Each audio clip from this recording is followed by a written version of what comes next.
Hello? Yo, all the real ones in here right now. This is Sparta. Hello. Good Tuesday to you all. Good morning, Frank. Good morning, Bubs. Get some shout outs going here. We're just gonna hang out today. Jingle bell.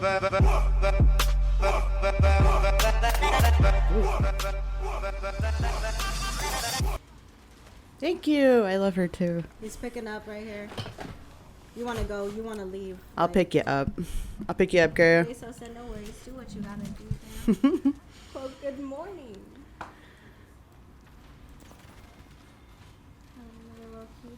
I love hanging out with you, Bubs. I'm glad I got to catch you for a second. Thank you for hanging out with us and all the fucking love always. I've been AFK. AWOL a little bit because I haven't been feeling very good. You can probably hear. But allergies, all that fun stuff. Like where I live, it gets hot, it gets cold, it gets hot, and it gets cold. And it just fucks with my whole body. Who else we got? We got Frank. What's up, Frank? I'm going to get GTA very, very soon. And we are going to fucking RP the shit out of that city. I had such a good time. There's Destiny. I have such a good time hanging out with Destiny and you guys over there. Oh, so you want the clown? Yeah, the clown. You want the clown? Oh my god. This fucking bozo. Flowers? Are you fucking kidding me? You know what? This is what I think. That's your fucking car. What? There's some nice flowers. Everybody. Oh no. Destiny Wilden. Oh shit. Your car, bitch. Don't hit me, Grandma. Oh, Destiny Wilden always, man.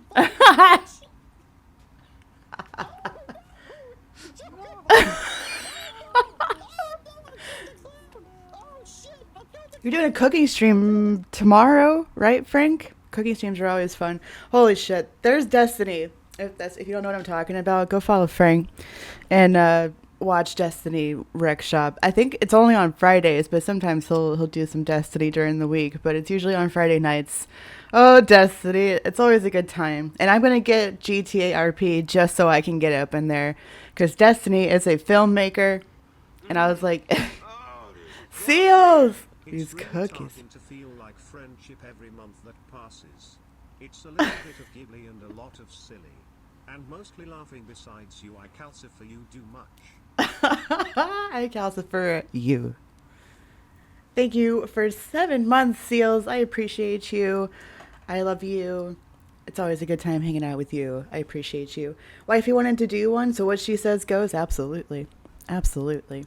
We did a baking stream over on Lady's channel. I think she doesn't post her VODs because she listens to music or something, but there are some clips over there. Thank you for the shout out for Seals. Even if you don't stream, you get a shout out. Because you deserve it. But yeah, welcome in. Hey, Vanished. Yeah, I know. So we're gonna do them every month, I think. It was a lot of fun. And there's some clips over there on Lady's channel if you want to look at the clips. But yeah, I think she doesn't publish her VODs. But we are gonna do them every month. And we're gonna figure out a better setup than what we had. And I'm gonna stream on my channel at the same time with a different camera angle, I think. But there's Lady Org. It was a lot of fun. We made a fuck ton of cookies. We have so many cookies still. But yeah, I think we're gonna do them monthly. Like, I really want to do a cookout stream and just like chill out with Lady with some like fucking beer on her porch and like grill out, and I'll make some sauce. Make some sauces to go with our barbecue. I don't know why I'm talking like that. But yeah, I think we're gonna make it like a monthly thing and just, you know. It's the front fucking Oh my door. god, that fucking that fucking emote is crazy.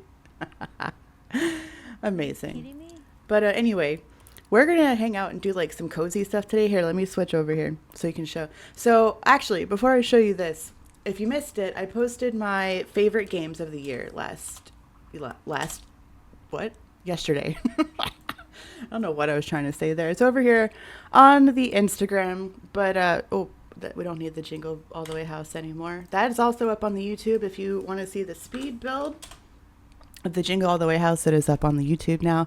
But I posted this yesterday over on my Instagram. If you're interested in looking at what I played, I honestly, to be real, I haven't played Dragon Age yet, but it is coming. My mom got me a gift card for Christmas and I'm just waiting for it. I'm going to buy the shit out of it.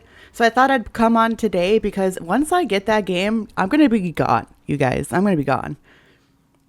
So this all has a point because what we're going to play first today is a demo for the sequel to my favorite visual novel here, Our Life, which I played back in February.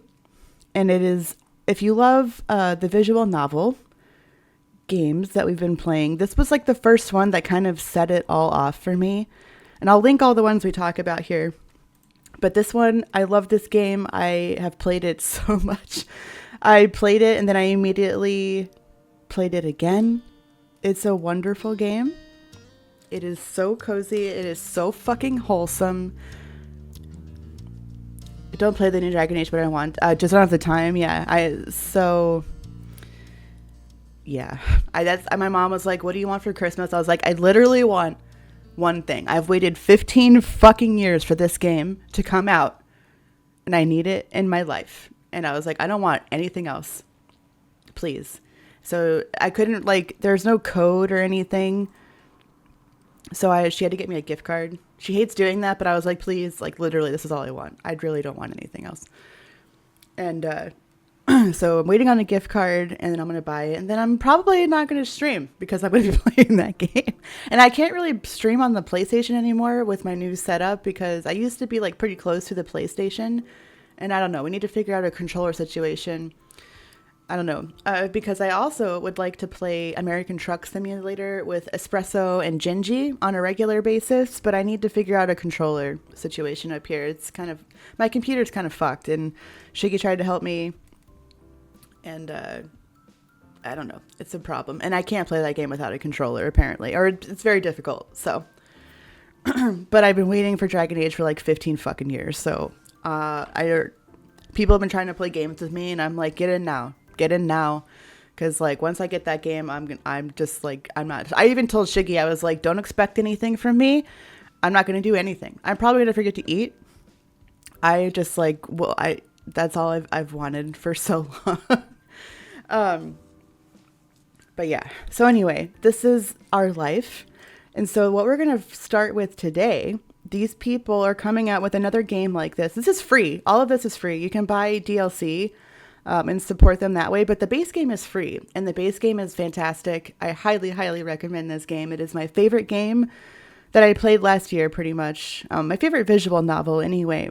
And what we're going to play first today is a demo for their new game that's coming out, I think, next year if they're releasing a demo now, but they haven't released a release date yet. But we're going to start with this demo today because this is probably the game I'm most excited for next year so far that's been announced.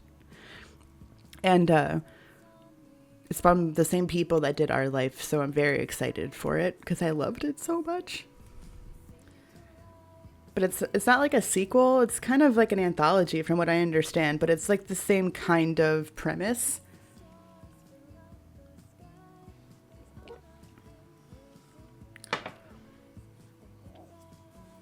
But I'm very excited for it. And we're going to play the demo first. And then I have a few other cozy Crimbus games that we can just chill with. I have a cat puzzle game. I think it's called 100 Christmas Cats. 100 Christmas Cats. We have to find cats together. And then I have, In case I oh, don't see you, good afternoon, good evening. and thank you for the lurk. And then I have another visual novel about an adolescent Santa Claus. So we're just going to chill, hang out. But anyway, I'll finish going through this because, well, that was the first thing, but I'll go through it anyway since we're talking about it. I loved Power World. It was like everything I wanted in a multiplayer game. It was like my Pokemon. It's what I wanted Pokemon to be like. It was great. Played Power World, loved Power World. Helldivers, if you were around when Helldivers came out, I played the shit out of that game until it got like unstreamable. And I couldn't really stream it anymore. But I have like 100 hours in that game, and I kind of want to get back into it again. I was between this and First Ascendant, but I think I like Helldivers more than First Ascendant. And I just can't get back into it. I'm sorry for those. Like, there were people who came in just for First Ascendant. Sorry. It's kind of the nature of me where I just like, I'll get really into something, but I'm never going to promise that I'll keep playing it just because that's how I am. That's why I'm a variety streamer. I don't know how these people do it, like with this streaming like one game. I can't do that. I can't do it. But I play things until I don't want to anymore, and I'll probably, I'll go back to them if I want to. We might go back to Helldivers if it's streamable now. I don't know either. Like, I have too many interests. We'll stick to one thing for a while, then we'll go on to something else. Yeah. So, yeah, I don't know how they do it. I don't know how they do that. I can't play the game. Yeah, I can't play the same game. Like, we might go back. Like, The Sims has always been something we go back and forth with, stuff like that. But first, like, just one game? One game? No, I can't do that. I have too many interests. And then I loved As Dusk Falls, which is also over on the YouTube, the whole playthrough that we did on stream. Another fantastic game. The beautiful Falcon gifted it to me for my birthday. And so we played it. Fantastic. It is so good. I want to play it again. You can also play it with multiple people. So let me know if y'all get that shit and you want like people to play with. I think you can play like as each character or something. I think I remember seeing that like up to 7 people can play this game. So if you get it and you want to play with somebody, you let me know. And then of course, Baldur's Gate. I think everybody loved Baldur's Gate that played it. Did anybody play Baldur's Gate and like not like it? I don't know. I've had people be like, well, I don't like D&D. And I'm just like, you don't have to know shit about D&D to enjoy Baldur's Gate. It's just a fantastic game. I'm playing it right now. I finally got to bang Astarion. It happened. Because I started an evil playthrough. And as everyone knows, I've been trying to bang this guy for like 4 playthroughs. And you have to be like a kind of evil person to get with Astarion. So if you're trying to get with Astarion, you have to be kind of like on an evil playthrough. Because he kind of likes it when you're a bitch to people. If you know anything about Astarion, that kind of fits the bill. But anyway, I'm playing a playthrough right now where Astarion is my romantic interest, and it's pretty funny because I'm playing an evil character, evil-ish. I'm just kind of like, whatever. It's pretty funny. Astarion is a bitch. He likes when you're a bitch. It fits. We're perfect. It's perfect. Anyway, play Baldur's Gate. Fantastic role-playing game, and I have a lot of fun with it. I've played it a lot. And then my favorite simulation was 100 Days, which is a winemaking simulator. Or like you run a vineyard. We played it a little bit. On stream. And I'll probably play it. My dearest, it has been a while since I last updated you. But it was I guess I played it technically in 2023. Whoops. Oh well. That's okay. I didn't really play any other Sims last year, or that came out. Like, I know TCG is really good. I've been playing a little bit of this. I haven't gotten too much into it, though. It's pretty cute. It was on sale recently for like $3, so I got it. Yeah, they're really fun. Everything that I linked, I mean, I've heard really good things about Dragon Age. I just haven't gotten to play it yet. I thought that'd be like too much of an explanation, though, so I'm just like, it's good. It's Dragon Age. We're done. And then Silent Hill 2, everyone knows I'm obsessed. And the remake is fantastic. So far, they haven't made like any crazy changes that I've noticed where I'm like, what? What did you do that for? It's actually done very, very well.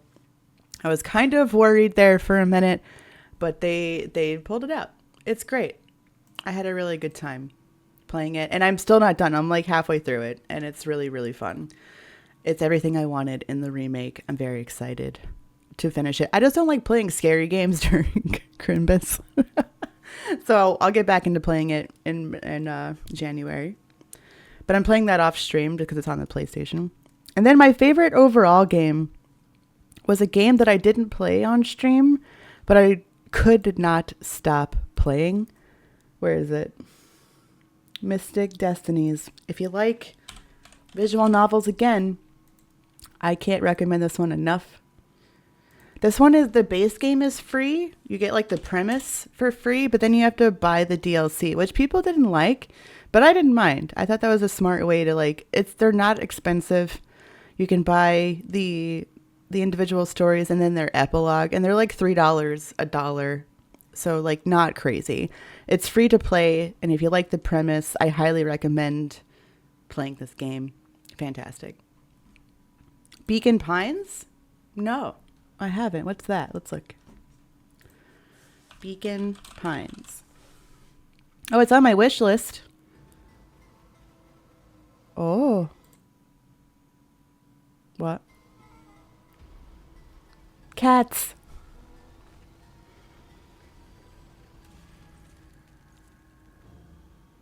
Wait. No, that's not how this is supposed to end. There has to be another way. We just need to find it. Yeah, kind of seals.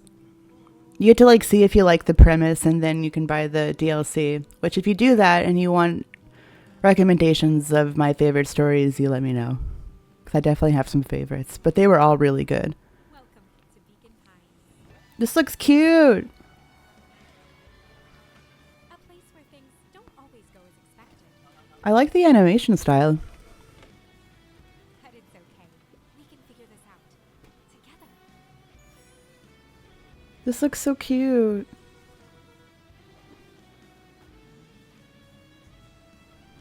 I don't yet know how this story ends, but I do know one thing. This is a story about change. Aw, that does look cute. Oh, Fellow Traveler. I love their games. They're awesome. What else did they do? I know that. They did, what did they do? They have a lot of games that I want. Like, I remember this game is another one that I want. There's one, though, like, I know we've played Fellow Traveler games here. The Pale Beyond is another one. Citizen Sleeper. I have a lot of their shit on my wish list. I have this in my library. We should play it.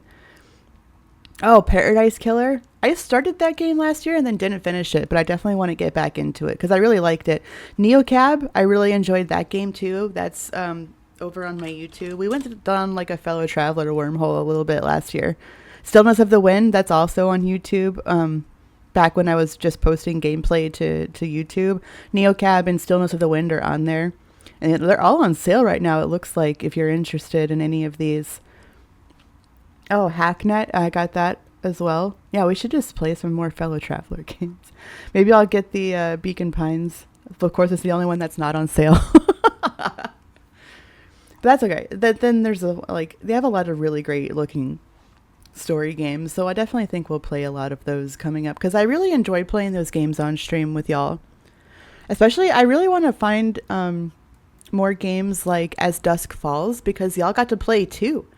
Y'all got to, if you were here, like there was a Twitch integration, and y'all got to vote, and y'all got to influence the story, and that was a lot of fun. Again, that YouTube, or that playthrough is over on YouTube. Oh, look at you. Am I looking at you? Because I see Darren, the legend here.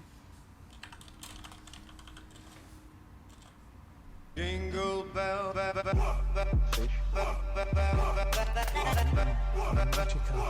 Yes. That is a Darren. Exactly. But we're gonna start. I'm gonna stop yapping at y'all. But that was all of my Game Awards. I guess now technically I realize that was from 2 years ago, but I'm great. Everyone's having a fun dabby dozy day. I hope you're having a fantabby-dozy day as well. We're just chilling. We're just vibing. I was just going through what my favorite games of last year were. Like, not all of them came out last year, but I just played them last year. For an amazing and sexy voice legend, I'm sorry. Yeah, you are. You are. The voice, the legend. But yeah, I recommend all of these games very highly. Like I said, I can't personally vouch for Dragon Age, but I've heard good things, and I'm going to play the shit out of it very soon. So, without further ado, let's check out this demo. I'm very excited about this game. It should come out next year, but again, this is like the I don't want to say like sequel or anything, but it's kind of not the predecessor. What's the other word? It's what's the, I don't know.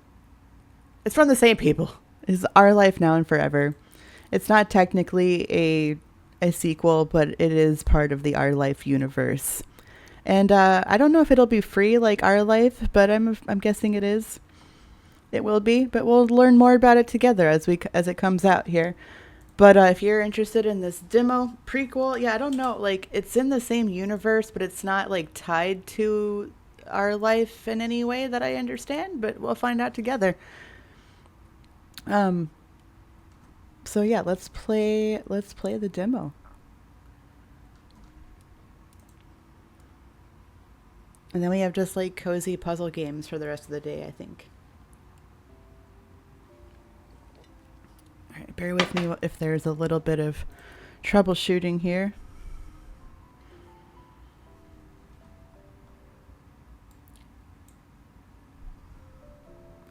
Let me know if...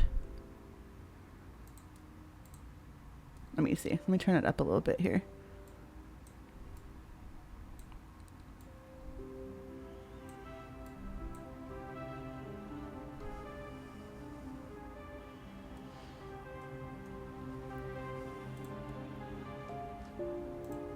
Okay, good. It doesn't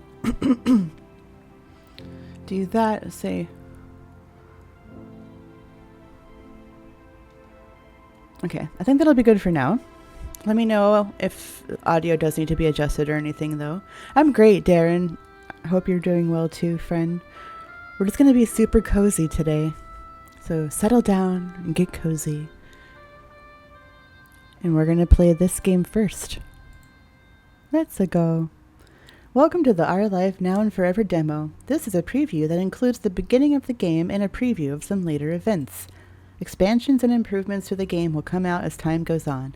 For example, the finished version will have partial voice acting. This demo doesn't have any voice lines. When the game is complete, the entire story will be playable from start to end for free. Okay, there you go. However, optional paid DLCs will be available to add in even more scenes. Okay, so like Our Life. The very start is a brief tutorial that will be skippable in future playthroughs. It'll help you get acquainted with all the many ways your choices can impact how the game plays. At any time, you can press the Pref button on the left side of the game screen, okay, right here, to open the settings page and make the experience better suited for you. You can change the text size, font style, sound volume, turn the light animation elements on or off, and other general options. The story of Our Life Now and Forever spans 12 years, with the character you play as beginning as a 10-year-old child and ending as a 22-year-old adult. And between those points are two other stages of life, 14-year-old adolescence and 18-year-old young adulthood. These time periods are referred to as steps 1 through 4. Okay, so this is basically Our Life. All right. This demo contains scenes from childhood and a brief look into adolescence. You'll be able to determine almost everything about the playable character: name, appearance, personality, pronouns, skills, weaknesses, how they act, what they feel, and more. And all of those details can change as you grow up over the course of the game. However, they won't be forgotten. Oh, ominous. Who you are and who you were is remembered by the game and the characters you meet. Choices you picked in Step 1 can still be referenced all the way in Step 4. It builds together. The goal of Our Life is to let you truly live your own unique life in the quaint mountain town of Golden Grove. But there are also two lead characters who will grow up alongside your own MC, Tamarick Bauman and Q Lin. You'll have the option of being their friend, pursuing one romantically, just having them be people you know, letting your connection change over time, and so on. Your relationship is customizable and progresses at whatever rate you want it to, if you want it to, though there are a couple limits to what you can do. You can't date them both or break up with one after officially getting together. If you've had a lead become your romantic partner, that's permanent, okay? Tamarack is a little girl with she/her pronouns who, when you meet her, she always identifies as a woman who uses she/her pronouns. Q begins their story as a little boy who has he/him pronouns but questions their gender as the years go by. Q will ultimately come out as gender fluid. Q's pronouns are only they/them in step 2. They use he/they in steps 3 and 4. Our Life Now and Forever doesn't include the option to romance a strictly male-identifying character, but we do have another game, Our Life Beginning and Always, if that's your preference. There will be other characters to interact with and befriend besides Tamarack and Q, though those two are the main focal points. How well you get along with other kids, your teachers, your mom, and so on is still in your control. With those basics mentioned, the tutorial will move on to a new screen now to explain another major gameplay element. Oh yeah, these people are very progressive. The first game was like that as well. There was very, it explored a lot of like gender fluidity. Yeah, they explored a lot of great topics. The first thing you'll do in Our Life Now and Forever is design the appearance and basic details of your character. You'll be able to select a first name, last name, and a nickname too. You can also give your MC their general size, choose their dominant hand, and so on. Oh, okay. The gender of the MC is customizable as well. That'll be addressed more later. The remaining parts of this section are all the many ways you can edit the appearance of your character. A cute dress-up doll icon is included to give you an idea of what your playable character is like. You can change every aspect of the doll from the shape of their head and eyes, to the hairstyle, to the coloring of each element, to what they wear. The customization can be extra unique by having the hair and/or eyes be 2 different colors, tweaking the exact tint of the colors, flipping the direction of different elements, and more. There's even one special tint that allows you to exactly match the hair and/or eye color of your biological mom in the story. Oh. Or you can stick to preset options if you're happy with them or want to get through the customization faster. You can even randomize the MC and go with what chance gives. What you choose will be referenced in the script, and the icon image you put together will appear in the text box when your character speaks, unless you turn that element off. The game has a first-person perspective, so you don't see your MC standing alongside the non-playable characters in the normal character sprite style. The first round of designing will set some important basics like eye color and skin tone that will never change for the rest of the story, but almost everything else can be altered eventually. You'll get the option to use this screen to re-customize your MC significantly at the start of each new step. You'll be able to change your first name, nickname, pronouns, hairstyle, what they wear, add scars, etc. if you want. Along with the major recustomization sections at the start of steps multiple times during each step, you'll also be able to alter just the clothes of your MC. Oh, I like that. If you want your MC's outfit to be simple for exploring outside and nicer when they go to school, you'll be able to do that. And new decoration options such as facial piercings will become available once your character has gotten older. That's everything for this initial screen, so we'll let you begin. More tutorial sections will pop up as you reach new gameplay features. Thank you so much for playing. We hope you have fun. Alright, thanks. Alright. I have a pretty round, like, heart-shaped face, I've been told. Like, kind of like that. I don't know what kind of eyes I have. My, what beautiful eyes you have. I feel like they're kind of like this, maybe? Or like that.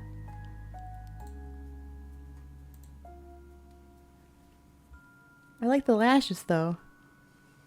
I don't have very big eyes, though. These are kind of like evil looking eyes. I don't know.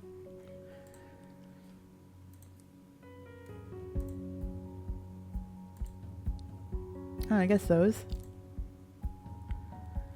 Let's see.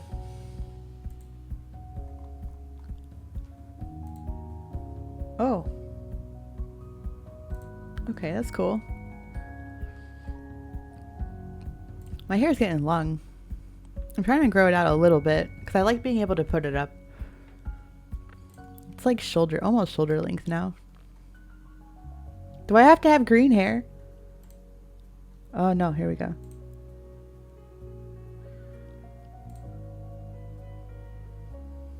Link hair color?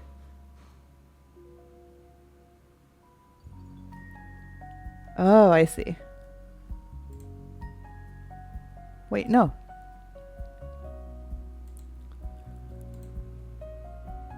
Wait, no. Okay, yeah, that's what we want. Okay. Oh.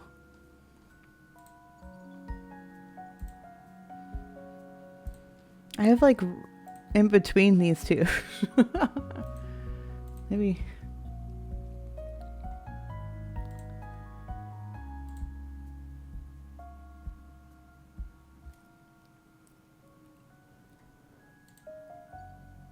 Okay. I guess we'll do that.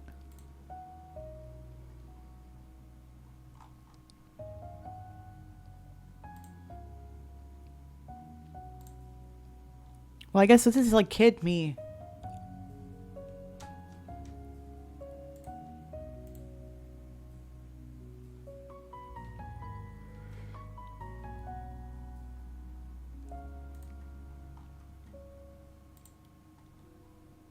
I had long hair when I was a kid. They don't have super long hair though.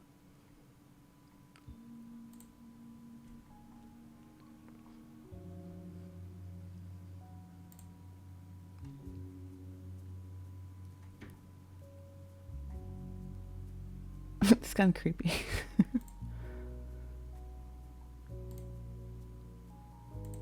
I had like really long straight hair, but maybe like that.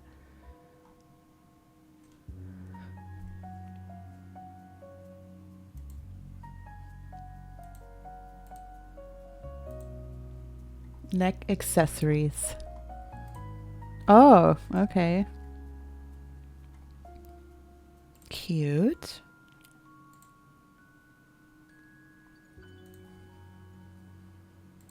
I wore a lot of overalls when I was a kid. Maybe those. I had these like gray pair of like red corduroy overalls that I want still as an adult. We'll do those. Special clothing. At certain points in the story, you may want to dress your character in special clothing that reflects their cultural heritage. This demo doesn't include such a moment, but you can still take a look at what options are currently available. More clothing options as well as information on the currently available options will be added in the future. Keep an eye out for updates. Wait. Special layers?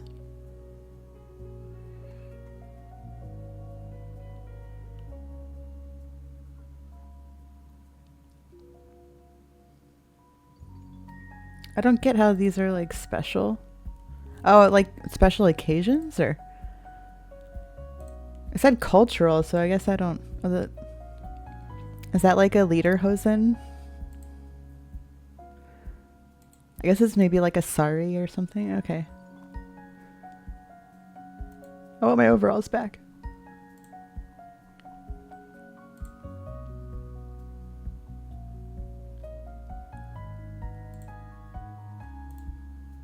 Ooh, that looks cozy.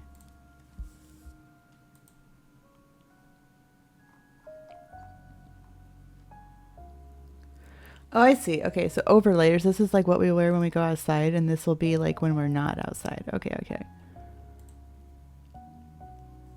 This looks cozy. I like this one. That one's also cute. That also looks like something I would wear. This looks really cozy though. I love that emote. Hair accessories. Oh goodness. I love a hood. A pumpkin hat. Oh my god. Oh my god. That's cute as shit. I love a hat like this. I just wore it the other day. Kind of like that too. I love the fucking pumpkin. Oh my god, that's cute too. Oh. I like the pumpkin. Or these. Those are so cute. I want to wear these. Gotta wear the glasses. They have to be brown? Because I have like clear glasses.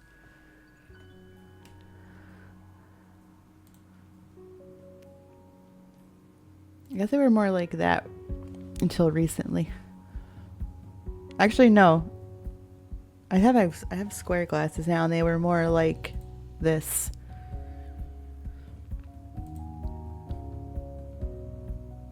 The ones I want are like Harry Potter glasses, though, but they're expensive.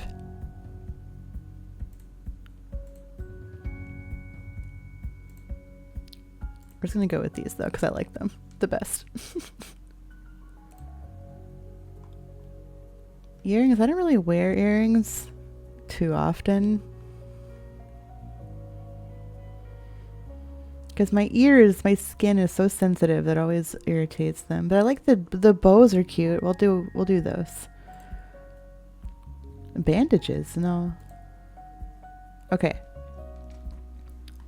Extras? What extras? Scars. Wow. On the neck and the face, okay. Birthmarks? I don't have any. Vitiligo? Moles? I don't have any. Freckles? I don't have any, but I always wish I had the cheek freckles. Okay, I think we're done. Frankie second. I kind of want to keep that. Frankie second. Kate. I'll just go with my name here. Frankie. Laughing. We'll do laughing. My dominant hand is my right hand. Although cooking has made me somewhat ambidextrous. I am very short. I am 5'2". Very short. I'm small. I'm just small and stocky. Hello from the tutorial again. Now you'll get to customize the identity of your MC. Like the MC's appearance, you can make this aspect of your character as personalized as you want or not make use of the more specific elements. Determining the gender the MC was assigned at birth, what pronouns they use, if they use multiple pronouns, adding in your own custom pronoun, selecting which gender terms they're comfortable with, and such can all be up to you. You can also change everything except your assigned gender at birth at the start of every new step. If you want to begin with one type of identity and then have your MC go through a transition once they're older, that's completely doable. Okay, that's kind of what happened to me. Feel free to select whatever feels the most comfortable at this stage of the story. So as a kid, like I always felt, we didn't really talk about this when I was a kid, but I always felt like she, they. So I guess we'll just stick with that. What? Oh man, I have to go back to English class for a second here.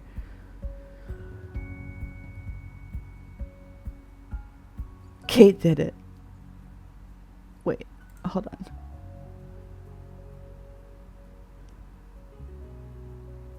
Maybe I just do they them because I don't.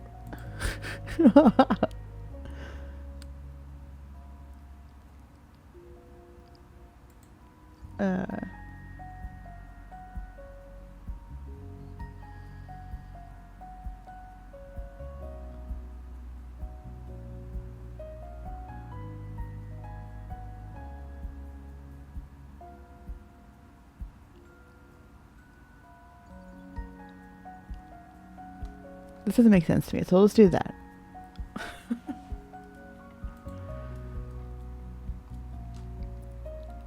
Okay.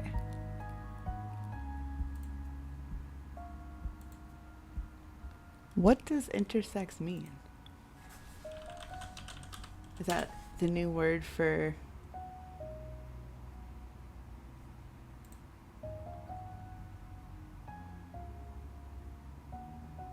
Okay. I forgot the word that I was trying to think of. Words! Hermaphrodite. That's what it was. Where...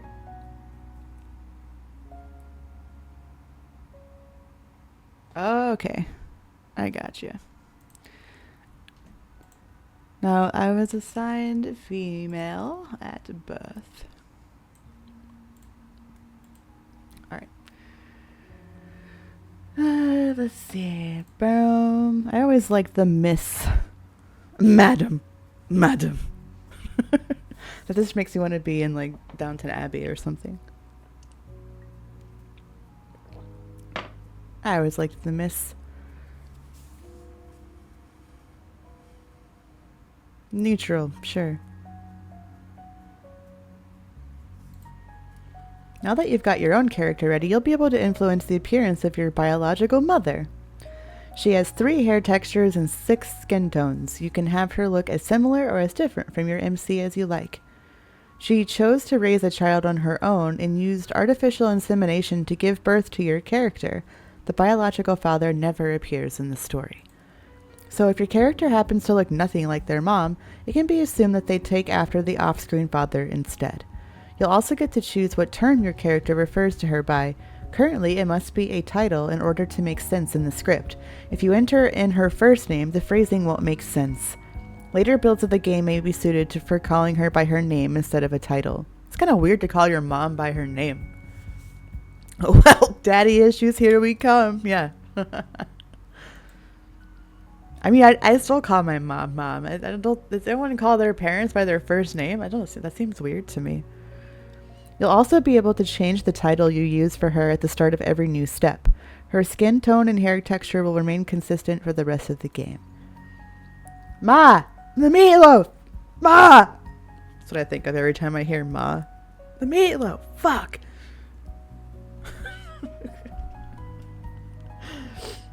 Mom.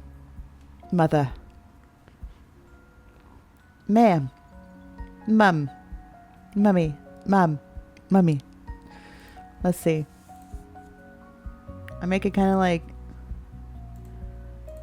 Wasn't there a way to like link us together?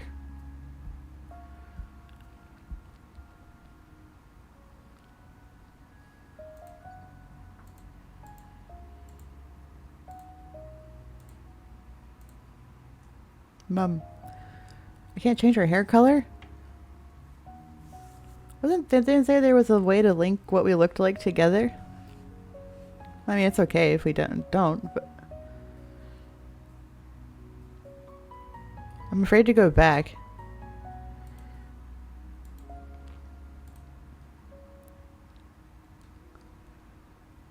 Wasn't there... Didn't they say that?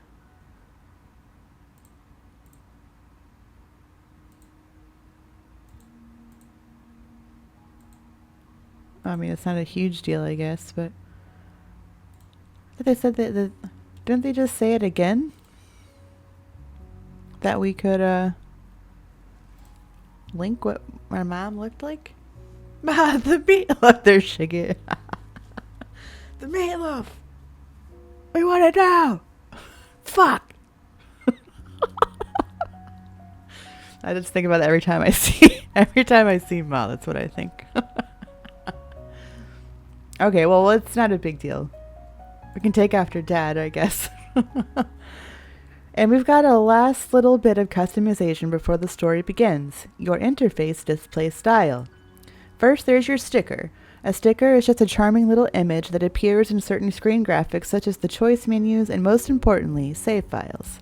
You can easily track different playthroughs by using different stickers, and your sticker can change whenever you want by clicking the info button on the sidebar and going to the Your Details page.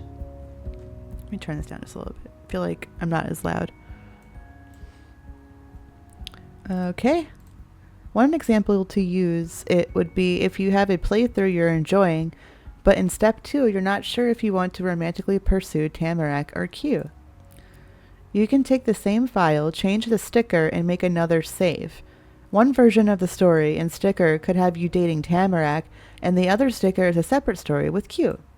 Finally, there are 2 different text box styles to choose from. A traditional visual novel arrangement with the box always along the bottom of the screen, or a more comic book style where the speech bubbles are positioned next to the one talking, and at the bottom of the screen where there is narration. Oh, I like that. You can switch between them at any time on the preference screen.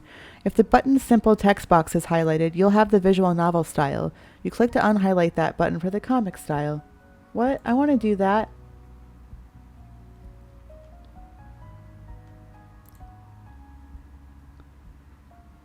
Aw. Okay, wait. On the preference screen, if the button simple text box is highlighted. Simple. Okay, it's not. I like the comic book. That's cool. By default, both text box styles will have the icons to show who's speaking. Those can be turned on or off through your preference settings as well. Thank you for reading the beginning tutorial. You're welcome. A sticker! I want the jam. Or the mushroom. Or the moon. These are all so cute. A muffin. Muffin! I go straight for the food. I like the coffee too. We'll do... I don't know. These are all cute. Muffin. I'll do muffin. You. Wait, what? Comic book. What's the... Oh, with the... Okay, this one has the icon. I might make myself smaller or something. I'll try to pay attention and move myself around if I need to.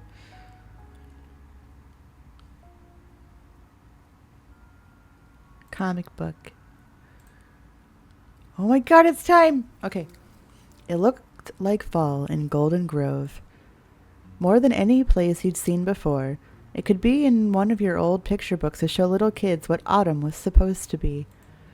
There weren't any green trees or bushes, but there weren't just bare branches yet. It was almost the same as normal.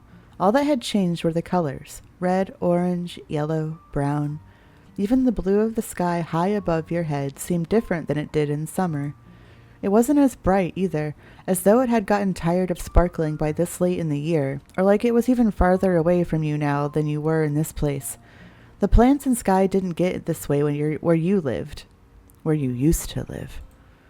Your thoughts continued to jump around while you stood there in the big circle of street at the end of the road. It was a weird path to you. It couldn't take you ahead or to the sides or anywhere else like most streets you'd gone down. This one only came right here with those big houses. The view in front of you was something you'd only seen in photos before from stapled together papers that advertised the middle house being for sale. It had been a picture book to you until this day. Now you knew that it felt like fall here too, because it was cold outside. Chilly enough that you sometimes held your eyes closed for a few seconds longer than usual to try keeping your eyeballs from feeling like they were gonna freeze inside your head. This was a real place. The icy air surrounding you said, and you were really in it, and it was where you were going to stay. That was new. Your mom and you had lived in apartments before, and never for very long each time. That was until she'd gotten a big job in this not that big town and bought a big house. You wouldn't be going anywhere else for a long time. Now, in that moment, you couldn't imagine being there forever. But that's just the way it was. The old tan house at the very end of the long round road was now your house, standing tall with two others by its sides. Those buildings were homes too, with their own people living inside. And those people, in those ancient houses, were going to be your neighbors. It seemed okay to you. You felt kind of mixed up inside. You were super excited about everything happening. You were mad. There wasn't much you felt about that. It made you sad. You felt scared. This would really be something you thought. How much worse could it be than what it was like before? Coming there had given you hope. Maybe your future would be good. Okay. So when I moved, when I was like in middle school, I was very upset about it. So I'll kind of like do it true to myself. I was kind of mixed up inside. Would it be better this way? Worse? Something else? You didn't know what to think. At least your mom was still with you. This was your mom's fault. No matter what, you'd keep looking out for your mom. Okay, well this isn't my situation. At least your mom was still with you. You'd go through the bad stuff together. Kate, come on over and take a look. Oh, that was your mom's voice. You hadn't noticed she'd gotten so far. That was enough to bring you comfort, and you made yourself move forward towards the unknown in order to reunite with her. Off the cul-de-sac road and cutting across lines of grass and sidewalk, you reached the picket fence your mom had called from. The gate was unlocked. Unlike the other houses, in front of yours was a tiny gray-stoned walkway that led up to a couple little steps, and those steps led to the door. You dragged your feet along the rocks and dirt. The small private path was more uneven than you thought, and the tip of your shoe got caught on a raised edge between ground and stone. It caused you to stumble up the line right before arriving at the end of the rocks. You steadied yourself before carefully going up the tiny stairs. And there your mom was, standing at the edge of the porch, arms folded and waiting. She must have been moving around before, because the shiny opal earrings she had on were twisting from side to side a little bit. You knew they were real opal stones because she'd told you before when she first got them. She also told you a long time ago that her normal name, not Mom, was Opal. Her clothes were the colors of a cloudy day after rain had already come and gone. The kind of day that could be cold and bad or really relaxing and comfy. It depended. You wondered which way she looked at it from. You didn't know. The rest of her, though, was so much more bold, especially the matching purpley cranberryness of both her hair and eyes. There weren't a lot of things out in the world with that color that could feel gloomy. Mom smiled at you. It made you feel as soft and warm on the inside as your mom was on the outside. What do you think? It's a pretty place, huh? I've seen worse junk. I've seen better places. It's beautiful. I'm going to have my own room, right? It stinks, you said bluntly. It stinks, you said jokingly. It's okay, I guess. I hate this. You stared at her blankly. You nodded eagerly. You shook your head furiously. You refused to even look at her. Wow. It's okay, I guess. I understand, my dear. Her mouth stayed in the shape of a smile, but her eyes and eyebrows changed, bending in a way that made it seem like she wasn't really smiling, or it was some other kind of smile. She put a hand on one of the white-painted pole things that kept the porch roof from falling down. Her fingers moved along it. Won't be too much longer. The real estate agent should be here to hand over the keys in a couple hours or so. What? Couple hours? Then it'll be official. We'll be the newest residents of Golden Grove. You shifted your weight from one foot to the other. This was a big deal to your mom. Her whole life was changing too. You hoped it wouldn't be a mistake. You didn't want your mom to be sad. Well, you've seen the yard and the outside. You don't have to wait here the entire time. How about you go look around the rest of the neighborhood? She bent down, placing her hands on her knees in order to speak directly to you on the same level. It's a safe town, especially in this area. You'll be able to play freely out here. You perked right up at the suggestion. You jumped happily. Your eyes went wide in fear. You grasped her pants, wanting to stay together. You huffed unhappily. You frowned at her. You merely shrugged. Just the neighborhood? That wasn't exciting. You wanted to go everywhere. You covered your face with your hands, not wanting to go. You turned your face away from her in defiance. Please, you weren't a baby. What could possibly go wrong? You didn't need her to say it was okay. You could look out for yourself. How old are we actually supposed to be? Does it say? How old are we? We're 10. Okay. So 10-year-old me was definitely like wanted to explore everywhere. Mom went back to her normal way of standing with her head up high and arms folded. You're not having fun. I understand. If you stay here, you'll continue not to have fun. And if you leave, you also still might not have fun, but maybe you will. You might as well roll the dice. Just don't stray into any other streets today. Yes, Mom. That's not fair. I won't, promise. You didn't care about rules, but you kept that to yourself. You gave a thumbs up. You grumbled about the restriction. Yes, Mom. Thank you. I trust you. Well, we'll see if you should. With that, you spun on your heels, lifted your chin, and stomped down the stairs back towards the sidewalk.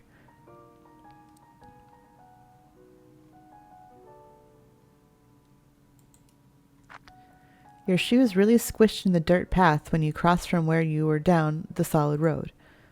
The smell of the grass and rain-softened ground, crisp though somehow also kind of musty, hung in the air, bringing a whole new year of school with it. You were going to be a 5th grader. It would be completely different from being a 4th grader, and not just because you'd be attending a new school. You'd be in the highest grade of the place. Maybe that was why your mom was so sure you could do this by yourself. You were growing up. But that thought didn't make you feel any better about it all. Then, before you took one more step, there was a faint tap against your shoulder. It was barely stronger than the wind, but it was definitely something, and it was completely out of nowhere. Huh. You wonder what that was. You screamed. That seems drastic. You jumped straight in the air out of shock. Both your fists went up defensively. You rubbed your shoulder, feeling annoyed at whatever it was. It was a ghost, you deduced. Huh. None of them was like, look and see what it was. Like, look. It was a ghost. This town was haunted, and so were those old houses. It made sense.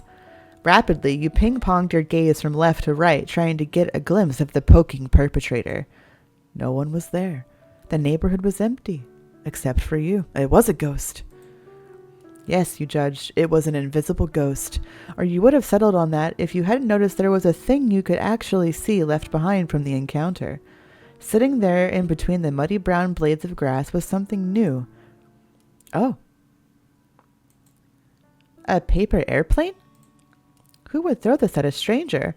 And why would they disappear after doing it?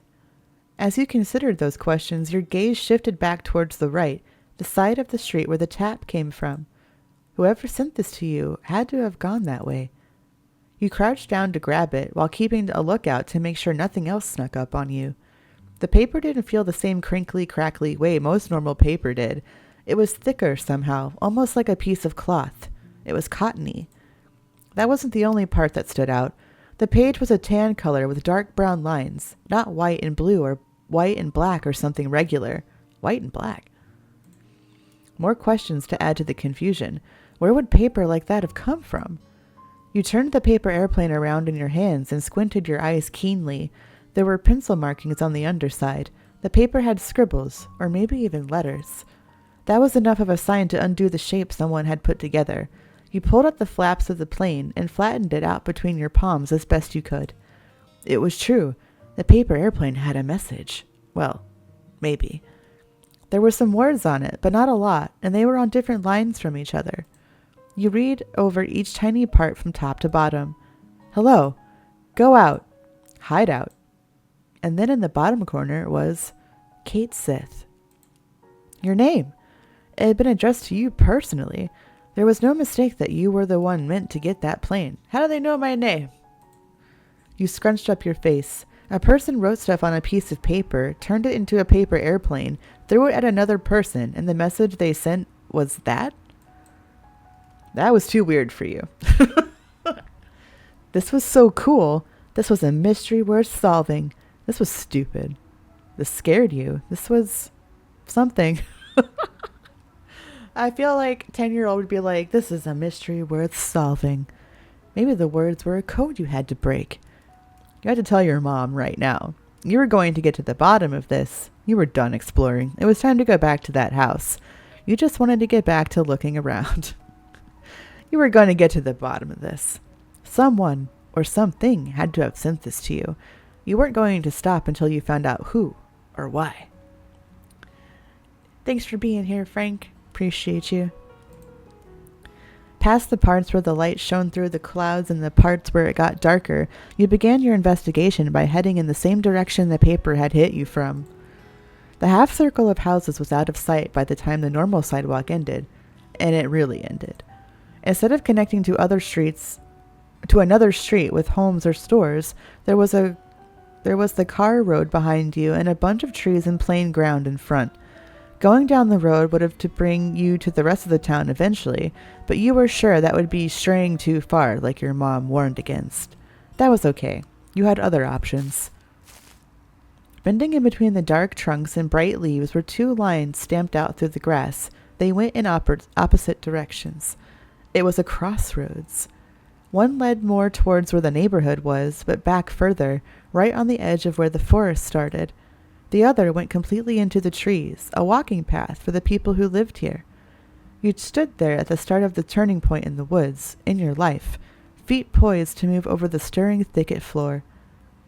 You knew exactly which one you wanted, but you didn't know where you were going. I knew exactly which one I wanted. There was a path here that was definitely more worth trying than the other. You were sure of it. Something on the inside just told you so. The walking path. And your quest continued. Once you went through the foresty path, you had truly entered the wild woods. Nothing else surrounded you any longer. Queen, what's up, beautiful? How you doing, friend? Jingle bell, Looks like a chocobo. Hope you're having a good day, friend. Thanks for coming in. Okay, that's fine. Terrible. Get cozy.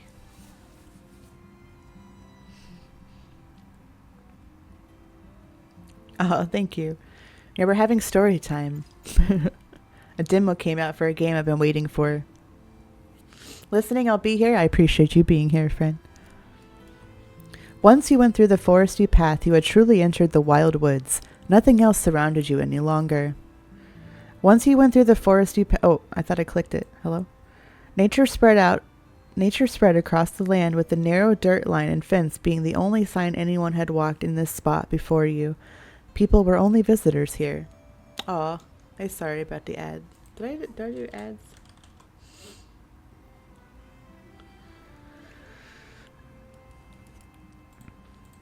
Golden and red leaves gently rustled against each other in thick clumps, with each tree's branches flowing into the others nearby. It was enough to keep the sky and ads. Sorry. I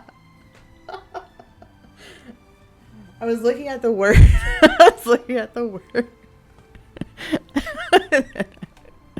I saw something move and I was checking the thing. Okay. It was enough to keep the sky and sun out almost completely, but the leaves burned bright with the light basking over them from above. The foot-made passage continued to twist around up higher into the mountainside, farther than you could see. Thank you, Fran. Appreciate you.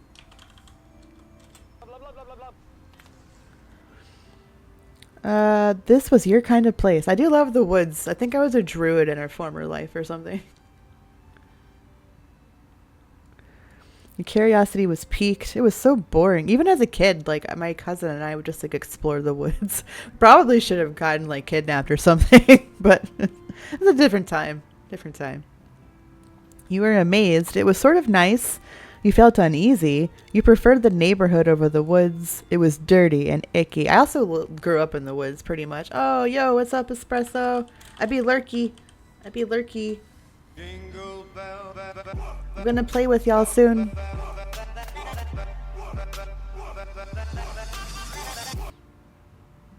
This was your kind of place.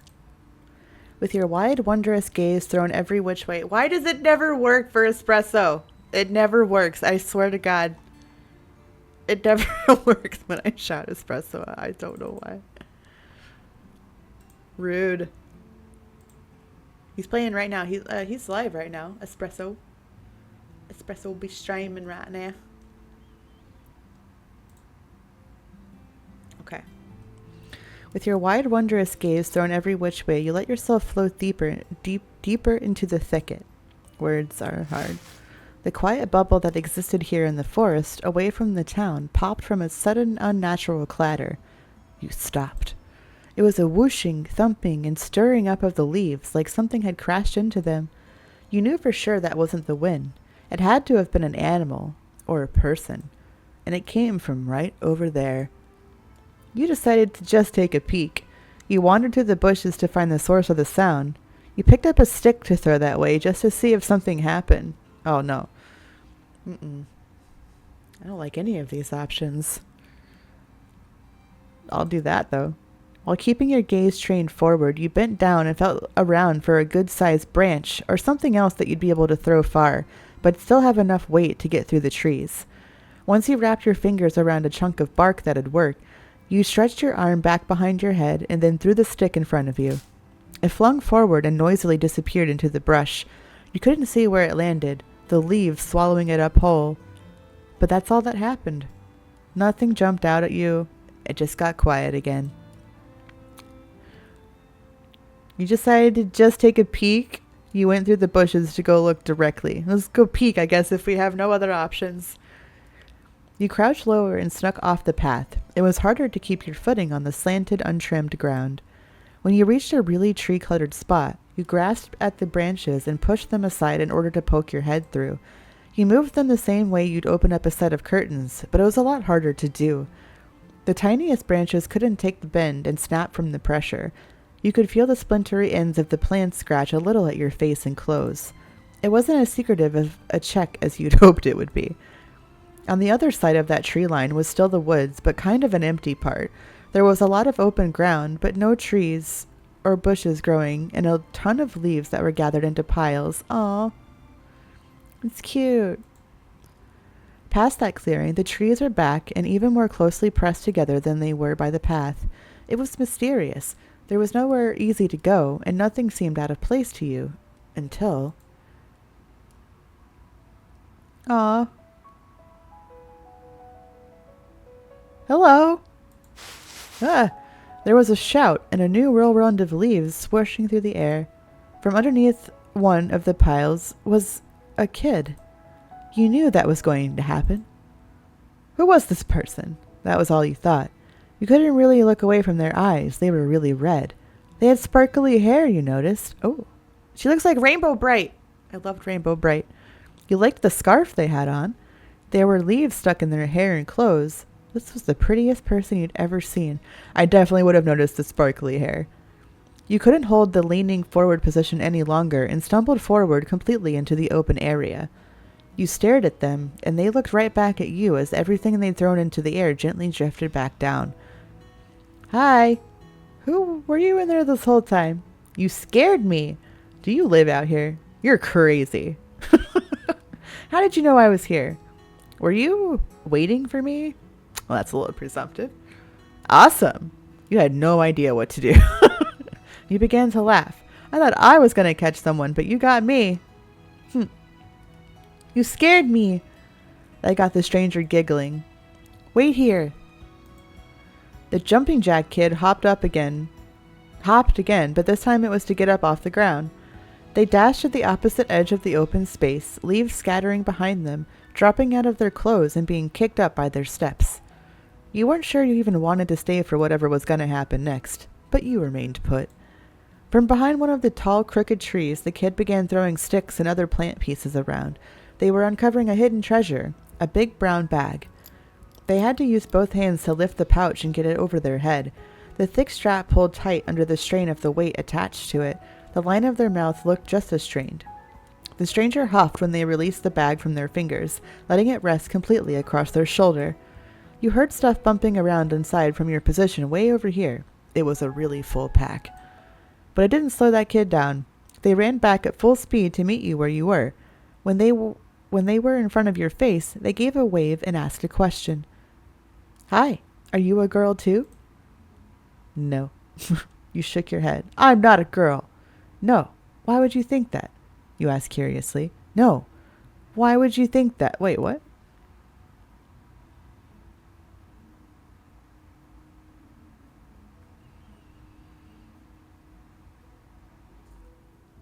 Oh, it's because I picked they then. Okay, well, it's complicated.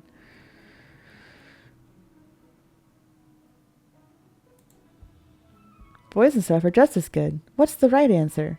I'm just a kid. People use they them to talk about me. And then it was like all the clouds in the sky in her head, you guessed, had cleared away. All right.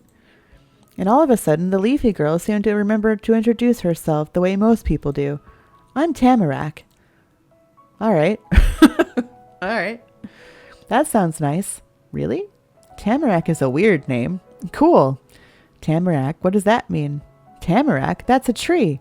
Wait, is that a normal word and not a name? You simply nodded. All right. I see. Tamarack. Wait, I didn't know that was a tree, so I'm going to ask what it means. A tamarack is a kind of tree. I like it a lot. So, what's your name? I'm Kate. My name is Kate Sith. Wow, hi, Kate. She greeted you with a finger spread wave of her hand, as sweetly as if you'd known each other and she'd done it 100 times. Do you like it? Your name? Yeah. I don't know. I used to hate my name. I've come to grow into it. It's alright, I guess. I like my nickname more. You shook your head. You shrugged vaguely. Yeah. I mean, that's my given name, so. Or that's not my given name. But people should call me Laughing. Only my mom uses my name. But people sometimes call me Laughing, except my mom. My friends always call me Laughing. But my friends sometimes call me Laughing. Ooh, alright. Your earmuffs are nice. Oh, they're cute, aren't they? Thank you. Yeah, it is nice. Well, thanks, I guess. Oh, I like your hair tie, too. You proudly reached up to straighten the earmuffs on your head. My mom got it for me, you announced happily. My mom made me wear it, you informed her flatly. You just looked down shyly. Thank you. You're welcome. Why are you here? Where did you come from? Are you visiting? She piled on one question after the other, letting them bubble out like her laughter. My mom and me just moved into a house. I live here now. Tamara gasped, her large eyes opening even wider. They were full of sparkles. Me too. I'm new too. I moved to live with my Omi and Opa. They have a house here, and I'm going to be there now. Who are they? Are those your parents' names, Omi and Opa? You're living with your grandparents. I've heard that before. Omi and Opa is Granny and Grandpa. I have no idea what you're saying. You listened quietly. I was going to ask where, but that's not an option. I've heard that before, I guess. Yep. Oh, all right. That's nice. Nifty. I have no idea what it'd be like to not live with my mom. Are your parents dead? Let's come out and ask. I guess a kid kind of like wouldn't have a filter. Why did you move in with them? What about your parents? That's nice. Yeah. I've been here 5 days and it's really good. There's so much out here. I probably won't be finished for a long, long time. Months, maybe. This is my very first day in Golden Grove. Wow, that's barely different at all. We're a match. Aw. She's wearing overalls too. Aw, this is cute. She furrowed her extra short eyebrows as much as she could as a new idea came to her. Hey, I'm a girl and you're not, but we're both new, and what if we're the same age? I'm 10. I'm 10 too. We are the same. I just said we're the same. I like it. Okay. You popped open all 10 fingers. You were the same age. Why do you even care? You can't be mean to her. You kept quiet. I'm 10 too. Hooray! Same age forever. Happily, Tamara held onto the worn strap of her big bag and bounced up and down in place. You decided that this was the perfect time to talk to her about what you were doing. Hey, I got hit with a paper airplane a little while ago. Was that you? Did you throw a paper airplane at me? Did you maybe know something about a paper airplane? Tell me the truth. Are you the paper airplane person? Do you know what this is? You asked while pulling out the page. Without a word, you took out the piece of paper. Hey, I got hit. Was that you? Ah, yeah. You got it? I did. Woo! She flung her arms up over her head in celebration, knocking her bag out to the side. It made a thump noise when it swung back against her. My aim is good. You blinked at her in disbelief. You'd done it. You found the mystery person who made that strange paper airplane message. She was entertaining, you thought. You rubbed your eyes exhaustedly. She was loud. It made you nervous. You couldn't believe the trouble she set off. You smiled to yourself shyly. She was so cute, you thought. You didn't know what to feel. Okay. She was entertaining. Thanks for sending it. How did you know my name? Now, that is something I would like to know. That plane was really cool. Why did you do that? Yeah, it is. Your throw was perfect. How come you sent me a note instead of just talking to me? What was that message even supposed to mean? You smiled quietly but with satisfaction. How did you know my name? You told me. Huh? No, before that.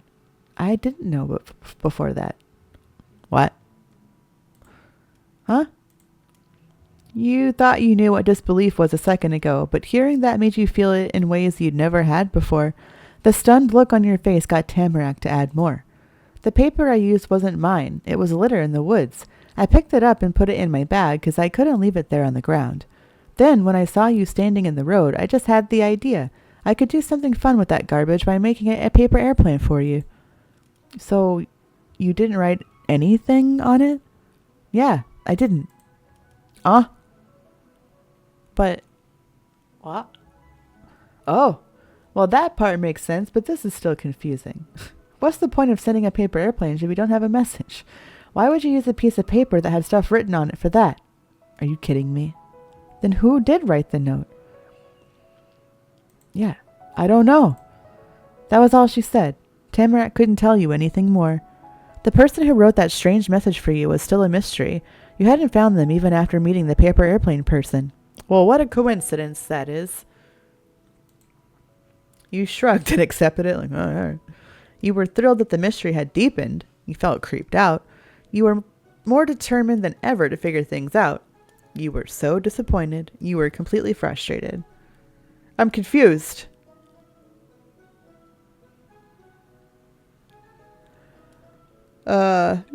Determined, I guess. There was no way you could let this go until you'd gotten answers. You started thinking more and more about this, making plans in your head. Tamarack could tell something was going on with you. Kate, what did the paper say? Was it funny? Do you think random stuff is funny? It was short, and all the parts were on different lines. The words were, hello, go out, hide out, Kate Sith. What? So weird. Who would write that? I'm not sure. It's strange. She took a big hop closer to you, a smile growing across her face as she landed. You should keep going, and I'll come too. That paper isn't very old. It would have gotten wet or eaten by bugs if it was out there in the forest for a while. We could track them down and ask them what they were doing. Oh, okay. You can come. I was going to ask that. Well, all right, if you really want to. Yeah, I could use more eyes for looking. Thanks, I would have been scared to go alone. This is something I need to do on my own. It's really important that I do this myself. Sorry, I'm going by myself. No way, you have to stay here. You nodded in agreement, or you shook your head no. Okay. Woohoo! All little sparkles. Tamarack snatched up a nearby stick off the ground and directed the pointy end forward, the way you had come from. We're going to find the litterer who puts weird things on paper. And so you started to walk along the brown fall brush again, now with your new partner in the adventure. Tamarack came along from behind you with eager skipping steps. She was right. You were going to find that note writer person who knew your name. Soon you reached the head of the path. You were at the crossroad once more, but you brought back knowledge and this new girl with you. So that's the one we were on.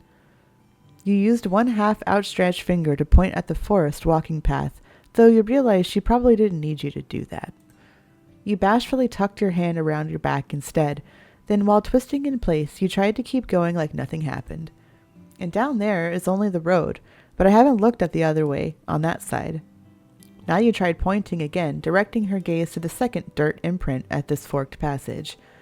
With her lips shut into a tight line, she nodded rapidly and with seriousness. But only for a second. Then she was perky again. She was having fun and only pretending like she wasn't always so silly. Yeah, okay. Down the tree path for you and me.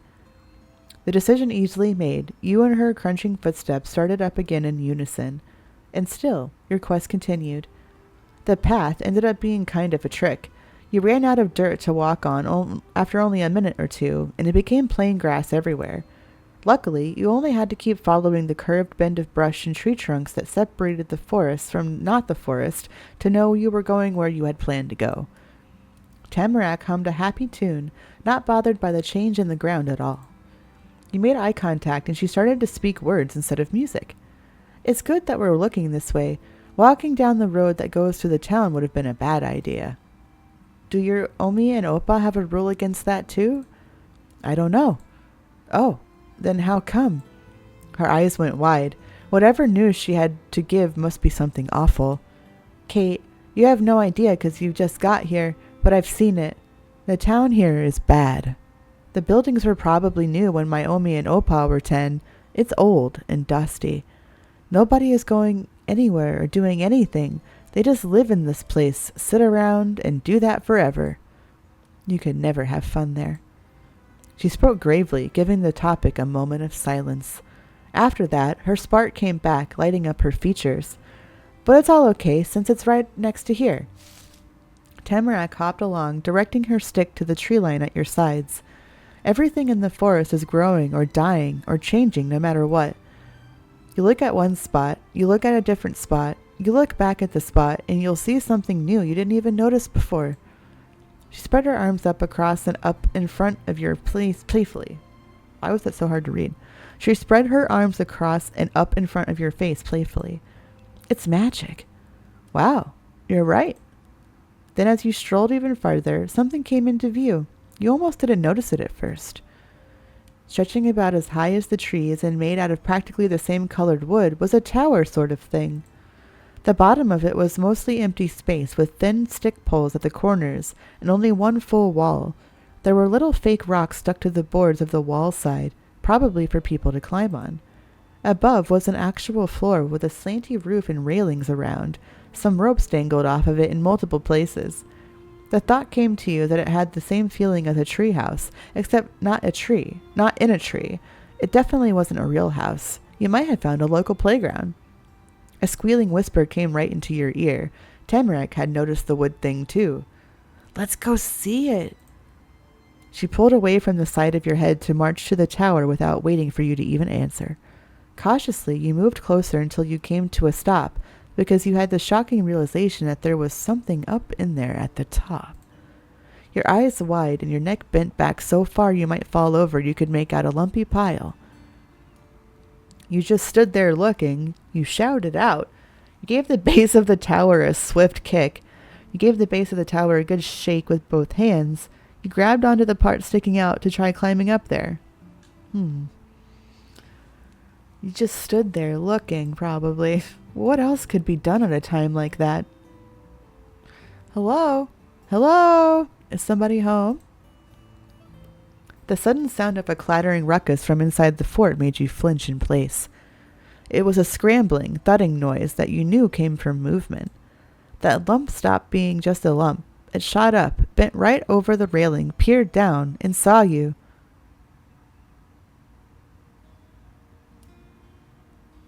Aw. It was another kid. Who were they? That's all you could wonder. You couldn't really look away from their eyes. They were really deep brown. They had a pointy hairline, you noticed. You liked the fluffy hooded coat they had on. This was the prettiest person you'd ever seen. I guess the first thing I noticed about them were their eyes. The silent standoff of surprise played out between you and the stranger. Then, all together, one half of their mouth, one of their eyebrows, and one of their hands shifted upwards. That lopsided pose they had and the fact that they were at the top of a tower made them seem pretty in charge here. Who are you? Why are you in my backyard? Oh, they were in charge here. I'm Kate. I didn't know this was your backyard. I couldn't tell. I'm sorry. I'm looking for something. Who are you? Hi. Your backyard? There's no fence or anything. You said absolutely nothing. Your mouth opened and closed soundlessly. You couldn't explain yourself. You were too nervous to speak. You didn't want to have done this. You hadn't known. I'm looking for something.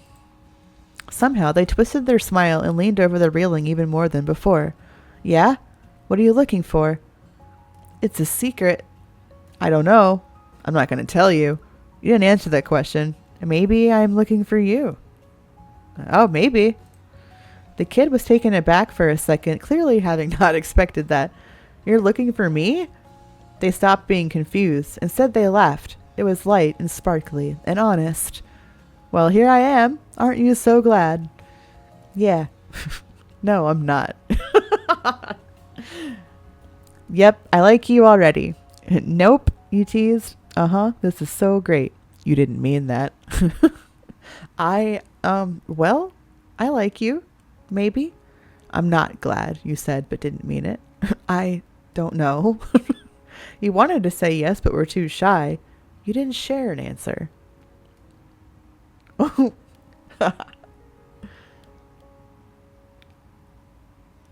a lot of options to see. I like you, maybe. You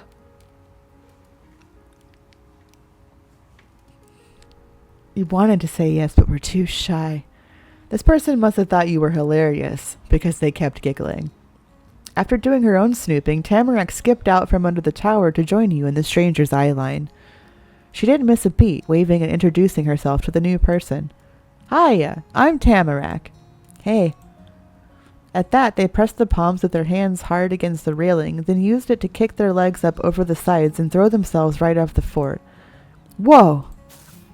There was a powerful crunch and gust of air when the person hit the ground just a little to the side of where you were. They landed on their feet, crouching into a ball and making the hood of their jacket flip over their head from the impact of falling so far down. The person stayed like that for long enough that the leaves they stirred up settled quietly onto the grass again. Then the kids straightened themselves out with more poise than you could have expected. Squared shoulders, chin up, and with one hand they pushed the hood down over their back again. They were confident and knew how to show it. That's that. Why would you do that? Because it was cool. That was so cool. That seems dangerous. That was so dumb to do. Could I try jumping off of there? You could have crushed me. You were left speechless. It was impressive. You were speechless. It was crazy. That didn't really impress you, though. Anyone could have done that. It wasn't special. No, that was cool. He's cool. Yeah, it was. They took hold of the open sides of their jacket and flapped them out, shaking off bits of stick and whatever other stuff that got on it when they collided with the dirt. Anyway, what's your name? They shifted their head around to get their hair back over their shoulders the way it was before, and then jabbed a finger into their own chest. I'm Mr. Q Lin. Q-I-U-N Lin. It means... Both of Q's arms spread out openly, gesturing to the wide world all around. Autumn. Nice to meet you. What are your whole names? Through chuckles, Tamarack put on a fake voice that was deeper than her normal one and probably meant to sound mature. I'm Miss Tamarack Bauman. A tamarack is a tree. That introduction got a thumbs up from Q. Cool, Miss Tamarack Bauman. Okay, he asked for a full name? It seems kind of weird, but alright. Why did you say it so fancy? You didn't say. To share your full name and a title, you had to write it down in the dirt. That's a lot. But shouldn't the U come after the Q? I already knew Q meant autumn. It's Chinese. You're not a mister. You're a kid. Why did you say it weird like that? I feel like a kid would say something like that. Let's be sassy. My parents taught me. Mom says it's polite. Dad says it's useful. They're both right. Some people might get it by themselves, and some people might ask about it, but a lot of people won't. Now nobody has to. I like it. Oh, okay. That makes sense. I still think it's weird. You nodded without a word. Oh, okay. Good. But hey, that's still about my name. What's your whole name? I want to know. I'm Miss Kate Sith. That was perfect, Miss Kate Sith. Oh, but I've got a nickname that my friends call me sometimes. Laughing. Cool. I've got a nickname too. It's Autumn. 'Cause like I said, that's what my name means. You can use it if you wanna. Alright. Wait, and also, how old are you two? We seem pretty similar to me. Me and them are the same. 10. Q slapped his fingerless gloves against the front of his chest to show just how taken aback he was. Whoa, so am I. Nobody else close by was exactly 10 before, and now there are 2 more. Wow, we came at just the right time. You did. And you two are going to grow up someday, and I'm going to grow up too, but that's never going to stop us from being the same age. Cool. Yeah, this is great. Okay. Okay. Even if we are the same age, I still act older than you do. Even if we are the same age, you still act older than I do. You just stood there quietly. You shrugged over it. You gave a big thumbs up. I think a kid would be excited. Yeah, great. More 10-year-olds were better than less.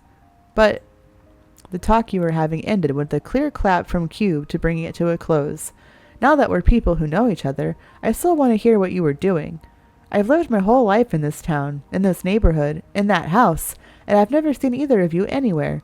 There's got to be something going on. Tamarak's wide, knowing gaze met yours. You understood what you had to do. Well, you reached right into your pocket and presented the mystery paper to Q, wanting your own explanation. But before you even said anything about it, Q wheezed with a tight grimace.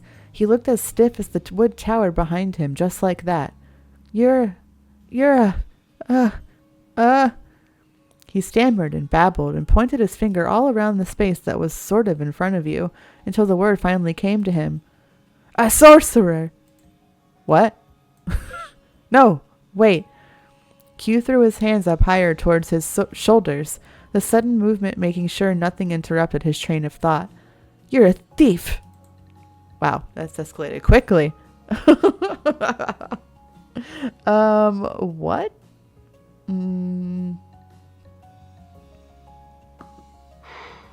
Boy, that escalated quickly. That's why you're here. Really got out of hand fast. You're here to rob my house? What? What are you talking about? That's right. I'm going to steal all your shit. What? What? Wait, where did that come? No, you were right before. I have magic. I'm a sorcerer and a thief. I am not a sorcerer or a thief. That makes no sense. Why do you sound so excited about that? You think I'm going to rob you? You didn't know what to say to that. I don't know what to say to that. That's right. I'm going to steal all your stuff. I don't know what to say to that. It's respectable that you're not going to deny it. Do you really think I'm a robber? He got all fluttery with his laugh and the waving of his fingers. No, you're just a kid, but you've got some good tricks. Q tucked one of his hands inside his jacket. Then he moved it around in there, humming the whole time. There was some kind of secret pocket or compartment in that coat. Scorpio. Just as you thought, when he removed his hand, he was grabbing onto something. It was a little notebook. Ooh, is it the same kind of paper? Also, hi, Scorpio. Hope you're doing well, friend. You came in just as we were being accused. Ooh, that looks fun. Ooh, Magic the Gathering. Let's go. What game is that? That looks fun. I love racing games.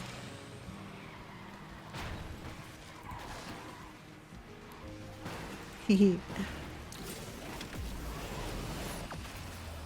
Ooh. Scorpio at the hacks. The edges were bent up and crumbly, probably from being squished a lot of ways and a lot of times. And there were papers sticking out in weird ways that made you think they weren't even attached to the book anymore. They were just smashed between other pages to keep them in place. But the thing you noticed the most were the colors, tan with dark brown lines. Tamarak squealed, bounding closer to you. She and you had the same idea at the very same time. It was the paper from the airplane. Q flipped open the book, tapped in a slow, considering rhythm at the front page with the back of his knuckles, and said what you wanted to know without you having to do anything. That's my special paper, with my notes on it, but it's not in my notebook. It was in your pocket. You must have done the thing that's sleight of hand. Sleight? Sleight of hand. That's what you did to snatch my stuff in the blink of an eye while I was standing right here. So you're a magician. Or a pickpocket. That's all it could be. He shifted on his feet, putting one hand to his hip and using the other to make a waggling gesture with the notebook. Q was really confident in his accusation against you. Can you show me how you do it? But that wavy motion Q did was too much for the old notebook. It bent in half upwards and downwards with the momentum of its owner's arm. Some of the papers slid out. They drifted to the ground lightly, the same way leaves fell from trees. You stared right at them, sitting there freely like that. Q didn't. You lost it, Q. You done lost it. You're right. I don't know how that paper ended up in the woods. You were being sarcastic. Maybe you just lost a paper, and that's how Tamarak found it. I've already showed you my trick. You didn't notice. but look at the ground. You dramatically flicked your fingers at the ground. He wanted you to show him, so you would. You silently stood there. You're right. I don't know how that paper ended up in the woods. Tamarack was more straightforward than you bothered to be. She called Q out bluntly. I think you dropped it. Nah, I never lose things.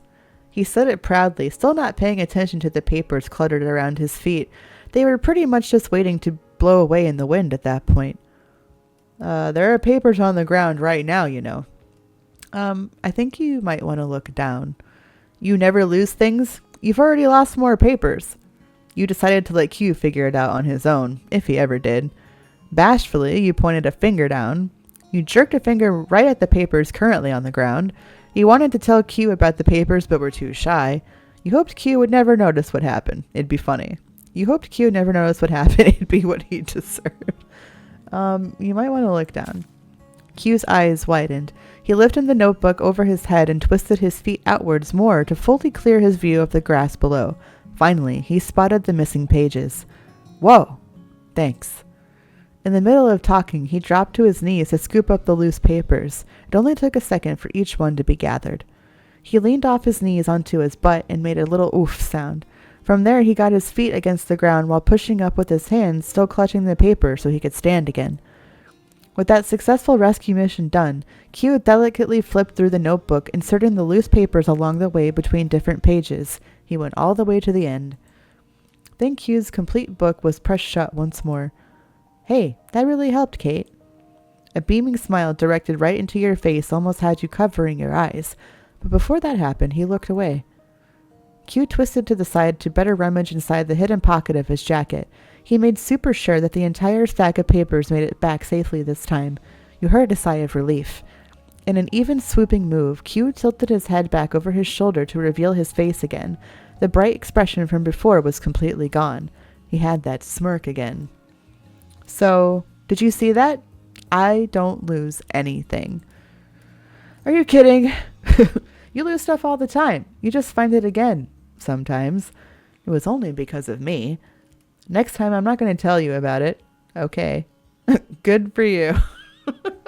Whatever, Q. Your cheeks got hot from embarrassment. Next time I'm not going to tell you. Smiling, Q leaned a lot more forward, all the way onto his tippy toes. He stayed up and put his hands against his chest like it was nothing. You didn't know how he stood on them so well. I don't know about that. You seem really nice. You'd help me out again. Thanks. Q's fun with your reaction came out as a set of snickers. His cheeky mood drifted away once those were done. Q twisted to the side to better rummage inside the hidden pocket of his jacket. He made sure that the notebook made it back to its normal spot. When he tilted his face back towards you, he was quiet and thoughtful.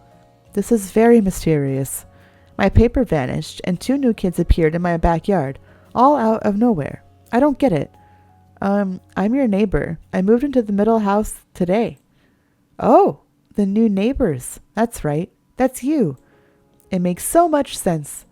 Except for her. His growing excitement scrunched into confusion. Q brought a hand to his chin while also pointing squarely at Tamarack with the other one. I'm pretty positive there was only going to be 1 new kid moving in. Unless you're Kate's mom. Tamarack was completely tickled by the idea, giggling and covering her mouth with her hands. She didn't do a good job at stopping any of the laughter from getting out. No, I'm not a mom. I moved in with my Omi and Opa. Omi and Opa? I've never heard of that. Is it another language? Uh-huh. It's German, and they're German. Cool. Thanks, but they already had a house here. It's the gray one. Whoa. There's a granny who lives there and a guy that's her husband? Oh, that wasn't a question. There's a granny who lives there and a guy that's her husband. That's your Omi and Opa? I think so, probably. Omi has really long hair. Opa has short hair, and some of it is on his face. Omi and Opa means granny and grandpa. Yeah. Q bobbed his head up and down with great understanding. Granny and him have a kid now. Huh. Wow. Then Q shook his head side to side, flopping dark brown strands of hair around and trying to sort out his thoughts. But if you're just new neighbors, not thieves or sorcerers, how did you know that was my paper? I didn't know. Not for sure. What? You were showing my notes off to everyone you saw in the world? Huh? You knew it would be a long story, so you took in a huge breath. Tamarack put her fists up eagerly in her own preparation to talk about what she had done. I got here today with my mom. She was waiting for the real estate agent, so I had to go spend time doing something. I went down the road, and a paper airplane hit me in the shoulder, and nobody was there. That was me. I threw it and ran away. It was great.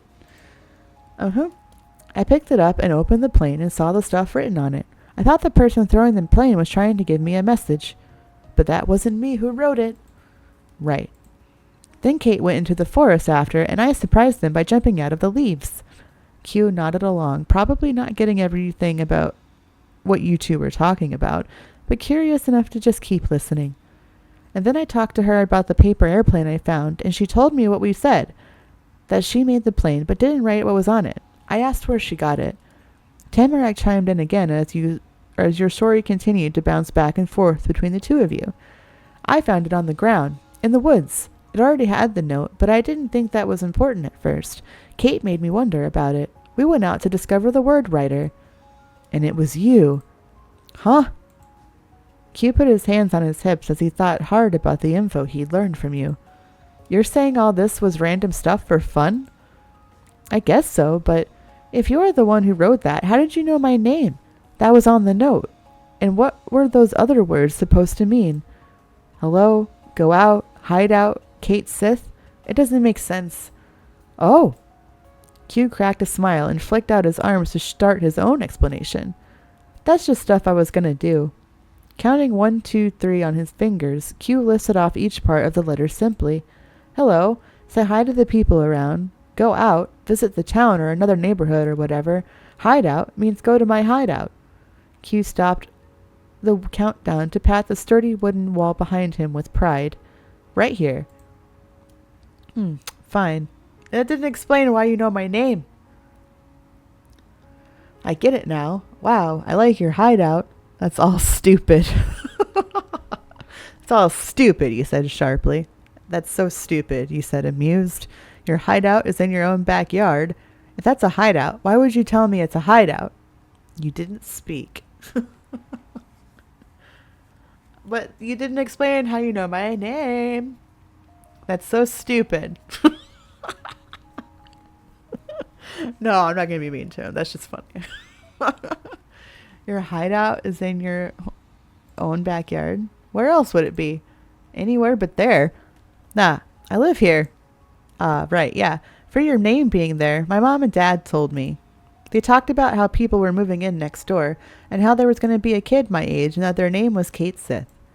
It was cool to me, so I wrote it down. That way I wouldn't forget. How did they know my name?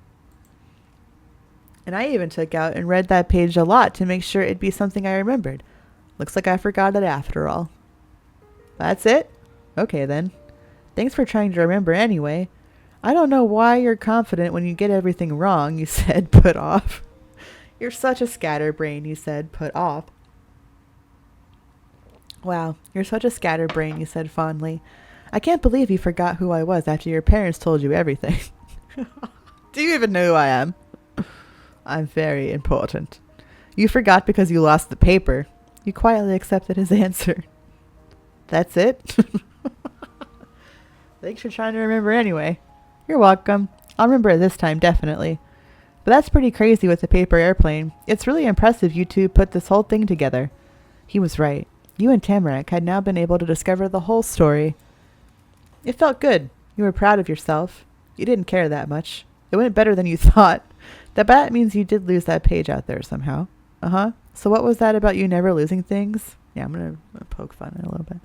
Tamarack found your paper on the ground. With wrinkled brows, Q shifted his hands up to the side of his head so he could instead tug at the front strands of his hair, pulling them out fully straight. I don't know how it's possible. Are you two sure you're not sorcerers or thieves after all?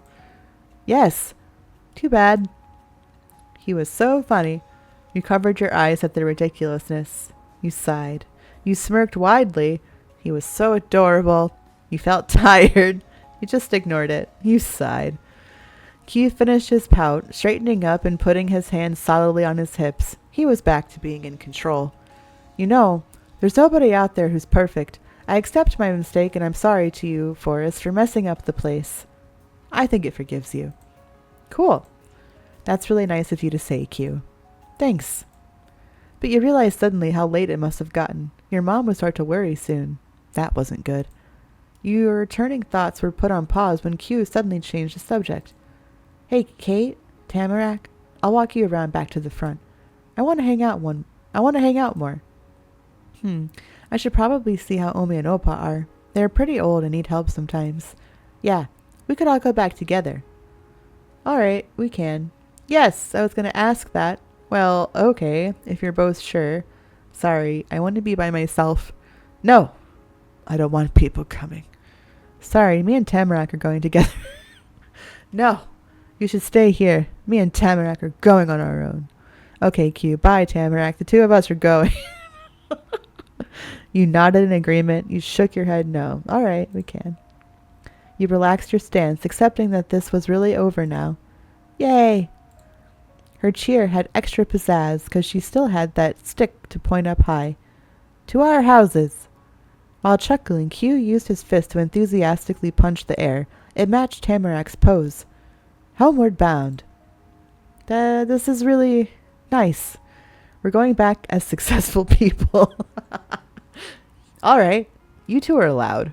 You smiled at them in agreement. You watched the two in shy silence. You were filled with confidence. You couldn't have been more victorious. To join in the celebration, you clapped your hands. You covered your ears. This is really nice. All right. Yeah.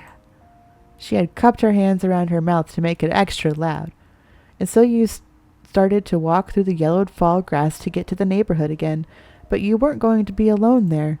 Tamarack bounded ahead, bouncing her arm up and down with a stick like she was the conductor of a marching band, while Q came alongside you with even casual steps.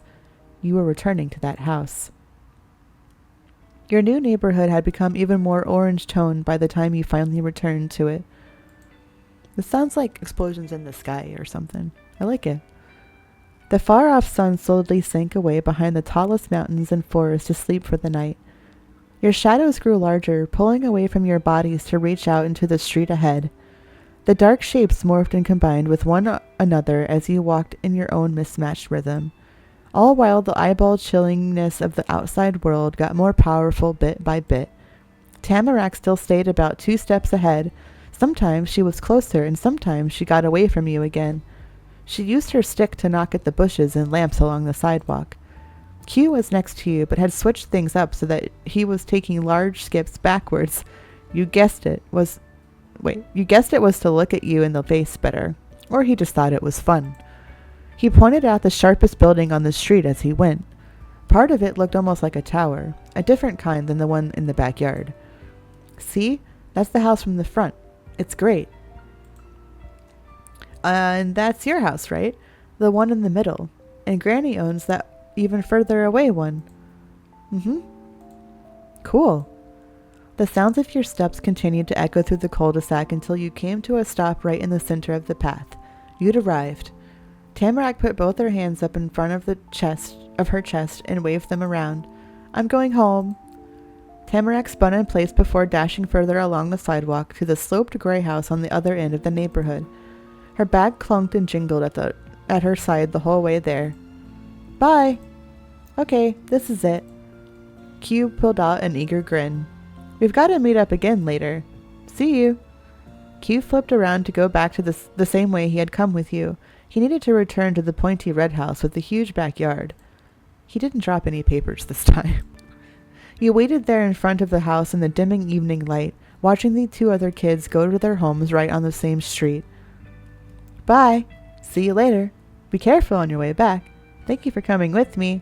It was cool to meet you 2. You waved goodbye. You waved your hands in the air and jumped up. You simply stood there. You offered a thumbs up. Bye. That was everything. The whole outing was done. In the quiet resolution of your first day in this place, the 2 encounters you had earlier that afternoon drifted through your head. Tamarack and Q. Aw. Oh, this is cute. I'm doing great, Scorpio. This demo is so cute. I can't wait for this full game to come out. This is a lot for a demo. Now you're at the stage where you'll get to set your dynamic with Tamarack and with Q. Our life now and forever has a specific way of constructing the personalized relationship you have with the two neighbors you grow up with. It's called dynamics. This encompasses how your character and that character feel about one another and how they generally interact with each other. If it doesn't determine if your character is shy or confident or sociable or unsociable, that's done through the freezing actions you pick in normal choices. This is only setting how you and the two leads tend to think/approach things on a top-line level.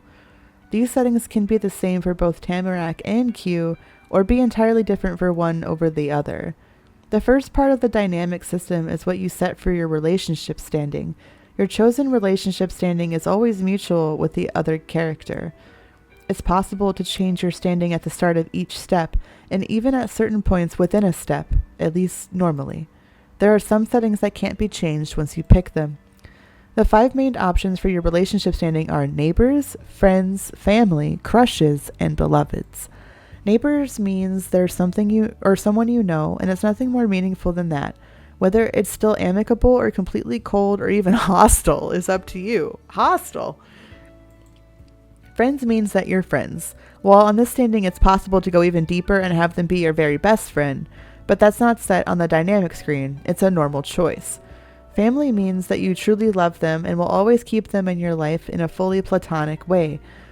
You can't choose to love someone this deeply until later steps once you've known them longer. You also won't be able to change this setting to anything else once you've picked it. It's completely certain and unwavering. Okay, so it can either be family or beloved. Okay. You can bring both Tamarack and Q into your proverbial family. Crushes means that you and them have crushes on each other. While on this standing, you can keep your feelings a secret and act as though you're only best friends, or it can be known that you're romantically interested. Later in the game, you can also officially go steady with Tamarack or Q. If you begin dating one of them, your standing on the dynamic screen will change to partners instead of crushes.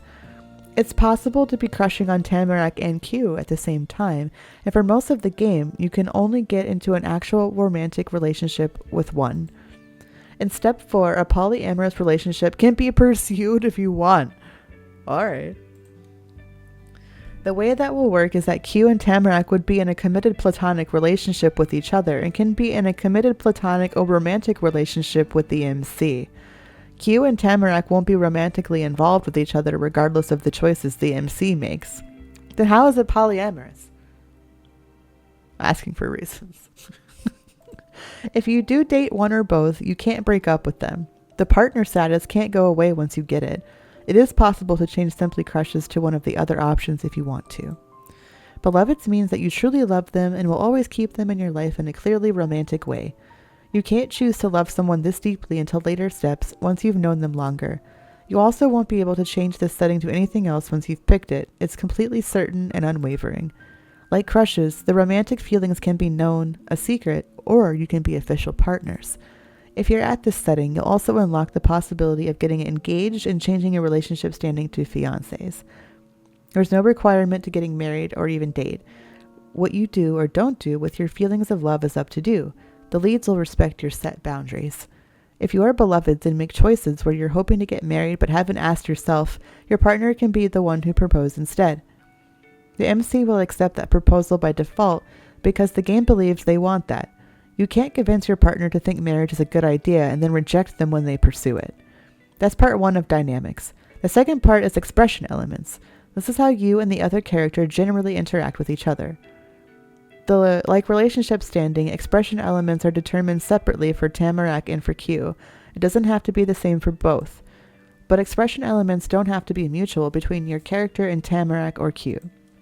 They have their own ways of conveying themselves, and your character gets to have theirs. Expression elements are broken down further into 3 meters, with 3 choices per meter. Meter 1, deferring, teamworking, contesting. Oh, okay, I see. I was confused. Okay. Meter 2, praising, unassuming, and teasing. Or meter 3, doting, accepting, admiring.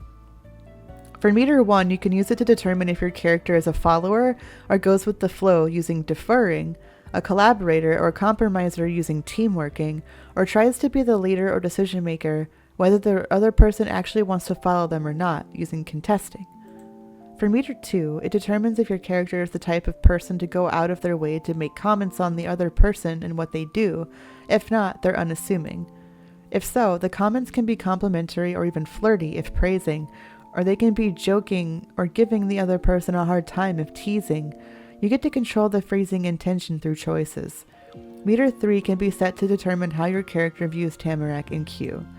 Do they feel like they need to look out for them, or that they're on the same level as each other, or that the other person is more incredible than most?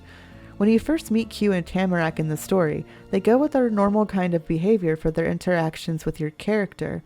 Because of that, their expression elements are always the same in Step 1.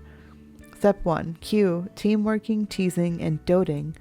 Step 1, Tamarack, contesting, praising, and accepting. As you spend more time with Tamarack and Q, they'll get to know your character better, and at each of the next steps, their expression elements can change to match that. If, for example, you're friends with Tamarack and express displeasure whenever she insists on getting her way, she'll notice that. In Step 2, instead of contesting, she could be teamworking with your character, or even deferring, depending on the details. Their connection with your character will develop organically. Though, in future steps, you'll also have the option of customizing their expression elements if you want to make sure your playthrough has a specific feel. And starting in Step 2, and if you're more than just neighbors, a fourth expression element meter unlocks. Meter 4, envious of, not jealous, or jealous over. Oh. Envious of means that one character is envious of the life, appearance, abilities, relationships, or something else of the other person, depending on the specifics involved. Jealous over means that they feel discomfort if they think the other person seems to like someone else more, or isn't spending as much time with them as normal and such. The jealousy meter does nothing but let you add more negative feelings or relationship competition interactions as an extra element of drama to your life. Oh, I will say, actually, that's probably a good idea. We haven't saved this whole time. The jealousy meter does nothing but let you... Okay, drama. By default, Q, Tamarack, and you will always be not jealous, which skips all that. You'll have to choose to customize the expression elements and set them to being jealous in one way or the other for that kind of emotion to crop up. With relationship standing and expression elements, you'll be able to have a truly personal dynamic with Tamarack and with Q. There are dozens of combos for the step you're in, and when going from step to step. Being at crushes in Step 3 will be different if you use the... Being at crushes in Step 3 will be different if you used to be friends than if you were crushing from the start, and so on. You have plenty of options to try out. That ends the dynamic system tutorial. We hope you'll enjoy the connection you create with Tamarack and Q. Wow. Okay, that was a lot. Thanks for refreshing the lyric, Frank. Okay, so Tamarack... So I'm a sucker for a boy with long hair, as we all know. So I think we're going to be like romantic towards Q. Not yet, though. We're 10. Do we have crushes when we were 10? I don't remember being 10. I feel like we're just going to be friends. Like, we're just friends right now. We're all friends. Friends. Okay. Wait, I need to remember. Okay, yeah, thank you. It's like that was a lot of information. Okay, deferring, you are a follower and prefer to go with the flow. Teamworking or collaborator or compromiser. You prefer to be the leader. I gotta go with the flow, so we'll do that.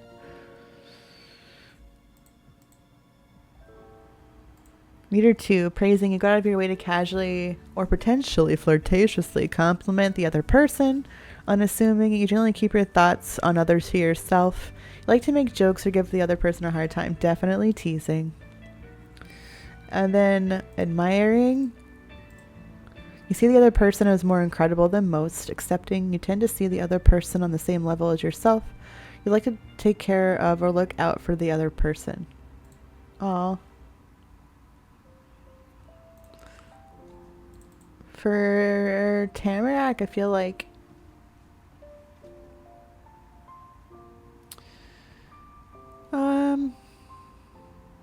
mean, I'm doting in particular to like my friends in general, I guess. Okay, okay, and with Q, okay, we're just gonna be friends for now.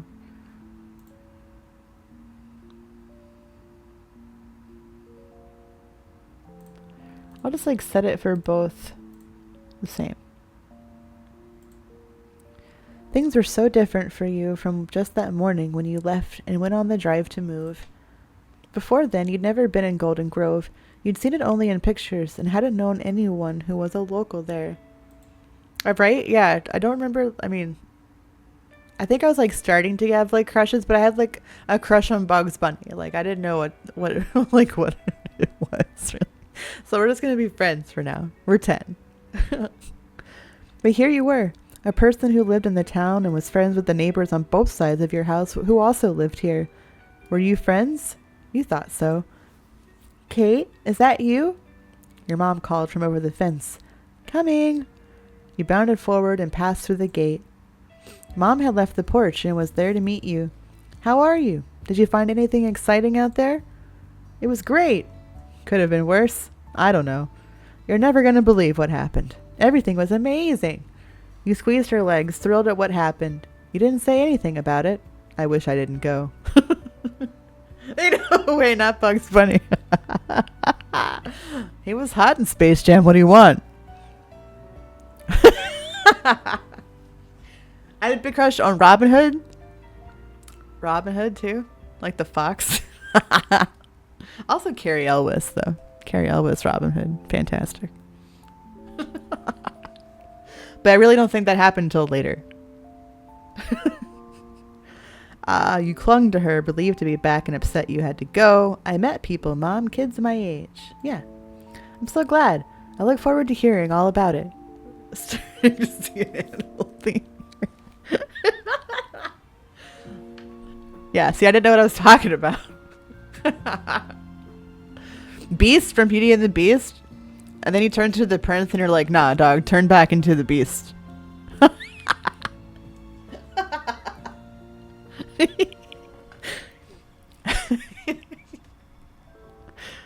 From strength to strength. We've got the key to the house. The agent finally arrived about 20 minutes ago. He's gone now, but I haven't peeked yet. She's been sitting outside. Ma! The both of us should be here for this. It's your house, too. Yeah, this is our house now. Absolutely. Come on. Mom turned to go and slipped the key out from her sweater pocket. She gestured with the other hand for you to follow. Your mom led the way as you went back up the stairs. The key fit perfectly into the hole at the door, and Mom smiled at the sound of an unlocking click.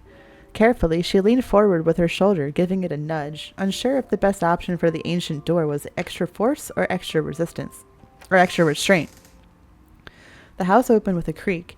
Air came out through the front like it was exhaling. Mom let out a breath at the same time. Not the gift. Everything's okay, dear. You can get a little closer. You can see inside here. You scooched towards your mom's side on the door frame. It was then that you noticed there was a mat at the front. It had a light color and a kind of hard but fluffy texture. The sort of mat that'd get dirty looking right away when it was used, but it was still clean and nice. It hadn't been worn down at all like the rest of the building. This part of the house wasn't just an old thing left behind by older people who didn't need it or want it anymore. Someone must have put it there for this happening, for your mom and you moving in. Written across the top, it said, "Welcome home. Aw." Mom softly tapped the top of your shoulder, bringing you back into the moment. She kept the hand there, leading you ahead with her. Mom, I'm taking it in. Hold on. God. You twisted your head to give a glance back towards the neighborhood. It was empty. You couldn't get away from what was happening. The two of you walked through the door. Everything in the air was still. The wind was blocked, but it was practically as cold inside as it was out of the house. Mom shifted forward cautiously, feeling around for a light switch. Got it. A dim light from the ceiling sparked on in an instant, and there in front of you was an old-fashioned living room. The house had furniture that came along with it, but it wasn't a set. The pieces were mismatched, each chair, table, and bookshelf in a different color. They were covered in transparent sheets of plastic and in dust. The room had a real fireplace made out of brick. In the back, you could see a staircase going up to another floor. Beautiful. It's even better than the photos. So much potential inside these walls. You were amazed. It could fit in a storybook. You were so disappointed. It blew your old apartment out of the water. It was the worst house in the world. It could work once you had your stuff out. You thought it was okay. You didn't care about the house. You didn't want to be there. The house was definitely haunted. This place was so haunted. Awesome. It blew your old apartment out of the water. I feel like that's... You had to admit, it was cooler than you had let yourself hope for. Your mom touched the tips of her fingers to the muted blue paint next to her. We'll have to clean as much as we can to make it livable before bed. It'll be a long night. We can unpack more of our things tomorrow. Though I'll be doing much of that on my own. You're going to be busy. Mom increased the pitch of her voice, squinting her eyes sweetly. After all, it's the first day of 5th grade. You grinned brightly. You groaned, throwing your head back dramatically. You had hoped she'd forgotten. You threw your hands up in the air from excitement. You covered your face, getting nervous just thinking about it. You bit your lip, scared to even imagine having to go to a new school. You shrugged plainly. You got lost in thought, imagining what it might be like, and you glared at her, annoyed that she'd brought it up so cheerily. I'm scared. She let out a breath gently while watching you. We got here just in time, clearly. Her eyes drifted closed, and there was a crease in her brows. She seemed further away without having gone anywhere.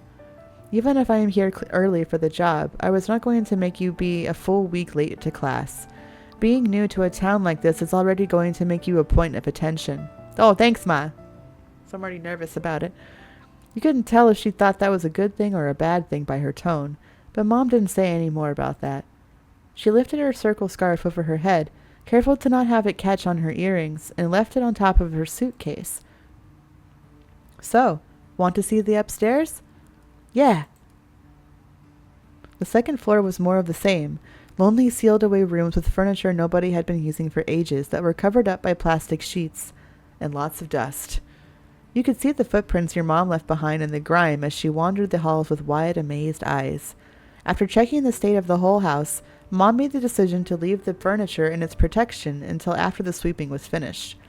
There were too many dust bunnies that might jump over to take a seat on your couches if a spot was available.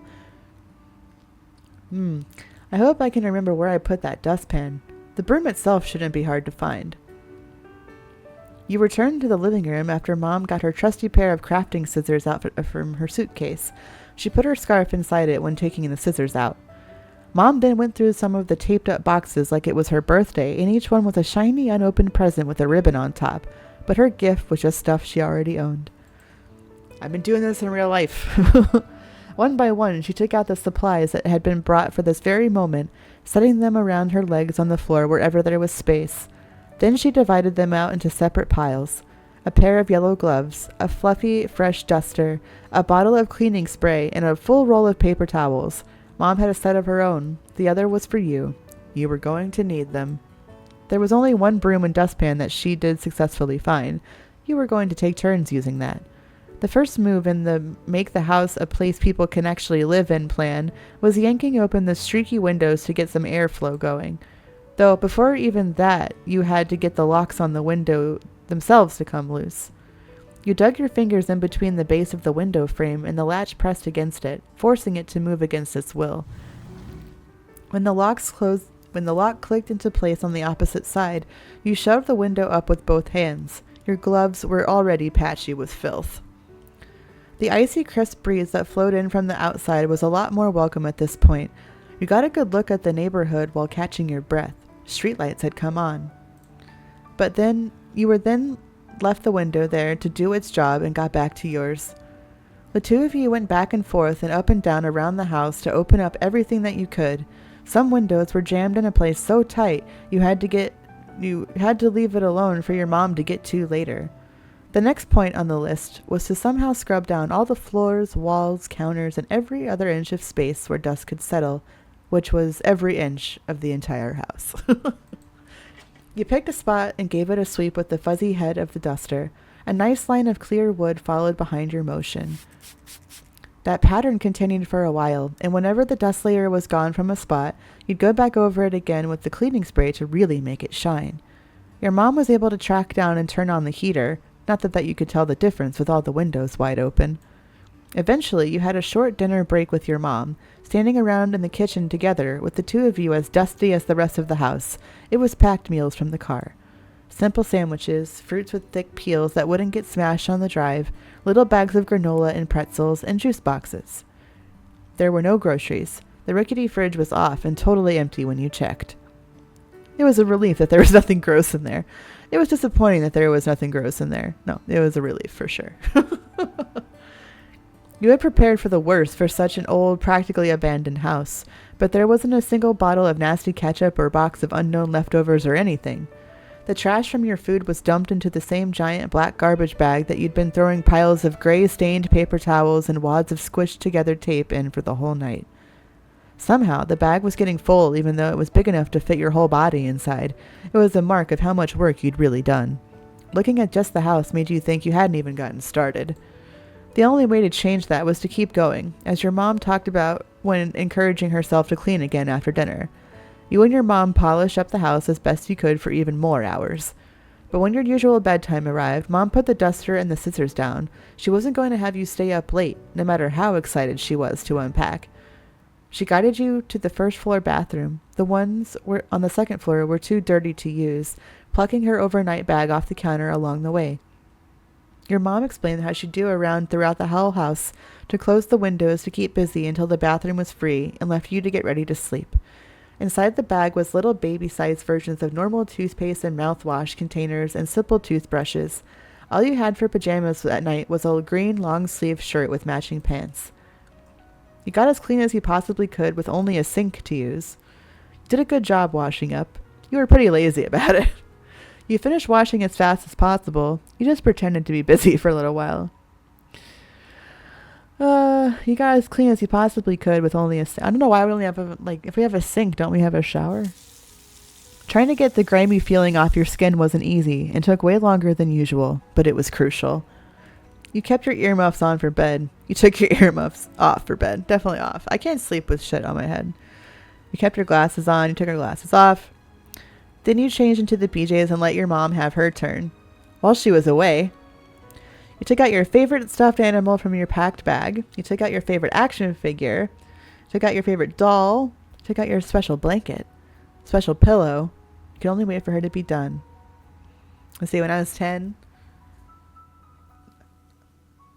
I probably had a blanket. Blankie. It wasn't something you couldn't sleep without. The furniture was still plastic wrapped, so you crouched down and sat on the rug. Mom returned in only a couple minutes wearing her purple pajamas, and she also had sleeping bags tucked under each of her arms.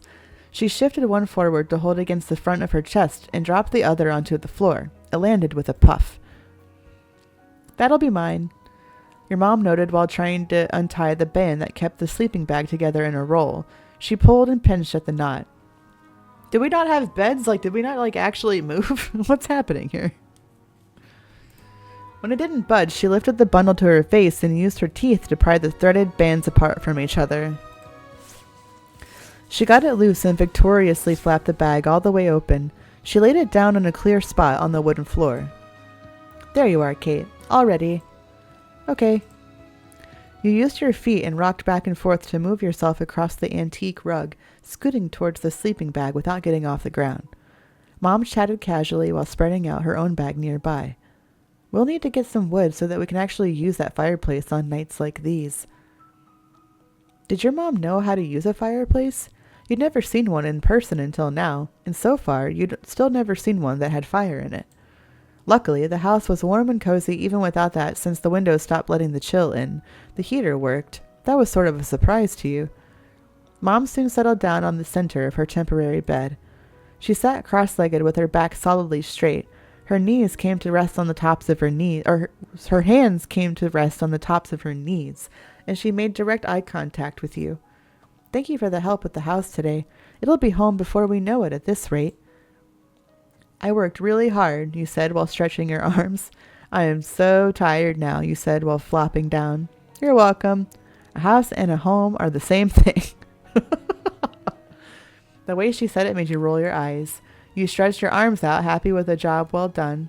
You flopped down onto the bag with a tired huff. I'm so tired.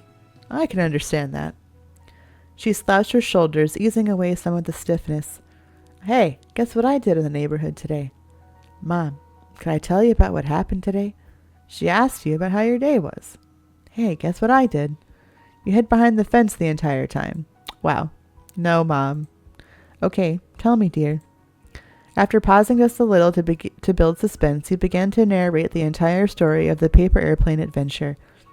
From the moment it hit to the way it led you down the forest crossroad finding Tamarack in her leaf pile and all her surprises, then meeting Q on his tower with his notebook full of loose pages. Mom listened with her whole self, leaning forward and grinning wider with each new turn you revealed. You wrapped it up by explaining how you returned to the neighborhood with Q and Tamarack after everything you'd discovered. What a way to spend an afternoon. I'm proud of you, Kate. I had no idea you'd gotten into such a winding journey. Her words made your face get hot. You plucked at the tiny yarn strands of the rug to distract yourself. It was a fun story to tell. Somehow, the events of the day felt like they were a long time ago, or that they happened to someone else, and you just heard about it. But it had been real. The paper airplane hit your shoulder. You held the note in your hands. And you threw that paper away when you were cleaning. You didn't have any idea what happened to that paper.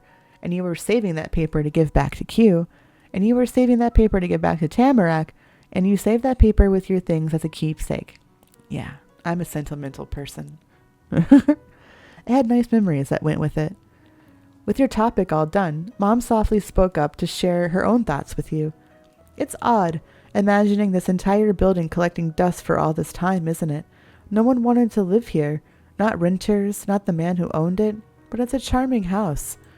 Yeah, it is. How did we get to have something like this? Mom pinched her lips together in consideration. Then she kept talking. There aren't a lot of opportunities out in these woods, I suppose. At my company, the retiring of the former HR manager was the first big position I've ever heard of for in this area.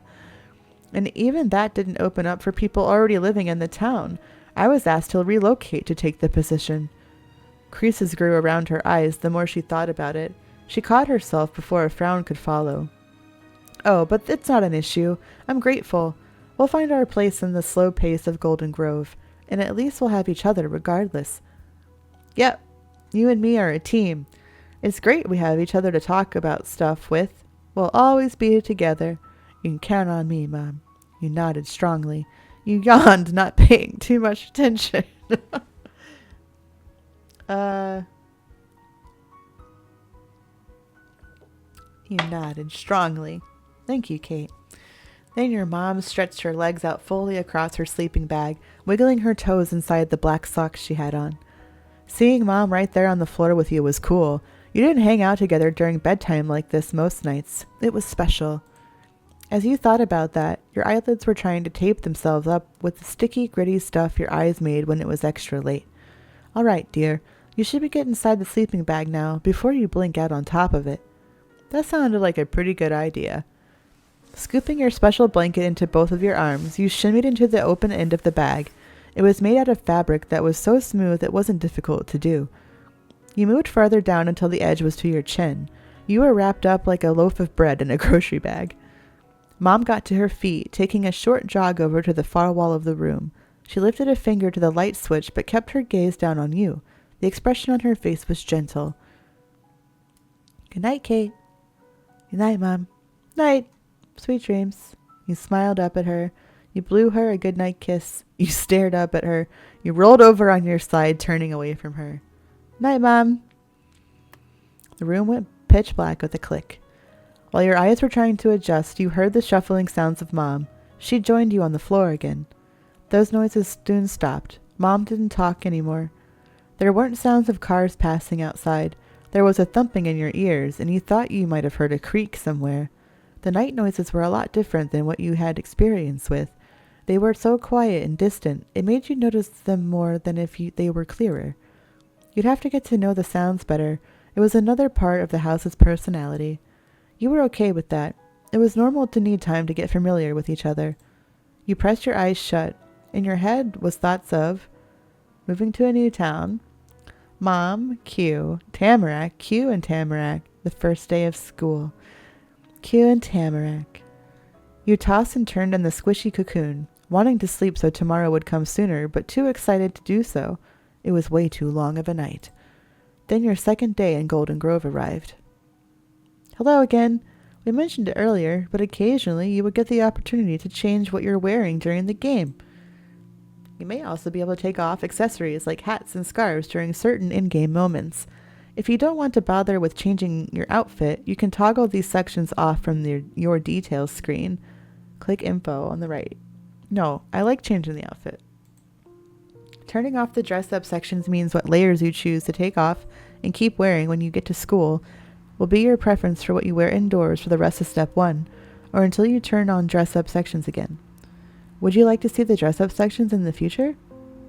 I want to pick my outfit. Have fun. Oh my god. Yes. Okay, we have that. Wait. Wear head accessories indoors. Okay, we'll take those off.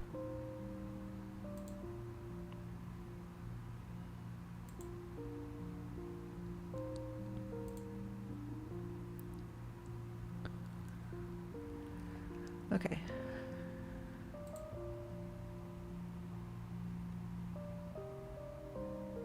I still love the pumpkin.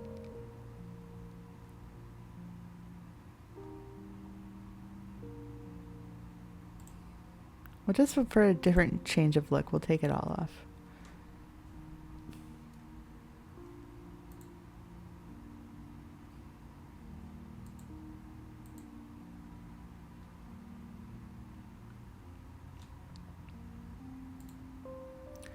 But your second day had only just arrived. Only one corner of the world outside the window had any sunlight. The rest was all shadows. The lights in the house had to be turned on for you to see your own hands. You loved it when it was that early. Your mom had to work really hard to get you up. You didn't mind that. You thought it should be criminal to make people have to be awake this early. That was definitely me. Until very recently, I was not a morning person. And I'm still not happy about it. But your home phone wasn't working yet, so you couldn't call the police or the mayor to complain. At least your mom didn't start making you do chores. The unpacking wouldn't be started again until a lot later. That's what your mom said when you were brushing your teeth. For now, you both only had what was already out. The food around to eat was still the same stuff from yesterday. It was what you had for breakfast already, and you could see your mom packing it into a brown paper bag for lunch, too. That was the last of the preparation she had to do for your school, you were pretty sure. Your mom really wanted to be the one to get your supplies for the day together. She'd put stacks of paper, stapled papers, a notebook, your pencil case, a ruler, and more into your backpack. Mom had kept the pack on the middle seat of the car to make sure it would be right there when it was time to use it for class. If it had gone missing, maybe you would have had to carry your school stuff in a cardboard box, the same way you had to bring everything else you owned to this place in big boxes. You watched her from your comfy spot on your sleeping bag. You'd already gotten dressed for that day, but that didn't mean you couldn't sit in bed again. There wasn't anything else to do. Oh, there wasn't anywhere else to. Soon you'd be leaving the new old house and the neighborhood and all the parts of Golden Grove you'd gotten to see so far. The next stop into the unknown was North Acres Elementary School. You kind of wondered why your mom was bothering with making you bring so many things. None of the stuff in a backpack would make you prepared for that. But school thoughts were shaken out of your head when a muffled thumping sound filled up the air. Mom slowly lowered her full hands down to the counter, and at the same time her head and eyebrows went up. Guess? Already? At this hour? Your mom left your lunch bag incomplete on the tabletop and went to investigate the knocking. You got up to see, too. You ran to stick by your mom's side. You dashed forward to beat your mom to opening the door. You stayed sitting on your sleeping bag. You got to your feet while calling your mom. Mom, can I answer it? I definitely stayed sitting. She pushed the long handle down with a click and tugged the door forward. It squeaked open. And following that was a call from your mom. Kate, could you come here? You did as you were asked. You pressed your hands into the shiny stuffed bedding underneath you as you leaned onto your feet to get off the floor. You were joined by Mom at the start of the entryway. You glanced ahead, squinting your eyes to adjust from the complete brightness inside to the pale dawn outside. Standing tall on the welcome mat, seeming totally at home at your home, was the new friend you had made the day before, Mr. Q Lin. Though he said he was also called Autumn. You were going to try using the nickname sometimes. I mean, sure, we'll call him by the nickname. Autumn's fluffy hood was tucked snugly around his head. He didn't usually do that, at least based on how much you knew was usual for him. Maybe it was because the air was somehow even more skin-prickling cold in the morning than it was during the day or evening. You shuddered just from the wind coming in through the opening. When he caught sight of you there, a plucky grin took over his face. He popped onto the balls of his feet, getting even taller, and cheered a greeting. "Good morning."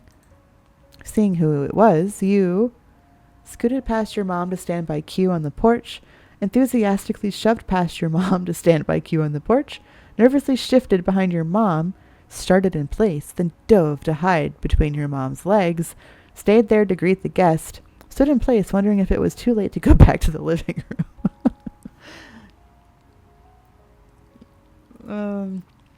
Hi. Q's smile was as bold as ever as he took a full step to the side, so he was directly in front of you instead of Mom. Hello. Hi. Good morning to you. You're visiting me, you said, amazed. You're visiting me? You said, confused. Thanks for coming to my house. What are you doing here? You asked accusingly. What are you doing here? You asked curiously. You waved excitedly. You waved shyly. You quietly waited there for an explanation. Hi. Q stayed put in the new place he took, but angled his head up and over to give his focus to your mom. I'm Mr. Q Lin. I'm your neighbor, and the same age as Miss Kate Smith. The two of us met yesterday. Ah, yes, I've heard. I'd been anticipating getting to meet you, and those feelings were well placed. You're so polite. Q straightened out the line of his bandana with both hands, giggling cheekily as he made direct eye contact with you. Well, if somebody has been talking about me, I hope it was the good stuff. Now I should introduce myself as well.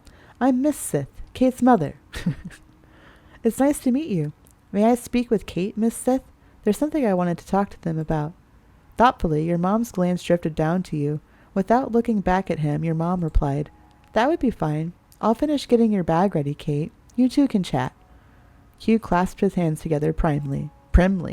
Thank you very much. Mom held a reassuring smile on her face as she walked back inside the house, leaving you alone with Q. You looked back at him eagerly. It was only the morning, and something good was already happening. What did you want to say? Autumn didn't beat around the bush with you. He probably didn't want with anyone. He came right out with what he had in mind. Want to walk to school together? It's the first day. He squared his shoulders and held out a hand, counting off points on his fingers. We're going to the same place, in the same grade. There's a good chance we'll even be in the same class. Going together would make everything so easy. Yeah. Okay. Thank you. You're so nice. Only if you're sure. He gave a nod of agreement. No! No thanks. I'm sorry. You shook your head in disagreement. But if that's just easier for me, what's in it for you? I don't need your help. You don't have to help me. You stared at him with wide eyes. Yeah. All right. Well, he seems excited about it, so we'll be excited about it. He popped an enthusiastic double thumbs up. And guess what else is a reason for why we should walk together? What? His gaze got sharper, but it didn't feel scary at all. The glance was like a fancy-cut jewel rather than a pointy weapon. It's 'cause I want you to be there. Oh, that's so cute.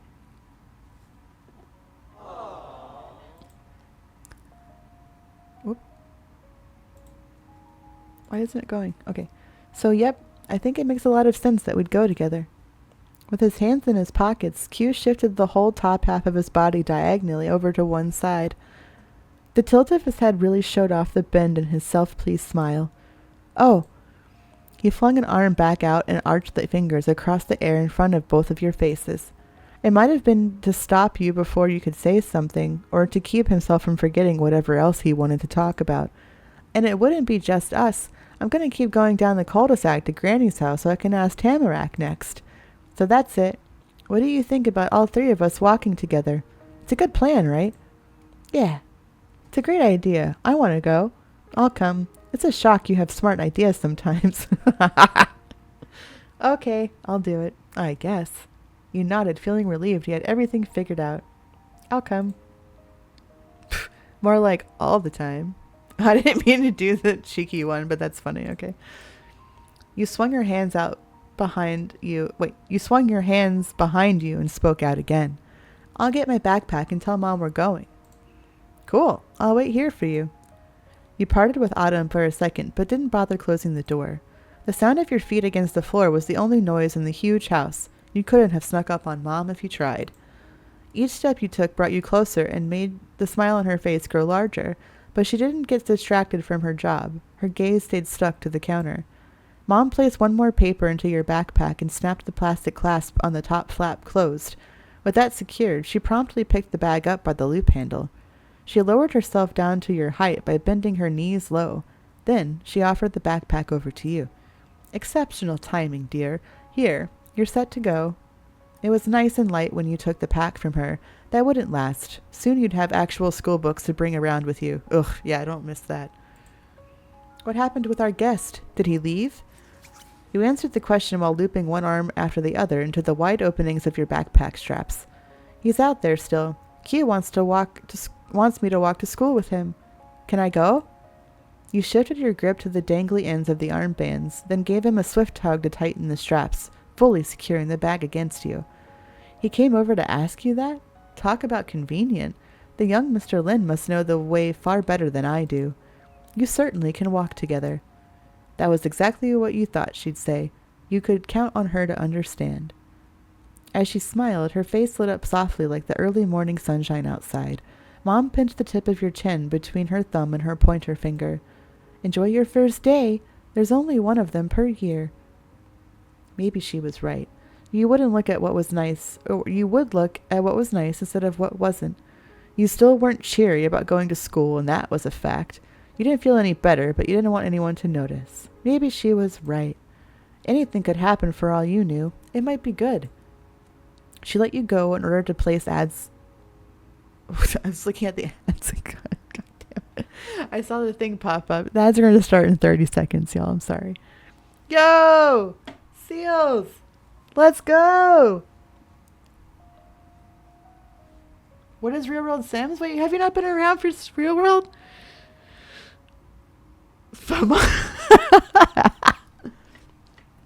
No, yes. You absolutely have to be in the... Hold on. Let me grab my paper and write you down.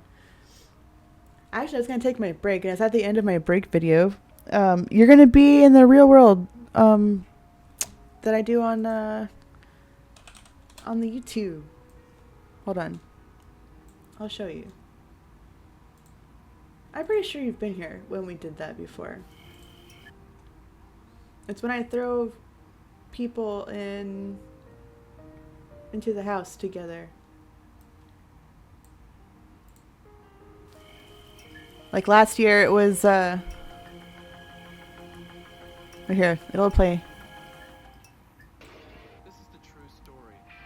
True story. 7 strangers pick to live in a loft And have their lives taped to find out what happens when people stop being polite. Could you get the phone? and start getting real. The real world. Skiba, you move.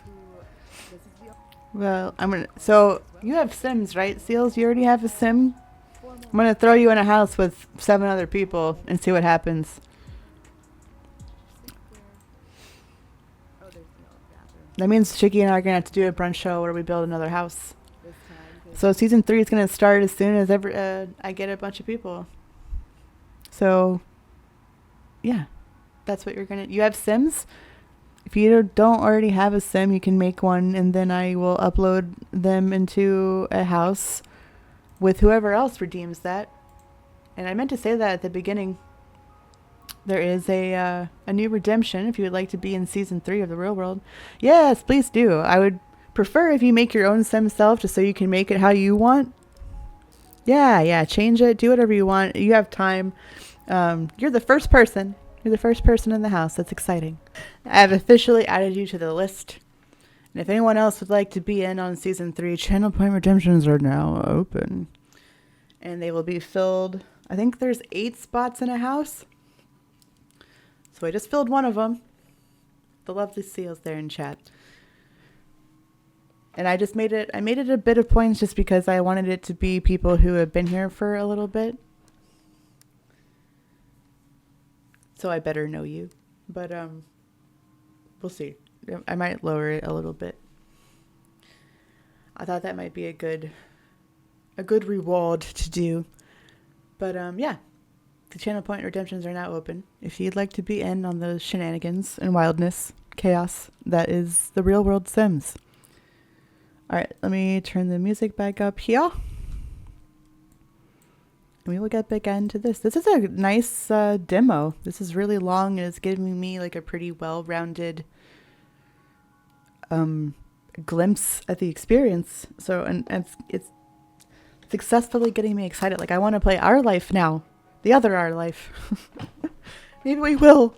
It's like a good summer game, but this is making me want to play it. Okay. Alright, so Q came over. We're going to go to school together. She lets you go in order to place her hands on her thighs, needing to balance herself as she stiffly straightened up to her full height. Your mom folded her arms proudly, watching you leave for the day. You were going ahead without her. Through the open door, you could see Autumn waiting patiently on your porch still. He turned his back to the house, instead looking around the neighborhood. You came to his side, and that caught his attention. But his gaze didn't go to yours. It went right to the backpack you had on. Autumn grinned hopefully. I told Mom. It's okay. He smacked his hands together enthusiastically. All right, time to go. You know, laughing, it's been forever since I've gotten to walk to school with a friend. You perked your ears, going super alert. He called you laughing, and he said you were friends. You thought you were, but it was totally different to have him talk about it just like that. I'm glad we're friends. Me too, Autumn. This is great. You really think we're friends? Q, thanks for being my friend. Q, thanks for using my nickname. Q, could you call me Kate? I knew you liked me, you joked. You didn't know what to say. He used our nickname. We should use one of these with his nickname. Me too, Autumn. That's the only one, I guess. He grinned ear to ear. Autumn was full of certainty. Q easily swiveled all the way around on his heels. He firmly planted his feet onto the floorboards of the porch to close out his move. Then he confidently strode forward and leapt over the little steps to get onto the ground. Autumn had places to be, and nothing was going to stand in his way. Happily, you went along with him down the stone path, past the fence, and onto the neighborhood sidewalk. It took less than a minute to go around the bendy curve of your neighborhood that led to the least pointy, least colorful home on the street. Tamarak's house. Also, her Omi and Opa's house. Q and you wandered right into the uncharted territory of their porch.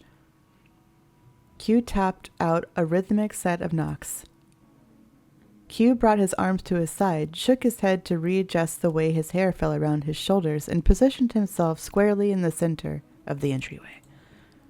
The old door began to jiggle in its frame like it was shivering cold from being outside this early, too. But someone was fiddling with the doorknob on the other side. And then the door swung wide open with a clattering yank and a gust of flowery, perfumed air coming out from deep inside the house. Still clasping the handle and leaning her head against the wood, Tamarak was there to greet you. She had her bag and scarf on for the day already. Hello. Good morning, Tamarak. Her eyes popped open. She hadn't looked to see who was at her door before saying hello, but she could tell who it was from that answer. Tamarak's tone of voice lightened even more. Q and Kate. She used your name, not your nickname like Autumn had. Maybe she would use it later, or maybe she forgot. Tamarak kept talking without giving a reason for why she called you that. I mean, she doesn't have to use it. You're both here. Hi. Hi. Good morning, Tamarak. Did Tamarak doesn't have a nickname, does she? I guess not. Q didn't think you could make it to school on your own, so we came to walk you. I don't think you said that. That's right. We came to ask you to go to school with us. You waved at her. You lowered your gaze shyly. Want to walk to school together? That's right. Q followed your invitation with a nod. We're all going that way. It'd be cool to walk as a group. Please? I don't want you to go all by yourself. She blinked rapidly, many times and all in a row. In the soft pink light, her eyelashes looked almost like shimmering dragonfly wings. Wow, okay. I want to come. She twisted almost the whole way around, turning her back to you. You could just barely glimpse the darkened hall beyond her. Tamarack then leaned over, bending her knees and powerfully shouted into the depths of the gray house. I'm going to school now. Her loud, high-pitched call echoed through the hallway. Have a good day, young lady. Tamarack hopped forward. It was small, but that was all it took to go from being in her house to being in the outside world. She tugged the doorknob with her to slam the door shut. I'm ready. The quickness of all that was too much, and Q needed a second to catch up with it. But when he did, he chuckled. Perfect. Autumn lazily settled her hands on her hips, and his eyes moved... settled his hands on his hips, and his eyes moved way off to the side, even though there was nothing special to see that way. Guess we've actually got to go to class. Yeah. She pumped her fists up and down in the air in a pattern that matched in the pace of her yes. Her yeah, or something. Here we go. I hope we're not going to be late. You sound really excited, Q, you joked. I'm glad you're coming, Tamarack. Yeah. Yeah, you cheered along with Tamarack. You smiled wide. Or we could not go. I think this was before I played hooky, but I did play hooky a lot. That was like high school, though. Or we could not go, he said plainly. Yeah, you sighed. Yeah. Her last yeah was only a whisper. Sorry. All closer together, you, Q, and Tamarack tramped off the white wooden porch. The full set of cul-de-sac kids hit the road again. The trip was almost the opposite of last time. The sun was coming up instead of going down, and you were leaving the neighborhood instead of going back to it. But that wasn't what really stood out to you. It was a little bit amazing you already could compare it to a last time. And you could guess that this journey with them wasn't going to be the actual last time it ever happened. It just became the last time it happened before the new next time. The first part of the school trip wasn't hard. There was only one way out of your neighborhood unless someone hiked out into wherever the woods went. That would be cool. Maybe you'd be able to do that someday. Your actual path forward had you brushed past the forest fork that originally led you to meeting Q and Tamarack. But you weren't stuck with the same limits as before. This morning, you moved right on by without even stopping to check what might be hidden away back there. Now, you traveled even further. The woods crowded in closer and closer around the one road that led out, until suddenly structures began to appear in between the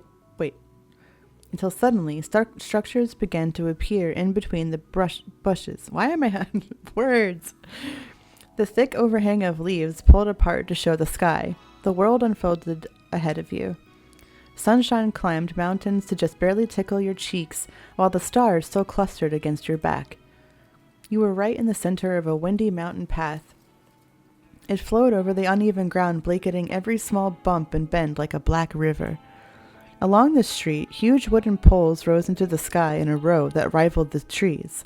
Stretching phone lines and reaching branches wove the whole town together. Even though Golden Grove was a lived-in place with man-made things, the vast wilderness was as much a neighbor to the residents as the real people neighbors. Tamarack tramped over the grass, swishing her arms in full-length swings in front of her. She didn't get anywhere near the tarmac. Q's stride was a lot breezier. He took the spot in the line closest to the road and didn't even check for cars. His eyes were aimed at the now viewable sky. You ended up somewhere in between them. If Tamarack was a swoosh and Q was a breeze, you were a whirlwind. You rushed about, twisting the angle of your head and taking in every new thing that surrounded you. All that air went out the window when Q started moving his hands around even more than Tamarack. He frantically stuck his fingers in and out of each one of his pockets while poking his tongue out at the corner of his mouth. It was kind of worrying to you. What if he'd forgotten something important? Maybe then you could lend him whatever he was looking for. Haha. And it was paper. But it wasn't his special tan pages. The thing Q grabbed was a thick folded packet of white printer paper that was covered all over in tiny ink words. You could instantly tell what it was. That many papers stapled together with that many little words on them only ever came from one place: school. Q held it close to his face. He had his nose completely in what was basically a book, but for some reason he started to talk to you and Tamarack. Which room did you get? For a second, Q peeked over the pages to look at the both of you. Who's your teacher? Tamarack thought hard, but she didn't find an answer in her head. She squished her hand under the flap of her bag without unbuckling it. She had to find her own papers. I remember. My mom told me. I remember. I read it earlier. I'm gonna check. Mom told me, but I forgot. Oh, I know that. You quietly moved to check your school stuff, too. You thought about it, and before long, you knew the answer. I'll check it, too. Your mom put a big packet of papers into your backpack. You just needed to find it. While you rooted around for that, Q shouted, "Here it is! Room 24, Mrs. Murray." Q used his thumbs to bend the papers down. They stopped hiding his face, and you could see he was stunned. Tamarack waved her packet in the air in a crinkly flurry. "Me too!" "Great. What about you, Kate? Is it Mrs. Murray 3? You yanked the papers from your bag and speed read the huge chunks of long words that explained the school procedures and student enrollment. Lucky for you, the part you needed to know was smack dab on the front. Teacher, Mrs. Murray, room number 24. I am. We're all in the same class, you cheered. Yeah, I'm also in that class, you sighed. We're gonna be stuck together forever, you joked. We're gonna be stuck together forever, you groaned. You closed your eyes and nodded. You were happy you'd get to share a class with Q. You were happy you'd get to share a class with Tamarack. You were happy you'd get to share a class with Q and Tamarack. We're all in the same class. Your mom had given you the papers. Q probably got his from his mom and dad, and Tamarack from her Omi and Opa.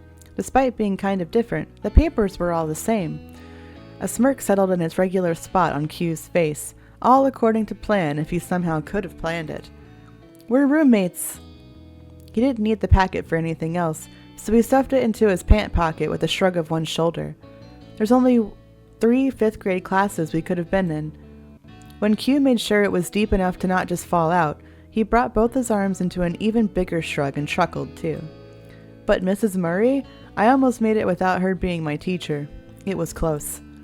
Tamarack peered into his face with wide eyes, leaning over so much that you could almost walk into her. She didn't have to say what her question was with words. Q got it. Don't worry, she's nice. She's the best teacher for you two. What does that mean? Q made a very serious and reassuring okay sign with his fingers, but in an instant it snapped into a pointing gesture. And you're probably going to be shocked, but Mrs. Murray isn't just a teacher. She's a mom. She has kids that are just her kids, not students. Wow. That's weird. Why would that be weird? I think you're weird, Q.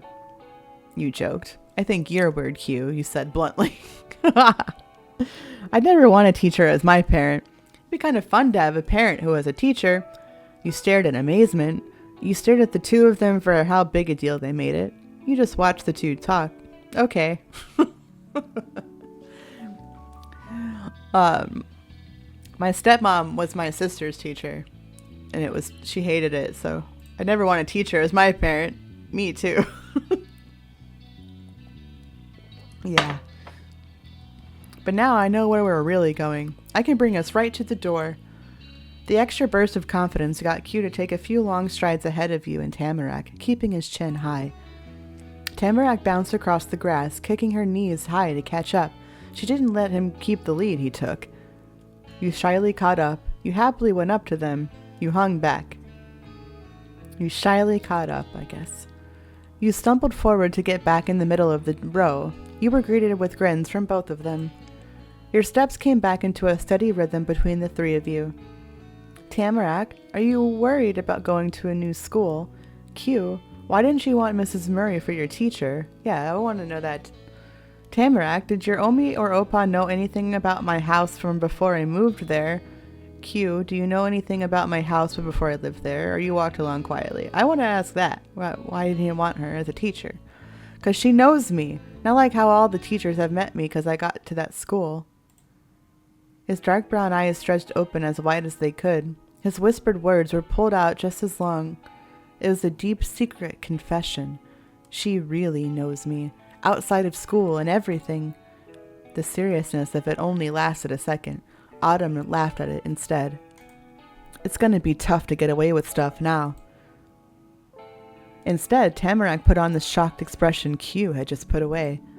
Whoa, I've never seen a teacher outside of a school. When do they leave? Pretty late usually, but they do go home and do errands and stuff. I've experienced it. Huh? Is it his mom? Oh, that was interesting. You'd learn something new.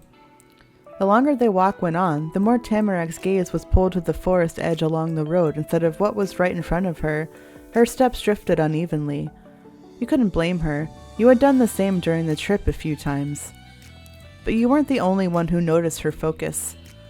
Hey, so, it's kind of funny how both of you like the woods that much. It's the only nice place I've seen here so far. She said it in the plainest way possible, and the words still made Q gasp hard enough to cusp. Have you been places other than the forest? Yeah, lots. They're not good. I can't believe it. It's not that big a deal. I think Tamarack's probably right. The town's not going to be better. Hey, both places can be good. They're just different. You shouldn't try to make Tamarack change her mind on what she likes, Q. It's mean to say the woods are the only good place, Tamarack. You didn't say anything about that. I mean, I haven't been to the town yet, so I don't know.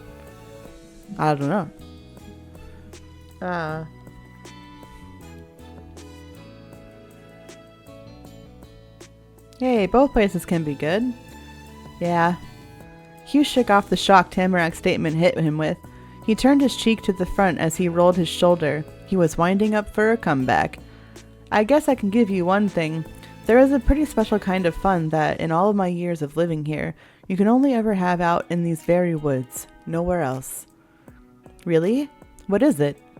He cast a reel and Tamarack was hooked on it. She instantly became invested in whatever mystery Q had up his line. I'm not gonna tell you. What? Tamarack shrieked in a tone so high it scared away a bird who was minding its own business in the tree above. It was hook, line, and sinker.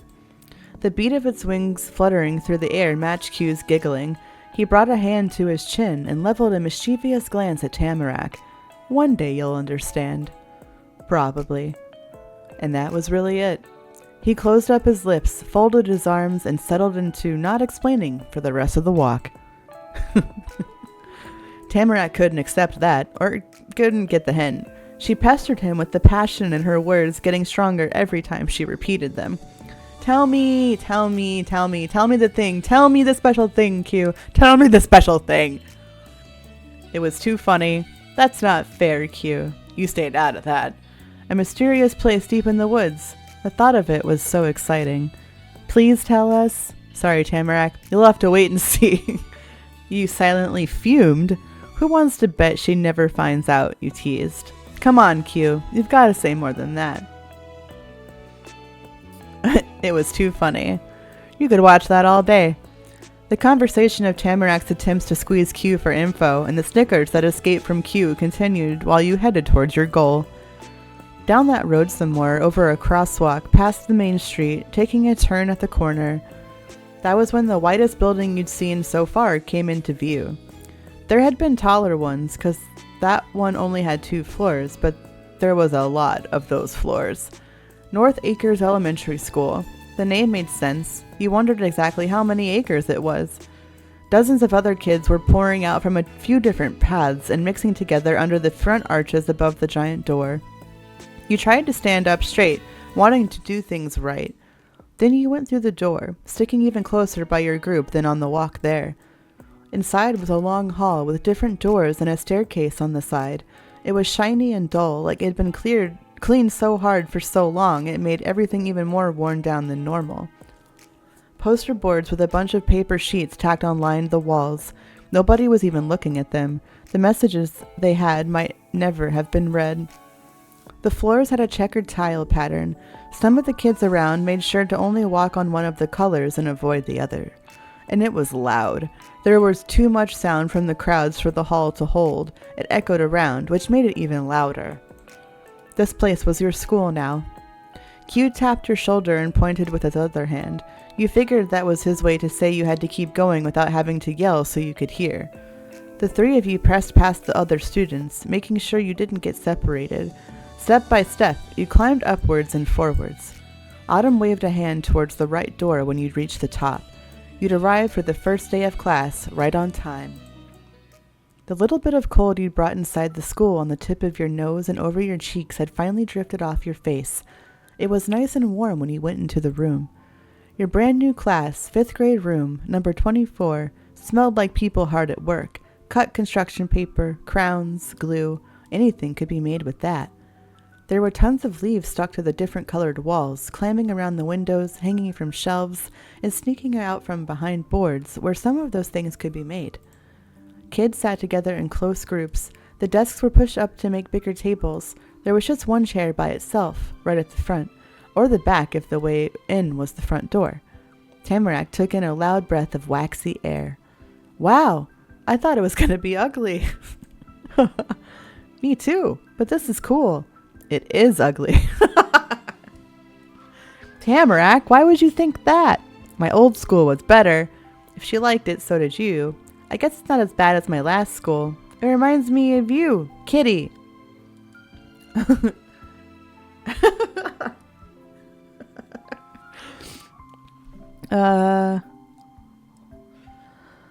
It is ugly. No, me too, but this is cool. Yeah.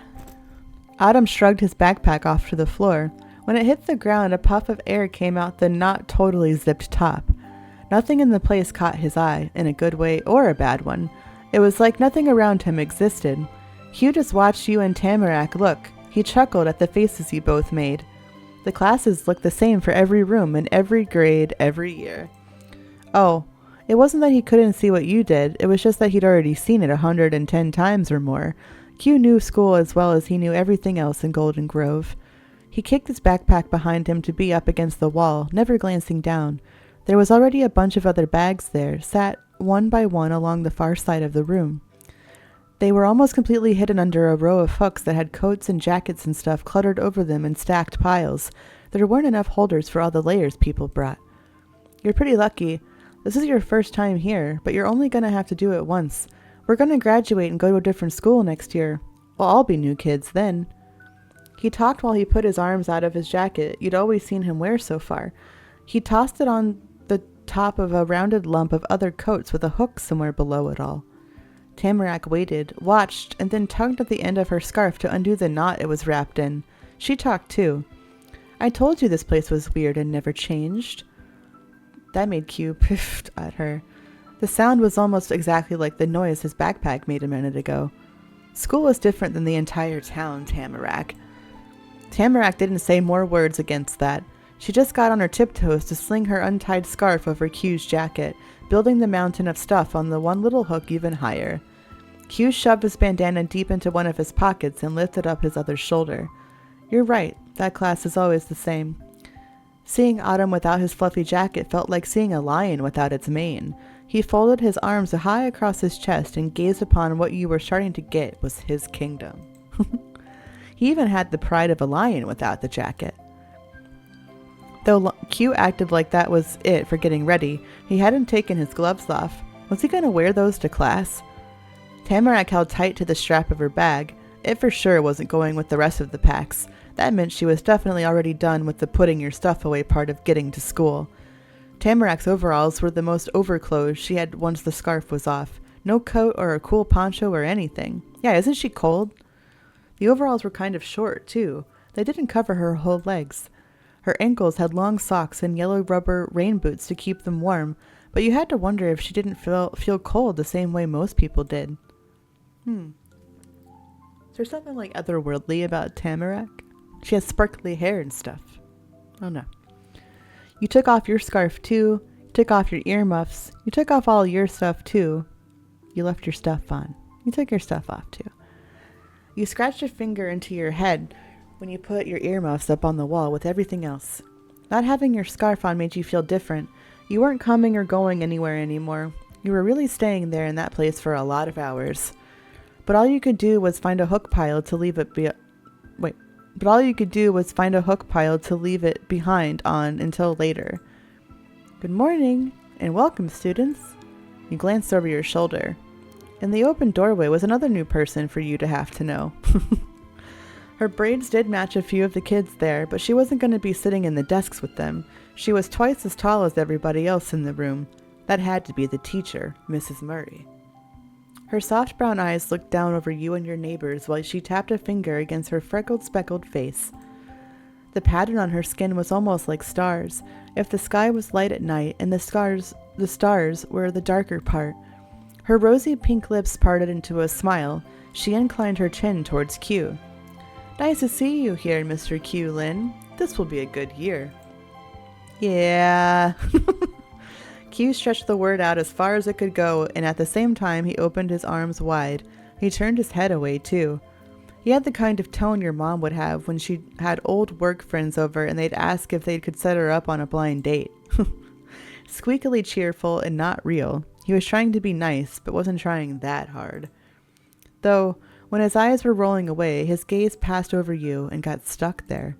A mischievous grin tugged the corners of his mouth as the sound of his voice went from off-key to chiming. Your mom's tone. Your mom for Narnia! Maybe. Mrs. Murray's pencil-pointed eyebrows lifted. She blinked one time and then her own smile grew. It was shared with you and Tamarack next.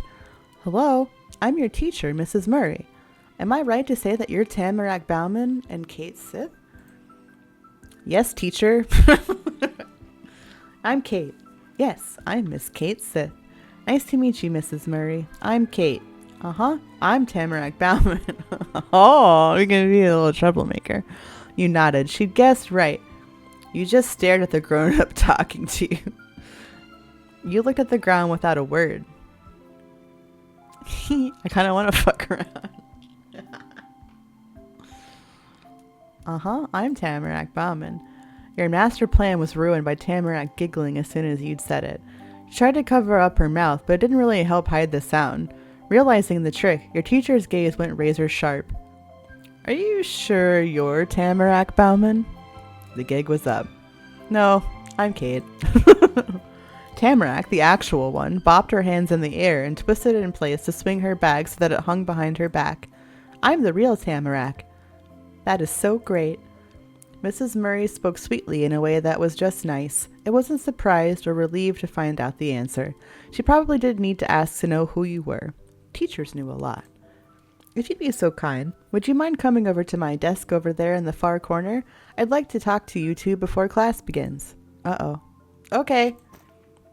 Tamarack finally lowered her hands back down to her sides. She still bummed her bag around by pushing it up and down with her butt. It clattered loudly, and Mrs. Murray pretended not to hear. Yes, teacher. What do you want to talk to us about? Well, don't take too long. Did I do something wrong already? I can go too. What about Q? You grabbed the sides of Tamarack's overalls shyly. Is it important? You took a step closer, curious. You took a step away, nervous. Well, don't take too long. Am I in trouble already? No, you're perfect. But I might do something wrong. We wouldn't want that. All right. Thank you, both of you. She gestured lightly with her hand for you to come and left the doorway. Q turned his head to follow the teacher. More and more of his dark hair eclipsed your view of the rest of him as she walked away. When you lost sight of his face, there had been a frown on it. After she was really gone, he swung back towards you and Tamarack. Autumn was smirking then. Good luck out there. He tipped over on one foot and bent his body way down, his other leg kicked out into the air. He could balance better than a flamingo. Autumn slipped a hand under his jacket on the hook, and also under Tamarack's scarf, which was still on top of it, and dug around in the fabric. He didn't come out empty-handed. He'd gotten a hold of his favorite notebook and a pencil. Q slowly lifted his chest up and brought his one hovering foot down to earth again. That whole thing was graceful, but he followed it by wildly waving his notebook goodbye at you. And a paper fell out when he did it. Ah! Tamarack squealed, trying to talk, but too fast so none of it was real words. She reached her arms to Q, graspingly, like she could pick him up and plant him back where he'd dropped his thing. That didn't work either. He stepped away on his light feet, carefree, and joined up with one of the groups at the desks. They all raised their heads and waved when he arrived. Yes, gamer! I was hoping you'd come in today. Oh my god, it's so cute. It's so cute. You have to play it. It's so cute. I love it. I can't wait for the whole game to come out already. And it's like we've been playing the game the whole time. It's like a pretty long demo. I'm guessing we're nearing the end-ish. I mean, it can't be longer. It's like, it's almost a 4-hour demo. It's so cute. You gotta play it. He was gone and the teacher was waiting. Tamarack squinted her dark red eyes tightly. She directed her gaze towards you because it wasn't like anyone else in the room could understand her. You gave her a look back. Oh, you did? Yeah, I just noticed the other day, or yesterday, because I was doing like my favorite games from last year, and Our Life was definitely one of my favorites.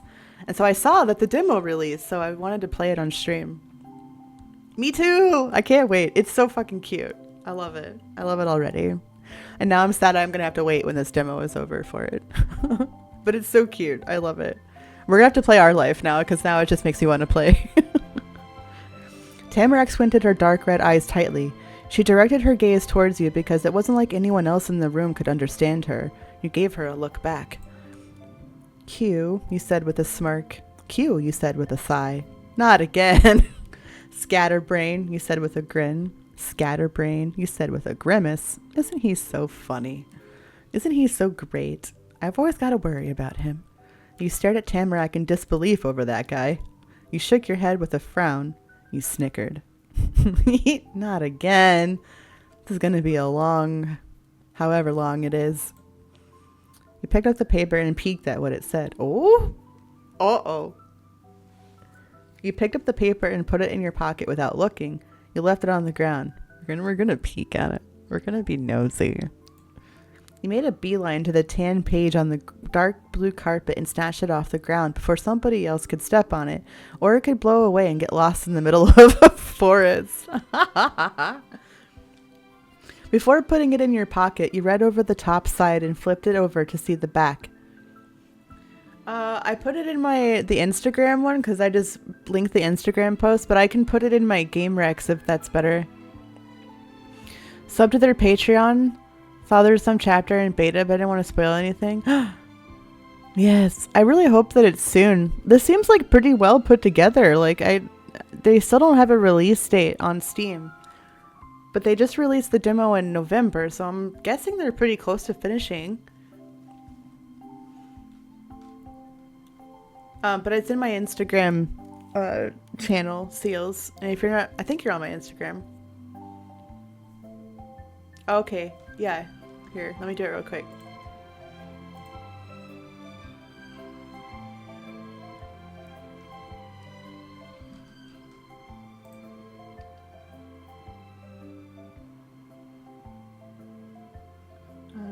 Don't we have like a game? Yeah.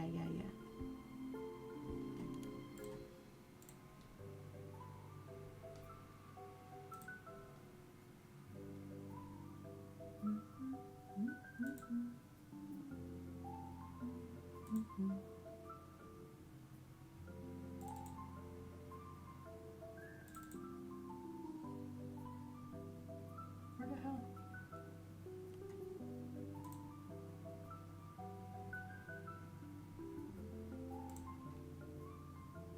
Oh.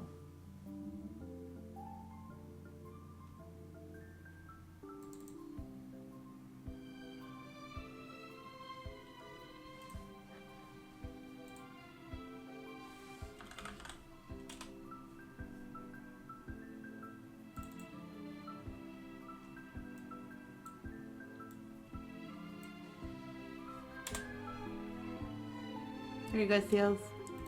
I put it in the Game Rex and News channel.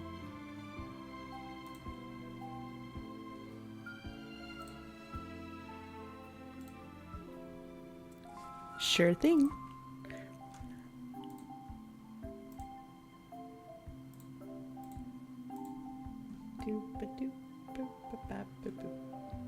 Alright. As dusk falls, that is multiplayer? Yeah, like with the Twitch integration. I think like up to 7 people can play that at a time.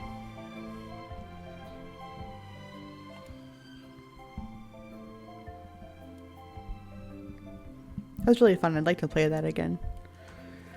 Before putting it in your pocket, you read over the top side and flipped it over to see the back. It would be fun. Let me know if you get it. It was a list of food and other things. Maybe he was trying to remember stuff to get when he went to the store with his parents. You tucked it away in your pocket. That was taken care of. Tamarack pretended to be a jack-in-the-box like she did yesterday. This time it was by bending on her knees before bouncing straight. Her fluffy locks of hair shook around her round cheeks. It's on sale? Uh-oh. It's really good. I really enjoyed it. Come on, Kate. She skipped off to the teacher's desk, all smiles. You trailed after her lead. You didn't want to be left behind. Off in the corner of the other side of the room was the teacher's old dark brown desk. At least the very top of the wood was dark. The inner part was a lot lighter. You could see that from all the tiny cuts and scratches over the surface. It was as far away from the desks as it could be. You guessed that was so she could have these kinds of talks without everyone else hearing the whole thing. 67% off? Oh man, they're 2% away from being a good sale. It's worth it. I mean, if you're looking for new stuff to get into, that was one of the best things I played this year. So close. Mrs. Murray didn't sit in the cool rolling chair that went behind the desk. She stayed in front and only leaned her back against the top edge. Oh, I feel that, Seals. I know, me too. She got to talk to you and Tamarack gently because she didn't have to push her voice across the piece of furniture that separated students and teachers. I appreciate you coming to this meeting. I wanted to let you know a little about today, what you can expect from your first day. Why? Well, this class is a unique arrangement of the students, but you're the only two who have never attended the school before. Everyone else is simply returning after a summer break. I'd like to introduce you during roll call later. I want all the other kids to know who you are. Oh yeah, the worst part about first days. Adding to your wish list? Yes. Tamarack flicked at the buckles on her bag. They make a clinking noise when she hit them up and a thump when they landed back down. Her gaze moved around too. The meeting wasn't exciting anymore. You were with Tamarack. That wasn't a big deal. Your teacher was definitely smart. That would help a lot. You thought you were ready for school, but you weren't sure anymore. Having your own introduction made you feel special. It was going to be so awkward. You knew it. You were just relieved it wasn't only you. Tamarack was getting it too. Ooh, yes, play Sims. Play Sims. I wanted to build more, but all the Christmas builds that I have ideas for are gigantic. And it's like next week, so I don't think I can finish it. Any of the ones I had ideas for. And I don't know if we'll get to the other ones today because this is a lot longer than I thought it was going to be. So we'll have some more, we'll do the Christmas cats, and I have other Christmas holiday themed visual novels. I hated doing this in real school. It's going to be so awkward. You knew it. People would stare and make faces, and you'd have to sit there or stand there like a big weirdo while the teacher talked all about you. The face you made wasn't what any teacher would have wanted when they told their students their plans for class. Mrs. Murray could only offer promises over her plans and no proof. I'll make sure it will be all right. The kids will get it. The teacher slid her hands across the desktop behind her and spread her fingers out wide. In a couple minutes, I'll be telling the class to take their assigned seats. You'll have those spots for the rest of the year. I made a seating plan already, but there is a bit of wiggle room to help you get comfortable if you'd like. Tamarack's hands flew from her bag to her cheeks. That sounded like a smack. Does that mean me and Kate get to sit together because we're neighbors and friends? Her outburst made you want to cover your face with your hands too, for a really different reason. You were so nervous. Your heart wasn't going to stop running around your chest until the teacher said if you'd get to be with Tamarack the whole year or not. A twinkle was in Mrs. Murray's eyes when she finally said what you were hoping for. You thought she might have paused on purpose to make it more dramatic. Yes, I can put you next to each other. Woohoo! It made Tamarack explode in a celebration. She popped up on one foot, pulling the other one up near her chest, and her arms went in the air.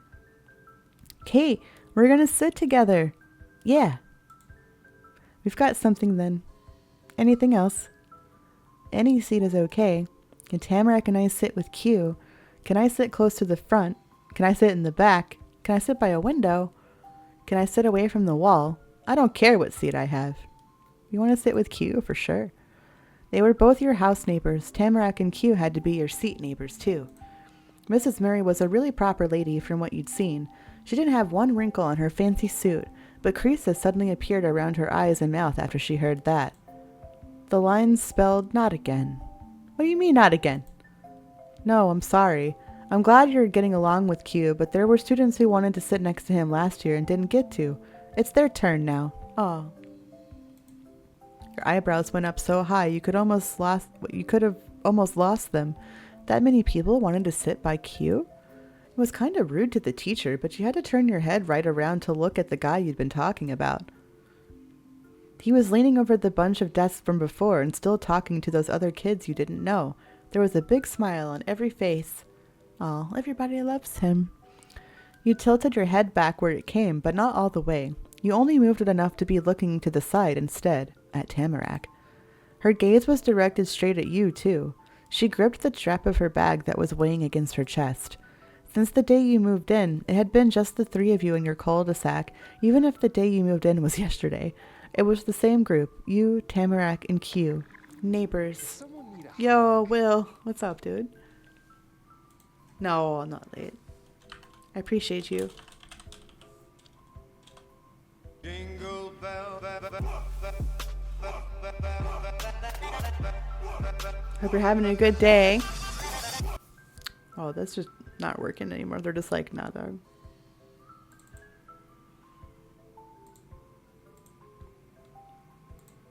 Guess the important part worked. But you weren't in your neighborhood anymore. On the outside of that street, Tamarack was exactly like you were, and Q wasn't. You and her were strangers in Golden Grove now. You didn't know people, and they didn't know you. Q had been there forever. And it wasn't only that. You'd already learned something on your first day of school. Q was popular. You were glad to have a friend like Tamarack even more. Someday you were going to be popular too. If he had so many friends, why did he care about getting to know you? It didn't matter how many other kids liked him. Q was your friend too. You weren't going to let that change things. The three of you were still friends. Maybe he only talked to you because he talked to everyone. That was too weird. Realizing that made you sad. Or you wonder how you would fit in when you met everyone else.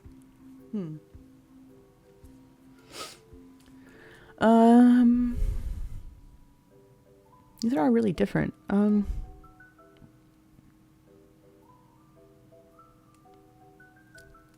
I guess you wondered how you would fit in when you met everyone else. Hopefully the whole class wouldn't hate you. Not looking at her didn't stop your teacher from trying to talk to you. Kate, I'm sure once you're in your seat you'll get used to it. Soon you won't want to be anywhere else. And if not, you can come talk to me about it. Yes, Miss Murray. She didn't talk the desk up anymore. It was going to have to win you over on its own, or not. So, Mrs. Murray had to wait for you and Tamarack to stop your shared stares of surprise, and then she pointed across the floor to a couple of desks near the back that were side by side. Those are yours. Tamarack's is the closest to the wall, and Kate, yours is the one next to that. Window seat, gonna sit at the window seat. Tamarack happily sung herself a simple song about her brand new desk. Besides the roll call, there won't be any surprises. It will be a regular, easy first day of class. Thank you for having a chat with me. You can take your seats. Tamarack's cheeks inflated, and she pushed a smile between the two balls of air. Okay, let's go, Kate. All right. The teacher stayed resting up against her desk while you and Tamarack went towards your own seats. Tamarack sent quick, excited glances from the desks, then back to you over and over as you walked towards them. She chattered about how it was going to be so fun being right next to each other and all the things you could do during the year. It was hard not to believe her. She beamed so bright it was like her sparkly golden hair made the sunshine that filled the room. but the grin you had on your face had to be as gleaming. The two of you might burn the place down. Aw. It's cute. A clap and a call came from where you just left. Attention, students. Class is starting. Take your seats. Just like she said she would, Mrs. Murray was beginning the lesson. You were right in front of your assigned group of desks when she said it. The red plastic chair Mrs. Murray had pointed out before was probably really old, but it was brand new to you. You pulled it out from the tables and gave sitting in it a try. Hard, cold, and slippery, smooth, and the back part wasn't straight. It'd been away from the bottom seat part. It felt like leaning against the top of a shiny slide on the playground. If you weren't paying attention, you might fall right off. Maybe that was the point. That was a way to keep kids focused. Tamarack was right there next to your left side, by the wall in the window, just like she wanted. Past her, you could see the rustling treetops outside, with their golden fall leaves all bunched together. They kind of looked like Tamarack's puffy hair, but not as sparkly. She plopped her huge jingling pack on the desk. The actual bag barely fit, and she had to bundle up the strap on top so that it wasn't sneaking over into someone else's workspace. The tips of her rain boots were pressed against the dark blue carpet, and she tapped her heels together. It made the shoes squeak. She was excited for her own little place in the room. Kate, we're going to be right here for the rest of the year. I know. The teacher just told us. Tamarack patted her hands against the thick fabric of the bag and giggled in time with the hits. She stayed pretty busy making a beat. You glanced out at the room ahead of you, where the important boards and teacher were. Q was there too, in the very first row of seats. It wasn't the same spot he'd been in before when you saw him talking to some people, but those other classmates he was sitting with were just as happy to have him there. He was hanging one of his arms across the top edge of his chair and was settled in so snugly he looked like a heavy blanket that had been thrown over it. He moved his head to the side to rest his cheek against his stretched out shoulder. Q somehow made himself sit even more relaxedly. When that happened, he noticed you behind him. Autumn firmly pressed down his eyebrows and pushed his mouth open a little. He wasn't there when you learned you and Tamarack would be together, and he wouldn't be there with you. Now he found out. He only looked that way long enough for him to notice that you had noticed his expression. Then your friend, house neighbor and not seat neighbor, lifted the corner of his mouth and sneakily waved the hand draped over on the seat at you. Q's deep brown-eyed gaze darted over to Mrs. Murray, directing your attention to her. His eyes kept moving right into a dramatic roll that went all the way around. It wasn't hard to imagine him saying, "Teachers, huh?" or something like that. For a minute, you could picture what it would have been like if he had been right next to you. But he couldn't face you forever. It was class time, and you were left staring at the tiny ponytail on the back of his head again. It was okay. You couldn't insist Q be with you at all the time. Mrs. Murray patiently waited for people to get settled. Every seat had a kid in it, and final words were said before the room faded into a short silence. That's when things changed from you being just someone in some room to a student who had to listen to a lesson. Hello, class. Thank you all for being here today. Welcome to your first day of 5th grade. She gave a round of applause. Normally, the people sitting and watching were the ones who clapped for the person standing in the front, but you guess Mrs. Murray did things differently.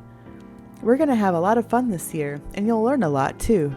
But also, you're the big kids on campus now, so I'm counting on you to set a good example for the rest of the students here. All right? Yes, Miss Murray. Around half of the class answered her. Part was in a loud cheer, and the others were bored grumbles. The teacher accepted both moods warmly. Thank you. Let's start with roll call, then. She crossed past the desk to get a folder off the little cubbies in the corner. She got that and left her stiff brown jacket behind. The teacher flipped the folder open as she stepped back into the center spot. The cozy sweater made everything about her seem softer. You know the story. I'm going to shout out everyone's name in alphabetical order, first name first. When I call your name, raise your hand and say, "Here, Mrs. Murray, I am so excited and happy to be at your school with you today." That time, almost the whole class started to chatter. There were snickers shared between friends, whiny outcries of "we can't do that," and somebody even booed. Boo!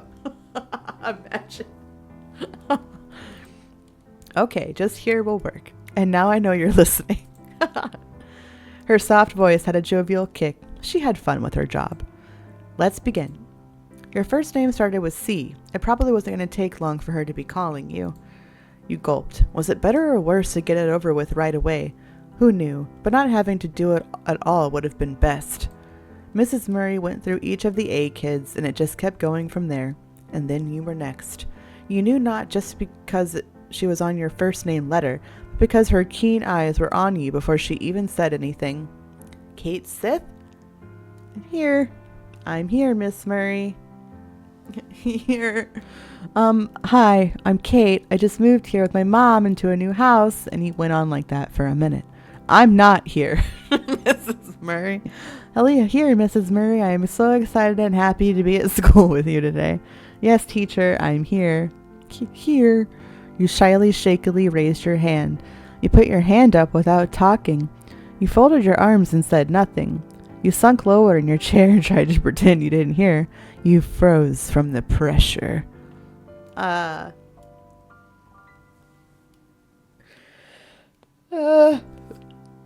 Here. Hushed words spread through the clusters of other kids. Before you'd announced yourself, they had no idea you were a person who existed in the world. Now they did. The teacher gave her approval with a nod. It was over, at least for one day. She would probably do roll call for every class for the whole year. You didn't want to think about that. The roll call rolled on after your turn. Q Lin? Wow, from C to Q, huh? Mr. Q Lin didn't really raise his hand. He just popped a thumbs up from this laid-back lean. Here, Mrs. Murray. That worked, though, and your teacher moved on. Tamarack Bauman? Wait. Q-R-S-T. Yeah, okay. Well, we went from C to Q to T. Okay. Tamarack's arm shot up in record time. It had already been wound up and ready for that moment. I'm Tamarack. That's me. It wasn't exactly what she was supposed to say, but Tamarack got an A for effort. Mrs. Murray continued with the last of the names. Once every person in a stiff red seat had a turn to say that they were there, Mrs. Murray gave you and Tamarack a real introduction to the class, the one she had warned you would be coming. It talked about how you just moved to town and what people were supposed to call you and everything. Mrs. Murray must have asked your mom and Tamarack's Omi and Opa to know all that. You were glad when that embarrassing thing was over. That was the end of the not really teaching us anything except names part of class. Mrs. Murray took a paper in the folder out of the flap and moved it over to the other side. Please take out your pencils and notebooks now. I'll be going over our plans for the year and what will be expected of all my students.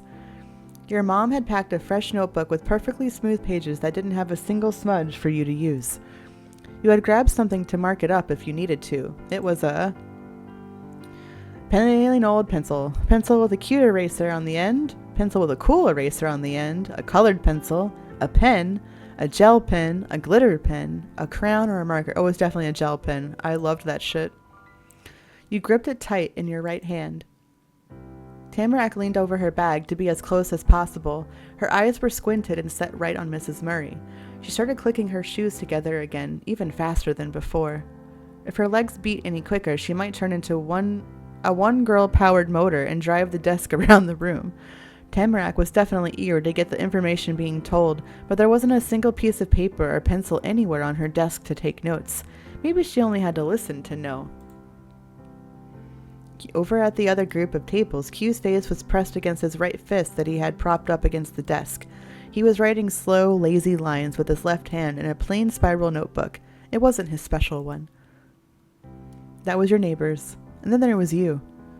Class was easy stuff, and you went along with it. School was so simple, you didn't even have to try hard. You did your best to keep up as much as possible. You tried to follow along, but it was hard and didn't go that well. You didn't pay attention to the teacher. It was all dumb. You didn't pay attention to the teacher. You know you couldn't do it anyway. Class was easy stuff, and you went along with it. Mrs. Murray talked about the subjects she'd be covering, upcoming holidays and activities, and the way students would get graded, school rules, and even more. You weren't sure she'd ever stop having new things to tell everyone about until she cut herself off. She said something about when parent-teacher conferences might happen and paused there. Q? Q? You snuck a glance away from the front to him. You couldn't help it. He had totally lost that droopy pose. Instead, Autumn was hunched over a page, and it was from his special notebook then, and he was scribbling in a hurry. Yeah? The answer was as breezy as ever. He didn't try to sound like a student being called out by a teacher. He was polite enough to pull himself up to look at the person speaking to him. Am I going too fast? Or is there anything else I can do differently? You've been very uncomfortable. Oh, The pencil dropped and clattered on the desk. Both Q's hands hovered over the piece of paper. He stared at it unsurely, as if he didn't know if it was suddenly too hot to touch or not. For a minute, Q didn't know what to do. He blinked and then he started to talk again, slowly, thoughtfully. No, it's all right. He leaned fully against his chair again and threaded his fingers together primly while placing them over the page. From your spot in the back, you could see the edge of an easy smile on the side of his face, and even if you couldn't, you would have been able to hear the smirk in his voice.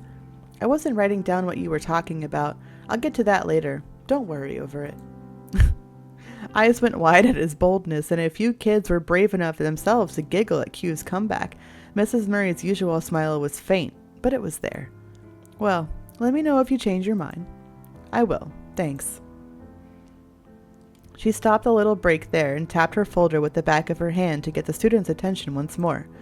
Nothing but normal school stuff happened for the rest of the time. It was a lot like your old classes in other places. Golden Grove didn't have a secret way of teaching kids that the rest of the country had never heard of. You figured it would be that way, but seeing a regular lesson happen made it clear what you'd be dealing with. And like all the classes you'd had before, that one was over eventually. But before the teacher let anyone get up, Mrs. Murray went all around the school to drop piles of papers on the few different groups of desks. She explained how they were stacks of homework sheets and everyone had to take one packet with them and bring it back finished tomorrow. Then she said bye to the students and it was okay to leave. It sounded like it wasn't going to be that hard, so you didn't care that much. She was your new nemesis. Mrs. Murray was pretty and smart. You liked her a lot. Of all the teachers you'd had, she was the best so far. Of all the teachers you'd had, she was the worst so far. Teachers all seemed the same to you. You were just glad to be out of class. She seemed all right. Maybe you had to warm up to her. She was pretty and smart. You liked her a lot. It was going to be good to see her again the next day, and the day after that. Right next to you, the spell that kept Tamarack totally locked onto Mrs. Murray during class broke.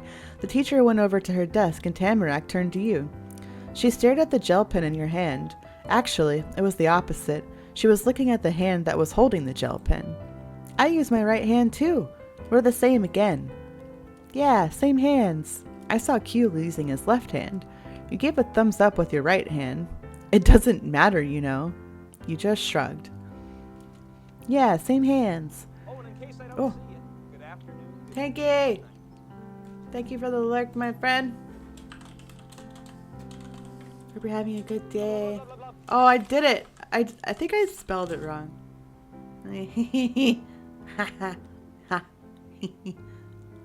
Why is the kappa the separate?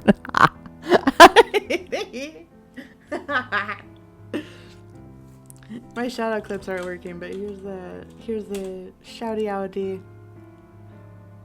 Oh, playing some croc. Some croc. Hi, Blaze. I did it, yeah.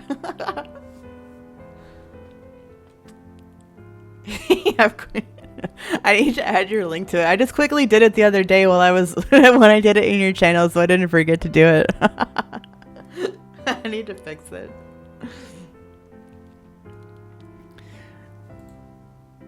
And then Tamarack wasn't talking about hands anymore.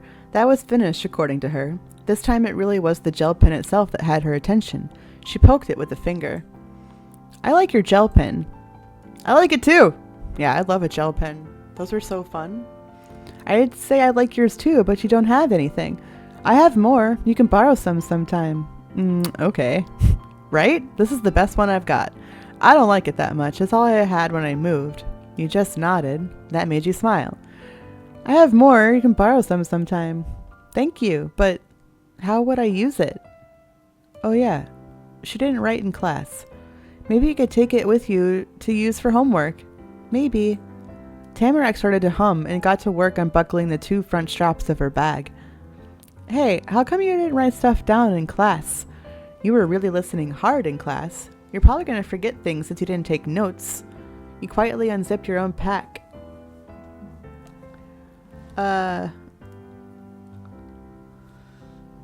Tanks is the professional cock player. The best cock player in town. Along with the best driver. You're really listening hard. The class she had been tugging clicked open satisfyingly. Yeah, Opa says I'm a good listener. She flipped the top flap over and in went one of the homework packets. Closing it, all back up, followed right after. That was all she had to put away because she didn't take anything out of the bag for the whole class. She pulled the bag closer to her and wiggled herself under the strap. There was only one thing left before she was set. Tamarack bounced out of her chair and the heavy bag settled across her shoulder with a rattle. Come on, Kate. She made a dash to the coat rack where her pink scarf was waiting. Before leaving, you remembered to take the homework packet and tucked it away in the inner pocket of your bag. Nothing else was forgotten either. You put all your things back where you'd taken them from.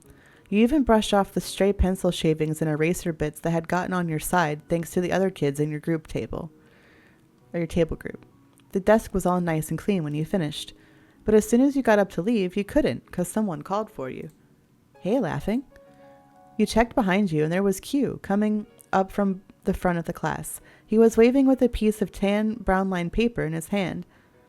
Hi. Hiya, Q. What's the paper for? Did you drop a paper again? You glared unwelcomingly. You gave a wave. You watched him walk over. Did you drop a paper again? You teased. Kate, you are funny, but you are about to feel silly. But it's good you're here. I've got stuff to say. Though, I guess I could have told you even if you had gone. We live in the same neighborhood. It sounded like even Q struggled to wrap his head around the idea that the two of you were strangers about a day ago, and now were people who were going to be seeing each other all the time. There was a soft crinkle as Q tapped the edge of his special paper against his right palm again and again. You stopped being able to hear it when Q started to ramble, though he kept doing it. Okay, so this paper. Here's what happened. I was talking to my mom and dad about it yesterday, back when it was still yesterday, and I realized something. He flapped both his arms out wide. Autumn was acting as blown away as he must have been when he first learned the thing he was trying to explain. Tamarack finding my paper and sending it to you wasn't just some unexpected, unexplainable thing that we wondered about. It was sucky. What? It was? Yes. With drama and emotion. Q whipped his arms up and down in rapid gestures. He needed you to feel what he was feeling, which turned out to be what he imagined you had been feeling before. I meant what I said, Tanks. I meant what I said. You got a paper airplane with a message that had your name and everything. That's exciting. It had to mean something. But then it wasn't a message for you. It was an accident. Whoa, that's the biggest letdown I can even imagine. He had been flying the page around like it was another paper airplane, but he finally let it rest for a second when his arms dropped. All his bluster became only a sigh. If you were going to get a note from me, it should have had something to say to you. That's what I thought of when I thought about it more. Oh, now I get it. That wasn't the end of the story, though. It was a prologue. Autumn sprung back into action and raised his left arm with the page pressed to his thumb and the rest of his outstretched fingers. That's very meta, because this is a prologue. And so, I've got something for you. He shook the paper in his hand, grinning cheekily. There was no way not to get what he meant and what was supposed to be for you. You wrote me a note? That's right. Autumn swished his paper one more time to bring it down low enough for you to take. You excitedly seized the note from his hand. The page in your fingers was exactly like what you'd remembered from the plain one, somehow tougher and softer than regular paper, in that same light brown color. It is meta, hence funny. But when you read the message, the words scribbled on it were all different than the first time. Aww. Welcome to the neighborhood. That's so cute. From Q Lin. This time, actually. That's what was written in big clear letters. Stars and a smiley face crowded out in any plain spots the words hadn't covered. That's what he was writing in class. So fucking cute. It was careful work. The little extra line on the cue was a fancy curve, and he didn't even draw the stars from corner to corner. There weren't lines through the middle of them. The difference between a note Q wanted someone to see and the one you got by accident was huge. Some blurry thing came up past the top edge of the paper.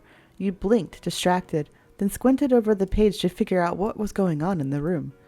It was Q, high on his tiptoes. He was watching you read the note, smirking, hands tucked behind his back, and all around very pleased with himself.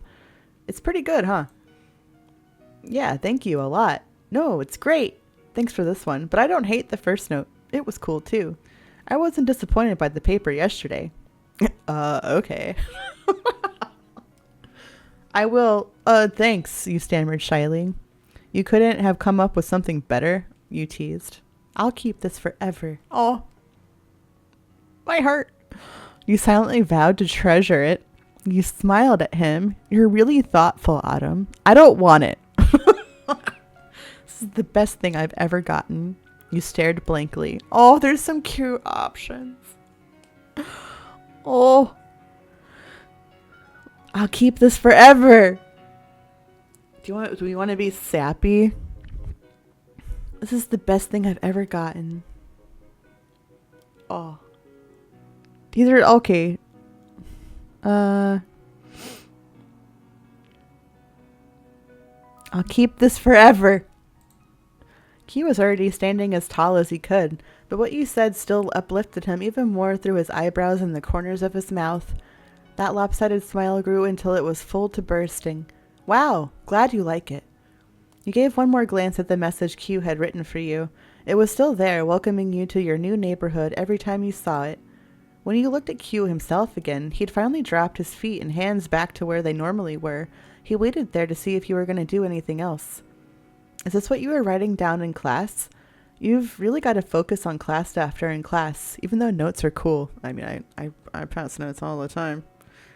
Getting a flashback to my husband? I know! It's so cute. Q, were you okay before when the teacher picked on you? I hate that teachers call out people in front of the whole class, like what Miss Murray did to you. I've been wondering, why do you wear your gloves inside the classroom? Oh, I don't know. Is this what you were writing down in class? Nope. I came up with that way before. I had other stuff I needed to write down. Oh. What was it really? Oh? You had more things to write? What? Where's your eyes widened. You wanted to know more about the other stuff. Oh. Yeah. Even though Q was the last one talking, he abruptly sliced a hand through the air to get what was the conversation out of the way and have it be about something else. But wait, before I forget, I gotta tell you, I'm impressed, laughing. The first day's gotta be the hardest when you're new, and you didn't even break a sweat in class. His hands were on his hips in a commanding pose as he talked energetically. Nothing was held back. You didn't feel smaller next to his bright presence, and you don't think that's what he was trying to do. Q was starting to know you better, and it was making him look at you differently. You could handle it. Thanks. What did you think would happen? You asked, confused. What did you think would happen? I'd die, you joked. I'm glad you were here. I've been to school before. It's no big deal. I did my best. You held up a confident okay sign. Just okay. You pressed your mouth into a line, uninterested. What did you think would happen? Thanks. I didn't do anything. It was you. He closed his eyes and snickered. While thinking some kind of thought, he stretched and curled his fingers to feel out the way his gloves were fitting. Q pinched at the edges to straighten them out better. Anyway, you and Tamarack are in the back next to each other, huh? Mrs. Murray is smart. Just sometimes too smart for me. Yeah, I wanted to sit by you too, but she said no. It would have been smarter if you weren't all the way at the front. Q, are you popular? It's so great that we're seat neighbors. We're not. It's pretty nice. The teacher said a bunch of people wanted to sit by you. You nodded along. You didn't have anything to say about that. Yeah, I wanted to sit by you too, but she said no. Yeah? I wanted to too. Plus, how can you and Tamarack be in the same spot and I'm not there? We're all neighbors. But if Mrs. Murray said no, we're not going to get her to change her mind. Trust me. At least we've got our houses sitting next to each other still. Oh. Yeah. The paper crinkled in your hand. You'd been gripping it the whole time. You twisted away to pull the zip on your bag. The welcome message you got from Q went right next to the packet of homework Mrs. Murray had given you. Q giving you a paper reminded you that you had one you could give him too. You gave him the paper he dropped before class. Your bag was already open from putting away the newest paper, so you just stuck your hand into it again. The backpack couldn't be unzipped all the way, or everything would fall out. You only made a hole big enough for reaching around inside. Luckily, the paper from Q's special notebook wasn't anything like the homework from Mrs. Murray. You didn't have to look to know it. You could just tell by touching. But you did have to worry about mixing up the page that was yours to keep and the one that wasn't. You had to stick your face against the cold, bumpy zipper track to read which cottony paper you had before you were sure you'd gotten it right. Then you looked at Q again. Dropped this. Remember when I asked if you dropped that paper you gave me? You held the paper out to him. You dropped this. That's when you said when you held the paper out to him. It worked like a ticket to a time machine because you saw the exact same thing you did yesterday with Q gasping, flailing his hands and all of it. You. Both his hands smacked against his chest, pressing it back, while his head, shoulders, and eyes jutted out in total shock. You've got another one? He squished himself so much that the next question could only come out as a bashful peep. That's the paper from yesterday, right? The one Tamarack found? You glanced at the paper for a second and then back at Q. The side with the words was the one you had up. He could read at least some of the message, even if it was a little bent in your hand. But you guessed it was still a shot, and Q didn't want to miss the tiny chance he hadn't been caught losing another piece of the notebook. That was exactly what had happened, though. No, it's a different one. Yeah, looks like it. Then his stiffness melted away, and Q stood evenly with his head held high again. A grin grew too, same as a flower after winter. You know, laughing, your sorcery amazes me.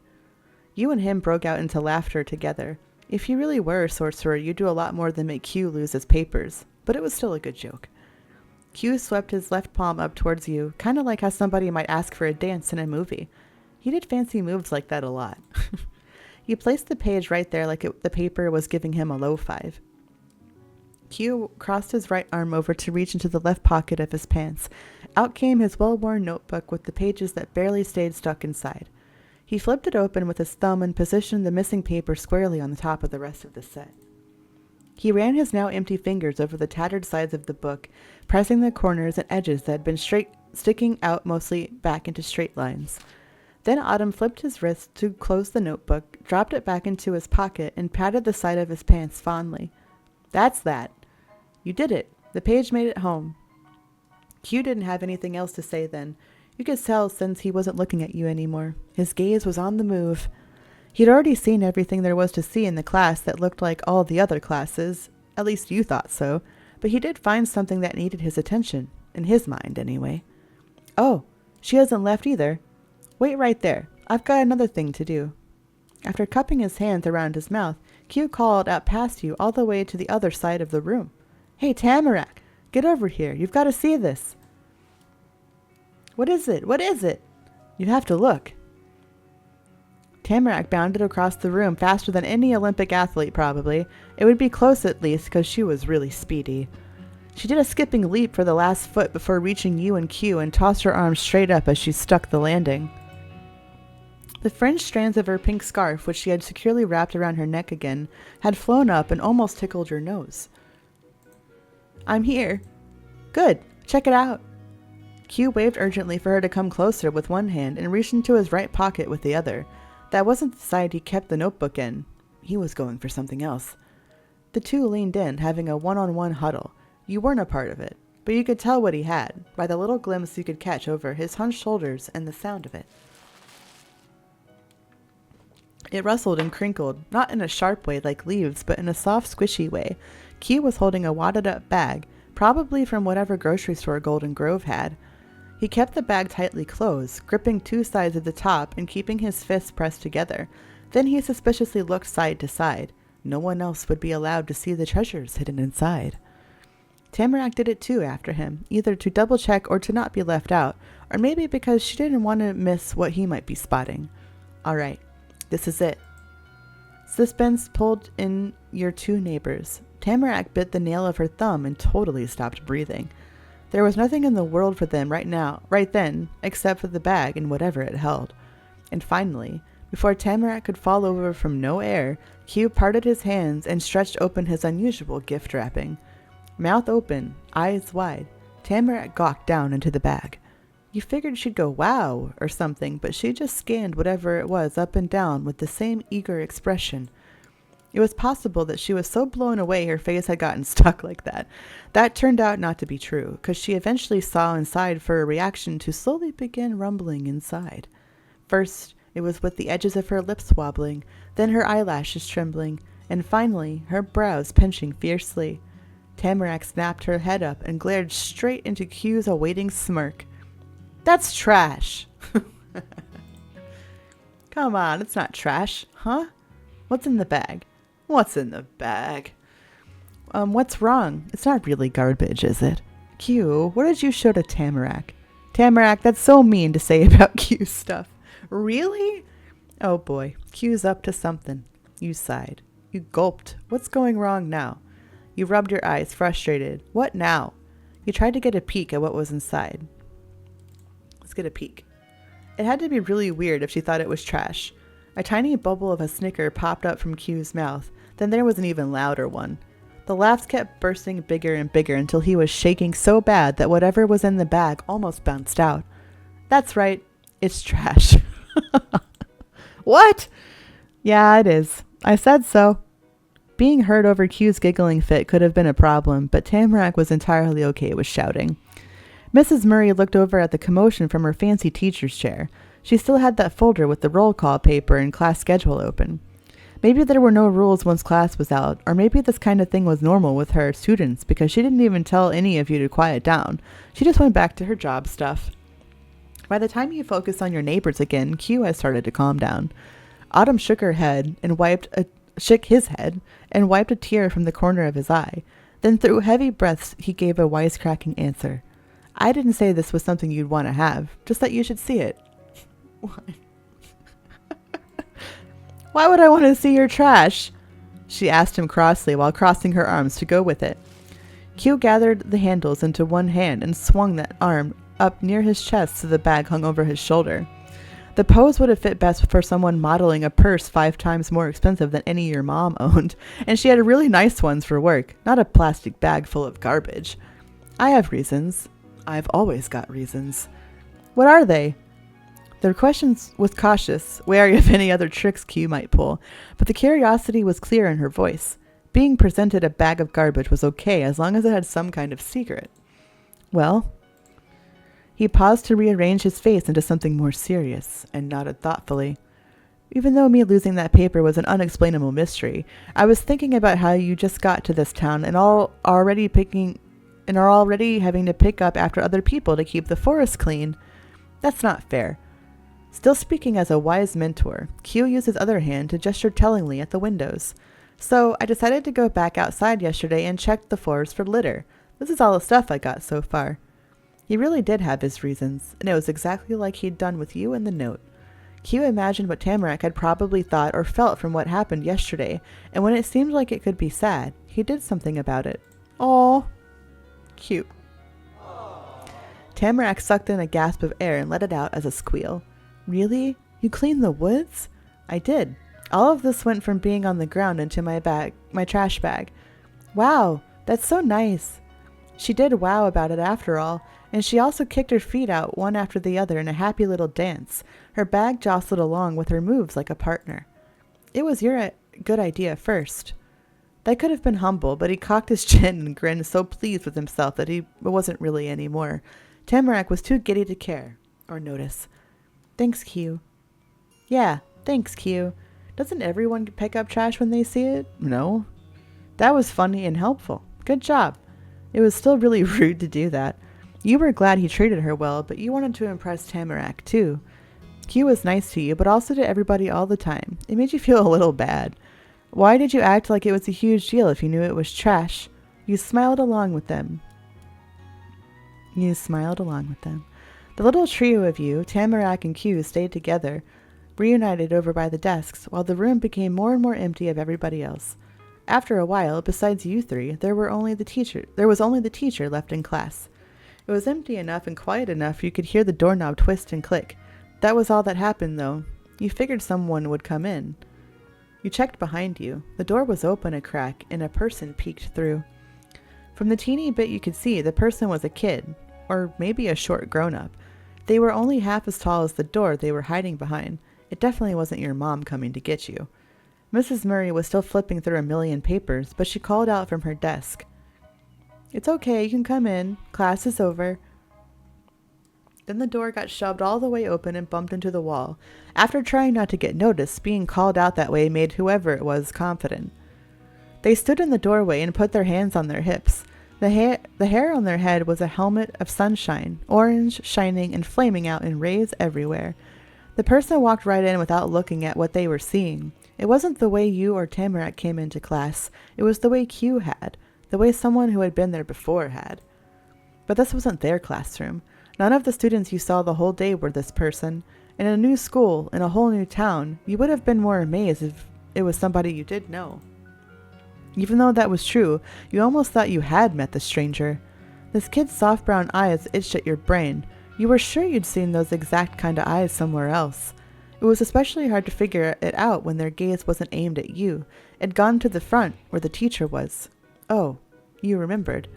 Seeing the new kid and Mrs. Murray made you think of the matching card games you had to play in school when you were little. You just won by flipping over 4 identical chestnuts. The person with eyes like Mrs. Murray ran to her past the counting carpet and behind the desk. They threw their arms around her legs in a hug, squeezing her knees together. Your teacher gently brushed those sunbeam strands until the kid tilted their head back to smile up at Mrs. Murray with a toothy grin. "Hi." "Hello, Sir 7th grade. Did you have a good first day?" "Darren!" Sir 7th grade, or Darren, or both, gasped and let go before smiling even wider. "Q?" He darted out from the desk just like that. Mrs. Murray watched him go, rubbing at the spots on her pants that got squished. She was for sure his mom, not only because they hugged or because of their eyes. Mrs. Murray wouldn't have let a normal student get away with not answering her questions. And you were right. "My mom is your teacher?" Darren's voice came out bright and loud and with a big laugh, though the sound was kind of crackly too. He had so much to express to the world, words could barely keep it all together. Q's own sparkling giggles joined in. He opened his arms all the way out, not holding anything back. "I know!" When Darren crossed the room, he stuck his own hand straight ahead, palm up. Q flipped his arm down and over to land a low 5 smack. It was a powerful hit, but they were both protected by gloves. Q shrugged again, not feeling the sting. This year is gonna be tough.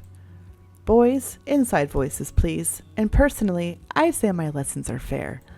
"Right, yeah. Sorry, Mrs. Murray." "Sorry, Mom." Darren lifted his fuzzy black earmuffs off his head using hands covered in fuzzy black gloves. He was in this classroom to stay, and he'd be able to hear quieter words better without that, too. For the first time, Darren noticed there were 2 more people in the room. That made his smile flatten. You'd expected you would see new kids today. Darren didn't think about that. He tried to figure out what to do or think or feel now that had happened. Tamarack skipped saying who she was so she could jump right into Darren's face on her tiptoes. As far as kids went, Darren was as tall as Tamarack was short. "Mom? You said she is your mom? A teacher is your mom?" It didn't matter that Q talked about Mrs. Murray having kids before you got there, or that a lot happened to show that Darren was definitely her son.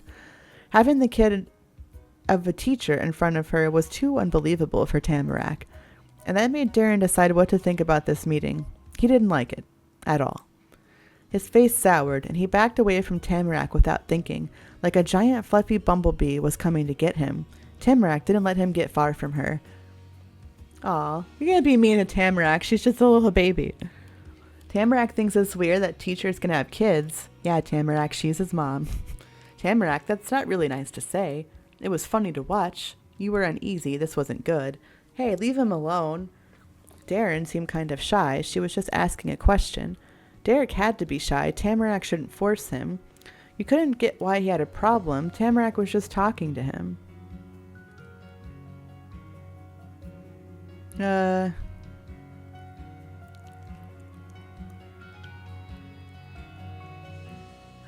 Really? I mean, she is like jumping up in his face, but maybe he's shy. All he had to do was say yeah. Don't follow Darren like that. Q was totally serious with the idea. It wasn't a rule. It was a law. Tamarack listened to it better than if it came from an actual teacher. Oh. Tamarack deflated to stand like normal again and stopped scurrying towards Darren. He still didn't stop staring at her. Darren was too afraid of what she might do next to look away. The whole thing made Q sigh. It was an accident, though, because he sucked in another breath super fast after. Then he smiled again like it never happened. Oh, hey, everyone's got to meet each other for real now. We do? Yeah, we do. He used his own tiptoes and smoothly twirled around to shift from Tamarack's side to Darren's. This is Mr. Darren Murray. Q hooked an arm around Darren's stiff shoulders. The warm embrace got Darren all soft. He melted over Autumn and their heads bumped together. The two were as close as could be. He's my friend, and 12. 2 years older than us. Autumn proudly put up a peace sign that probably just meant 2. Remember that road right out from our cul-de-sac? Darren lives there. His house is the yellow one with a dark brown fence. We're almost neighbors. That's how we know each other. Yeah, the big hill. I know that. You'd pass a lot of homes on your way to school. You guessed people had to live in them, but you always figured you would meet a person before seeing where they lived. It was kind of weird thinking you'd gone by his place before you ever knew who Mr. Darren Murray was. Q tilted his face so he was nose to nose with the boy down the street. That's what I've got to tell you. These are my new neighbors. What? Both of them? I thought only one kid was coming. The poor boy was more confused than ever. Tamarack could shock people even when she didn't try to. Q came to the rescue. His arm slid off Darren's shoulders to pat him soothingly on the back instead. Both of them. Autumn used his other hand to nudge a finger towards the girl of many surprises.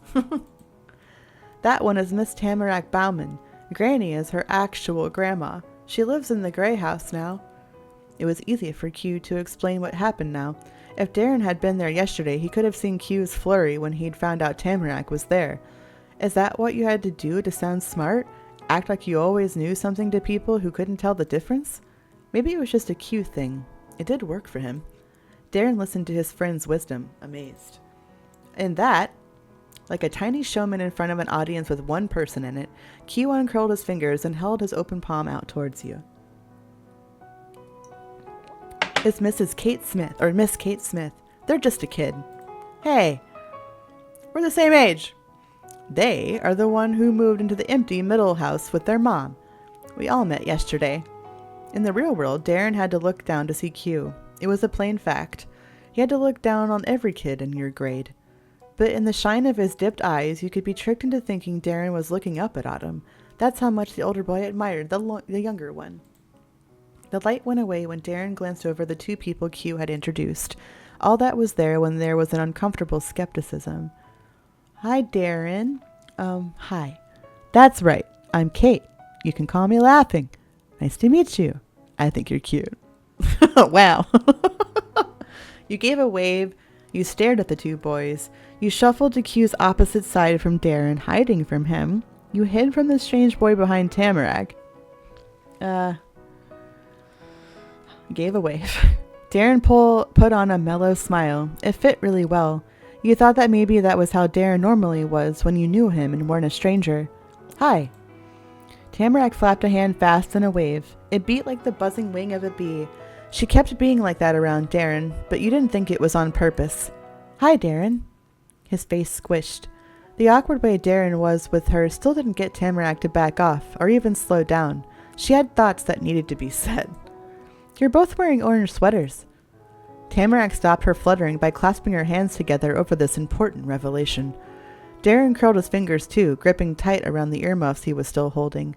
She hadn't said it teasingly, not even the silly kind of teasing Q did, but he was bothered by it for some reason. Why doesn't he like her? Yeah, we both like orange. It was a short answer, and a very serious one. The whole time Darren hadn't said one word in response to Tamarack until now. Not when she asked him about his mom or said hi. Talking about same color clothes, though, couldn't be ignored. Uh-huh. Orange is good. One of the top colors. Q cut in whatever was going on, nodding wisely. But do you know what my favorite color is?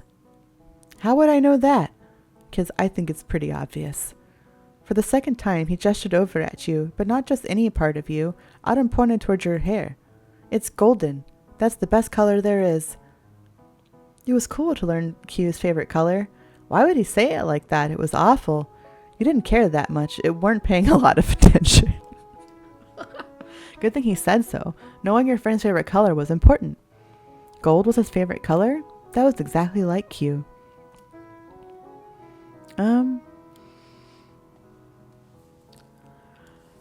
That's exactly like him.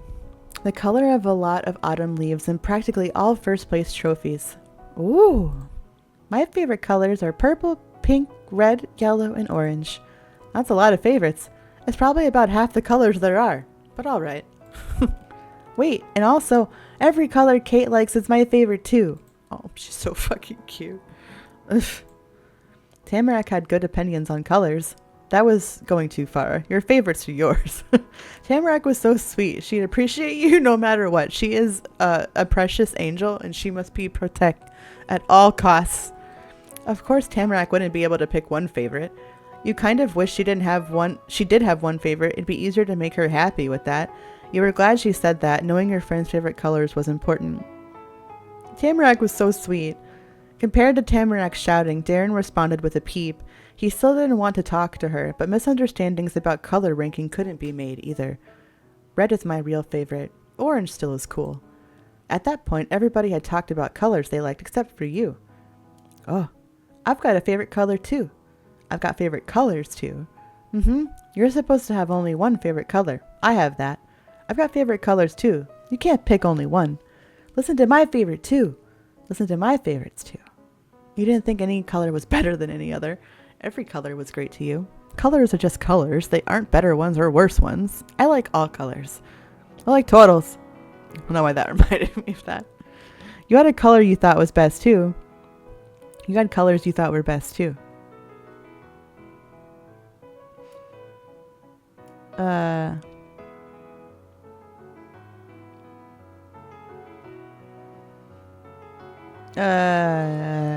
Yes, I have a favorite color, even though I like have several favorites. I have like a special favorite. Yeah? What is it? Oh. They don't have teal. Rainbow.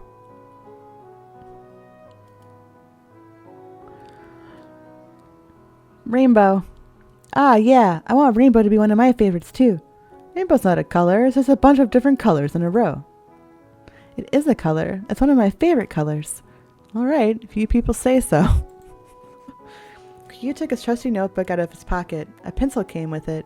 He flicked the pages open and began to scribble right there in the middle of the room during a conversation with people. Why are you doing that? School is over. I'm writing down your favorite colors. I want to remember that. Aw. The question was answered, and it completely confused her. It made sense to you that she didn't get it. Tamarack didn't write stuff down, even when class was happening. Okay. A yelp cut off her own planned reaction, confused by normal things and confusing to normal people. That was Tamarack. You're using your other hand. The left one? Yep, that's my good hand. Wow.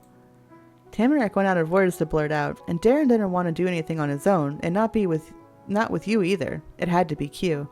So the three of you waited there as the scritchy, scratchy sound of Q's writing went on. The more letters Q added to his notebook, the more his friend shifted uncomfortably. Hey, Autumn, you're coming to my house today, right? Yeah, I am. That was the third quick and direct answer Q gave while busy with his task, but it had a big impact on Darren. He smiled, relieved. The promise made up for all the stuff Darren hadn't enjoyed since he walked into the classroom and had two new people become a part of his life. Making a long dash across the paper, probably to underline something, Q finished off his note to himself in his reply to Darren. Now that Laughing and Tamarack are here, I've got to make sure they get to the neighborhood, but I can do that and go to your house. The worn brown book and pencil were tucked into Q's pocket. He didn't watch what he was doing. You did, and this time no papers fell out. It was good to see him not have any problems. He'd been a little bit worried it'd happen again. It's not just gonna be me and Darren, you know. One more is coming too. We've got plans. It's been worked out for weeks that we'd get together after the first day of school. For a kid, Q made himself busy all the time. And because of that, Darren, can you go get that guy? He's going to be standing around outside not knowing where to go. You can bring him right to the room. Darren sunk his neck deeper into the tall collar that surrounded it, trying not to be called on in class after it was already too late. I don't wanna. His voice had gotten even more raspy when he spoke then. Every bit of Darren protested the idea. Aw, come on. You're the fastest out of everybody. Q, on the other hand, was bold and brave. He sincerely sung Darren's praises. To encourage his friend, though, more quietly, added a verse of his own success. With running, anyway. On bikes, I'm the best. Did you know? I've got a mountain bike. It has silver paint splatters and the tires have these big treads. It's so fast. You'd be amazed. But besides, we can't both go. Tamarack and Kate are here. Do you want to stay with them by yourself while I get him? Darren's eyes closed and he grimaced. If he was looking, he wouldn't have been able to stop himself from glancing at Tamarack. You could tell, since that's where his not-seeing face turned. And he didn't want to do that either. Does he like her? Is that why he's acting so weird? If he couldn't even handle seeing her too closely, staying alone with Tamarack didn't seem achievable for Darren. Q knew it. I'll go. He placed the earmuffs back on his head as if he was donning armor before a battle. Resigned, but resolute. Cool. See you. Yeah, bye. Bye. As Darren sprinted through the door, you doubted he'd be following the no running in the hall rule. Mrs. Murray was still reading over her teacher stuff, so she didn't put a stop to it, but Darren should have followed them even if no one was watching. Tamarack's focus was set on the action. When that was over, and even Darren's bright white vest couldn't be seen, she snapped her gaze towards Q. She was eager, ready to learn more about the boy whose name hadn't even been said yet. In school, in friends, in everything, Tamarack wanted answers. You wondered about it too. You weren't that interested. You were excited. Another kid. Maybe you'd be friends. You were nervous. When would you be done having to meet more people? Not for a while. You were annoyed. When would you be done having to meet more people? If you didn't have to wait for your mom to get you, you would have left. Oh. I thought we're not walking.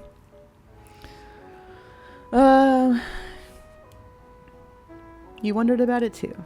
Q began to tell you about his friend, even though no one asked anything about him. Your and Tamarack's faces had been enough to get Q going on it. This kid you're gonna meet isn't like other kids. He's mature. Mature rolled off Q's tongue slowly, importantly, and with a fake accent. You didn't know what kind. But when he thought a little longer, Q much more quickly added some more details. And, not mature, actually. About some stuff. Not everybody likes him, but I do. And you might too. Oh, guess what? He doesn't go to our school or Darren's school. He goes to a totally different one that costs money because it's for rich people. Those are actually real. You figured out what accent Q had been doing. A wealthy person's accent, like from one of those movies with millionaires. What? Really? Does he have to wear a uniform? I wish I could go to a school like that. He goes to a private school? Unfair. You quietly nodded at Q's chatting. That sounds terrible. Then how come he's coming here? He could have gone to Darren's house. You rolled your eyes. So dumb. Q? What was that list of food for on the note I gave back to you? Wow. Just don't just gonna totally change the subject. Really? Does he have to wear a uniform? No, but they have a strict dress code. He's got to wear button-collared shirts and stuff. Ew. Neither Q or Tamarack were sure what to say next. You were the same. The three of you glanced from one face to the other, expressions flitted between encouraging smiles and curious peering, until eventually the door was flung open. Darren hadn't stopped to check if it was okay that time. He had a job to do, and it had been a job well done. Darren wasn't alone. Their entrance was a funny scene. Behind Darren's striking colors and intense steps was the new boy. The stranger came along unconcerned, dressed in muted tones. His hair color almost could have been called black, though dark gray was probably more right. He had black pants that didn't match perfectly with the shade on his head. But there was something about him that made a strong impression. No wonder Q likes him. Tamarack, Q, and Darren, too, had lots of energy that radiated out all around them. This boy didn't have spirit in his hands or legs or body. His fire was concentrated all in his dark brown eyes. Whatever he looked at came against the total force of his being. It made him unignorable. It does look like Baxter. I was just thinking it's like a baby Baxter. And that part of him was so noticeable that it took you a minute to see he had a birthmark on his neck and that his smile was actually a smirk. From a full class to only 3 students left to 4 people, and now you were up to a group of 5. People kept going and coming to that afternoon, and you didn't know what to think. All your thinking was cut off by a shout from Autumn. Along with that, he punched a fist in the air to welcome his returning champion and the found prince. Yeah, you made it. Is it actually Baxter? I wasn't sure if this was like an anthology or if it was tied to the other R Life or not. I purposely haven't like looked into it. Darren and the boy he brought had given the impression of opposites when they first came in. I guess it would be like private school and all that. Like it could be him. Do you know something I don't? Oh.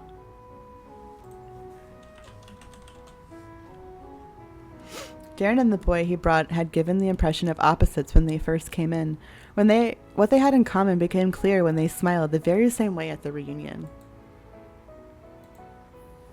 They both liked the other one of them, and they both liked Q. That's all that mattered. The two went straight to Q's sides, Darren on his left and the other on his right. The formation of the trio was perfectly smooth. All of them were already aware of where they stood in the group. So this is my friend. He's cool. As long as you tell him when he's being dumb. A boy had been the most collected person you'd seen in town, besides your teacher, and Q just called him dumb as soon as he got there. That was kind of incredible. A weird request? Oh, I'm intrigued. Okay, remind me. But Q didn't mean it in a mean way, and the new arrival hadn't even blinked when Q said it. They were friends, and the insult expressed as much affection as the hug Q and Darren shared earlier. Oh my god, it is Baxter! It's Baxter! Oh! Hold on, I have to wait for Gamer to come back. Okay, you can ask me now, Frank, because we're going to wait for Gamer. It's Baxter! He's from the first game. It's him!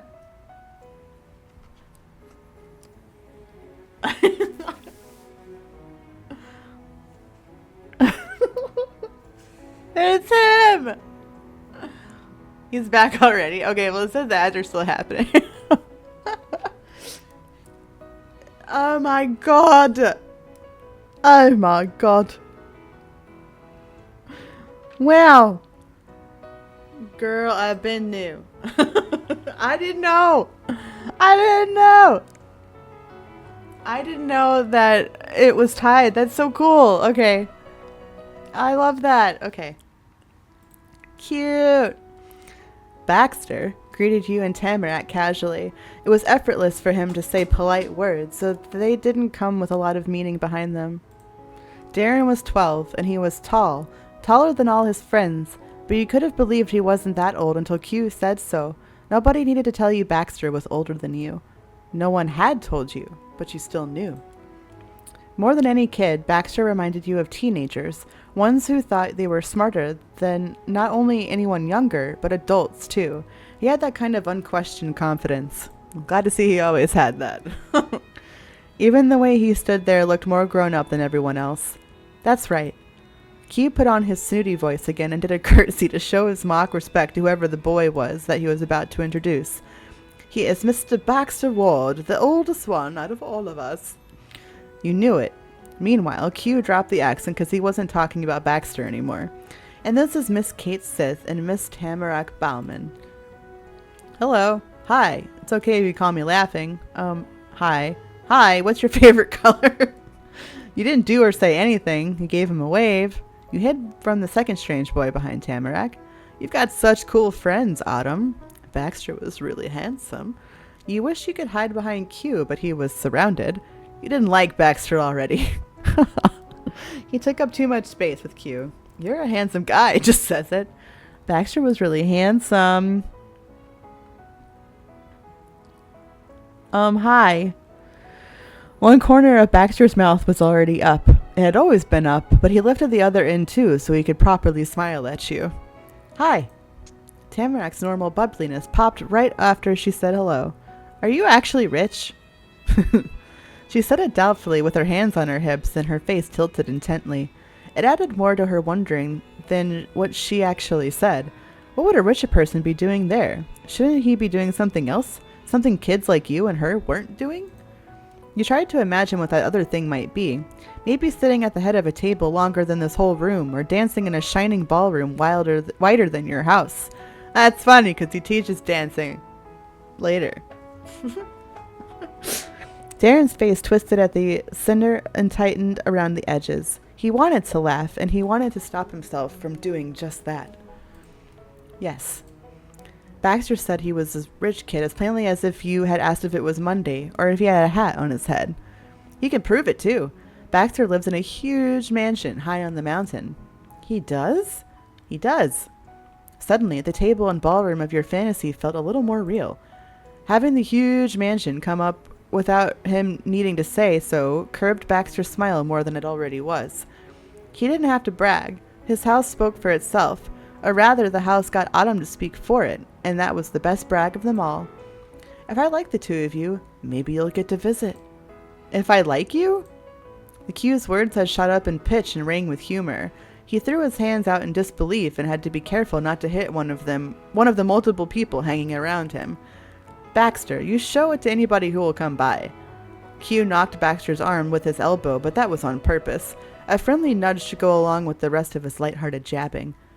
His smile beaming at Baxter, his eyes dancing over towards you and Tamarack, Q declared in his stuffiest voice a reply that was, to Q, a more accurate picture. Please come see my big, cool house. Why would I even have it if no one was going to come see it and think it's big and cool? That's him. Autumn needed a pause to steady himself before he finished what he was talking about.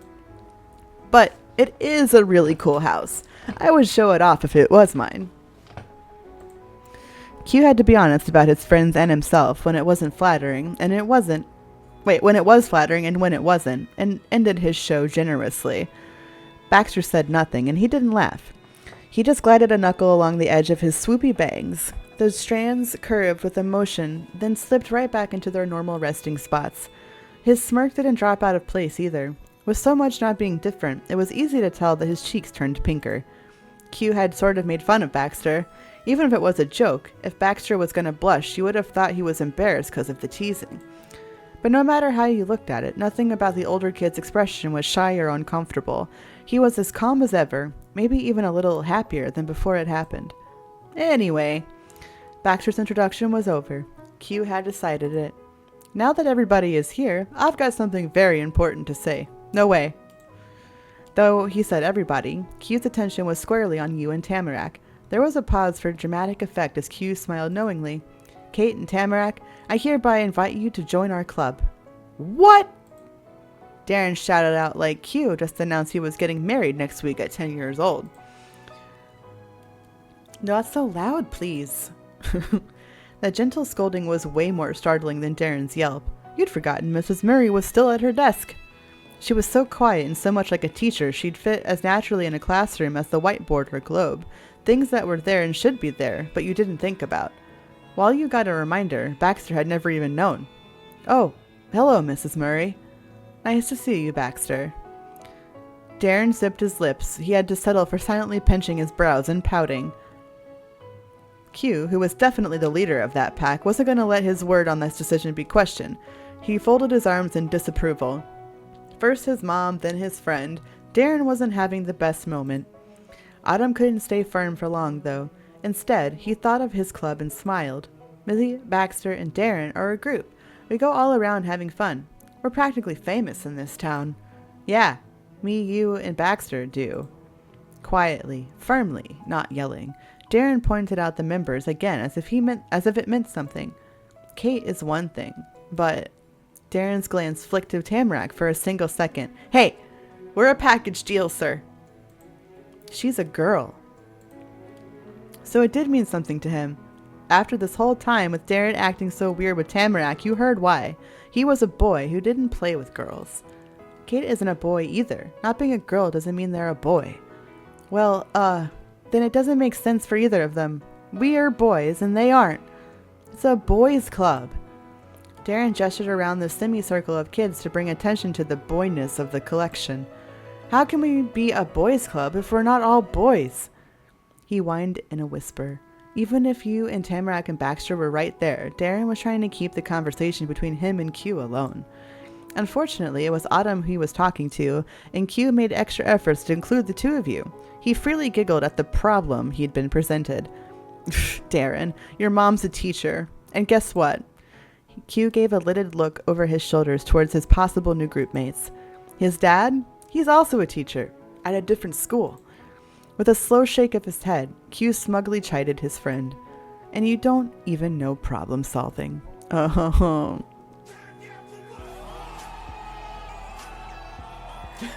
boyness.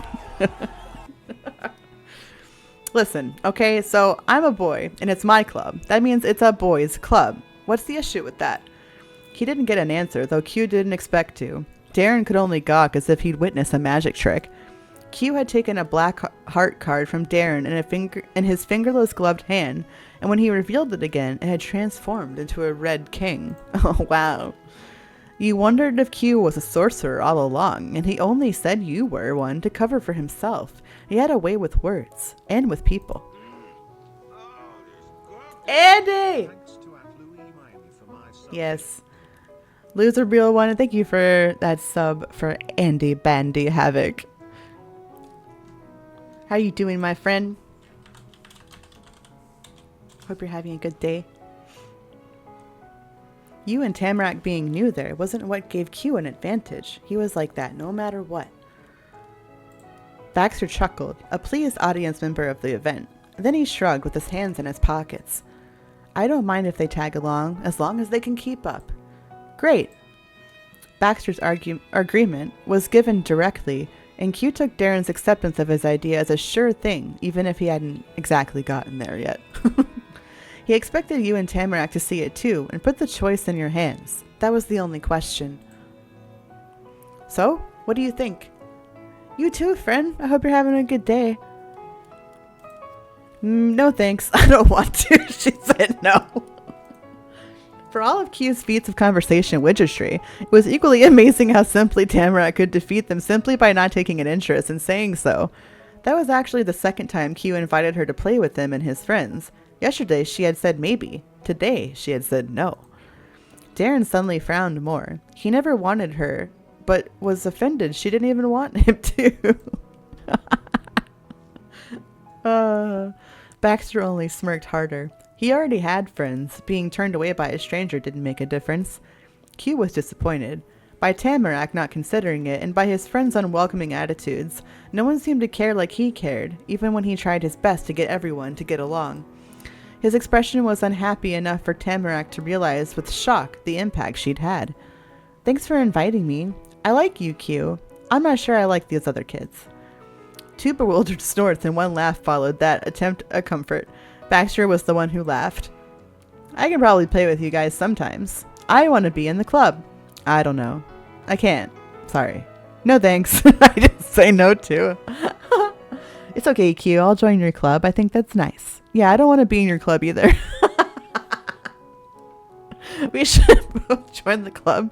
Please, Tamarack. Sounds stupid to me. I don't like boys. I don't like girls. Wow, Q. She turned you down so fast. Oh, there's 2 pages? Oh. If she's not joining, I'm not joining. Why would anybody join? Darren is a jerk. You nodded your head at Q's invitation. You shook your head at the offer. You huffed at the offer. No way. You officially being in some club was too much pressure. You did like Q, but Darren made the club seem terrible. You pressed your lips, unsure of what to do. You wanted to be in Q's club, but how could you say that when Tamarack didn't?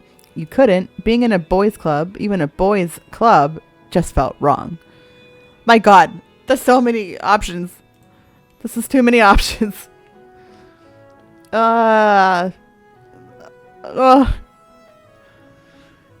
He's so upset. He's so upset. I don't want him to be mad.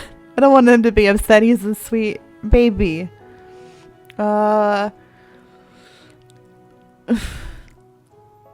It's kind of funny. I don't want to be in your club either. He just wants everybody to get along. Oh.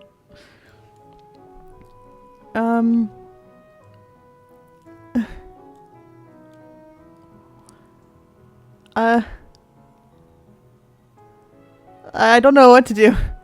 Q saw your lack of certainty as better than Tamarak's outright rejection. There was hope, and his smile began to grow. Nobody has to join, but you'll probably regret it for the rest of your life if you don't.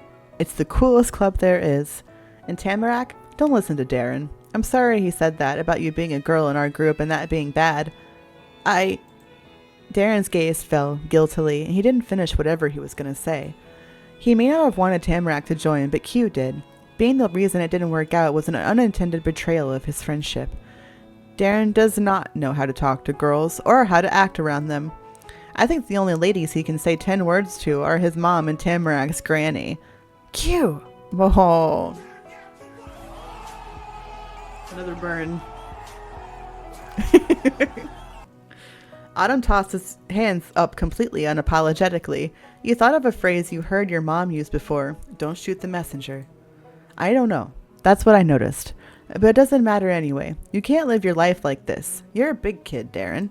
What if Tamarak looks up to you because you're so much older and wiser, and you're not even going to be able to say hi to her? I said hi, didn't I? You said hi to Kate, not to Tamarak. She greeted you. But she was too close. I know. How about you say hello right now? It's not too late. Yeah. Tamarak was instantly in for that idea. She glanced upwards into Darren's eyes, grinning expectantly and swishing her shoulders side to side. Say hi. It was hard to tell if she didn't realize she was giving Darren a hard time, that it was more to him than a normal hello, or if that was the whole plan. But either way, Darren could do nothing except stare hard at Tamarak's smooth jig. Q, this is embarrassing. We're Baxter. He's like, I'm out, dude. I'm out of here. Yeah, it is. For you. You can't treat girls like that just because they're girls. Darren groaned through clenched teeth. Q, Darren, and Tamarak, not one of them, were budging. Until a low voice came from the area around Darren. It wasn't actually him. It was behind him. Oh.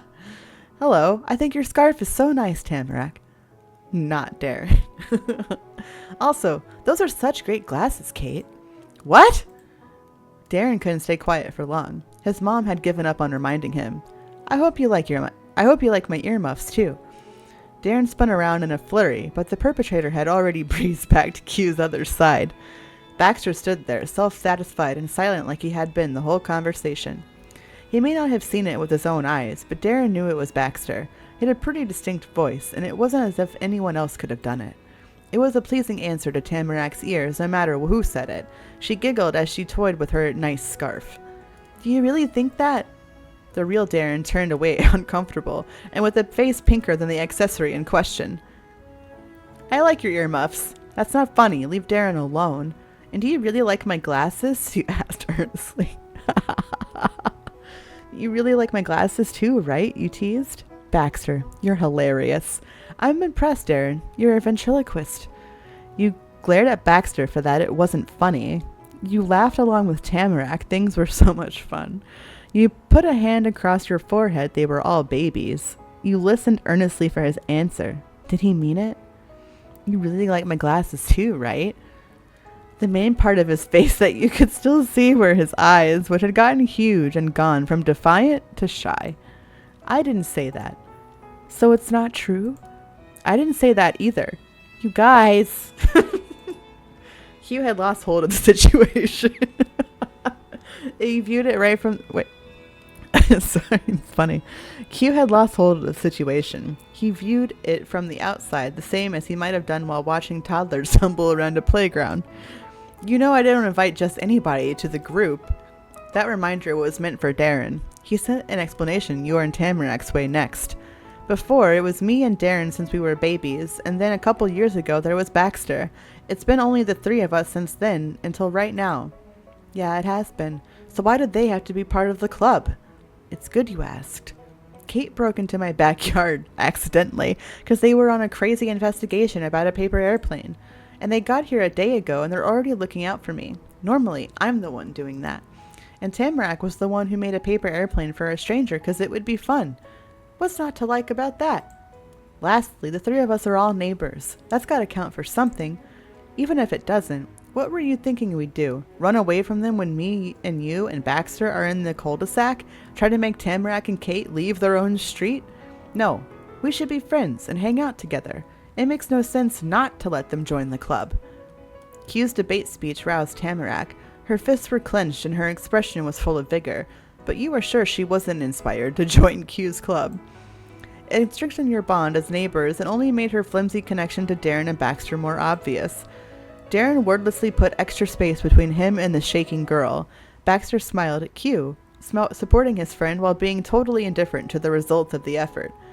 When it came to yourself, Q's description of why he thought you should be a member made you smile, made you smirk, left you confused, made your cheeks hot from embarrassment, got a thumbs up, made you consider accepting the invitation after all, got you rolling your eyes.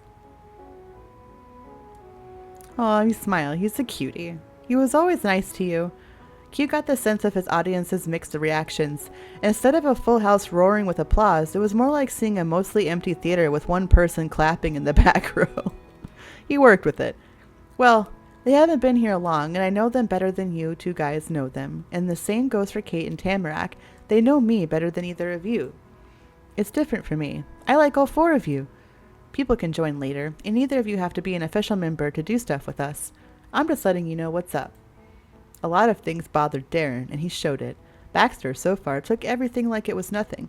Q went up and he went down, but he always tried to get back up by the end. That was the boys' club. Q was still Q, and you decided that Darren was cute. Darren was pretty funny. Darren wasn't very nice. You didn't get Darren at all. You liked Darren a lot. Darren kid was okay. Darren was terrible.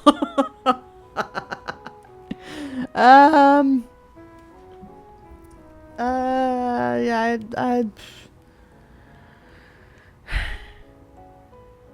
I can get where Darren's coming from. Darren kid was okay. He'll come around. He'll come around. But he doesn't like Tamarack, which I don't like that. How do you not like Tamarack? Look how fucking cute she is. A little cutie baby. I don't know, it's like, he wasn't very nice. Also, Baxter was kind of mysterious. That was so cool. Baxter was kind of mysterious. It made you uncomfortable. Baxter seemed super weird to you. You thought Baxter was sort of stuck up. Baxter was great. You didn't even know what to think about the Baxter guy. Baxter made you nervous. He was so grown up. The Baxter guy was a snooty rich boy. You did not like him. Baxter wasn't too bad, but not too good either. I like how supportive he is of Q.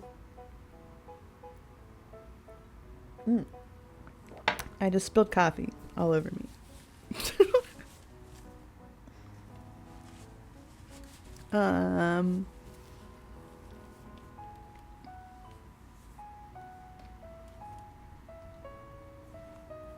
I didn't know what to think. He was funny. Baxter was great. It was nice learning about the whole club thing, even if Tamarack didn't want to be a member of it. A tap-tap song marked the end of the meeting. It made you think of a hammer hitting a podium in very important and official gatherings. But it was actually Mrs. Murray as she straightened papers against her desktop. Your teacher placed them down in a neat pile as she rose to her feet. It's time to go, everyone. I'm leaving, and I can't let you stay here alone. Am I giving anyone here a ride? Her gaze was squarely on Q and Baxter with that question. Or would you like me to call your families? It was you and Tamarack who got a look with that one. The first kid ready with an answer was Tamarack. She yelled out with no hesitation. I'm okay. Following after Tamarack, though definitely not talking to her, piped Darren. He and his friends already had plans, but he sheepishly looked to his mom for permission to go through with it. Q and Baxter can come with us, can't they? Right off, she nodded, and her son smiled relaxed. Mrs. Murray held up one finger and added a note before anyone got ahead of themselves. They can't stay all night. I'll need to take both of them home before dinner. All right. Thank you for letting us visit. Yeah, thanks. What about you, Laughing? My mom is coming to get me. I'm fine. Who knows, you said, not wanting to give a real answer. You smiled, showing you were all right. You folded your arms and said nothing, glanced at the carpet, uncomfortable with questioning. My mom's coming to get me. I look forward to seeing her. Kate, come to my house.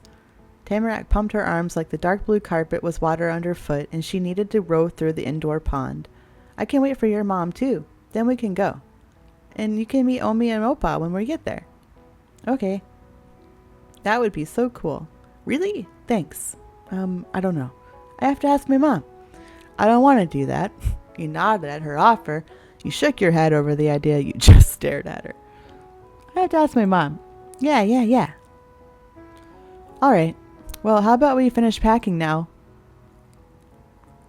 On it. At your teacher's suggestion, gathering outdoor clothes, checking inside and under desks, and looking through bags to see if the most important possessions were still there was all done. Not a single glove would be missing or one pencil out of place if Mrs. Murray could help it. During the final sweep of the room, there was an eager knock on the door.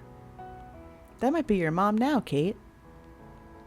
Mrs. Murray took long strides, reaching the door far sooner than any of her students could. When it was opened, you saw your mom framed by dozens of colored paper leaves taped around the frame. It was great. She could see your new teacher and class and everything. Hi, I'm going to assume that you are Mrs. Murray? Yes, but Shannon is fine. And you are Miss Sith? Right as well. I'm Opal. Kate is my child. It's a pleasure to meet you. Thank you for coming to pick up Kate. You stopped listening in on their conversation as the two grown-ups chatted about each other and a little of you. Darren wasn't as polite. He sighed at the continuation of their adult greetings. Maybe he thought that was boring stuff.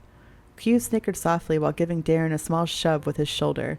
It brought some liveliness back and got Darren to smile. Mom noticed the cluster of kids then. Her eyes fell on you and her conversation with the teacher stopped. Kate, I made it. And hello again, Q. Hi, Mom. Hi. She strolled further into the room to join you. Mrs. Murray stayed by the door. Who is the rest of this fun bunch? Mom asked wonderingly, glancing across the faces of the 3 other kids still there. Class was long over, and you were too closely gathered for it to be random people who happened to be in the same place. Why you'd all come together was of a great interest to your mom.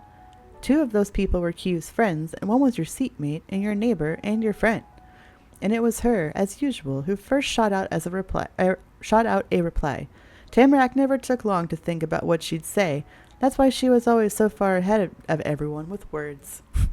You're Kate's mom? Wow. You don't look like their mom. You'd be surprised. Some bits of me ended up in there. I couldn't figure out how to do it. I like looking like me and not looking like her. Wow. I wish I did. Yeah, we don't look that different. Whatever. Uh-huh. Okay. Tamarack. Yeah, we don't look that different. A playful smile tugged at your mom's mouth. Tamarack felt inspired to have more curiosity satisfied. Do you look more like your dad? Kate is like him, in certain ways. Her smile dropped, but Mom had a reply for that question ready before you even had fully heard it. But our family is me and them. It always has been. He won't come by for a visit. She was telling Tamarack the truth. Tamarack wasn't going to see him. You hadn't even met him. You'd only been told stuff about him.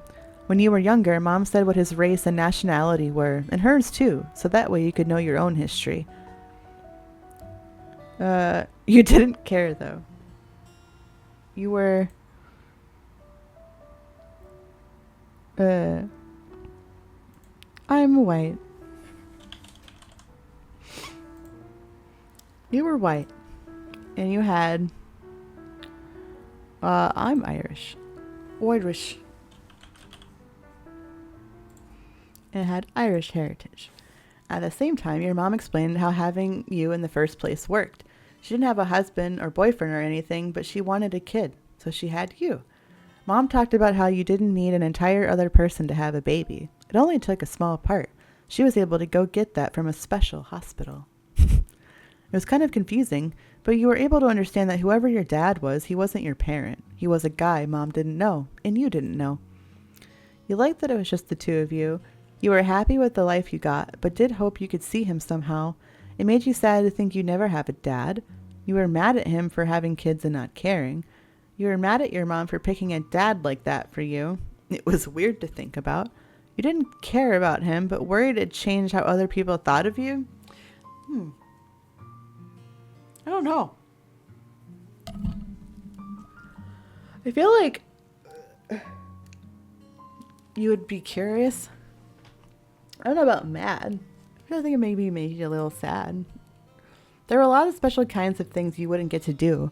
You could imagine it, what your dad was like and how you'd be together. The pictures in your head that weren't real hurt your heart.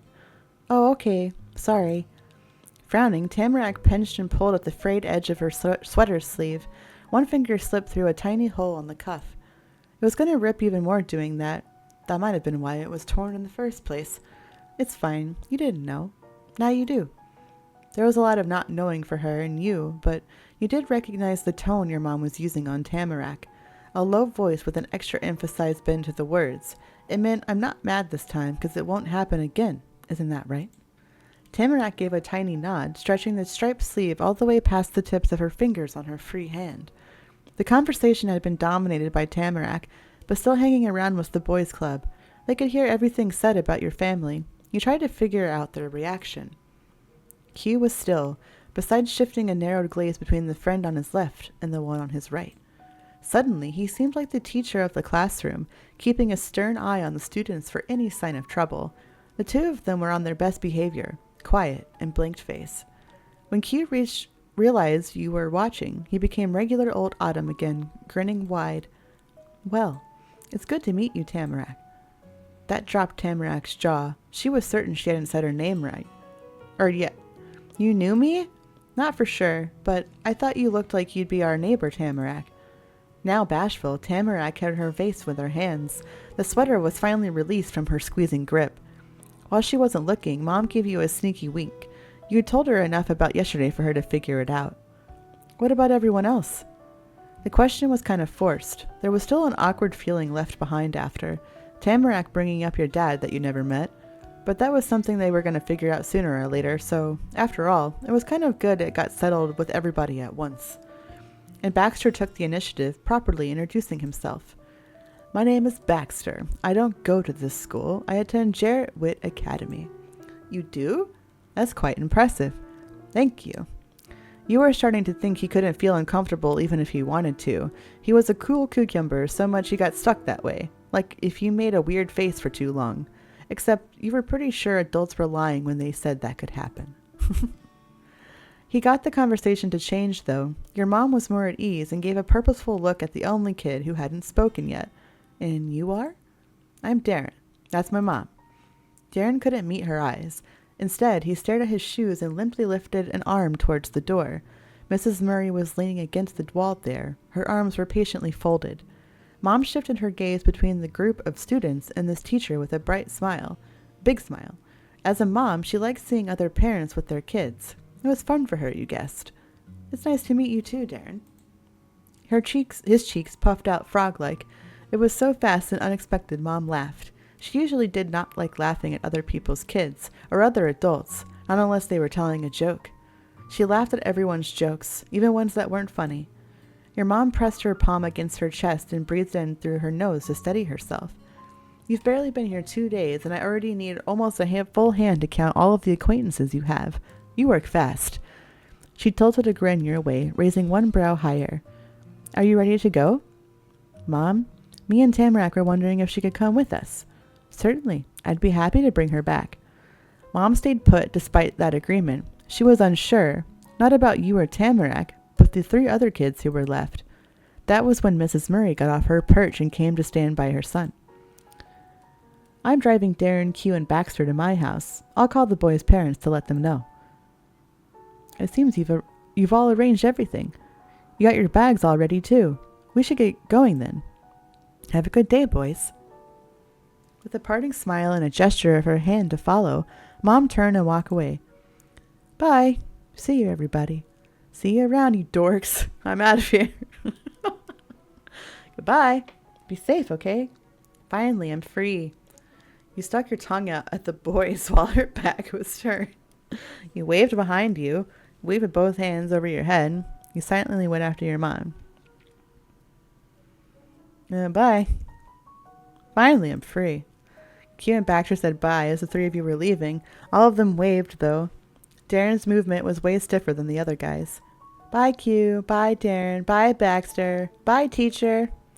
She shouted over her shoulder while sticking close to you and Mom. And after that yell, Tamarack whispered just to you. Sorry again. You don't have to feel bad. Mom held the door open for you and Tamarack to trot by. Then she followed you out. Your first day of school was over. You took the same exact path out as you had come in, just going the opposite way, down the stairs through the checkered hall and out the big double doors at the front. But when you were outside, the way home changed. You had to go through the almost empty parking lot at the side of the school building. Mom had brought the car to come get you. Wispy clouds hung over your group of 3. Nobody else was out. They'd already gone home, or were probably teachers who were still in their classrooms. Tamarack ran freely across the tarmac. It was easy to figure out which car to go to when nobody else was parked anywhere close by. You and your mom strolled side by side until you rejoined Tamarack by the vehicle. Once she unlocked it, Mom opened the back side door. You were too little to sit in the front, according to her. That meant Tamarack would be too small, too. She was practically the same size as you. But you found out that Tamarack didn't want to sit there. She liked the middle. It was funny how round and weird it was. She also liked being able to see up to the front easily. While you both buckled in and Mom got into the driver's seat, Tamarack told you about how she'd poke her Omi and Opa from that spot all the time. Even though neither of them were in the car, she was happy to choose the middle anyway. You liked the window seats. All you wanted was to sit in the front. She was crazy for liking such a bad spot. You never wanted the middle, so it was good she'd take it. It didn't make a difference wherever you sat. The middle seat was your favorite, too. I like the window seats. After Mom double-checked that everyone had their seatbelts on, she pulled out of the school lot. You jiggled in the firm cushion because of all the vibrations in the car. The seatbelt wasn't just good for crashes. It also could stop you from slipping out of your seat on the bumpy roads. It was quiet, besides the humming sound that also came from the way the car moved. The world looked different from the back seat of a car. A blur of golds, browns, and reds flitted out of the corner of your eye. From what you could see ahead, there was an endless stream of blue coming at you. And then it all slowed down. You could see individual trees in each of their branches and the leaves that hadn't fallen, and the sky seemed more solid. Your neighborhood was already in reach. It had been a whole journey in the morning, walking with Q and Tamarack. That trip only took a few minutes driving with Mom and Tamarack again. Mom parked at the end of the road right in front of your house. There wasn't a garage to use, but it didn't really matter if you parked on the street. You couldn't block the path if it didn't go anywhere else.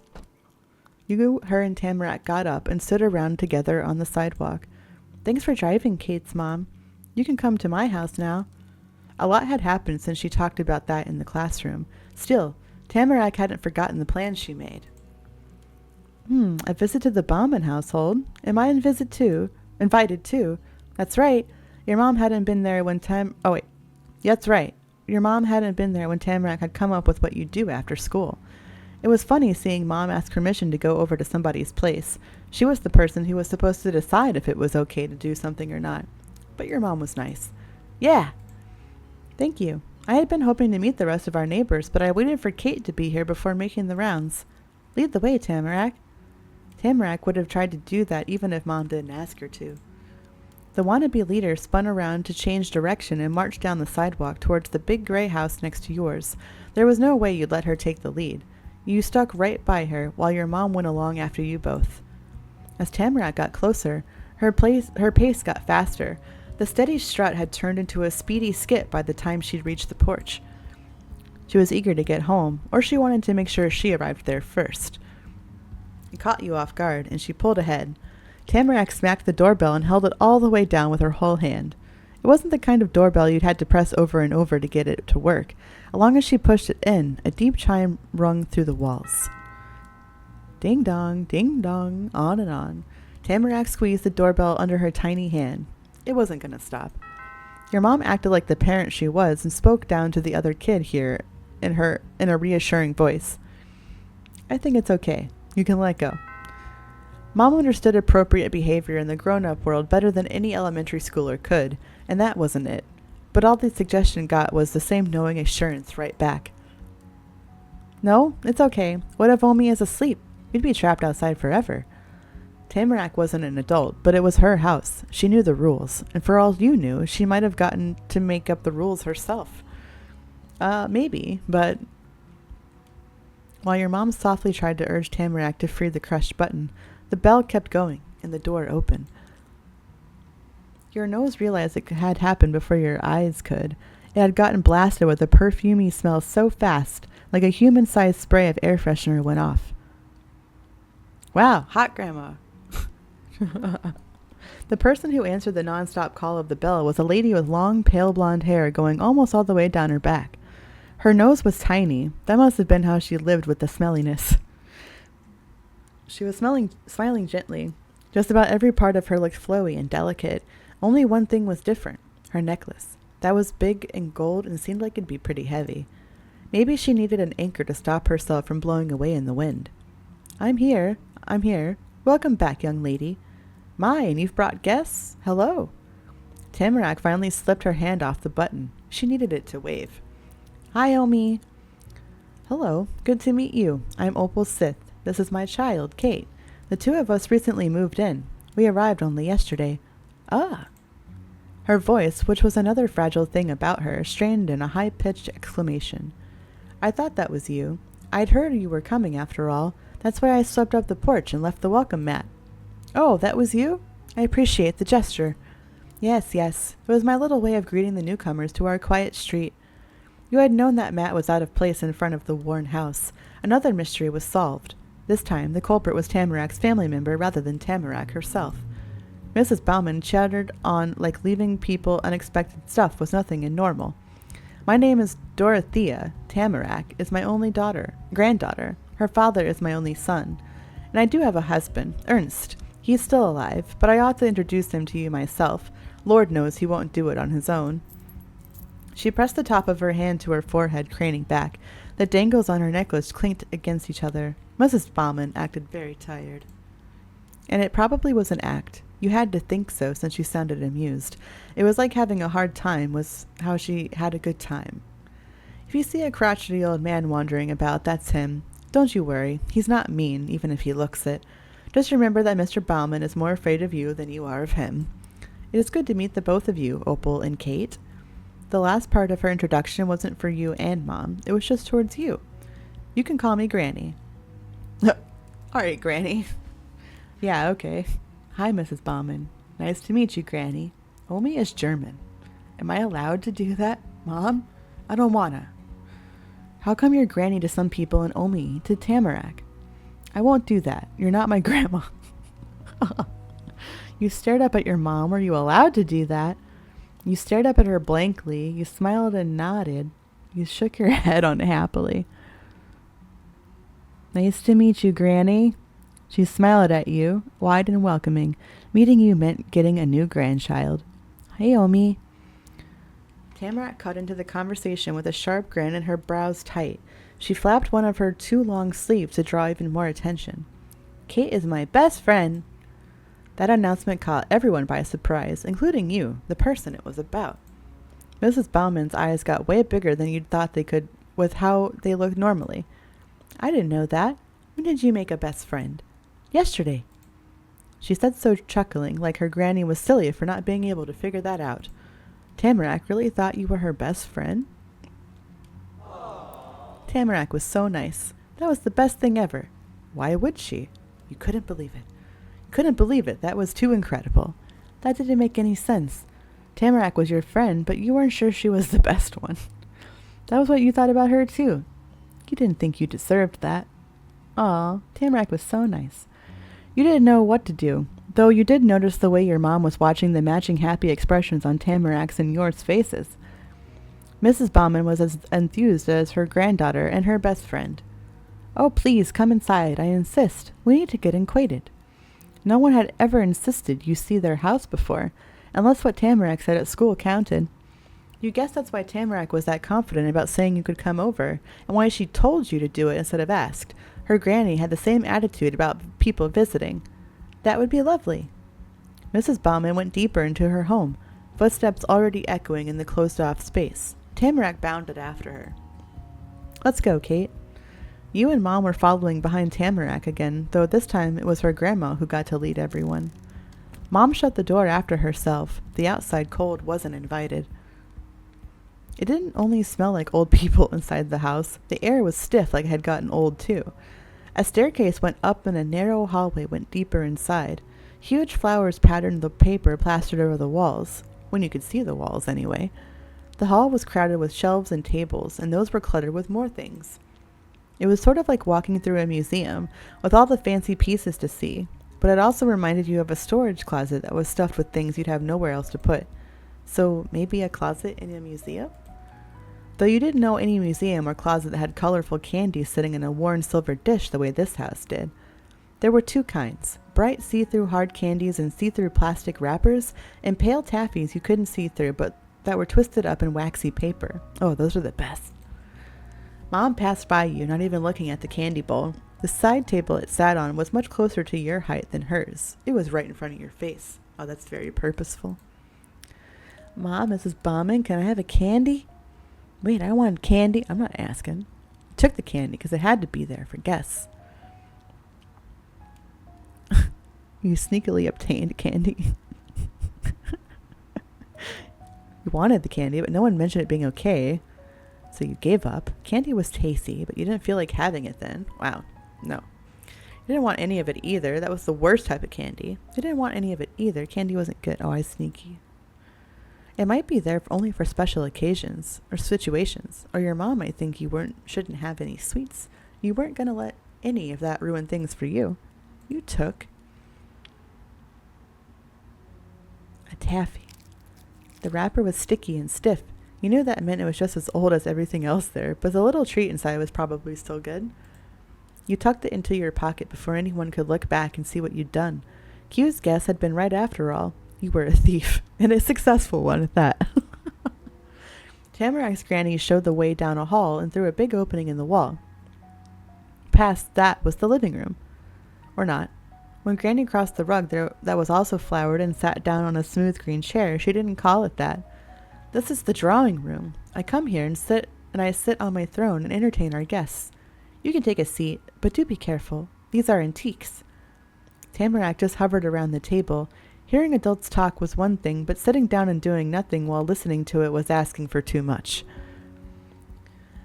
You sat on the couch very carefully. You took a seat on the chair. You took a seat on the couch. You excitedly climbed onto the other chair in the room. You didn't want to even try sitting after hearing that. It was too much pressure. You didn't want to sit down. You'd rather keep looking around. Then where's all your pencils and paper for drawing? Then where are all the drawing things like paper and pencils? I feel like a kid would ask that. Mom snickered for some reason. It made you frown, and then both of the adults smiled at you nicely. You won't find that here. That's not what a drawing room means. However, Tamarack has colored pencils in her bedroom. Yeah, I do. I've got all the colors in the rainbow and even more. You sat on the couch very carefully. It looked like the sturdiest option. You positioned your butt right along the edge with your back straight, touching the furniture as little as possible. Mom settled into the couch cushion next to you and leaned against the armrest to get even cozier. You and Granny were the only ones taking the antique seriously. Mrs. Bauman didn't say anything over that, though she did go on to say many other things. The two ladies talked about each other and their kid and grandkid. Tamarack's grandma was retired, you found out. Her husband was supposed to be, too, she said, with a strong opinion on that matter. Mrs. Bauman explained to your mom how he was constantly taking on temporary consulting jobs. And if not that, then he was being taken out for dinner or lunch or somewhere else so people could pick his brain for advice casually, even if he couldn't be an actual employee. You had no idea why anyone would say something like picking brains. It sounded so gross. It was because of that you started paying attention to the words shared between grown-ups more closely. Mrs. Bauman and Mom were still talking. It's as if these people think half the town will fall apart without him. Oh, he was in construction work, remodeling, refurbishing, repairs. I see. A very apt comparison, then. They both laughed, though Mom's polite chuckle didn't compare to Granny's hearty cackle. Now it's true that there's always something or another going wrong somewhere. Golden Grove isn't as young as it used to be. But there's only so much he can do when he's as aged as those derelict buildings themselves. The opening and slamming of a door followed her declaration. For a second, everyone stopped. Did Granny's description insult the house itself? No. Heavy steps came after the bang, and then a man you'd never seen passed by the opening in the hall. Opa! One hand gripped the armrest and the other swinging out towards your mom. Mrs. Bauman lifted herself off the swirly patterned cushion. That's him right now. Granny abruptly called out as if she'd caught sight of a rare animal in the wild and needed the rest of the team to get over there while they had the chance. Though that wasn't right. Yelling would only scare the peaceful animal away. Instead, maybe she was trying to catch a shooting star before it disappeared for good. Except that one didn't work either, because Mrs. Bauman was able to make the meteor still. Mr. Bauman stood suspended in space, silently staring through the wall hole into the drawing room. Tamarac's opa was very gray, his full suit, his dull shoes, and his short hair. What was mysterious were his eyes. They might have been gray too, or maybe you were tricked by all the other grayness, but they were actually blue. He pushed his hat higher up on his forehead with a large hand, slow and steady. Afternoon. Hearing his voice cemented an impression that had started to build in you. It was a low grumbling noise. The tone sounded the way his scratchy beard and bushy eyebrows must have felt. The sturdy older man, colorless and rough, was basically a stone statue that had come to life somehow, and was the absolute total opposite of Mrs. Bauman. Hi, Opa. This is Kate and their mom. They're the people in the other house. The neighbors. Mr. Bauman mumbled briefly in response, and his eyes shifted away from the seating area. He wasn't talking about the news, but you got the impression he was thinking about it. Good day. He turned his body to match the new direction of his gaze. Fine, go hide in your cave. We'll be here if you decide to join us after all. Mrs. Bauman showed her surrender and creakily lowered herself into the chair again. Dinner will be ready in a couple hours. You at least can't miss that. Mr. Bauman made his escape without looking back. He probably could miss that if he tried. Where were we? I remember. Tamarac's grandpa had only said a few real words. You could count them on one hand. Her granny had to have said 100,000 times more than that and still had more to go. But your mom was talking too, and you could tell she wasn't ready to be done. She had her listening face on, not her how soon can I get it to stop expression. You tapped your feet and fidgeted in place. You just sat there quietly. You coughed from being stuck in the flowery air of the flowery house. You groaned loudly, so bored of being there. You sniffed around, wondering where the perfume smell came from. It was nice. You yawned, getting sleepy from everything. You perked your ears, curious about what else you'd find out. Mom, how much longer are we going to be here? Mom, you can't keep talking forever. It's boring. I probably fidgeted. For the first time in a while, Mom looked at you instead of one of the three Baumans. When being a guest, she gave her attention to the gracious host, unless something interrupted that. Don't worry, dear. You only need to be patient a little longer. Mom worked to reassure you, but Tamarack wasn't doing better with it. No kid could survive doing nothing that long. Yeah. Since her grandpa left, she'd been staring at the window and doing that thing where she bumped her bag around. She used her hip instead of her butt this time. With the way Granny daintily placed her hands in her lap, she really did look like a queen on her throne. You had to wonder, was she a kind queen or an evil queen? Why don't we let the two young friends play in the backyard while us old folks stay here to talk? You wouldn't go far, would you, Tamarack and Kate? And would come get you when it's time to leave. Would that be acceptable, Opal? She was the most generous queen in the history of the kingdom. That would be great. Excellent suggestion. Tamarack's bag stopped jingling. That was the only reason you heard her intent whisper. Come on, Kate. Neither of you had officially been given permission to leave before she zoomed out the room and around the corner in the same direction her Opa had vanished to. He hadn't been the only one who wanted to get away. Don't run in the hall, please. Knowing well that the warning wasn't going to change anything, Mrs. Bauman sighed in resignation. Ah, fine. No one listens to a word I say. Meanwhile, you hadn't moved an inch. Mom gave you the coaxing you needed. It's all right. You should go play too. I'll see you soon. You went after Tamarack, stepping carefully through the unfamiliar house. Though there wasn't anything in your way. The furniture and knickknacks were all pushed against the walls. The only place that was clear of clutter was the center of the hall. Past the living room, there were doors to unknown places and another hole in the wall that went to the kitchen. You spotted Tamarack at the very end of the house. She yanked open a back door and bounded through. She left it wide open, a portal of light and gold inviting you through the dark. When you came to a stand at the edge, you found out Tamarack had waited for you to catch up at the bottom of a couple uneven wooden steps. They were bent inward, like after being pressed down so many times they stayed sunk. It was your turn to leave a mark on that impression. One step, then another, and the both of you were outside. Invisible ribbons of perfume melted off your clothes, unable to live out in the fresh, freezing air. Just like Q's backyard, Tamarack's house had no fence around it. There was no way to tell when the yard stopped and the forest began. It was even more impossible to see where the forest ended. It might go on forever. That was all that was the same for those two places, though. Instead of Q's secret hideout, there was a fancy table with 2 chairs that looked like it was there for Tamarack's grandparents. And hanging from a thick branch was a rope-strung tire swing. That part of the place had to be for their granddaughter. Woo! Tamarack hollered a cry of freedom and skipped down the small stone path, never touching a blade of grass. She hefted the messenger bag over her shoulders, chucked it aside with a thunk, and flung herself through the hole of the tree.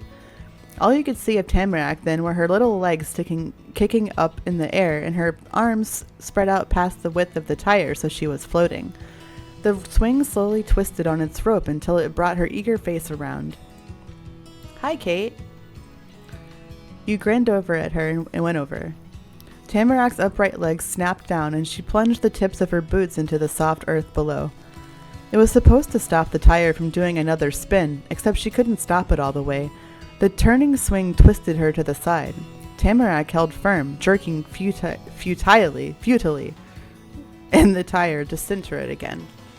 But none of that meant she couldn't keep talking to you. She happily explained how it all came to be.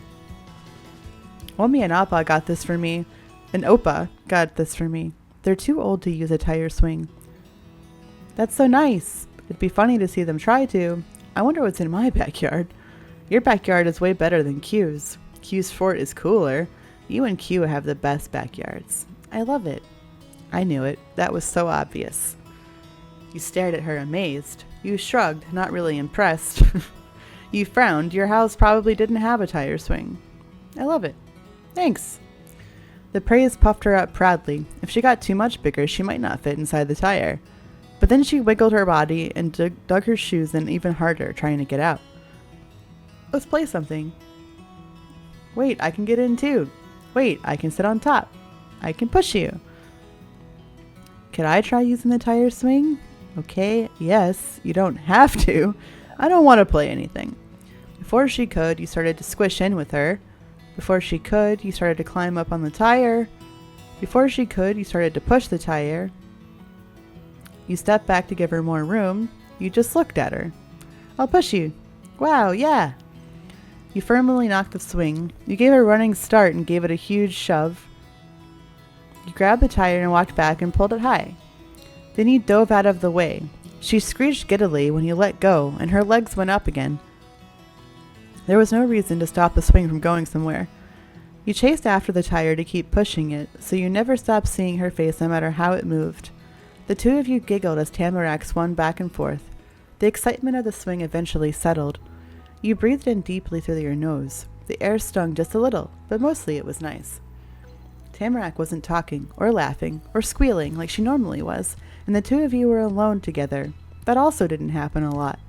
If you wanted, you could ask her something you'd been wondering about. How come you don't ever call me laughing like my other friends? It's been like one day. Calm down. Tamarack, I was wondering why you never call me Wow, that's the only... Okay. Hey, Tamarack, were we really friends? This is the only choice? No. Then Tamarack wiggled around again. She plopped on the back side and landed in the grass on her butt. But Tamarack immediately sprung to her feet and began to move further away from the sling. Something was happening, or was about to happen. You went off the path to go after her. She pressed her fisted hands into her hips and spoke without turning around. Tamarack's hair fluttered animatedly with each word because she nodded while talking. That made it look like a fluffy gold sheep was the one saying it. We'd better start soon. It's gonna get dark. Start what? Finding some good stuff. There's a lot of it out there, you know. She reached down to collect her big bag, hooking it around her shoulder like normal. That's when she turned around and you were faced with Tamarack herself instead of the sparkly lamb beside of her. Have you been to this place before? Not to this town. I only came here when I moved yesterday. Oh.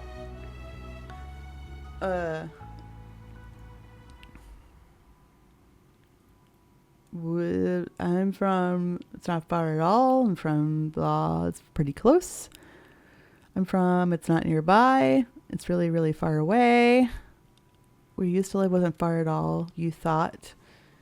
Oh. Oh, there's a whole nother page. But the place I used to live wasn't far at all. The place I used to live was pretty close. It wasn't nearby. Really? Wow. I bet you know a lot about outside and everything. All the forests in the world are different, and some places don't even have forests. This one is great because there's mushrooms and rose hips and acorns and great rocks and more. I can show you good spots to find things since you're newer to this forest than me. Wow, thanks. I don't want any of that. I'm never gonna find anything. I don't need your help. I'll get it myself. Alright. No thanks. You gave her a thumbs up wanting to search. Shook your head, not interested. You simply looked at her blankly. It'd be really great if you did help me. I don't know anything about that. Yeah, don't worry. You'll see everything. Together, you and Tamarack went on a treasure hunt at the edge of the forest. She showed the way, explaining what to look for and where. In bushes, at the base of trees, under rocks, across low-hanging branches, around fallen logs, nothing was left unexamined.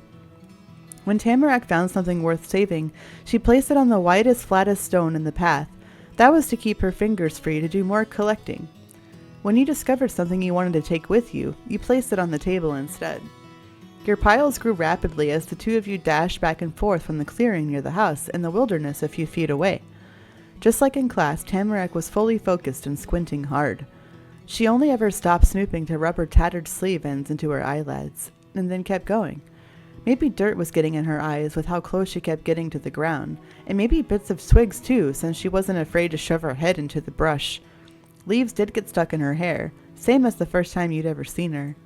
As time passed by, a shadow crept over the yard, an obscuring sweater pulled over the body of the earth as it got colder. Like Tamarack's own sweater, it had a few holes here and there that were easier to see through. You and Tamarack were forced to limit your search to those rare spotlights. It wouldn't be possible to keep doing it for much longer. You glanced over at her. Tamarack crouched in the grass, encircled by darkness and trees. She shone under a stream of pale evening sun. A few strong rays hit her back, giving the illusion of golden fairy wings.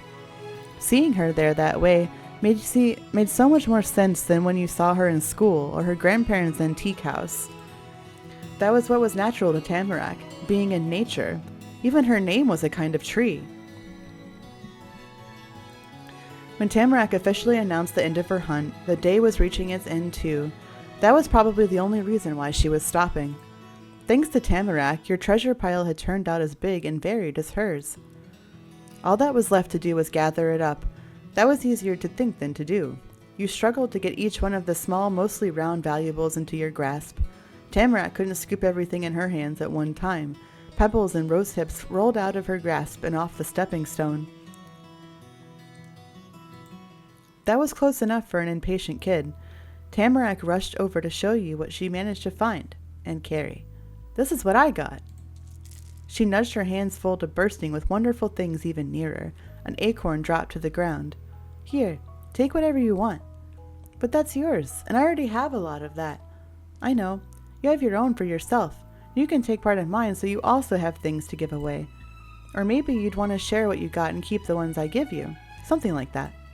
You can share with your mom or my Omi and Oppa or anybody. That's the most fun part. Oh. That was the answer to a puzzle you hadn't realized you were confused by. Tamarack said she went out in the woods all the time. She must have found enough things to fill her grandparents' entire house. Her granny would definitely not like that. She needed room for her own clutter. That was never a problem because Tamarack didn't hold on to the collection herself. She spread it out to everybody. Aw, thanks, Tamarack. I think so too. It's nice to give people presents. That's kind of weird. I'll take some of yours, but only if you take some of mine too. Okay, but would you want anything I have? I want to share with you too. I still don't want any of yours. You can give it to somebody else. It's okay, I don't need it. You folded your arms, certain you didn't want it. You brought your hands towards her too, ready to accept the gift. I'll take some of yours, but only if you take some of mine too. The exchange couldn't be done smoothly. Neither of you had free hands to pass or pick up the presents.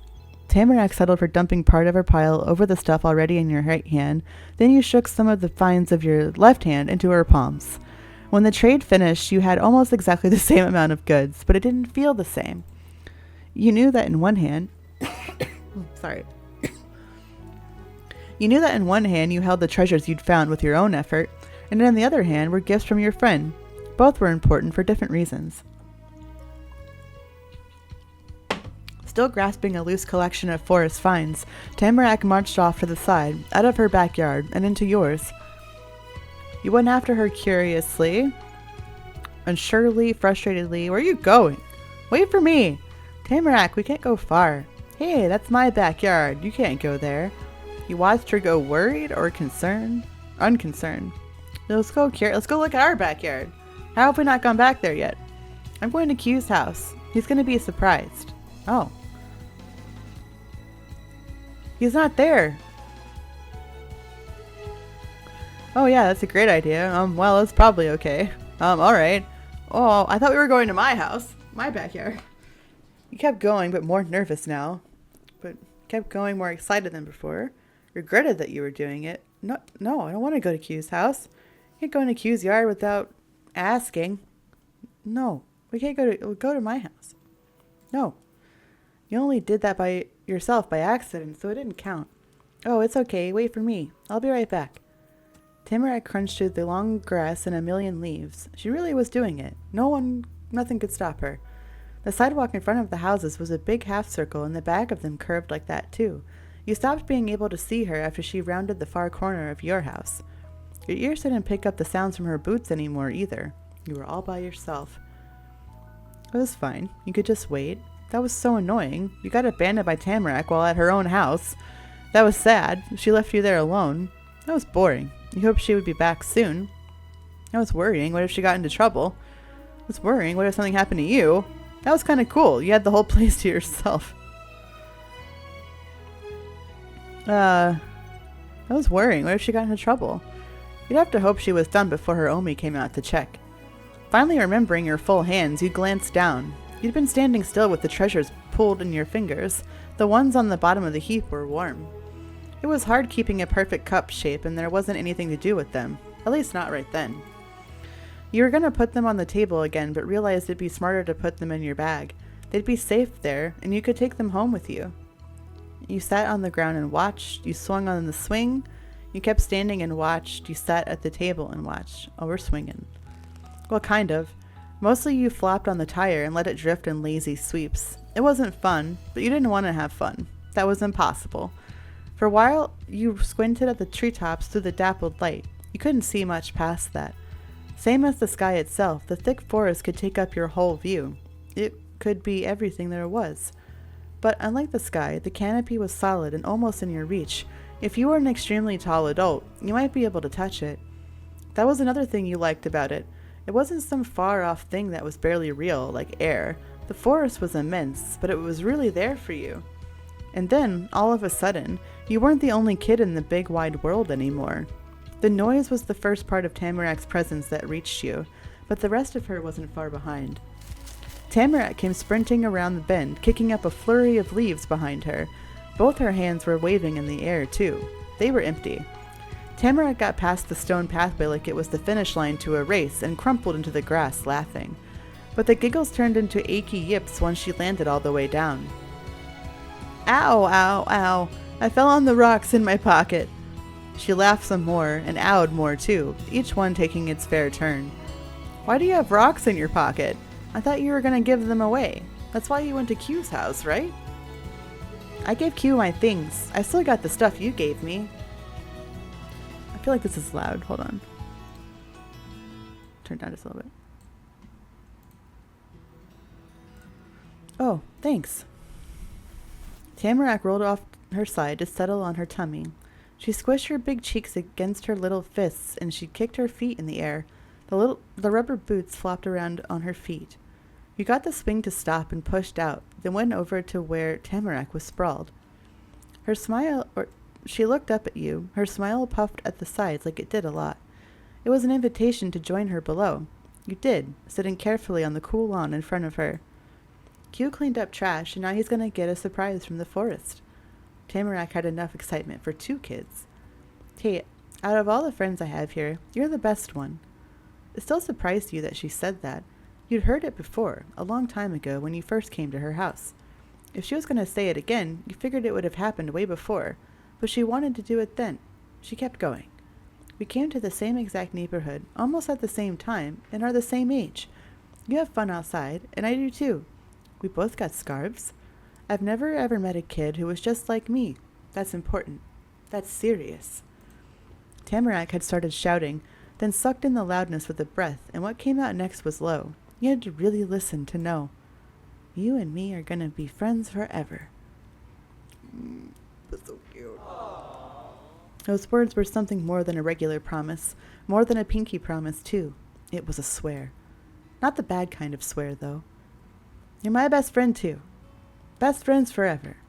It made you way too nervous to think of her that way, but that was nice of Tamarack. Tamarack and Q were both your very important friends. It was great. Yeah, and Q, too. He's also the best. Is it okay if Q is my friend forever, too? Thanks, Tamarack. You're really nice. Best friends forever. Ah. Her dark red eyes were 2 perfectly round apples hanging in a bushy tree of golden leaves. They shone.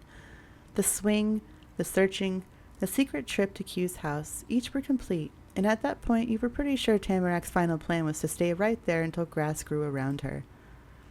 You started eating your candies. You offered some of your candy to Tamarack. You patted the pocket where the candies were. I only took one. Well, offer, I guess. Hey, Tamarack, I took candies from your house. Do you want any? Oh, that's okay. I can get candy every day from that bowl. You only have it right now. You've got to eat them. Thanks, though. You're so nice. Okay. You started eating your candies. You untwisted the wrapper on both ends. It was so old, some of it completely fell apart, and other bits were completely stuck to the candy. You peeled the trash away and popped it into your mouth. It was still candy, no matter how ancient it was. It was yummy.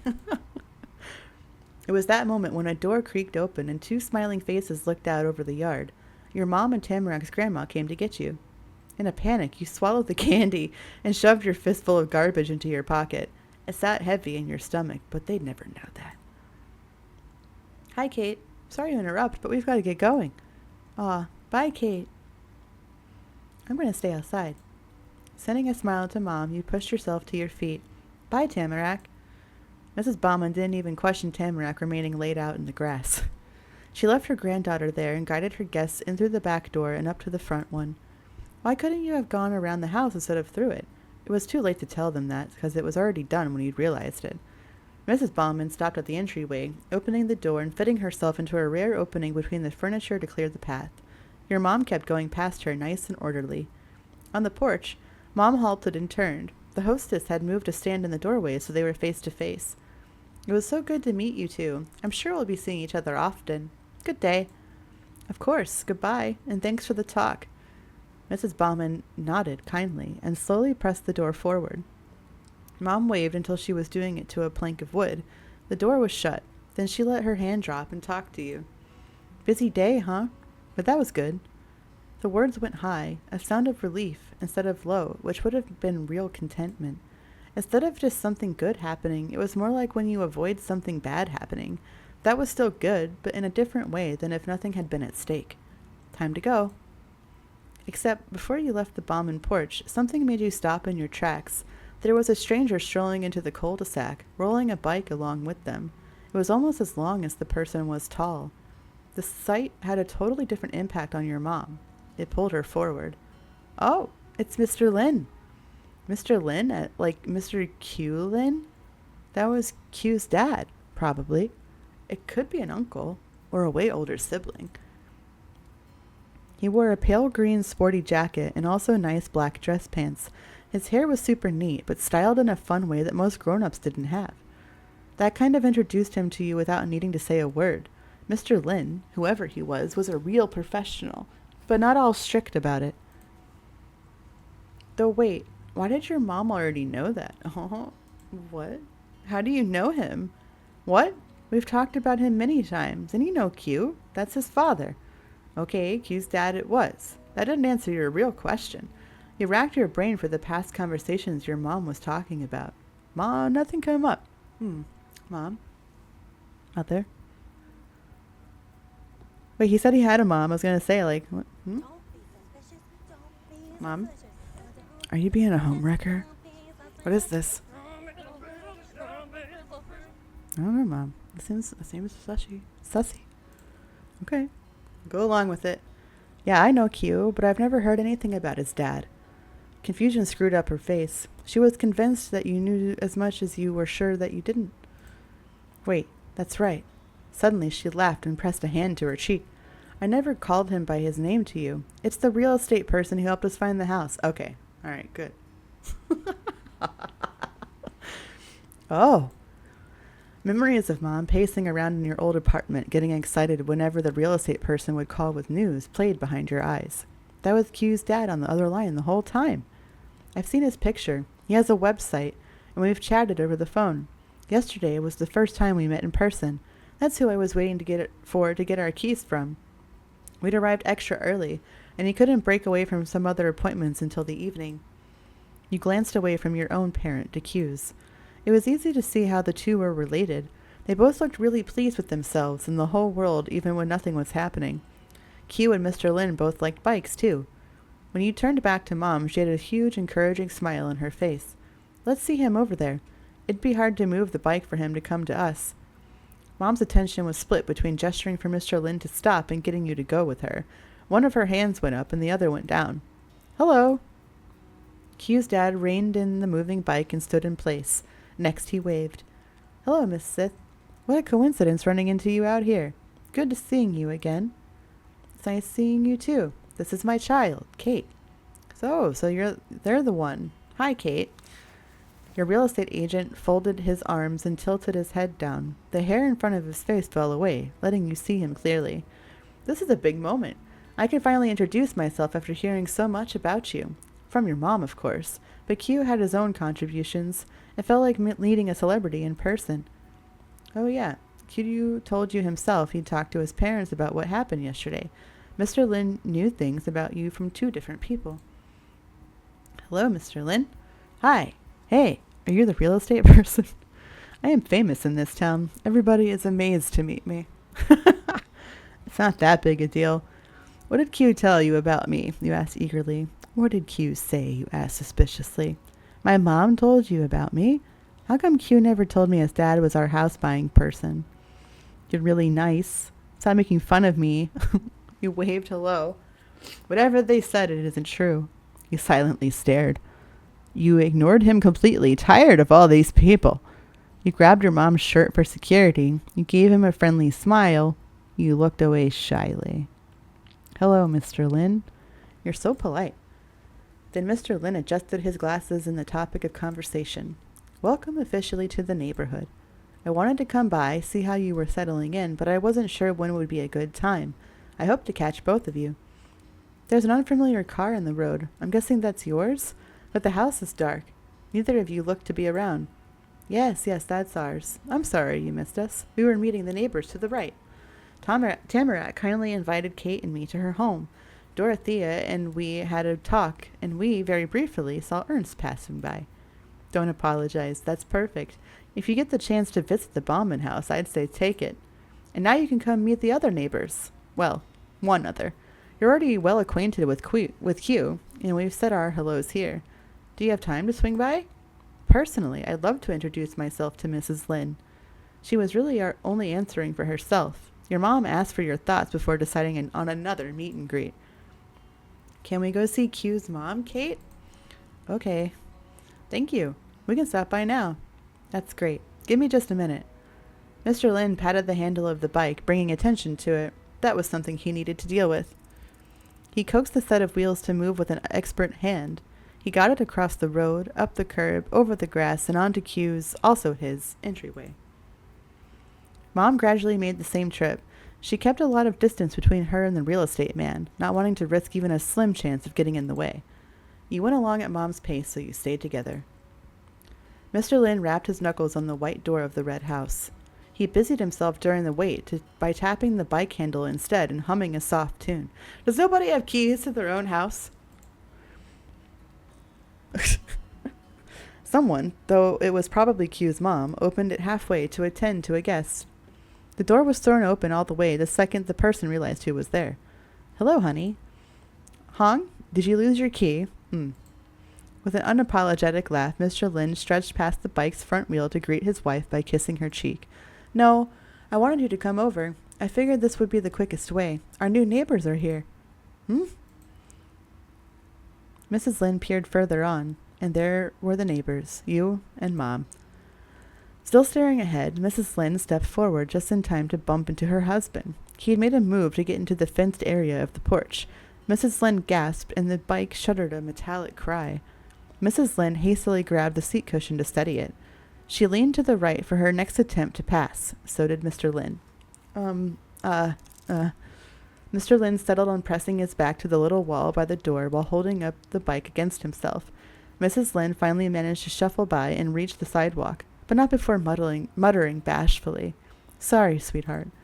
"It's no trouble. Go on." Mrs. Lin let out a breath to recompose her normal self after the unintentional dance with her husband and her husband's bike. Her clothes were light blue. Her hair was blue, too. Way, way darker, though. Whenever she lifted her legs to walk, the creases in her dress moved like flower petals in a breeze. There was something so peaceful about it. Even her voice drifted along gently. "I'm Mrs. Yi Lin. If you're the new neighbors, you must be Miss Opal and Kate Sith. Is that true?" "Yes, precisely." Mom reached forward, offering a shake. Mrs. Lin grasped your mom's hand with one of her own and covered the top of it with her other hand. The two didn't exactly shake. Really, they squeezed each other for a second. They were hugging, but with hands. After Mrs. Lin carefully unwrapped her fingers from Mom, her gaze drifted downwards. Mrs. Lin curled into a blueberry ball, bringing her chin to her knees. The edge of her spotless dress brushed the grass, but it brought her to eye level with you. "Hi." She held up her hand for you to take too. You never would have guessed that was going to happen. Most adults didn't act like you were a grown-up, or that kids could be treated the same way as a grown-up was. You happily shook. You grabbed her hand and wiggled your arm like a worm. You held on to her hand. You waved at her instead. You clapped her hand in a side five. You turned your face away, too nervous to do it. You folded your arms, tired of meeting all these people. You used your hands to cover your face. It was too much attention. You stepped away. You shook. She didn't hold you in place and moved up and down with your motion. "It's nice to meet you, Kate." Then she pushed off the ground to stand up perfectly straight in one fluid motion. You'd seen how much Q and his dad were alike because of their matching confidence. It was the same thing with his mom, except you needed a little imagination to make the connection. If Mrs. Lin was put on super ultra fast forward, it looked like a lot like how Q treated people. But now you'd seen everybody who lived on the street, plus some extras. All the other kids who were about your age or 2 or 3 years older. For the adults, it was a lot trickier to put together ages, except for Tamarak's grandparents. They were absolutely the most old. But when it came to non-grandparent grown-ups, 2 of them could be 1 year apart or have a 10-year difference with almost no way to tell. 10 years was the length of your entire life. It was impossible to imagine having that much time just being an adult. Your best conclusion was that Mrs. Murray would probably be the youngest grown person, and your mom and Q's parents were somewhere in the middle. You wondered how your mom felt finding out there were 2 people around her age, maybe, in the neighborhood. Was that a big deal to adults, too? Was she going to make friends with them like you did with Q and Tamarak? Could someone her age be friends with people who had been around as long as Granny and Mr. Bauman, or did that not work? Grandparents were double adults, super adults. Mom kind of acted like they were regular grown-ups, as respectful to them as kids had to treat her. But one way or another, Mom was going to have to make a life in Golden Grove along with these people too. I'm sorry to be the last one of my family who came to meet you in person. Don't worry about that. Hong had a huge advantage, all things considered.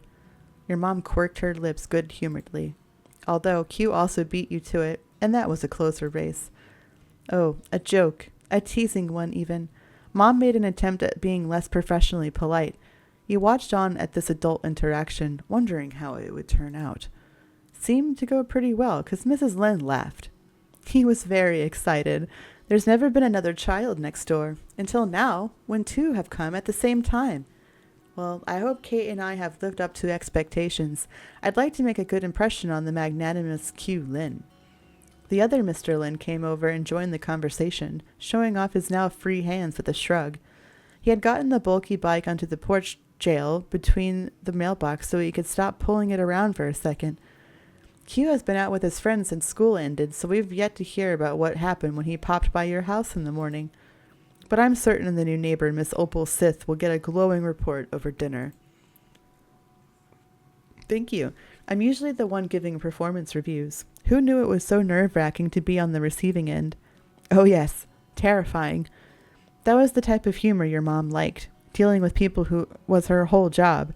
She could play pretend that it was something challenging. You didn't know Q's mom well enough to be sure if that was also a joke, or if she meant it seriously.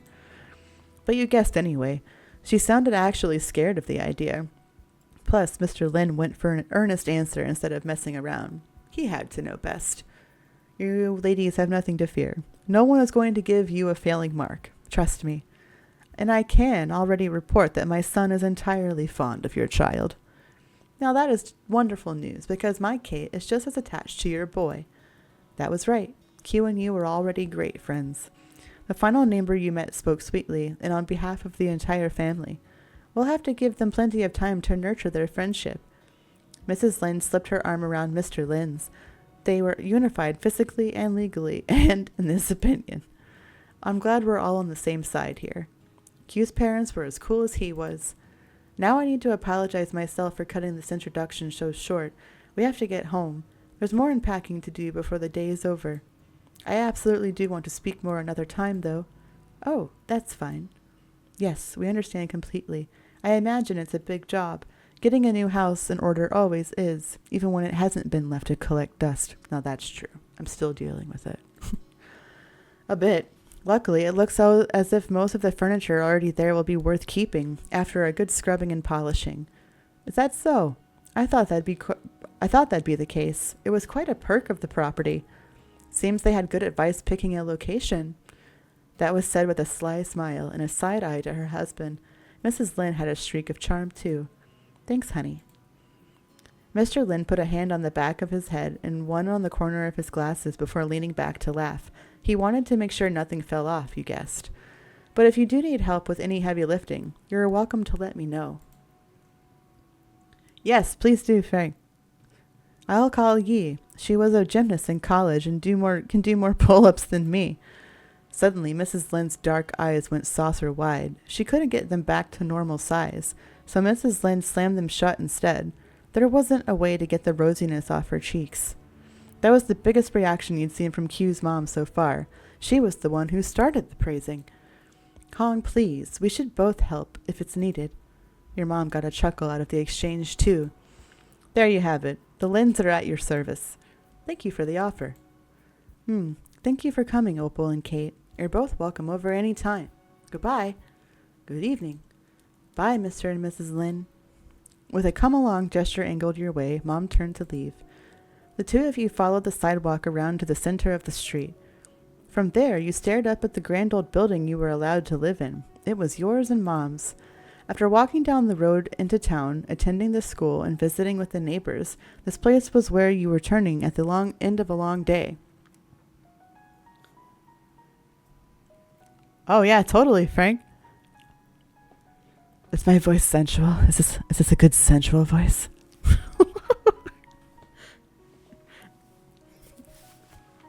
This is my sensual voice.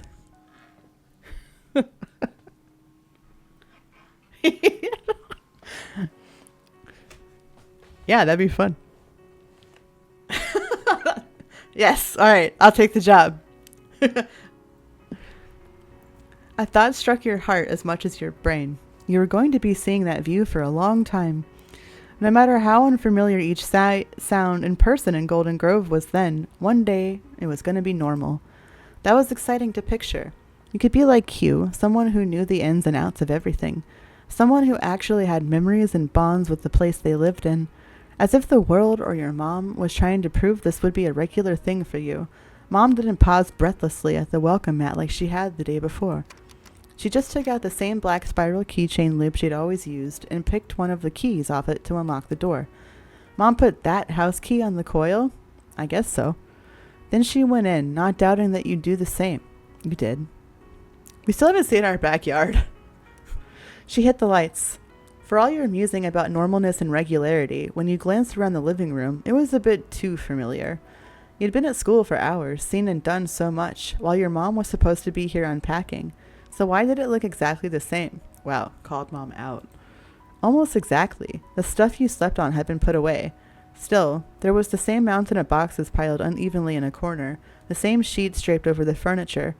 The dust you wiped down the night before was the only hint that you hadn't been transported back in time to when you first saw the place. Wow, Mom. She must have had other important things to do. That was weird. Oh, well, Mom, you didn't do any unpacking, you laughed lightheartedly. Mom, you didn't unpack, you scolded. How come our stuff is still packed, you asked curiously. Okay, Mom, what were you doing this whole time? He questioned seriously. What are we gonna do? Let's get started. Wow, Mom, you're really slow at this. She must, Mom. Mom. Alright, Mom. What were you doing this whole time? What are we gonna do? Okay, I don't know about any of these. She's gonna be like, what? Wow, Mom, you're really slow at this. Teasing. Am I? Well, smart Alec, there's something you haven't considered. A sing-songy cadence carried her leading words. It wasn't the living room I spent the afternoon making livable, and since it wasn't that, can you guess what it is?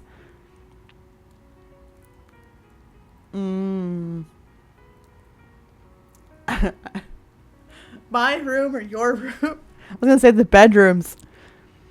The kitchen, the bathroom, your room, my room. Tell me, you cheered. Just say what it is, you huffed. You pointed towards the hall to the kitchen. You pointed towards the hall of the bathroom. You pointed towards her. Was it Mom's room? You pointed towards yourself. Was it your room? You shrugged, at a loss. My room. That's right. Your new room is ready for you. It's clean and dust-free, and I've already filled in some of the shelves. All you'll need to do is put out your bedding, make sure I didn't miss any of your things, and enjoy. Your room.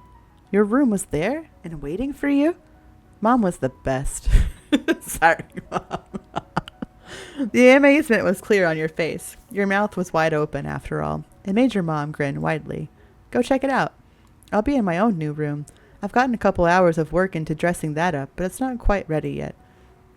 Mom's pair of cranberry eyes wandered around, taking in the current state of the first floor. Ideally, neither of us will have to sleep in the living room tonight. Okay, Mom. Thanks, Ma'am. You and Mom kept walking together up the stairs. In the hall, your paths parted ways. Your room was the one closest to the stairs. The main bedroom was farthest away. The room in between those remained a mystery. You'd never lived in a house with extra space before. The apartments from before barely fit the two of you. Anything was possible now. Grasping the cool metal handle, you pressed down. The knob twisted until it was pointing straight to the floor, and it was kind of stuck. You had to give the door a real push to get it free from the frame. Once it had gotten past the initial jam, it moved with ease. So you watched the tall door swing open and then step inside. Hello. You're about to enter the room decorating screen. At the start of every step, except for step 4, you'll be able to add personal touches to your bedroom. The older you get, the more control you'll have over your space. As a kid in step 1, you can choose between different beddings and some smaller possessions like toys and decorations. The furniture, overall arrangement, wallpaper, and so on can't be altered in this step. To choose between options, you select one of the 4 areas, then choose the elements you want to have them. Wow. Fuck.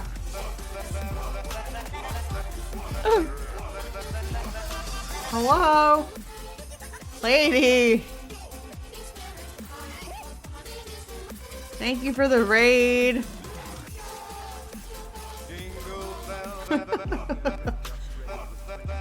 How was your stream? Thank you for the raid. Did you play 7 days today? Whoa.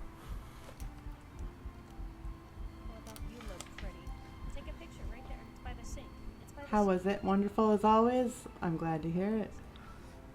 I thought I heard the rabbit in here. Hello? Played 7 days to die? Nice. It was wonderful. I'm glad to hear it. Much love to you, lady. That was so fun. Breaky stream. Happy Christmas. It's Christmas. Merry Chrysler. Merry Chrysler. Thank you, Shadow, for the follow. Welcome to the neighborhood, friend. Tomorrow's simulator? Which one? Grocery store? Cake was wonderful. Thank you. I'm glad you liked it. I want to do like a, when it's warmer out, we should do like a cookout. I want to do a cookout stream with your smoker and we just like sit around and drink beer on your back porch and do like a just chatting stream. That'd be really fun. But yeah, that was a lot of fun. We're going to have to keep doing that for sure. I'm glad you enjoyed the cake. Yeah, I think that'd be really fun. But welcome in. We're playing a demo, a fucking long demo. It was a lot longer than I expected it to be. But for a game that I'm very much looking forward to coming out, it's a sequel, or I guess a prequel, now that we've learned that Baxter's in it, from a game that I really enjoyed playing last year called Our Life. Like June? Oh, we'll do it. We can do it multiple times, Dolphin. This is Texas. This is Texas. We eat barbecue all year round. We'll do it when you're here, for sure, I think. I'm speaking for Lady, like I can just like, yeah, we could use Lady's house. Yeah, that would be really fun, I think. But yes, if you need to raid and run, I know you probably do. Go get your walk in, your dinner in. Thank you for the raid. I appreciate you, Lady. We'll do anything I ask. Yeah, I know. We'll definitely do it when you're there. If we do it before, we'll do it when you're there too. She said, what the fuck? Yep. I believe it. I believe it. But yeah, that was fun. And if you missed it, we'll be around next time. We're going to try doing it every month. And then we'll have a better situation than we did last time. Like I'll stream on my channel too, so we have another angle and stuff. But that was our first time doing it. So, you know, there's always going to be stuff to work out when you do things for the first time. But yeah, welcome in, everybody. We're having a chill time. And we're about to decorate my room. All right. Decorating my room. I'm a 10-year-old kid. We just moved to this neighborhood with our mom. We just met all of our neighbors. We had our first day. This has been like a 6-hour demo. This is, I'm guessing, this is going to be the prologue. But I didn't expect it to be this long. Get a Bluetooth camera? Yeah. I have my phone, but a Bluetooth camera might work too. Okay. Hope you enjoy settling in and make the space your own. All right, let's start with the bed. Bed 1? No. Oh. Oh, I always wanted a canopy bed.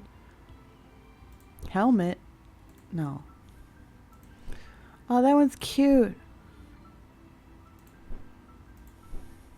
Let's do this one. Cute! I like that one too. Just see which comes first, yeah.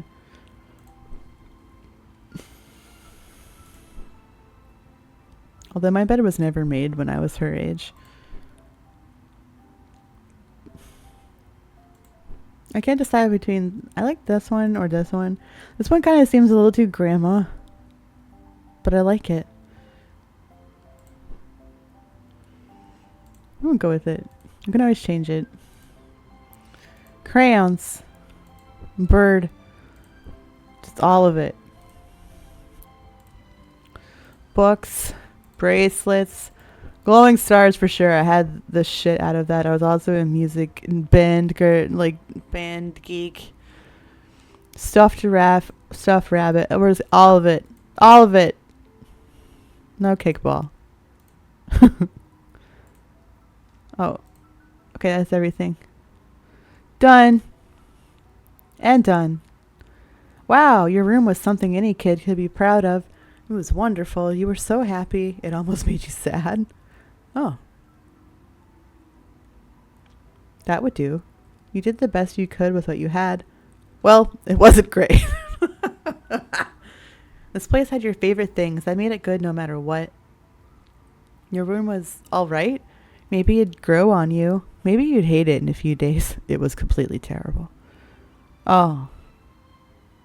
You did the best you could with what you had. Listen, I say that to myself all the time, so I'm going to say that. That's like my personal motto. It had taken until nighttime to get your things just how you wanted them. You stepped into a corner to admire your handiwork. The floor space of the room was bigger than your last one. The ceiling was a lot lower, though. It sloped with the roof of the house, and the windows were angled towards the treetops in the sky. Oh, she must have did you have the attic room? I had an attic room once. It was cool. It was hot, but it was cool. Your room was always clean. I was not clean. It's cleaner now. I'm a lot cleaner now, but not when I was 10. You'd never ever seen a room shaped like that before. It was weird. And then there was a knock on a voice. The tilting roof caught the sounds and directed them straight down into your ears. Kate, can I come in? Yes. The handle jiggled and jerked. The door was resistant to Mom opening it, too. She figured it out, though, and let herself in. I have OCD. That's fair. I had clothes everywhere like this. I still did in the last house. I'm trying to be cleaner in this house, though. The handle jiggled and... Okay, Mom let herself in. Hello, dear. Not so discreetly, Mom surveyed your efforts at decorating. Mom, don't judge me. I left you alone in here for an hour and it's already getting messy, but you did unpack and make it your own. The room is great, Kate. I'm pretty much finished myself, but it's late. Let's take a break from that and chat. It's been a long day all around, and back and forth. Sure, Mom. Okay, here it goes. We're still not entirely done, even now. The second day, even now. Your mom pulled her folded arms and even more, and her mouth pinched too. We should talk about how things will be once I'm back to work. I won't be able to drop you off or pick you up from school most days. I'm sorry. My mom never did that, so it's fine. My mom probably would have laughed at me if I asked her to come pick me up and like wait in that line. She probably would have just laughed in my face.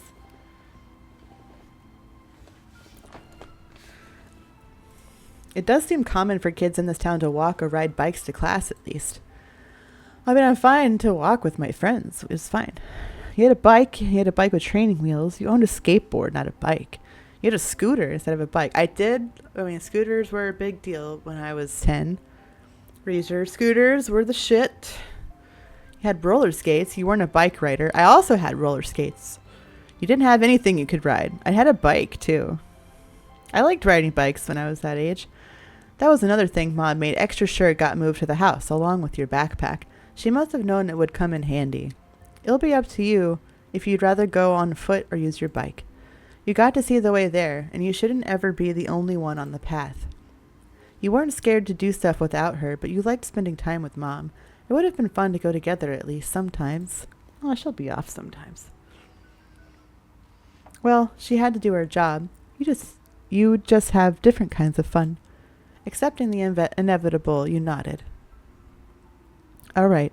That's one matter attended to. Here's part 2. What to do after you make it back from school. You'll be done with your class a good few hours before I'm off the clock. Mrs. Bauman and I were talking while you were outside with Tamarack. She offered to keep an eye on you while I'm away. She's retired and insisted it'd be no trouble.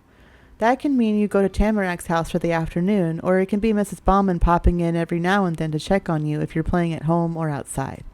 Tamarack is already your friend, so it's not as if she'd mind you being around regularly. Mom held up one finger and kept on with the explanation. Of course, That's not the only choice. We've got options. While I didn't get a chance to officially ask, I bet the Lynns would be equally fine if you wanted to hang out at their place. They're good people. I know Mr. Lynn decently well at this point. Plus, their son would certainly extend an invitation to visit whenever you wanted. He's sociable, and even I can see you're in with him. I can also look into the lessons and extracurriculars being offered in town. You could do that some days instead of staying in the neighborhood. Maybe you'd want to take up an instrument or learn how to dance, and I would be able to come get you from there when it was done. The hand finally came down. That must have been all the possibilities she could think of. Oh my god. Okay. I like those ideas. Okay. It all sounds fun to me. Sure, I can do stuff without you. After school just got way more exciting, you grinned to yourself. There were worse things, you concluded. Your days just got way more difficult, you grimaced inwardly. Whatever, Mom. I didn't think you'd be around anyway, you murmured. That's way better than having nothing to do like before. Why do I need anybody to look after me? I'm in the 5th grade now. It all sounds fun to me. Looks like I don't need to worry. Mom stopped squeezing herself as much then. Still, there's no reason to plan out the rest of our lives tonight. The two of us will figure it out. That was something you'd heard a lot. No matter what you went through, your mom never stopped believing you and her would manage. For a moment, she gazed past you at nothing in particular. Sometimes it felt strange, remembering how you were actually there, when all the stuff you had to keep up with stopped and you could just think. Maybe your mom felt that too. She blinked and her eyes fell back on you. Mom smiled. But our neighbors are certainly nice, huh? All 6 of them. We had a lot of luck here. Lucky couldn't even describe the incredibleness of what moving here brought. No words were needed for her to understand your thoughts on it. Your face said enough. With a grin, Mom stuck her hands over her jeans. Now, if you don't mind me changing the subject to an entirely different matter, let me just say, it's dinner time. As a reward for how much we've done, and because the loaf of bread is out at this point, and also because even if it wasn't, I don't want another sandwich, I'm taking the 2 of us out. I've heard that the local diner is a gem. Oh, I love a diner. Thank you, Mom. Yes, woo! I hate boring diner food. I don't want to go there, you whine. Phew, I never want another sandwich again. All right. You jumped around gleefully. Woo! Then there's nothing else to discuss. Food it is. Wait, you had a huge realization. What about Q? What about Tam? What about them? What about them? Agreed, you were definitely hungry. What about them? I don't have to worry about them. A dinner with your mom and you. It happened basically every single day of your life, but it could still be new and interesting. Mom smiled as you did. Let's get going. Put on your earmuffs and scarf. I'll get my scarf. It'll be chilly out there, and I'm starving. Same for you. Your stomach was a huge empty pit. If you didn't eat soon, it might suck you in. You did everything you could think of doing before leaving as fast as you could do it. Then you were braving the unknown in search of sustenance. Oh, you were outside, at night. This was not the same as walking around during daytime. The orange huge street lamps glowed like torches, the formerly orange trees turned an unnatural purple, and the tarmac expanse of the cul-de-sac could easily be a perfectly still, endlessly deep lake. If you tripped, you could fall in and disappear forever. That kind of sounded like the start of a story. Ideas of what might happen on such a perilous adventure were already filling your head. But Mom wouldn't let you play in the dark. You shook off the daydream. Night dream? Or would a night dream be a normal dream? Either way, you focused on not being left behind. Mom let you out through the house gate and unlocked her car. You got right in. Rapidly, the car rolled into motion. Tree after street post after tree flew past. You couldn't see anything else. Unfortunately, Mom also wasn't sure what she was looking at. She had trouble figuring out exactly where the local diner was. The radio had to stay off. This required the utmost focus. It was tense during the silent drive. You and Mom were on your own, in the dark, in a town you'd never been to before, trying to find a restaurant you'd also never been to before. Mom was patient, though. She never gave up. In the end, on the outskirts of Golden Grove, you found the place. It had to be right, because across the top was a massive lit-up sign that said, "The Diner Table." I like it. Diner was in the name. Mom noticed that, too. She wound the steering wheel to turn into the parking lot, a wry smile playing on her face. The diner table, not the dinner table? Someone didn't get an A on their spelling test. Mom. I like it. Mom, it's a joke. Come on, Mom. It's obviously supposed to be a joke, you said, unimpressed. What a dumb name. It's great. The name is so stupid, you said flatly. I bet they got an F, you joked along with her. The name, I like it. It's memorable, at least. The car came to a stop under the glow of the building. There were no lamps in the parking lot, but that only made the area more noticeable. Light poured from front windows larger than you were. It was a beacon of hospitality deep in the forest and high on a mountain. After unbuckling, you each went out. Mom led the way to the entrance. She held the door open and swept out her other hand as if to say, "After you." Autumn nights in Golden Grove had such a bite. You felt a comfortable shiver going from the outside of the diner to the inside. It was warm and toasty there, and even smelled warm. I hope we get to pick what we eat.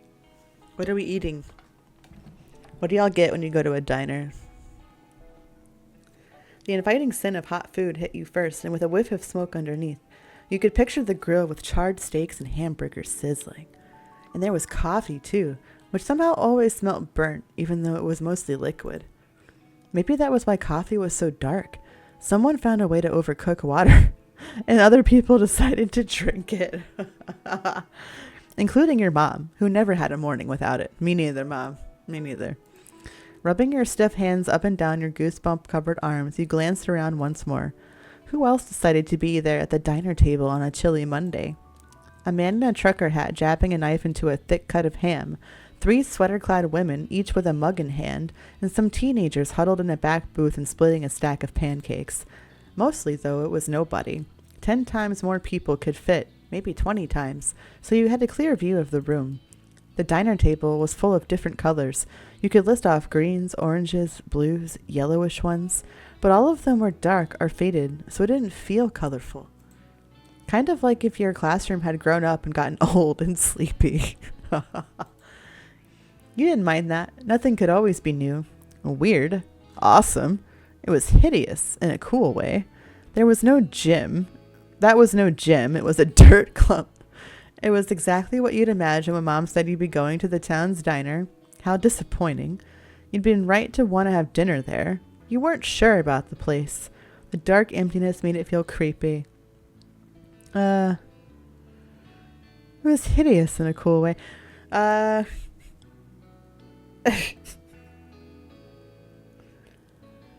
It actually wasn't what I was imagining. So it was like, I don't know, for some reason when you say diner, I always imagine like a 50s diner. I was expecting a lot more metal. I didn't mind that. Nothing could always be new. Soon, a tall lady with tall hair came over from the kitchen to the main counter. She said she was the hostess and would show you to a table. Your mom negotiated for a booth instead. Plenty were open after all. The woman agreed to those terms and grabbed some menus off the stand. Thank you. Mom let the employee lead from there. For her, the biggest treat of going out to eat wasn't the food. It was that once she was at the restaurant, her work was done. No cooking or cleaning for a change. She didn't have a mom or dad or grandparents around to do that for her, so letting strangers she had to pay to do it was the best she could get. That is the best part of going out. The hostess took you further into the restaurant, past the sweater gals, but not as far back as the pancake pals. She left the pile of menus on the table, thanked you for stopping in, promised your server would be there to help soon, and walked away in a matter of seconds. Mom slid into the muted red seat with a multicolored geometric pattern across the top. Then she patted the outer spot for you to take. You got into the booth next to her. You sat on the bench across from her. Well, she asked us to sit next to her. We'll sit next to her. This is nice. She spoke quietly while perusing her options. The diner table had unwieldy menus as long as your entire arm. Mom didn't bother holding it upright. Instead, she flipped through the laminated pages while with the menu laying flat.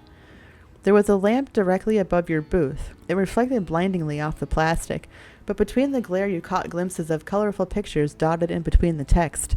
Eggs and sausage, French toast dusted with powdered sugar, a basket of chicken strips, steak and mashed potatoes, a bright green salad, and more. diner food in its purest form. Oh, steak and mashed potatoes. Don't say less. Your curiosity was piqued. There were a lot of options. Look, there's a kids section. That'd be a good place to check. Though since it's a special occasion, it is okay to get any meal, even the pricier ones. What? You were almost never allowed to do that. Mom really was in a good mood. Did she get a big bonus for moving or something? You could only imagine. But not for long, because another person approached your table. Hi, or hello, I'm Yusuf. I'll be your waiter tonight. Thank you for coming. Great, hi. Yusuf had warm brown skin and warmer brown eyes, though his hair was a cool black. He kept it up in a neat ponytail. A heavy buckle-strapped apron with a checkered pattern hid his normal clothes, and a short beard covered most of his facial features. It didn't hide his welcoming smile. He held a generic notepad and pressed a pen to it, poised for taking notes. That made you think of Autumn right away. The server's attention remained fixed on Mom, his brows raised curiously. There was no way he could recognize her, though maybe that was why she drew special interest. Are you passing through? No, moving in. Mom said with a pleased tap on the menu in front of her. Just yesterday, actually. There was an immediate shift in the man's attitude. He took the pen from paper to instead fold his broad arms. Talking to a server or someone behind a counter was really different than talking to them when they weren't working. Probably because when a person was doing a job, everything they were meant to say was decided by a boss or a whole giant company. And all of a sudden it seemed like Mr. Yusuf the waiter had clocked out. Welcome to town. Can I ask your names? Oh, sure. I'm Opal Sith, and this is my child, Kate. Thank you. I'm Keon Yusuf. I also live in Golden Grove. He lifted the notepad in front of his chest, returning to being a waiter. Can I get you anything to drink? Just water is fine. Yeah, you could have said that for her. It didn't matter how big an occasion it was. Paying for drinks at a restaurant was still going too far. Then let me rephrase. What I mean to say is, please get a drink. It will be on the house. Oh no, you don't need to do that. I know, but I would like to do it. I'm only filling in as a server tonight. I am allowed to make those decisions. Even when insisting on something, Mr. Yusuf had a gentle way of putting his words. He could have been the narrator for a storybook, no problem. What harm is there in being hospitable to those you will be seeing often? If you want to return the favor, come back another day. Well, you make a good point, Yusuf. She was being honest. Your mom would have told him if he was saying nonsense. Only reasonable arguments could be tolerated, and Mom was practical, not a stickler. If you're sure, I'll have a cup of water and a root beer, extra ice. I haven't had that in years, and I feel festive. Mom's newly chipper mood was contagious, and Yusuf gave a rumbly chuckle. It is a festive day, isn't it? Oh, it's a festive day, is it? I imagine you're celebrating your new home. I could add a scoop of ice cream to that. Go crazy, Mom! She boggled at Yusuf and his many sweet suggestions, though it was with a smile. There was no reason to go through the process of accepting a kind gesture again. Mom embraced it wholeheartedly. A root beer float it is. Root beer float. He repeated her words as he wrote them down, speaking even more softly than before. Whoa. Your mom, a person who never ordered anything more exciting than water with a slice of lemon for your entire life, was gonna get a root beer float. You like to get ice cream sometimes too. But it hurt your stomach because you were lactose intolerant. Ice cream was okay in your opinion. But it hurt your stomach because you were lactose intolerant. You didn't like ice cream yourself. It tasted bad. You didn't like ice cream yourself. It hurt your stomach because you're okay. I like to get ice cream sometimes too. Now what do you want, Kate? You told the waiter what you were thinking yourself. You whispered an answer to Mom. You pointed on the menu at what you wanted. You shook your head, not wanting to do this at all. You said was a glass of cola, orange soda. Just think about Kel. I love orange soda. I do. I'll have a lemon lime soda. Can I get a ginger ale? Do you have apple cider? The cold kind. Do you have hot apple cider? I'd like a glass of milk, a cup of hot tea, normal root beer. I want root beer float too.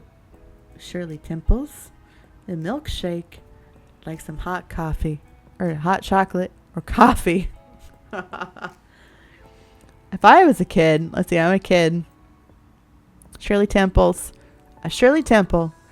After a nod, Yusuf transferred the pen to the same hand that held the notepad. He lowered them both. I'll return shortly with your drinks. Please take a minute to browse the menu. He left you there, leaving with wide, purposeful strides. Mom watched him walk away. Small town hospitality is a real treat, isn't it? Yeah. You quietly glanced through the meal options. During that time, the man who had the ham and hat left. The ham was gone. He still had the hat. Then Yusuf reappeared to serve a round of drinks. You put in the dinner order before he left you to enjoy his gift. And enjoy it you did. From the first sip, it was so yummy. Your mom savored the once-in-a-decade root beer float as slowly as possible. She didn't even care if the ice cream melted. Nothing was loud or fast or busy at the diner table. A person pretty much had to take it easy in a place like that. There was no other place to be, or no other way to be. I like that. Sounds nice. When it arrived, the main course tasted okay. Food was food, and you'd rather not be hungry. Mom shared all about her day, including a horrifying story about how she thought there was a mouse in her bedroom. But after catching it underneath one of the moving boxes, it turned out to be a larger than normal heap of dust. She insisted the bad lighting in there could have fooled anyone. She asked you what happened during your afternoon, too. And then the food was gone. Sort of. You weren't able to finish everything. It was too much. You were able to finish every bite. Your mom didn't. Feel like I could eat everything when I was a kid. Mom hardly touched half of the sides that came with her home-style meatloaf. Ma, the meatloaf! I need the meatloaf. She planned to take them home to add to her lunch tomorrow. The plates that were empty got stacked and used napkins were piled on top. Your mom made sure the table was as neat as a mess of dirty stuff could be. That tower of dishes caught your waiter's attention, and Yusuf approached your booth once more. He always had something in hand when he stopped by. This time, it was a frayed faux leather folder. Yusuf placed it on the table. You got a better look then. In gold letters across the top, it said, "Thank you." He brought the check before Mom needed to ask for it. "Hello, I hope you enjoyed your meals." "You were wonderful. Thank you for asking. And thank you again for the drinks." Mom's praise brought a grin to Yusuf's face. The local waiter toyed with a buckle on his apron, straightening it like it was a Medal of Honor pinned to his chest. He'd served his customers well that night. "Thanks for coming in. You pay at the front." "Oh, sure, I'll handle it. Oh, and can we get a couple to-go boxes?" "Yes." "That's great. One more question." Mom lowered her voice into an exaggeratedly strained whisper as though the people in the next booth over were secretly listening to the conversation. "They are." "The diner table?" She had seriously not let that one go. Mom! Is the pun on purpose? Or did someone miss an end? Mother! Come on. Grimacing, Yusuf glanced over his shoulder. He shared her pain and her concerns about not being heard. "I would not have chosen that if it had been up to me. But yes, that is the intended name." What's all the hate with the name? I like the name. Huh. There you have it. That's all. Thank you for your gracious help tonight, Yusuf. We feel extremely welcomed. Glad to hear it. Good night, Opal and Kate. Good night. Bye, thank you. Bye. Nice meeting you. Better leave him a good tip, Mom. I don't think I gave a shit about that when I was 10. Bye. Thanks. I just smile at him. Yusuf offered one last friendly smile, then took the pile of dishes, and 2 cups off to the kitchen. "Could you stand up for a minute, dear? I need to get past." You scooted out of your seat as she asked. Mom had a few words as she got to her feet. "Stay in the booth while I'm gone. I'll come right back. Then we'll pack up the leftovers and head home. Okay?" "Yep." She left in the opposite direction Yusuf had gone. Her footsteps were muted thumps against the thin carpet. You had the booth to yourself then. None of the grown-ups were left. Full and warm and sleepy, you felt every second of what you'd been through lately. You'd done so much and met a lot of people. How did that much happen in only 2 days? It was unbelievable. Against your will, your body slid lower in the booth. Gravity was suddenly a lot harder to resist. Sitting tall was no longer an option. Your drowsy gaze wandered towards the window and the dark night beyond. There'd been nothing in the parking lot besides the diner, not even lampposts. You hadn't expected to look at anything in particular, but it was raining. That you could see. Water streamed down the glass pane. Some point between when you'd walked from the car into the diner table, the first sprinkle of fall began. You always loved the rain. It was never too much. You'd always loved the rain, especially when it was really stormy. I do like that, as long as I can be inside. Regular rain just got in the way, but real storms were exciting. The rain could be nice sometimes. Some days you wish it'd go away. The rain could be nice. It was best when it was stormier, though. Rain had to happen sometime. It wasn't a good thing or a bad thing to you. You hated it when it rained. It made you feel sad. You hated it when it rained. Why would you want to get drenched? Normal rain was nice, but it was scary if thunder and lightning happened. Rain wasn't good ever, but it was even more terrible when there was thunder and lightning. No, you'd always love the rain. Especially when it was really stormy. I see her. Let's be fake wifey. Hi, cutie. How are you doing, lovely? This is so cute. If you like visual novels, this is the demo for one, but it's fucking long. It's almost 7 hours long. So I recommend. It's going to come out, I think, next year, the full game. But it's super cute. I'm really enjoying it. I'm great. We're just chilling. Thanks for coming in. Relaxing even more, you stared absent-mindedly at the black panel. Each time you opened your eyes after a slow, heavy blink, the pattern of droplets clinging to the window changed. The air were endless orange and red and yellow and gold leaves in the grove, but that wasn't everything striking about the current season. The weather, with thick gray clouds that showered the world, was just as important to the core autumnness of a place. When you thought of fall, the picture in your head was of leaves and drops of water falling. And it had arrived. You'd arrived, too. And when your family wanted to go out to eat, you went to the local diner, and the waiter there treated you special, because you were a local. When you needed to leave, you had a house with a room that was all set up and waiting for you to get back to. When tomorrow came, you'd continue your studies as a student at North Acre Elementary School. You were in room number 24 with Mrs. Murray for the teacher. When you saw your neighbors, you'd know who they all were. And you had friends. You were going to be in that place for the rest of autumn. You'd be there still for winter. And when the new year came, seasons would be coming and going with you in Golden Grove for you weren't sure how long. What you did know was that this, every moment of it, was now your life. Oh! Now that you're beginning your life in Golden Grove, you may want to check back on the details of your character or update them. The info button on the right side of the screen will bring up a menu with several options. Are we sure this isn't the full game? Like, wow, this is a crazy long demo. The first option is your details. Here you can change your sticker, swap between multiple sets of pronouns if applicable, toggle dress-up sections on or off, and update your nickname preferences. I'm not complaining, but this is way longer than I thought it was going to be. By default, most characters will obey your general nickname preferences unless you manually sort them into one of the provided categories. However, if you tell someone in the game to use or stop using your nickname, they will automatically change categories. New characters will be added to this screen as you meet them. You can also check your relationship with Q and Tamarack with the Q relationship and Tamarack relationship buttons on the left. Enjoy your time in Golden Grove. Oh, step 2 preview. Okay. Okay, we can still do moments, I guess.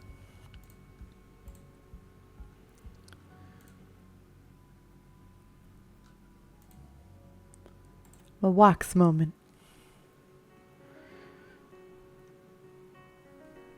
I want to wear the hat. Let's change. Where's the pumpkin? I want the pumpkin. Yeah.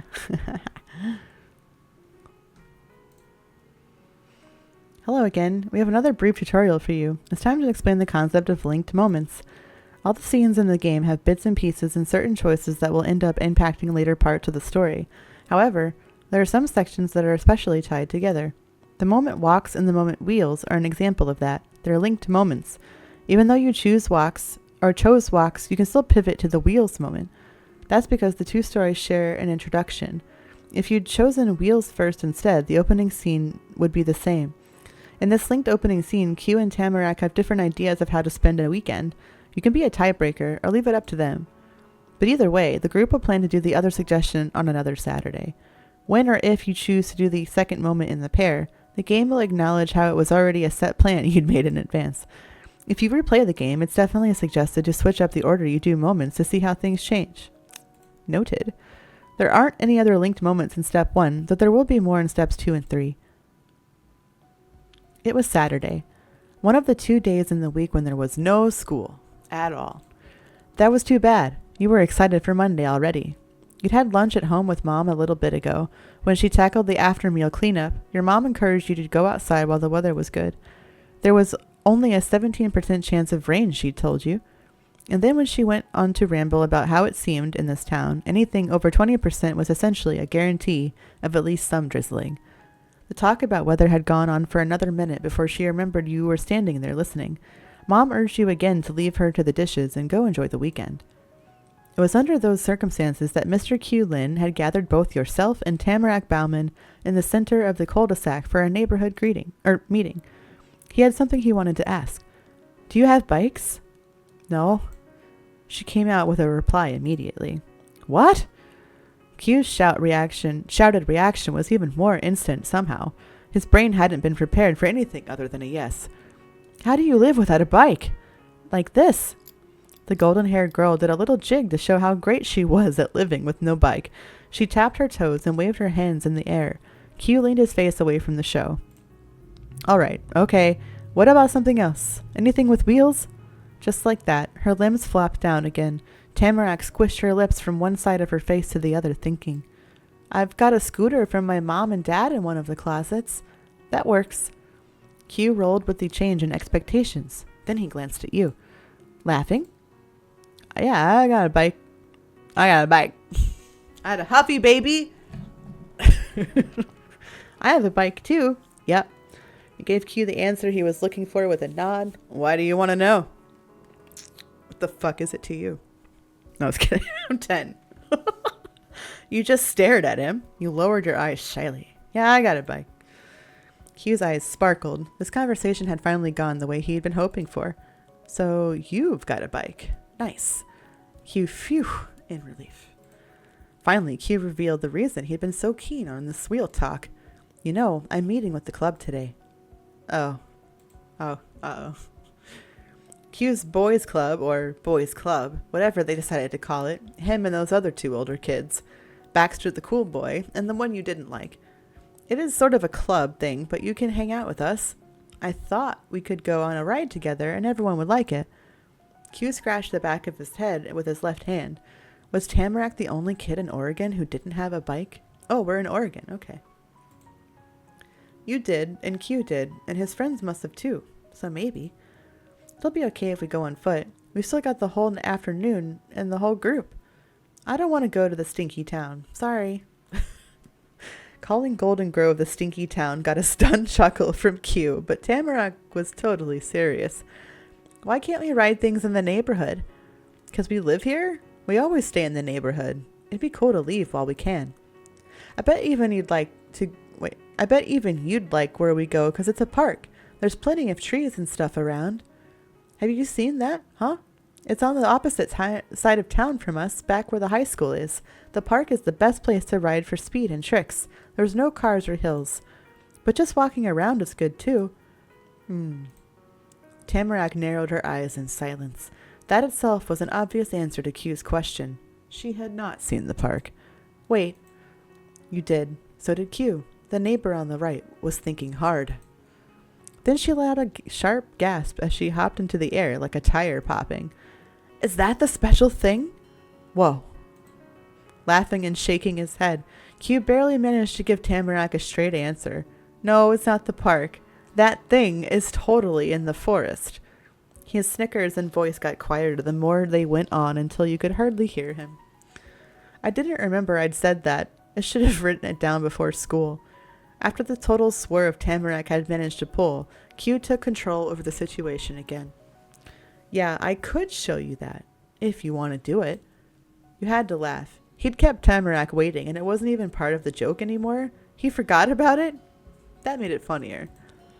Q was totally unfazed by your reaction. He was too committed in going on with his own explanations. The rest of the club would come with us too. We'd have to give up on riding through town and seeing the park, though. For someone talking about not doing what he wanted to do, Q's voice was light and carefree. Okay, I want to do the special thing. Cool. Me too. We've got to see the special thing. The possibility of going off into the woods brightened your mood. Can we ride stuff to the special place? Then we could do both ideas. We couldn't go on a ride anymore. I wanted to do that. Q saying the original plan couldn't happen made your shoulders slump.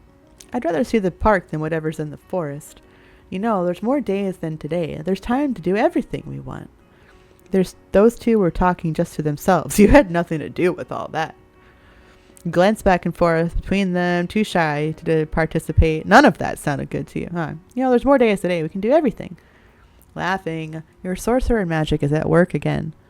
Sticking his hands on his hips, Q leaned towards you. The smile decorating his face was way too big to come across as nonchalant as he made his voice. All we've got to do is make this work. All we've got to do to make this work is promise to hang out again. We can go to one place this time, and next time we'll do the other thing. Everybody will get everything, and nobody will miss out on anything cool. Ah, that fixes it. It looked like Tamarack wasn't committed to playing without the boys' club after all. She just agreed to spend 2 weekend days doing so without blinking. In fact, she was super perky about it. The roundabout trip of words Q had laid out had taken Tamarack from a point of complete disinterest to feeling like boys' club activities were pure genius. At some point, Q had shifted his hands behind his back. He kept that wide, I can't believe it's all coming together grin as he popped up and down on the balls of his feet. The thing was, Tamarack would have gotten over that without Q's fancy footwork. You were certain of it. He didn't need to try that hard. Q was crazily over the top with how he got along with people, but Tamarack was extra straightforward. Kate, you're the tiebreaker. I wanted to see the special thing, and Q wanted to do the other thing. Yeah, we need you to vote. Baxter and Darren don't know the plan, and anyways, they're not going to care if it's riding to the park or going to that forest place, especially if we're going to do both of them on different days. What do you think? He asked with great eagerness. This was the final step of the perfect path Q had laid out. Couldn't lie to yourself. He'd gotten your interest. Honestly, you were curious about what might happen. Truthfully, you would be happy to hang out with Q and Tamarack no matter what you were doing. Aw. That's true. Overall, it didn't sound great, but you weren't going to be left behind. Well, there were worse things you could do. Tamarack was already joining, so you would too. It was obvious spending time with Q. It was spending time with Q. Obviously, you were going to join. Though why wouldn't you go? Q and Tamarack were the people you wanted to be around, but you didn't want to do anything with that. Still, you couldn't do it. Yeah, we're going to hang out. Yeah, we should go to the special place today in the park another time. I do want to know the special places. I want to know what he's talking about. Whatever you guys want.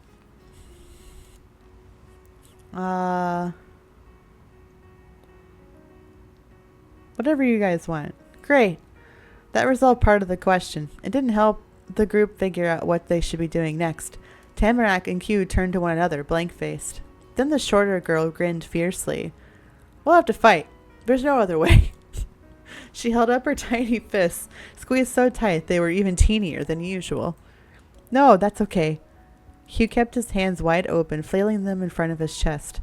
We can do the special thing first. The park will happen later. A peaceful resolution was reached. Tamarack chuckled, very pleased. It was hard to say if Tamarack really thought she could take Q in battle, or if she guessed even suggesting a fight would lead her to win. Considering it was Tamarack, it was probably the first thing. It's a promise.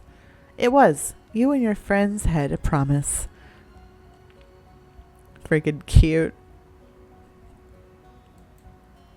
Oh. He started suddenly from a thought in his own head, eyes opening wide. We're not going riding. I gotta call the guys so they don't bring bikes. Be back in a second. Q gave a thumbs up and dashed away before anybody could say anything about it. Tamarack kept her eyes fixed on the retreating boy as if he might be trying to escape and not show her the special place after all. Q shut his house's door behind him, and the neighborhood went completely silent. A realization came to you, too, in Q's wake. If you were leaving the neighborhood, your mom was going to need to know about it. Mom didn't stop you from doing stuff. She just liked to be aware of what was going on. Tamarack, I'm going to go tell my mom what we're doing. Okay, I'm going to stay right here. Yeah, she was determined not to let Q get away from this. With that, you left. You found Mom in the kitchen and explained what was going on. She thought that was wonderful, appreciated you keeping her abreast of your busy schedule, and hoped you'd have fun. Mom wanted you to be home before dark, though. You could do that. Tamarack waved from her spot in the road. She hadn't moved an inch and was the only one there.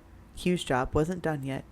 It took a long time of standing there, probably 10 minutes, before Q came back.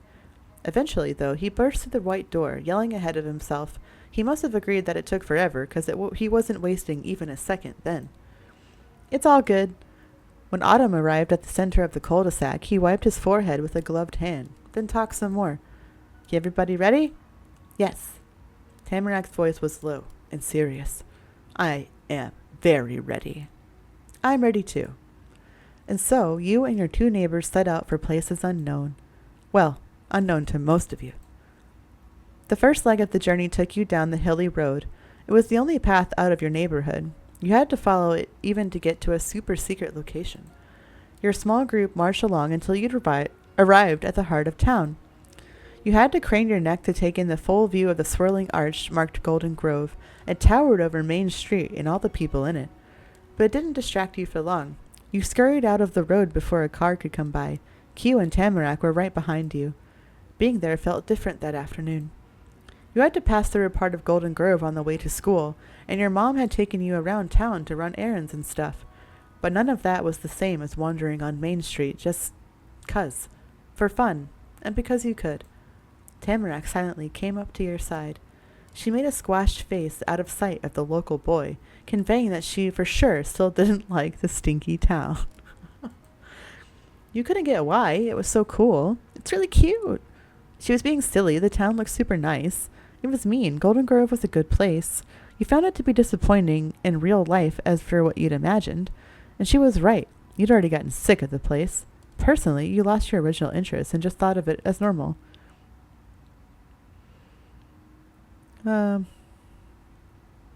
It's silly. Q couldn't stay out of even a wordless exchange for long. He began to list out what exactly the buildings were. You know, in case you or Tamarack couldn't tell by looking or reading the signs. There's a barber store, clothing place, a library, an antique shop, thrift store. At that, he paused at the bullet points to fit in a sly joke. Though, not like you can tell the difference between those two. They're both selling old junk no one wants anymore. Q and Tamarack snickered together. Not even Golden Grove itself was safe from Q's teasing ways. My Omi loves antique shops and thrift stores. Me too. Yeah, she does. Oh, and down there on the corner is the corner store. You've never been in, right? It's a great place. Tons of stuff, and it usually only costs a few dollars or less. I've got to say something about it, but let's wait for the club. And that's what he did. Q zipped up his lips and folded his arms. You guessed he wasn't tired of keeping people in suspense, even if he was revealing one mystery. Tamarack let out a sputtery, puttery breath and slumped against the brick wall behind you. Okay, we can wait. Again. You, Tamarack, and Q held down the meet-up spot. Random adults passed by every once in a while. A lot of them said hello to Q. They knew him. Tamarack said hi to all of them. She didn't know those people. It took even longer than it did for Q to make those calls. But then Tamarack flung her arm towards the other side of the street. She sounded the alarm and brought an end to the watch. There! You followed her guideline. A pair of figures were speeding around a corner. Woo! Darren! Baxter! Q sprang to the curb of the sidewalk. He waved the two over with both arms. The missing members of his club joined the group, settling exactly into place at Q's sides like the gloves he wore on each hand. Hi! Hey. Darren beamed at Q's enthusiasm for a second. It faded fast when he glanced at who else was there. Looking was all he did, though. He wasn't going to point out the obvious again. Darren had resigned himself to hanging out with more than the usual boys-only trio. You weren't excited that he had come on the trip, so it was even. Baxter's expression wasn't exactly happy either, even though he was smiling. That's because a smirk didn't count as being friendly. Hi. And Tamarac's greeting was exactly the same as the ones she'd given to total strangers who happened to cross her path. This was the first time you'd all gotten together to do something, and it sure was obvious. All right, people, we're here. We know the plan. Special place. Tamarack whispered those two words into her scarf, anticipation sharpening the tone. Yeah, but before we leave town, let's get supplies. The corner shop is right there. So that's what he'd meant before. Q had been planning a detour to the store. Don't go into the woods unprepared, 'cause the things in the woods are prepared for you. Exactly. Q could count on his club following his lead and instead looked to the biggest possible source of disagreement. Tamarack. Come on, we can pick out some stuff. It's going to be great. Tamarac's eyes narrowed, almost like Q'd given her a dare, and she was going to beat it. Then she went for her messenger bag. From its depths, Tamarack revealed a plastic bag jam-packed with cashews, and it wasn't a snack-sized baggie. It was the sandwich-sized one. I've already got food. This isn't even all, and I didn't have to pay anything.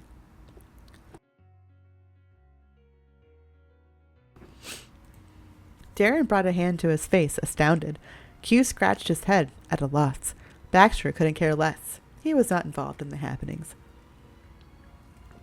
She actually is prepared. Huh. Yeah, guess you don't have to do that. Your neighbors being on the same page about the plan hadn't lasted long. Q liked to ride places. Tamarack would rather walk. Tamarack brought her own treats. Q preferred to buy snacks on the way.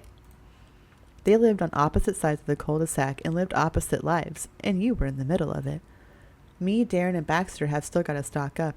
Kate, too, maybe. And it's fun to look around, you know. Tamarack crammed her bag of cashews into her bigger pack once more. Her face of pride had fallen into a frown. Fine, but after that, we have to go to the special place. Thanks. Laughing? Sure, we can go in. Awesome. The now complete group's first order of business commenced. You crowded your way through the door at the end of the sidewalk.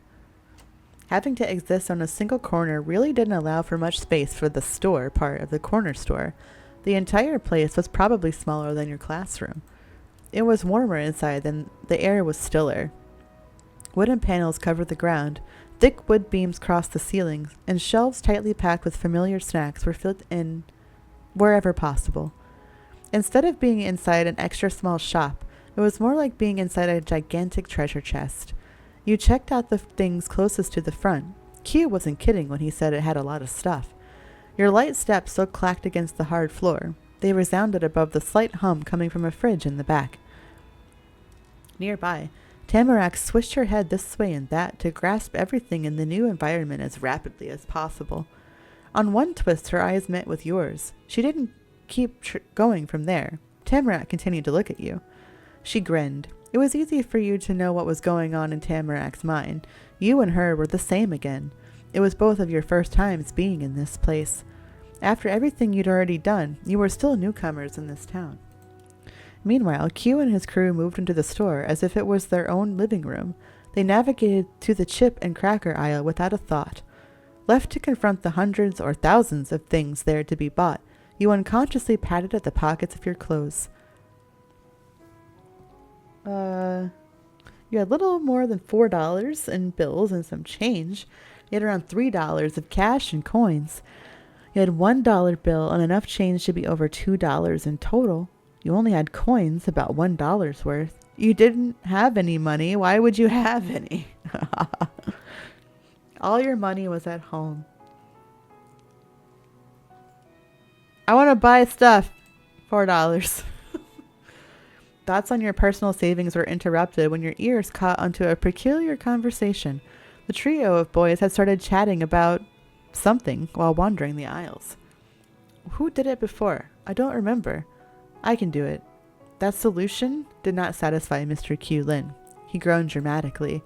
You're probably the one who handled it last time. You don't remember that? Remember? I know that much. Who was before the last time? Me or you? Hugh definitively jabbed a finger into Darren's shoulder. Baxter was out of the equation for whatever that was. Oh, they're about to steal some shit, aren't they? It's been a while since then. It could have been either of us. Refusing to accept a situation so obvious he could see it from a distance, Baxter offered another suggestion. Hey, we could play rock, paper, scissors. Though he knew what he was doing. Every inch of Baxter's face and note of his voice expressed amusement. It wasn't only Autumn who was unimpressed then. Darren and Q heaved sighs in unison, dipping their heads low before smiling playfully at one another. You know, that is a good idea. Right, Darren? Yeah, it'll settle this perfectly. The tallest of the group pulled himself up even higher. Ready to test your luck, Autumn? Nah, I don't need luck. It's rock, paper, scissors. And then you heard something different. It was Tamarack, speaking specifically to you, but loud enough that it could be heard halfway across the store. What are they talking about? Each boy in the club turned to stare back at her and the person next to her. You. Darren stuck his hands into the pockets of his vest and did that thing where he retracted his neck inward so he didn't have to face people all the way. We're figuring out whose turn it is to buy food. Instead of everyone buying a snack for themselves, our club takes turns having one person get all the supplies for the whole group to share. Okay, good. I thought it was way more nefarious than that. Why? Her big eyes were clear of any taunting. It honestly didn't make sense in Tamarack's mind. You pay a lot sometimes or pay a little every time. That's not going to make it different. It's less boring. Oh. That simple line had actually kind of convinced her of the concept. For once, Baxter's contribution was accepted easily. Tamarack didn't have an interest in teasing him, and anything Baxter might have been up to didn't interest her beyond its face value. Right, this makes things fun. It's fun. I don't want to do it. Let me play. Can I do it too? I have money. I'll just buy them for you guys. I could get snacks for you. You took out your money and offered it to get their snacks. I'll get snacks for you. Ah. Darren and Baxter were stunned into silence, but their leader jumped in right away to reject the offer on the club's behalf. You don't have to do that. It's really nice of you and stuff, but you could at least join the game. That's way more fair. We could make someone else pay for our club without giving them a chance to win, too. Okay, at least let me try to do it. Laughing, you're a team player. Q breezily moved the event forward. Well, there's more of us in the game, so here's the rules. If all three things get used between the four of us, only the person going against two will be the loser. If it's 2 and 2, the people with the losing thing both lose. What if everybody chooses the same thing? That's not going to happen. But if it did, we just play again. But what if one person has a winning thing and everyone else has the losing thing? Tamarack was an invested spectator. She was more interested in the matchups than some of the people actually playing the game. Winner still wins, even if they're knocking out 3 people in a single swoop, all right?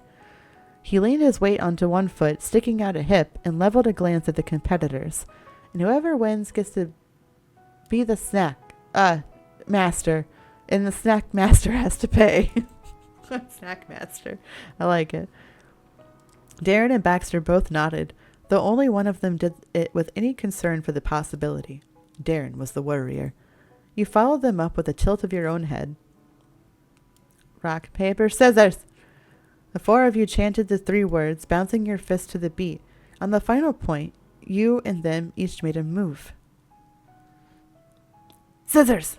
Baxter had a rock that could have crushed you, but Q and Darren had him covered with matching papers. That meant he was the loser, which in that case was a win.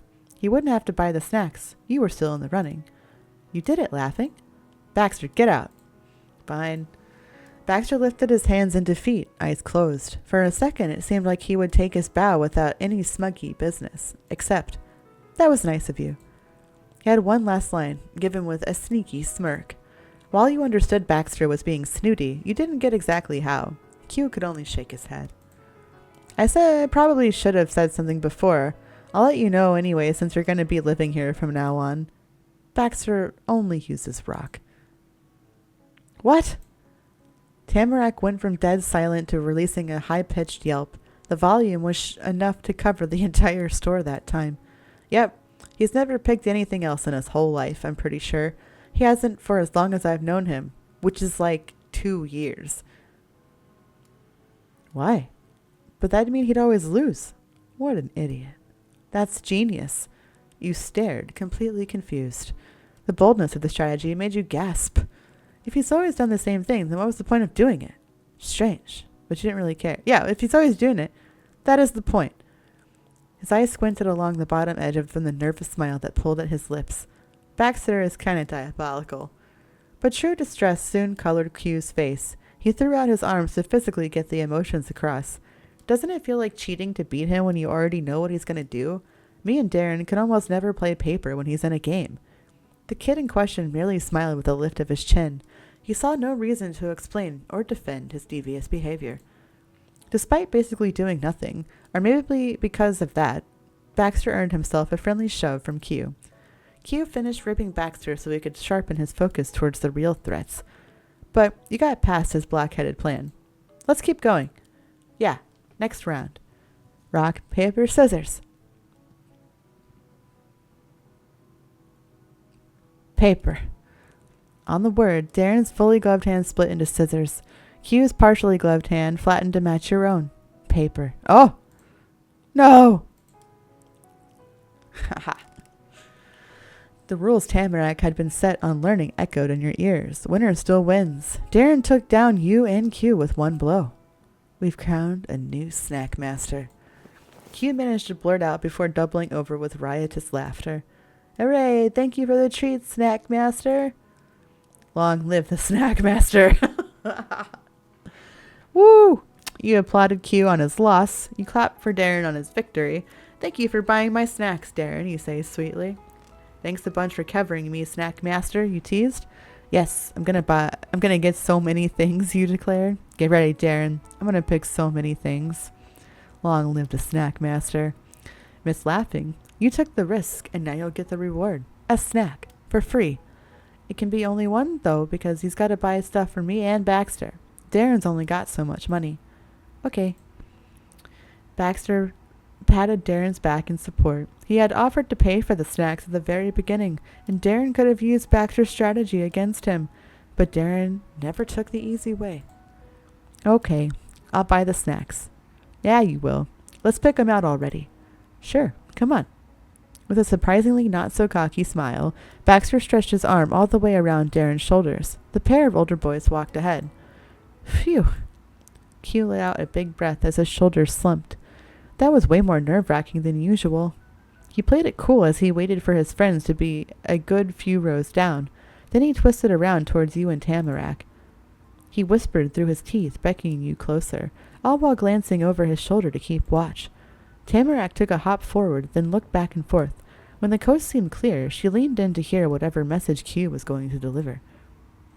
It wasn't super polite to talk behind your friends' backs, but you were willing to hear what it was actually about.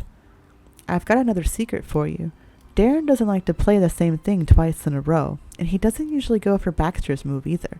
So most of the time after a round with Baxter and his rock, Darren ends up going for scissors. Paper then rock is my strategy, unless I want Baxter or Darren to win. Then I do scissors first or paper twice. Oh, I'm not going to remember that. Darren still got to be the snack master in the end, but I was worried for a second. You joining in made everything different, laughing. It's so cool.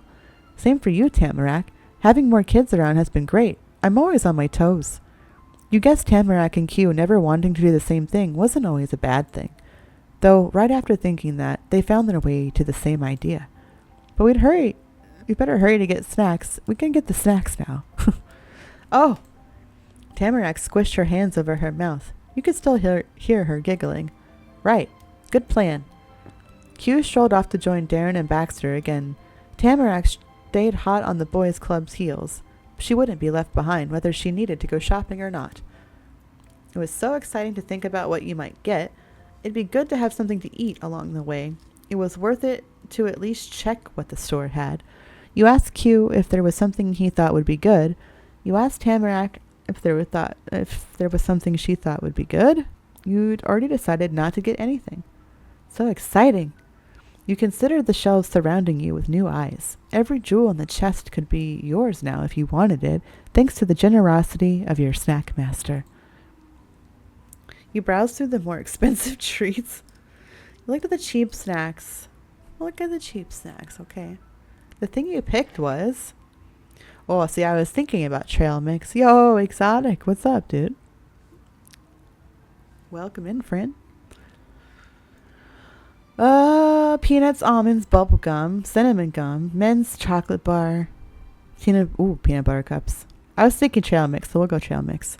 Darren didn't say a peep on your choice. That probably meant it was fine to get. If he had a problem with something, Darren would have said so. He always did. Gripping the trail mix between your fingers, you realize something. That didn't have to be your only snack. Wow, why not use your own money, too? Nah, you weren't going to buy stuff when you didn't have to. Oh, no. I want to see what you can buy. The more food, the better. You browse through the more expensive. I have $4. The thing you picked was, I want to see what's on this one. Oh, yeah. Barbecue chips. Oh, man. Oh, man. I'm hungry. I don't know if we're going to be able to make it to the next moments because I'm hungry. Spicy cheese crunchies. What's that? Ranch tortilla chips. Oh, I'm a sucker for potato barbecue chips. You could afford another treat still if you got one that didn't cost a lot. But you decided to save your money. No. Selected your next snack. The thing you picked was... I'm a kid. I don't have any conception of saving my money. We're getting candy. Sour gummies. Boys Club and Tamarack were astounded seeing the hoard of supplies you collected. Wow. Kate is the real snack master. That's true. Y'all can just call me the snack master from now on. I know, right, Exotic? I'm fucking starving. Darren grumbled over it like a sore winner. Sorry. Who needs that much stuff? Me. I'll tell you, Darren. A true genius. That's right, Q. Q gets it.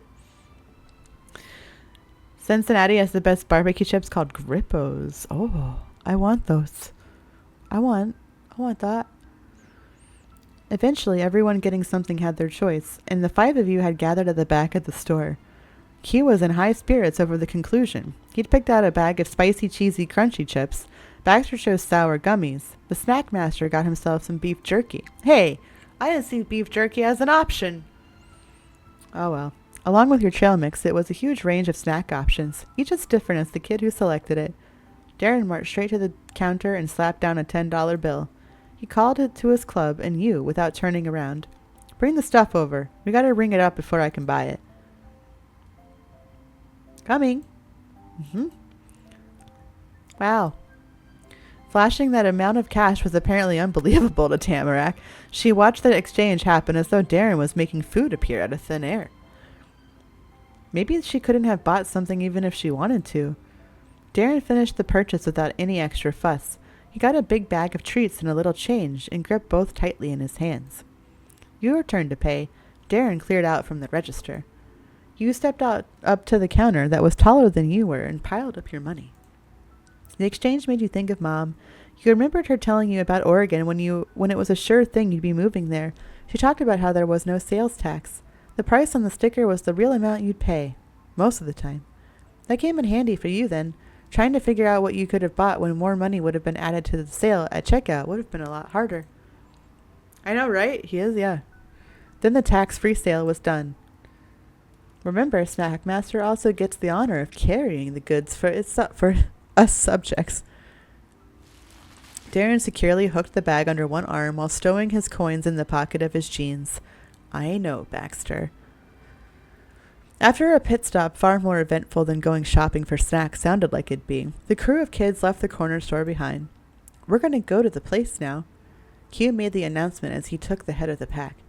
Tamarack was so fluffed up and excited about finally going to the special place, she didn't try to get in front of Q. Or it could have been because she didn't know where he was heading. Special place, special place.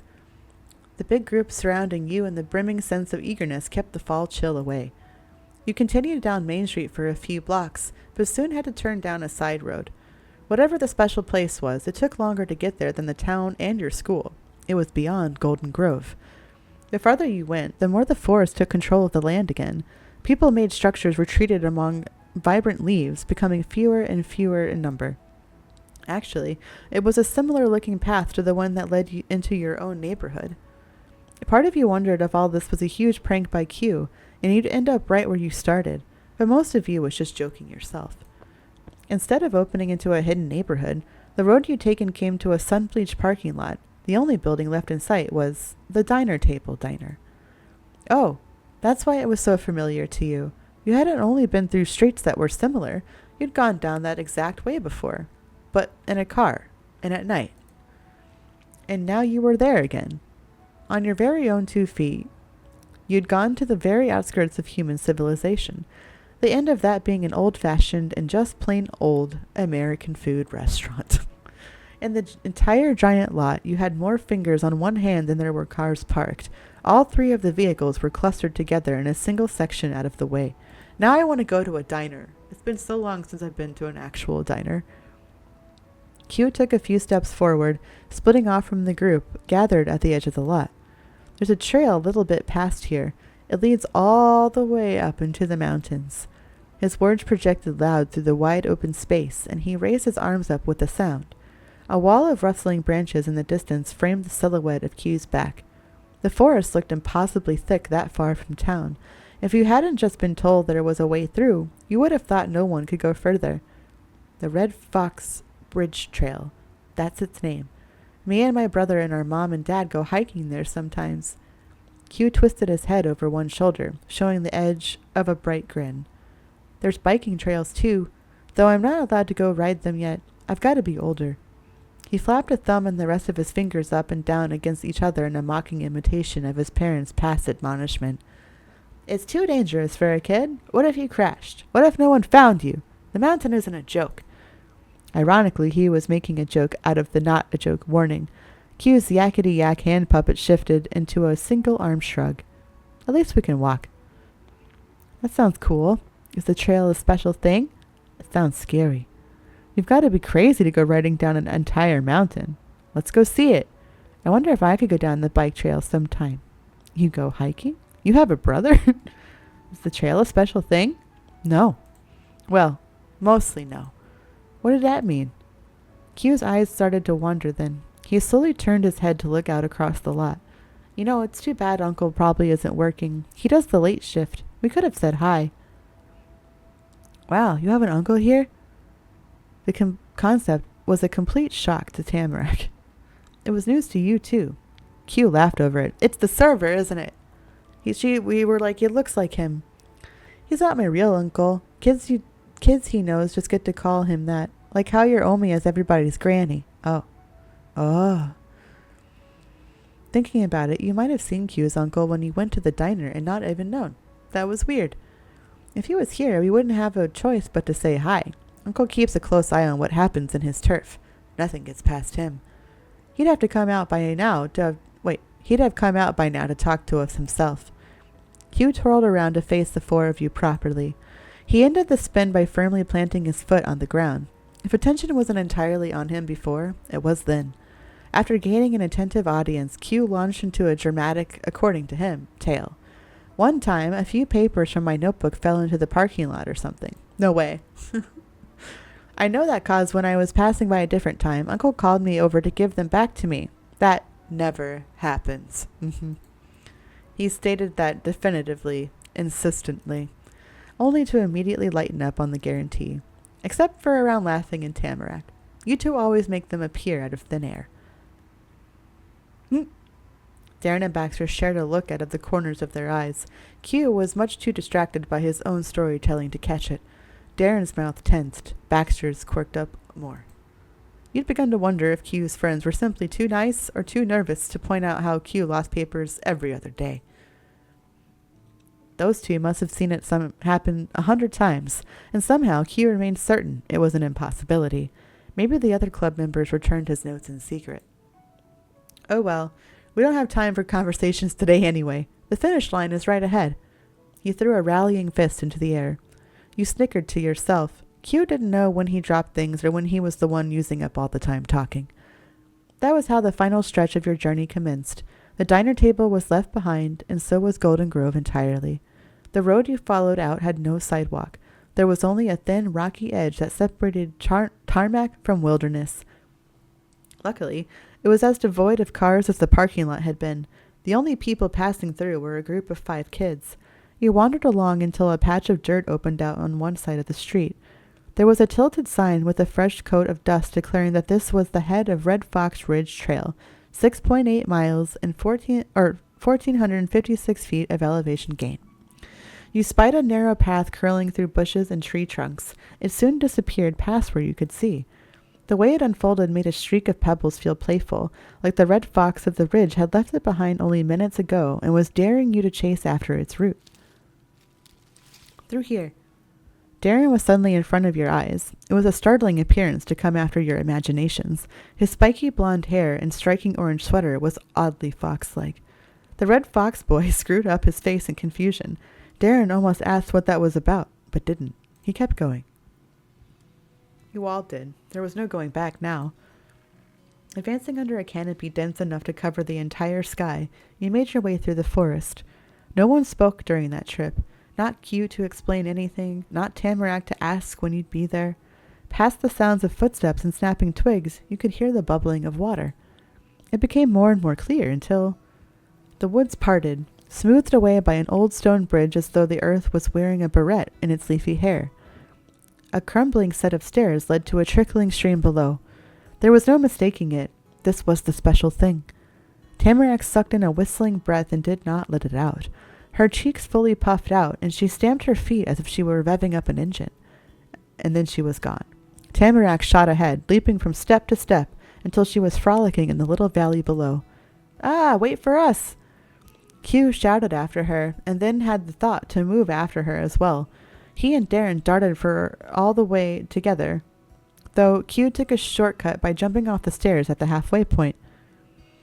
Watch your step, Baxter whispered lightly to you. That was not a warning because he was worried. It was a big kid's test to see if it'd shake your nerves.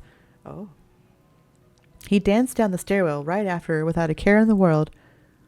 You stayed right in the middle and took even steps one by one. You reached the ground completely fine. Hey, Darren, you can leave the bag near the stairs. We'll eat 'em later. Q took huge strides down the slight hill, holding out his arms for balance. He joined up with Tarmac, who'd crouched by the water.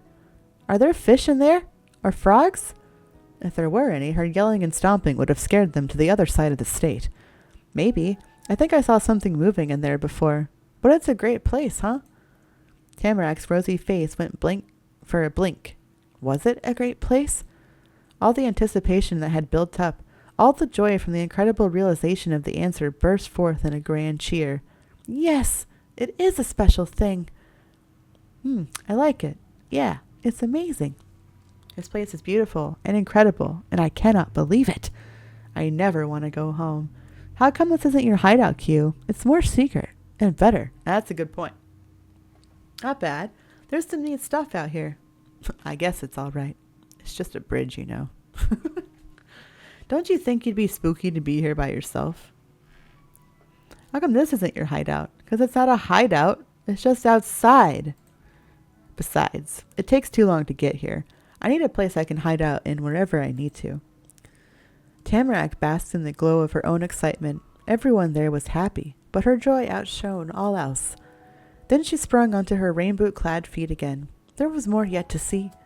Climbing over mossy stones and looking under them, too, the group spread out to explore. The air there cooled you through. You could feel its chill against the roof of your mouth and teeth with every breath like the aftermath of eating a mint. It wasn't only the autumn season and the wind rushing across the valley, though those were two parts of why. Being so close to water added a third layer to the unique type of cold you'd experience at this special place. It really was a land set apart from everything else. While clambering about, Tamarack imagined a fairy tale about a mysterious creature that lived under the bridge. She'd never set foot there until that day, but was certain she was an expert on its hidden history. That was exactly like her. Eventually, Tamarack made a different kind of explanation to the crowd. I'm going to cross the bridge now. She had already begun inching that way. Yeah, check it out. I'll think about what to do while we're here. We could play a game or something. Q, Baxter, and Darren stood as a unified front on that come-up-with-a-plan, despite Q doing all the talking. Okay, I'll come back later. Yeah, I don't think you should be wandering around the woods by yourself. Wait, I want to cross the bridge too. Can I come with you? Hey, I'll go with you so you're not by yourself. You followed after her, wanting to stick together. Seeing the top of the bridge interested you. You moved to go too. That was fine for her. You wanted to stick by Q. Going across the bridge sounded boring. You'd hang out in the valley. See you later. Be careful. Wait, I want to cross the bridge too. Then come on, let's go see the bridge. The boys waved you off on your short trip. Tamarack skipped up the stairs and he climbed them too. At the top, Tamarack strolled along by your side. She was usually a speedy girl, but if it was to stay with you, Tamarack could take it easy sometimes. Tamarack glanced at the trees clinging with thick roots to the hillside and the carved blocks that created the path suspending you above the ground, completely enchanted. From those fantastic stories and the sparkles in her eyes, Tamarack might have believed there was real magic to be found here. You went to the opposite end, peered into the mountain path beyond, then looped around the way you'd come. Halfway on the second crossing, Tamarack paused to glance over the valley. Look at them down there. So little. Tamarack was smiling softly over that. But then, with no warning, her lips stretched into something mischievous. Tamarack's gaze had gone far away. She silently gripped the strap across her shoulder. When the idea finished coming to life in her mind, Tamarack got to action, starting by taking the bag off and dropping it on the bridge with a thud. Next, Tamarack crouched down to undo the front straps. What are you looking for? She giddily hee-heed. I have an idea. Tamarack rummaged around inside with both hands and her tongue sticking out until... Got it! She yanked out a lumpy, bumpy something. You only got a glimpse before she was gone. Tamarack rushed to the railing and just about tackled the stone wall. She jutted her face out over it. She needed to lean out onto her tiptoes to get that far. The vantage point was used to great effect as Tamarack let out a shout that echoed through the entire valley. Boys! Intrigued by what was happening, you approached the railing and glanced below. There was a very confused boys' club gathered in a bunch, looking straight up at you and Tamarack. They had moved from one side of the stream to the other at some point. Tamarack thrust a closed fist out over the side of the bridge. Between her fingers was the bag of cashews from before. She shook it about. Tamarack had a challenge. If I throw these cashews from up here, do you think you could catch them? Every eye and mouth in the audience popped open wide in surprise. And then the crowd went wild. They reached their hands to the sky, shouting in unison. Yeah! Yeah! Yeah! It was like seeing a nest of baby birds when their mom dangled dinner overhead. Tamarack chuckled again.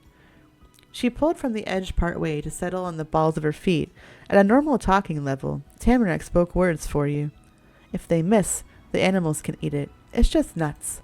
You can throw too. Or you can go down now if you want to catch. What? I've got to throw. I'm not very good at that. Like when they do that at the hibachi place and they like throw the shrimp at you. And I hate that because I'm always like, no, don't do it. I'm going to miss it. I always miss it. Thanks for sharing the cashews. I would want to drop them.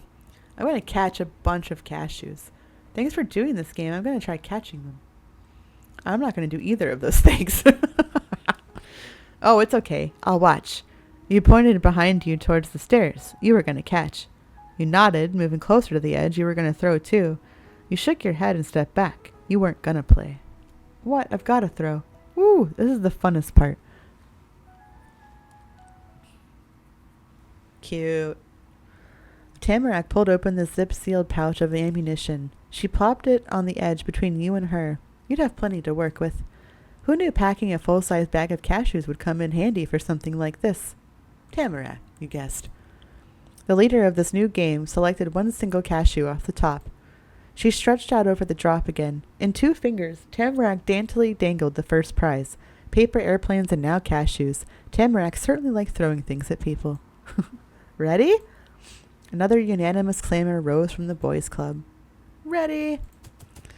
With a flick of her wrist and no final warning, the nut sailed through the air. Players scrambled to be wherever the cashew was going to land. It went straight down, bounced against a stone, and rolled away, never to be seen again. No one got close. The gang's desperate fever fizzled. Awkward glances were sent about the field. That was just a test one. Q's excuses amused the other kids, getting slight smiles to spread, but there was truth to it. The players had a much better idea of the landing zone. Maybe next time, or the time after, somebody would get something. Yep, here we go. Someone as enthusiastic as her wouldn't stick to that pace. It was only the starting shot, after all. She shoveled cashews into both her palms, then shimmied her arms back and forth above their heads. The nuts jiggled from her hold without pause, at least until she had to reload. The game was on. You sent a single cashew down at a time, aiming with care. You let loose one nut after the other, flinging them carelessly. You let 2 nuts fall at a time, one from each hand. You launched 2 nuts with each toss, sending them high into the air. You sprinkled a stream of cashews, slow but constant. You made it rain nuts, heaving rapid fistfuls. You got so distracted watching everything happen, you forgot to throw anything. All right, let's do 2 nuts high in the air. The frenzy reached new heights as everyone went in dizzying circles, stumbling over uneven ground and leaping for the goldenish colored metals. Baxter took the simplest method to catching stuff. He used his hands to snatch at the falling snacks. What about raining nuts? We're throwing nuts around. Hugh and Darren bent their necks to face towards the sky. They attempted to sink a nut directly into their open mouths. You'd been way righter than you thought when you pictured them as chicks hopping for food before. Or hoping for food before. The waves of cashews Tamarack and Hugh sent down were unforgiving. It more than kept the boys' club on their combined 30 toes. They'd need double that amount to even try keeping up. In the heat of the competition, you glimpsed the coming of a big mistake. It happened faster than anything could be done to stop it. Q and Darren slammed directly into each other. The impact brought both toppling over, directly into Baxter. Keeping his eyes ahead didn't save him. Baxter went down with the rest of his club. The trio landed in a heap as helplessly as the cashews no one caught. 2 boys rolled on their backs in the grass, holding their poor faces. The third was flat out on his stomach, blinking in surprise. Are you guys all right? Well, I'm going to turn a light on. It got really dark in here all of a sudden.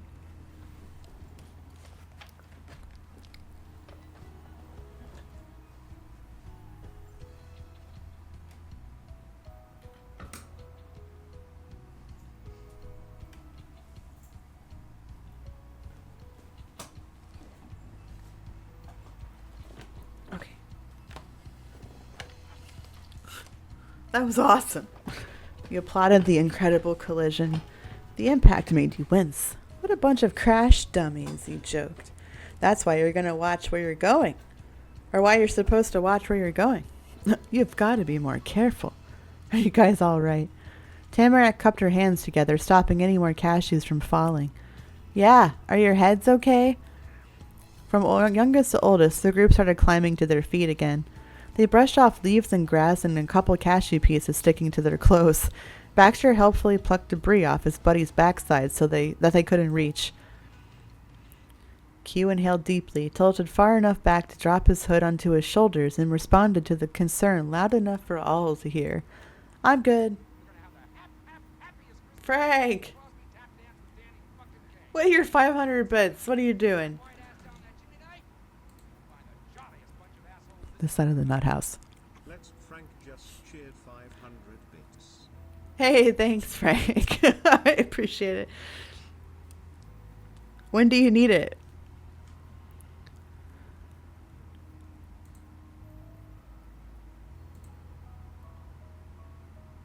Ooh, I'm hungry.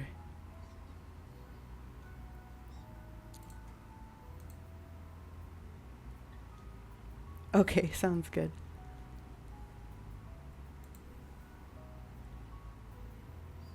Oh, okay. Weird. I thought I turned that off. I don't really know how to fix that because Tank said he had the same problem. Hold on, let me try doing it. I'll forget.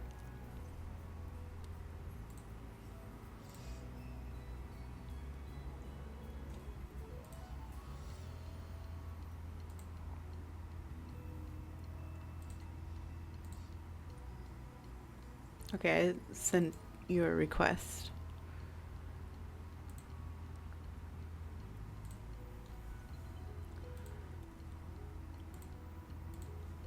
Okay. The boys' club had a little group talk afterwards, but that part was too quiet for you to hear. It ended with Q shooting off a thumbs up, so things must have been okay. That was a relief. You didn't think you'd ever been happier to have him thumbs up at you. And so the event resumed, more carefully this time. Baxter caught another nut, then another, and then a good few more after. His palm gradually filled with cashew chunks, which was not easy to pull off, especially with how wild the barrage was. But then the unbelievable happened. One of the nuts dropped directly into Darren's gaping mouth. Darren was so surprised that something hit his tongue that he coughed and spat the cashew out. That didn't diminish the glory of the feat. In fact, it only proved for sure that he'd done it. You could make that out even from the top of the bridge. All eyes were on Darren again, though for entirely different reasons than a minute ago. Baxter and Q crowded around the champ, slapping his shoulders and ruffling his hair. This was technically a competition against each other, but if one of them was triumphant, it was a victory for the entire club. Darren grinned at the attention, breathing hard from exertion. His cheeks and the spot where Q's face had smacked into his chin were all red. Still, the bag wasn't empty. Tamarack didn't declare this over yet. This would be the last hurrah. And despite the chaos below, you and Tamarack worked together in perfect rhythm. In the chaos of that, you and Tamarack knocked together, reaching for the bag at the same time. That'd be kind of funny. Distracted by everything below, you and Tamarack stuck your hands in the bag at the same time. Yeah, I'm not really sure how we would knock together, though. Your knuckles bumped together. Tamarack's laugh, boom, undaunted. Hey, I'm getting those cashews. That was fine with you. You backed your hand away slowly, not wanting to trigger Tamarack's competitive fierceness even more. Then a small crowd of impatient boys began to yell. Hey, what happened to the cashews? Are we still playing? Sorry. Tamarack moved away to stretch across the guardrail and shout into the valley. We were busy. Tamarack didn't explain any more than that. It was funnier that way. Soon the bag that had been so stuffed it could hardly close what was left barren. Only a few broken bits and salty dust remained in the folds of the plastic. Tamarack brushed her hands together and made the call. That's all the cashews. That stamped out the excitement quicker than when the first nut hit the ground. Q bent forward like a sagging bag of nuts. His head hung low and his arms dangled down in front of him. It couldn't have been a more exaggerated show of disappointment.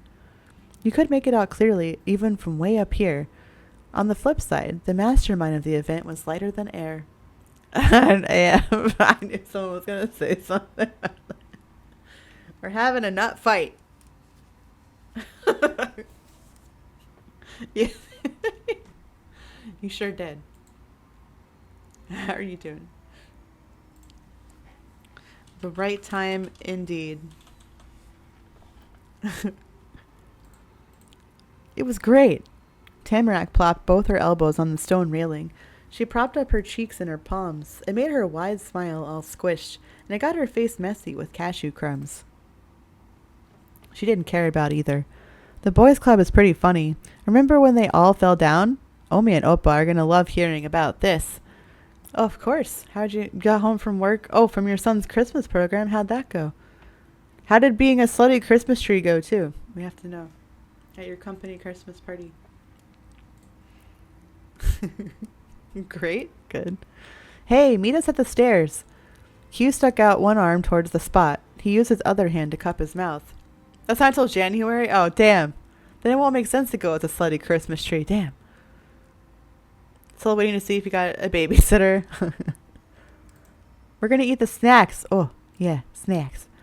News of a new activity made Tamarack bounce in celebration. She was energized for the next bit of fun, though she didn't do any of the tiring work during the game. Okay. Tamarack shoved the ransack baggie into her top overall pocket, donned her bigger pack, and skipped across the bridge. She wouldn't litter, that was for sure. You returned to the world below the bridge with her. With treats at the ready, the entire group regathered on the steps nestled into the hillside of the valley. 3 kids settled down, the shortest one at the highest point, going up in size and down in level from there. Tamarack had come from the top, so she didn't go too far towards the ground. Q took the lead for his club and sat on the step directly under her. Darren was on the spot behind Q. Baxter, however, only leaned his shoulder against the cobblestone wall. You sat on the same exact step as Tamarack. You sat on the exact same step as Q. You sat on the step as Darren. You sat above Tamarack. You sat lower than Darren. You stayed standing. I feel like we would sit with Tamarack. Tamarack excitedly squished next to you on the mossy slab. You sat together at school. You were together throwing nuts, and you'd sit together right there, too. We're so fucking cute. I can't handle it. We're so goddamn cute. Can't handle it. Your seat was a little damp and a whole lot hard, but it was great to finally not be on your feet. You'd walked through the whole town, explored the special place, and were standing during the entire cashews off the bridge game. Q casually hung his legs over the side of the stairs. Darren pulled a knee up near his chest while the other leg was resting across the step. It's very cute. Tamarack planted her feet onto Q's spot. She bumped him playfully with her boots. I gotta say, Q pointed a finger in the air, calling the latest meeting of his club, even though Tamarack and you still weren't members. You had a really good idea there, Tamarack. Smiling sweetly with her hands in her lap, Tamarack sincerely appreciated the praise. Thanks, Q.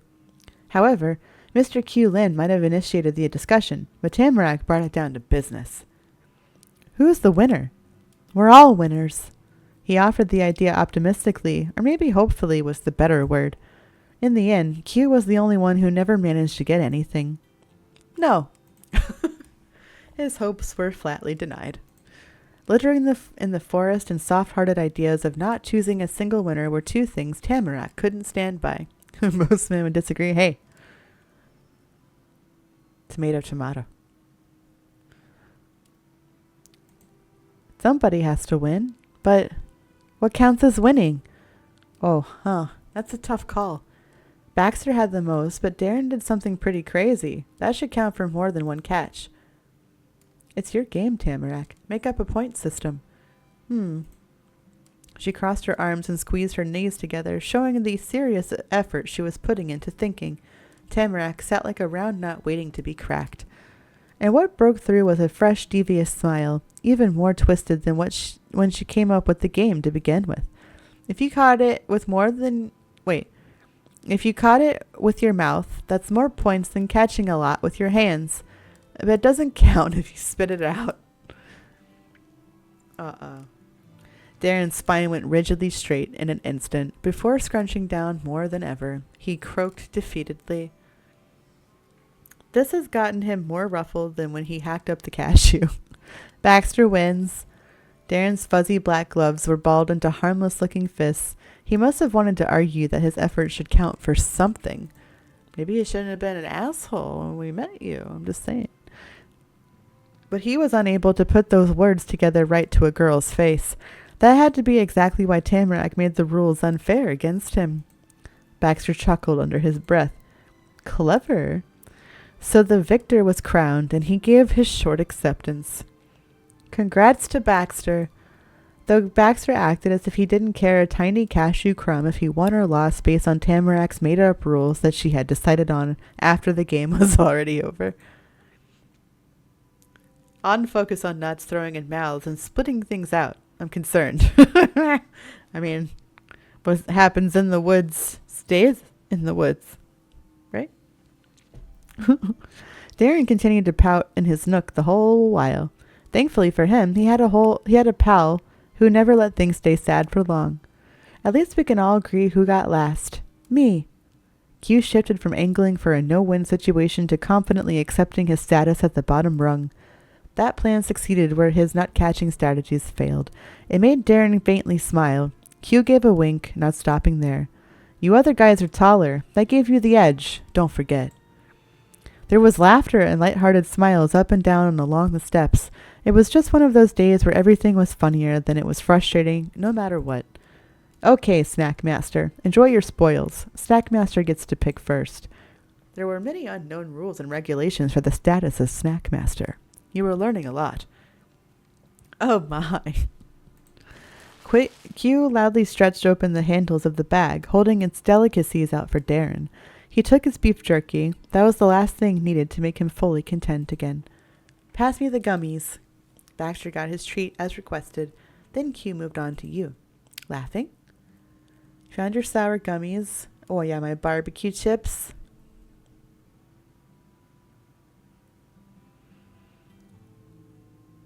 Oh, my barbecue chips. Q secured his chips last before stuffing the corner store bag into a crevice on his step. Having your own special treat that you bought with your own money was exciting. You couldn't even guess how long ago you'd gotten it from the store and were more than ready to finally dig in. You tossed a few pieces into your mouth and immediately felt rewarded for your choices. It was great. The group who planned the food detour easily settled into a snack-sharing semicircle. Baxter had bent over the stairs to be closer to the ones sitting down. No boy was empty-handed, and none of them were limited to just the treat they chose. Q's and Darren's gloves got completely coated in powdery snack bits in record time. It was then that Tamarack rejoined the conversation. She'd been quietly sifting through her fully stocked messenger bag, while Q had been dividing up the treats. Here's what I got. And what she'd got was a yellow rectangle the size of a large chocolate bar, though that wasn't chocolate. The brightly colored block made Q giggle. We're lucky that you didn't chuck that big thing at us. Are you sure? It would have been easy to catch. I'm sure. I'm all right with not catching anything. Darren couldn't help interrupting that back and forth with dubious curiosity. What is it? Fig cookies. You had recognized them immediately. That was something you were very familiar with. I've never really liked fig Newtons. Not my thing. I like figs, but I don't really like fig Newtons. Hold on. You knew what that was. Tamarack tore open the wrapper with gusto. Then she slid out a light tan couch cushion looking cookie. It was flat on the top and bottom with a dark brown filling in the center. Oh, I love those. I want some. They're so good. I didn't know other kids liked them. Those cookies always sounded nasty to me. Let me try it. I wouldn't have guessed you'd like those. They're kind of plain. Lucky. The corner store didn't have those. I mean, they're not gross. I just like not. I mean, I don't know. I don't know why I never liked them. I like Nutri-Grain, but I don't know. When I'm eating a cookie, I want it to be like a cookie. I don't know. Would it be okay if I had a piece? I like those cookies. I wonder you have that kind of snack. You live with old people. You stared at the treat with big, hungry eyes. You puckered your face in disgust. Not fig cookies. You pointed at it eagerly. She had fig cookies. Those cookies always seemed nasty. You held a hand open to try it now. There wasn't anything new or interesting. She could eat it if she wanted. I don't know. I have to be like in a weird mood. Figs hold the Newton. Hungry something. Mm-hmm.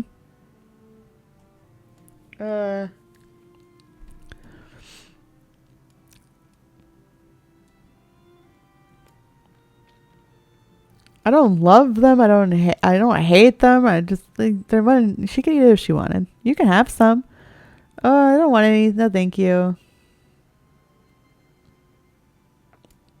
You pretended you didn't hear. Wow. Me when she busts out fig Newtons and not actual cookies. No, thank you. Then I have to get more. Mm-hmm. Q looked up at the latest good on the snack market. He scratched his cheek. Could I try your thing? Sure. Thank you. Tamarack passed a small section of the spongy cookie on down to Q. I'd try a fig cookie. Another simple request came in before she'd finished pulling her fingers away from Q. Tamarack took a second to yank off a corner and stuff it into her mouth before nodding. She whittled the cookie away even more to share with Baxter. He tossed it into his mouth just like that.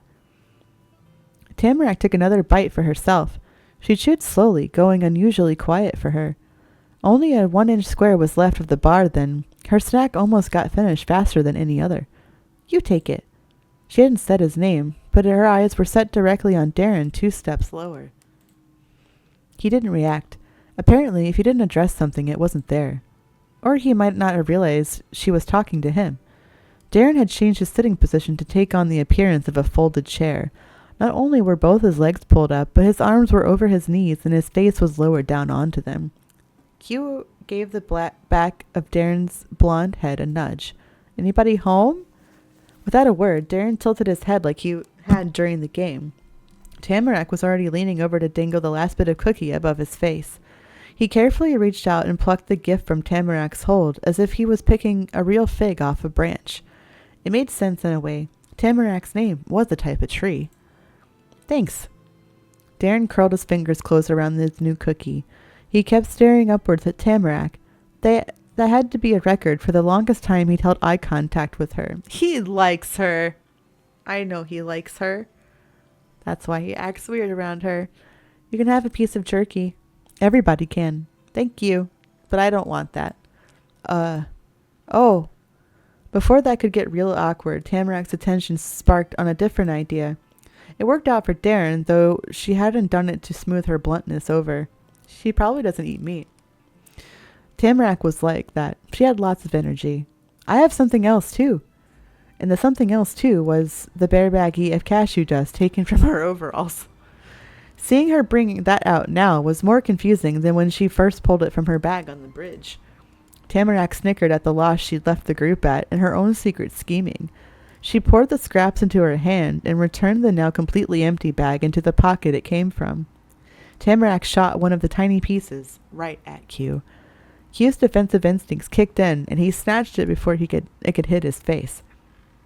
What was that about? You got one. A cashew that I threw. Q gave a lopsided smile and ate the little piece. Guess I did. Thanks. So, would anyone want to try my snack? Hey, you've got to have some of my stuff, too. Everybody, I can share my snack, too. You held out your snack to the rest of the group. You wanted a turn to share. Maybe someday you'd be brave enough to share your snacks with them. Aw. You held out your snack. A chorus of agreements followed. The group was more than happy to provide. Your choice of treats made the rounds along the stairs. They filled their hands and stomachs with them. The conversation took a turn when Q chirped up with a question. So, what do you think? Of what? What else? He gave Tamarack a slick smile. Her attention was what he'd been trying to grab. The club. Oh. And she didn't say anything else. That was okay. Q continued on himself. You've gotten to see what it's like, and it's pretty great, huh? You can still join, if you wanna. All right, I'm in. Okay, I'll join. You bobbed your head. In agreement, you tapped your chin, then gave an okay sign. Well, if you're sure, I could join. No, that's not happening. Sorry. I don't know. You've got to stop asking that, you chuckled. Let it go, Q. You looked away awkwardly. You stuck out your tongue. You shook your head slowly. All right, I'm in. Yes. Q gave the air a 1-2 punch. He'd managed a real success that day. He was so proud to welcome you into his gang that neither of the existing members did anything that might have dampened the leader's mood. Or it was possible that it wasn't about Q, not just about him, anyway. Maybe the two boys were okay with having you around after all. No matter the reason, you'd been accepted as an official member of the boys' club. Only one person was left out of that loop. Tamarack thought longer about the question than she had the first time Q invited her. She gave it real consideration. But the answer wasn't different. No thanks. At least mostly. There had been development over the afternoon you'd experienced. Tamarack was quick to add it in. I'd still like you, Q, and I like playing with Baxter and Darren. Really? Thanks. You do? Q's left and right-hand boys were amazed, Baxter in amused disbelief, and Darren in that he didn't have a single clue what to do. It was kind of the same for you. You liked Baxter more. Kind of the same for you. You like Darren now. That was a surprise for her. As for you, you felt the same about those boys.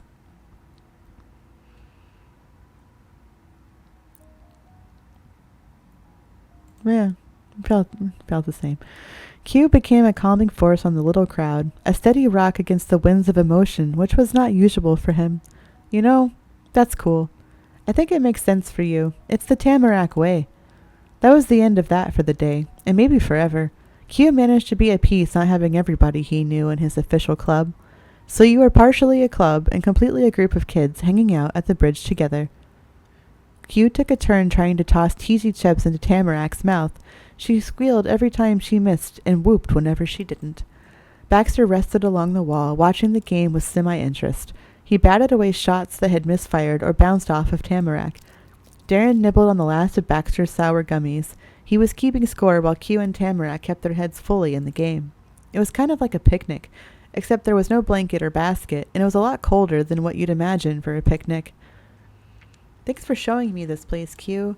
Thanks for coming up with such a fun thing, Tamarack. Thanks for showing me this place. Thanks for making it fun, Tamarack. This wasn't so bad. I had a really good time doing this. What a great idea this was. Best Saturday ever. You stomped your feet and clapped at the game. You were glad you did this. You quietly stared at the cloudy sky. You yawned, so sleepy after everything that had happened. You were exhausted and hopefully could go home soon. Thanks for showing me this place. Yeah, thanks for showing me the special thing. You're welcome. Thanks for coming. You're welcome more. Can't we ever do stuff at the same amount? No. Tamarack cheered. There'd be no more compromising on that. Fine. Those two definitely did disagree on a lot of things, but it was equally certain that they were friends in their own silly way. And they were your friends, too. That day across the town, into the treasure chest store, up a mountain, and across the bridge could only be described as an adventure, and you were going to remember it for a long time. Aw. Alright. We're going to watch the preview, or whatever this preview is for step 2. I'm starving, and I have to go feed the rabbit, so I don't think we're going to have time to do this last moment. Or maybe we could do it another day. But let's look at the step 2 preview. This demo includes a preview of Step 2. Parts of the preview will be arranged differently in the final game. Saves you make during the Step 2 preview will not be loadable in the final version of the game. Or maybe we just save it. Yes, Rabbit needs food. And I need food. Maybe we'll save it. Let's just save it here. We'll play this. Yes.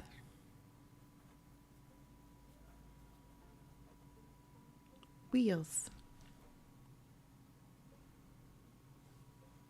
The pumpkin. Can y'all hear it? It seems pretty low, huh? I'll fix that in a minute. I don't have options.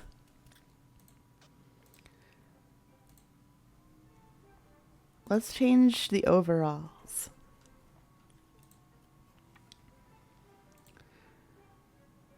And then we'll put the sun.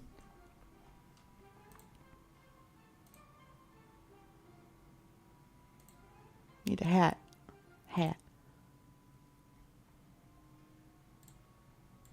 The bow, super cute.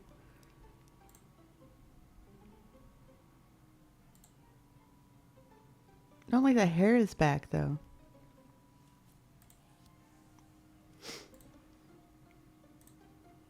Oh, the headband is cute. Yeah, we'll do those. Oh, the flower crown. So cute. I like the hat, but I don't like it that it's back like that. The bow is cute. Let's do that since we haven't done the bow yet. Alright. Alright, everyone settle in. It was another cloudy Saturday in Golden Grove when 3 kids reconvened in the middle of their cul-de-sac. The moment had come to fulfill the promise you'd made to go riding around the park together. Baxter and Darren were going to meet you partway there again. Q said so as soon as he showed up.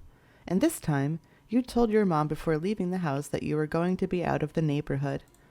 She said to have fun and thanked you for always keeping her up to date on your busy schedule. Q narrowed his eyes. It intensified the spark inside them like a magnifying glass directing a laser beam of sunlight. The bridge in the forest was most amazing to Tamarack, but this was Q's special thing. Let's go get our bikes. He addled a bit more with a much softer humor. And Scooter. The 3 of you split off to your own houses along the curve of the cul-de-sac, each kid disappearing around the corner on through the front door. You got your bike and made it to the meeting spot without any problems. Tamarack and Q weren't there. You were going to have to wait. Standing there with a hand on the handlebar and nothing else to do, you glanced over your ride. Ooh. I had a sweet Huffy baby. It was purple and it had like Hawaiian flowers on it. Let's see if we can't recreate that. It filled you with confidence. Your bike was super cool. Yes. That made you smile? So cute and great. You loved your bike. Yeah, I did. You hated the thing. No. Mom decided you should have it when you didn't even want anything. Your bike was a reliable set of wheels. You'd had it forever, and it never let you down. Then you sighed. Your bike was ancient, practically falling apart. No. You hoped the other kids would like your bike. Your bike would get you where you needed to go. That was good enough. There was nothing else you'd ever want to use. You wished you'd never outgrow it. You were counting down the days until you were too big for it. There wasn't much to see. Nothing fancy. I loved my bike. For the helmet, Mom had gotten you a completely normal shaped one. It was just plain colored. Now, I don't remember what my helmet looked like. I don't remember. I think it was purple too. Like, I think I matched my bike. It was just plain colored, was brightly colored. Maybe it was glittery? I don't remember now. I want to say it matched the bike. Like, it came with the bike, so it was like also purple and had flowers on it. Super dark color, was multicolored, was metallic. Maybe it was metallic. Glittery, had a flame pattern, polka dots, shark tooth. None of these have flowers. Okay. Adorable animal face, a checkered pattern or a camo pattern. We'll call it glittery. It was only a few minutes until the three of you were together again on the road, each with your wheels of choice. Q rolled forward to be right between you and Tamarack, and to be the very center of attention. Good morning, TH. I'm good. I'm cozy. We're having cozy Crimbus time. How are you? His bike was pride and joy. He bragged about it basically as soon as you knew him, and finally, the day had come when he was able to show it off. It was exactly as Q had always described, black with silver splatters. The bike was polished to a reflective gleam that made the nicks and scratches it did have stand out. He'd use his wheels a lot, even though he had taken care of it. Can y'all hear the game? Just working your life away. At least it's Friday. I hope you have, like, next week off.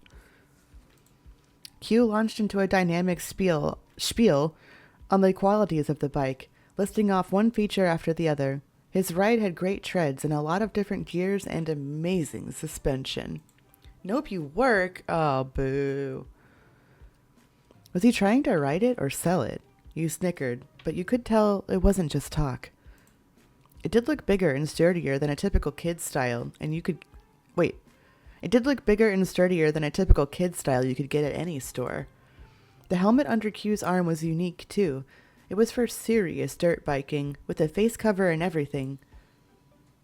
When Q's explanation eventually ended, Tamarack chimed in to give her ride an introduction of its own. Hers was a whole lot shorter.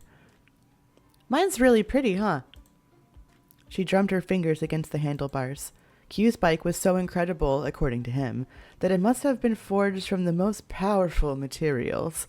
Meanwhile, Tamarack's scooter looked like it came from Candyland. She looks like she came from Candyland too, so that works. The main part was pastel pink with purple, squishy handles, and purple, not squishy wheels. There wasn't even a hint of dullness or one scruff anywhere. It would have looked brand new, except it was covered in tons of stickers. From top to bottom, rainbows, cutesy animals, and sparkly holographic hearts were pasted next to skulls, fire, and danger signs that might have glowed in the dark. What, really? She doesn't seem like a skulls and fire and danger signs kind of girl, but okay.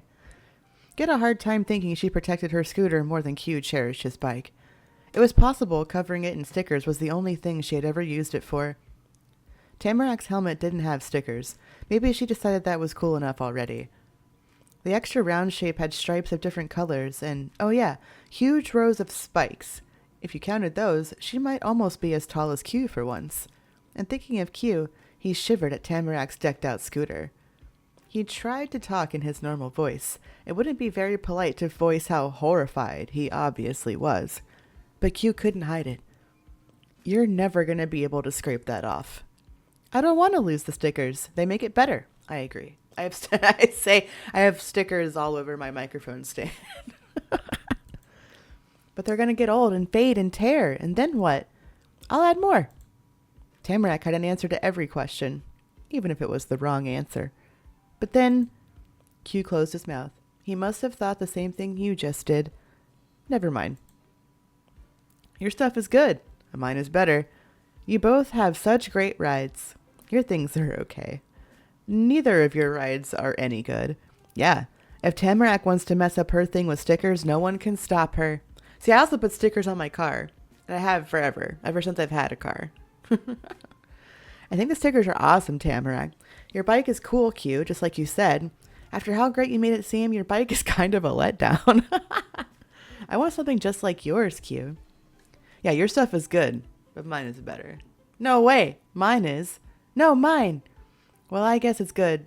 Mine is mine, and yours are yours. That was when your attention went to what you'd brought. Tamarack and Q silently scrutinized your bike. They were gonna like it. You were sure. How could anyone not? Q scrutinized it like he was a professional bike judge or something. It's in really good shape.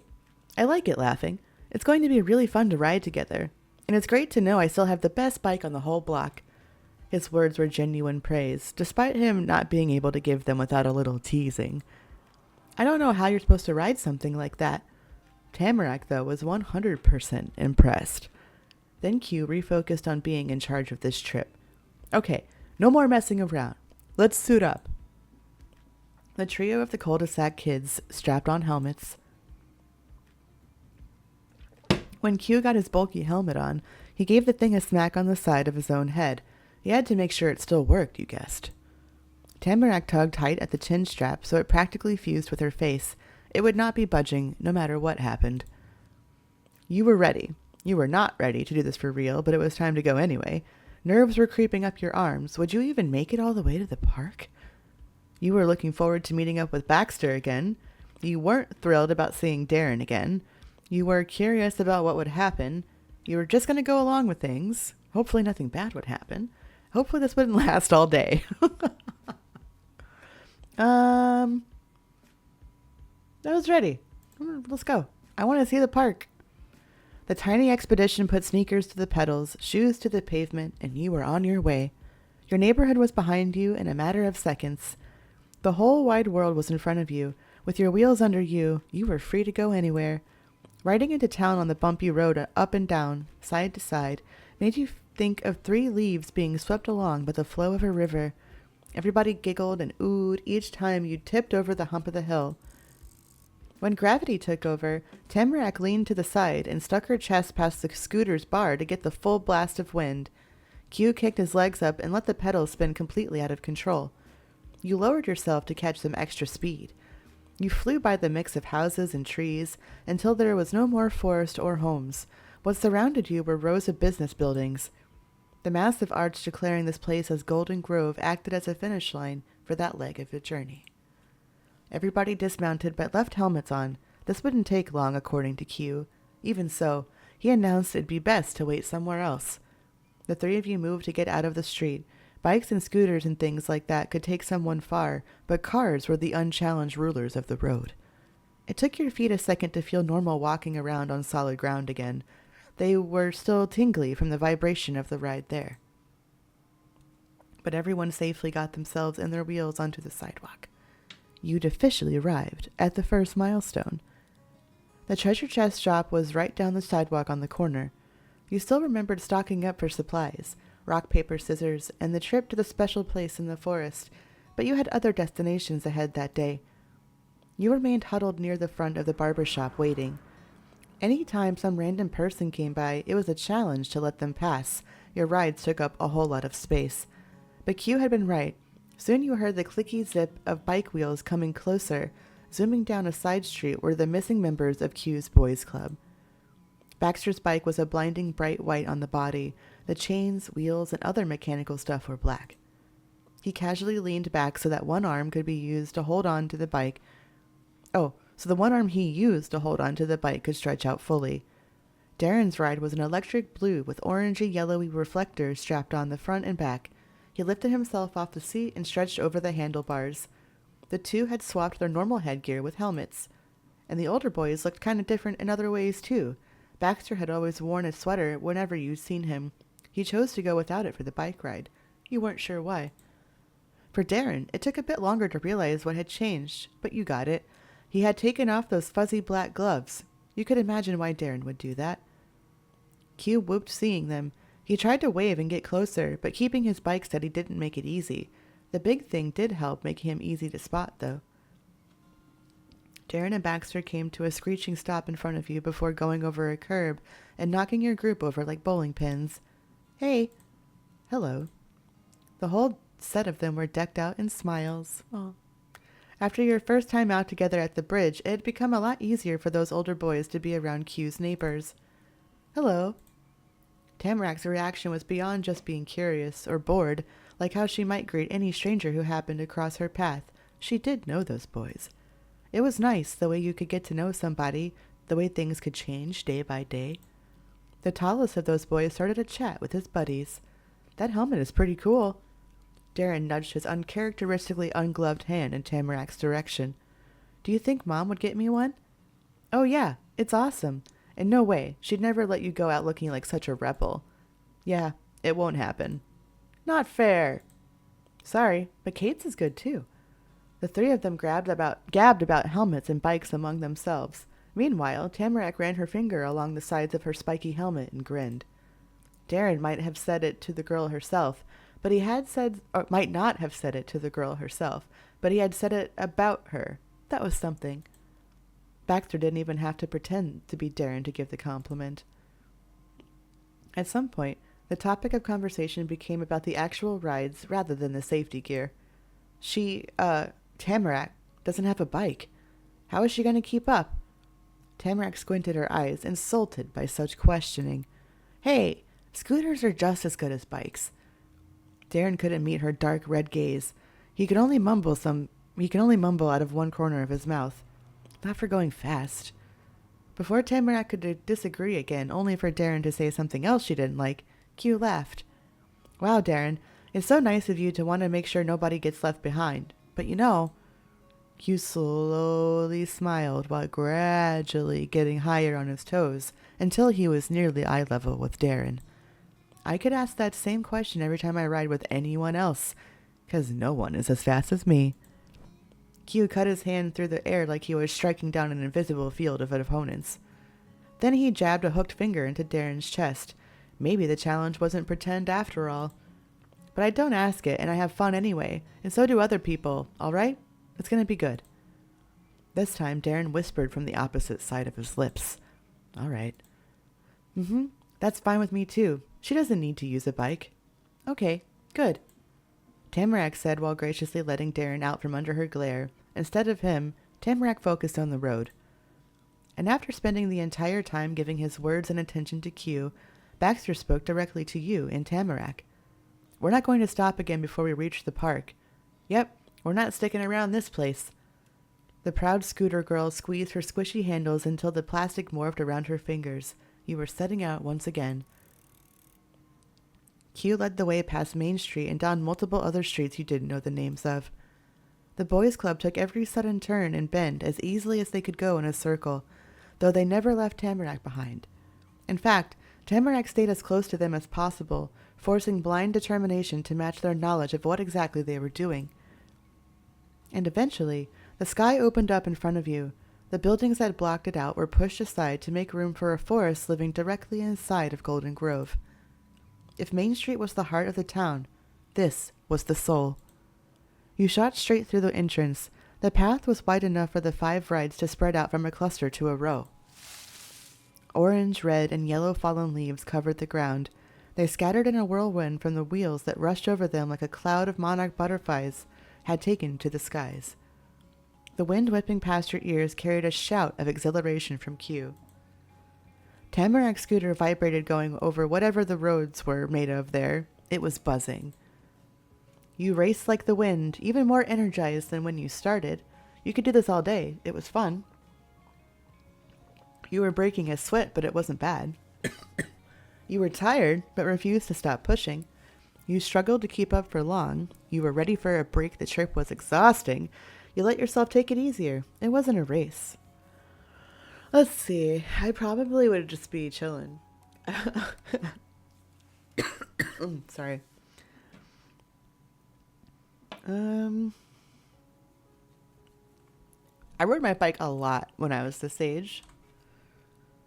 You could do this all day. It was fun. Free from the obstacles of cars and tight sidewalks, the boys' club pulled further and further ahead of Tamarack.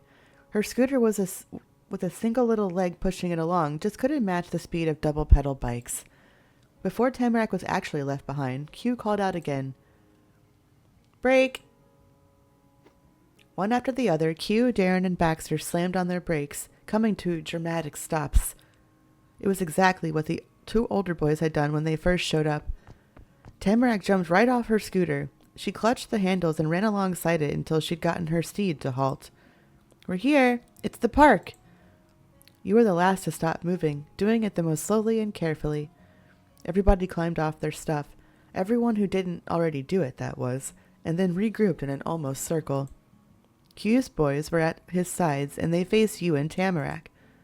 The club leader kept his bike upright with one arm and had the other free so it could move all around as he spoke. This is it. Welcome to Golden Grove Park. And that's the name. It isn't called anything else. There aren't other parks around, so... Hugh flicked his hand casually. You get the point, is what he was signaling without words. Wow, Golden Grove has a park this great? It's beautiful here. It's the coolest place I've seen. This is pretty nice. This is fine. Alright. It's so empty and plain. Boring. It's beautiful here. I like it. But the normal forest is still best. And the special thing is the most special. Tamarack added the last part decisively. There could not be any misunderstandings happening about her rankings of good stuff. That's not bad. I knew Golden Grove would have something you'd both like. Hugh grasped his bike with both hands, raring to go again after only a few seconds. You'll like it even better once you see more. There's a couple of paths going around here. One of them is this big loop through the entire park. We could ride down that way. It doesn't take long. And we'd pass by a cool gazebo on the other end. What are we going to do after that? We'll see what happens when we get there. The half plan got a mixed reaction. Baxter smirked unaffectedly, which he would have done no matter what, you were sure, and Darren went back to his old way of being sour. Q gave his friend a side eye and crooked smile. Again, he didn't need to talk to say what he was wanting to express. Come on, Darren, what's going on? Was the general message. Darren sucked in a breath while his chin sunk lower as if the helmet was crushing his head. We came all the way to the park. We should race, like we always do. His voice crackled like it always did when he felt a lot of emotions. It must have been a tradition important to the club, or at least to one member of it. Sorry, Darren, we can't this time. Why not? Why?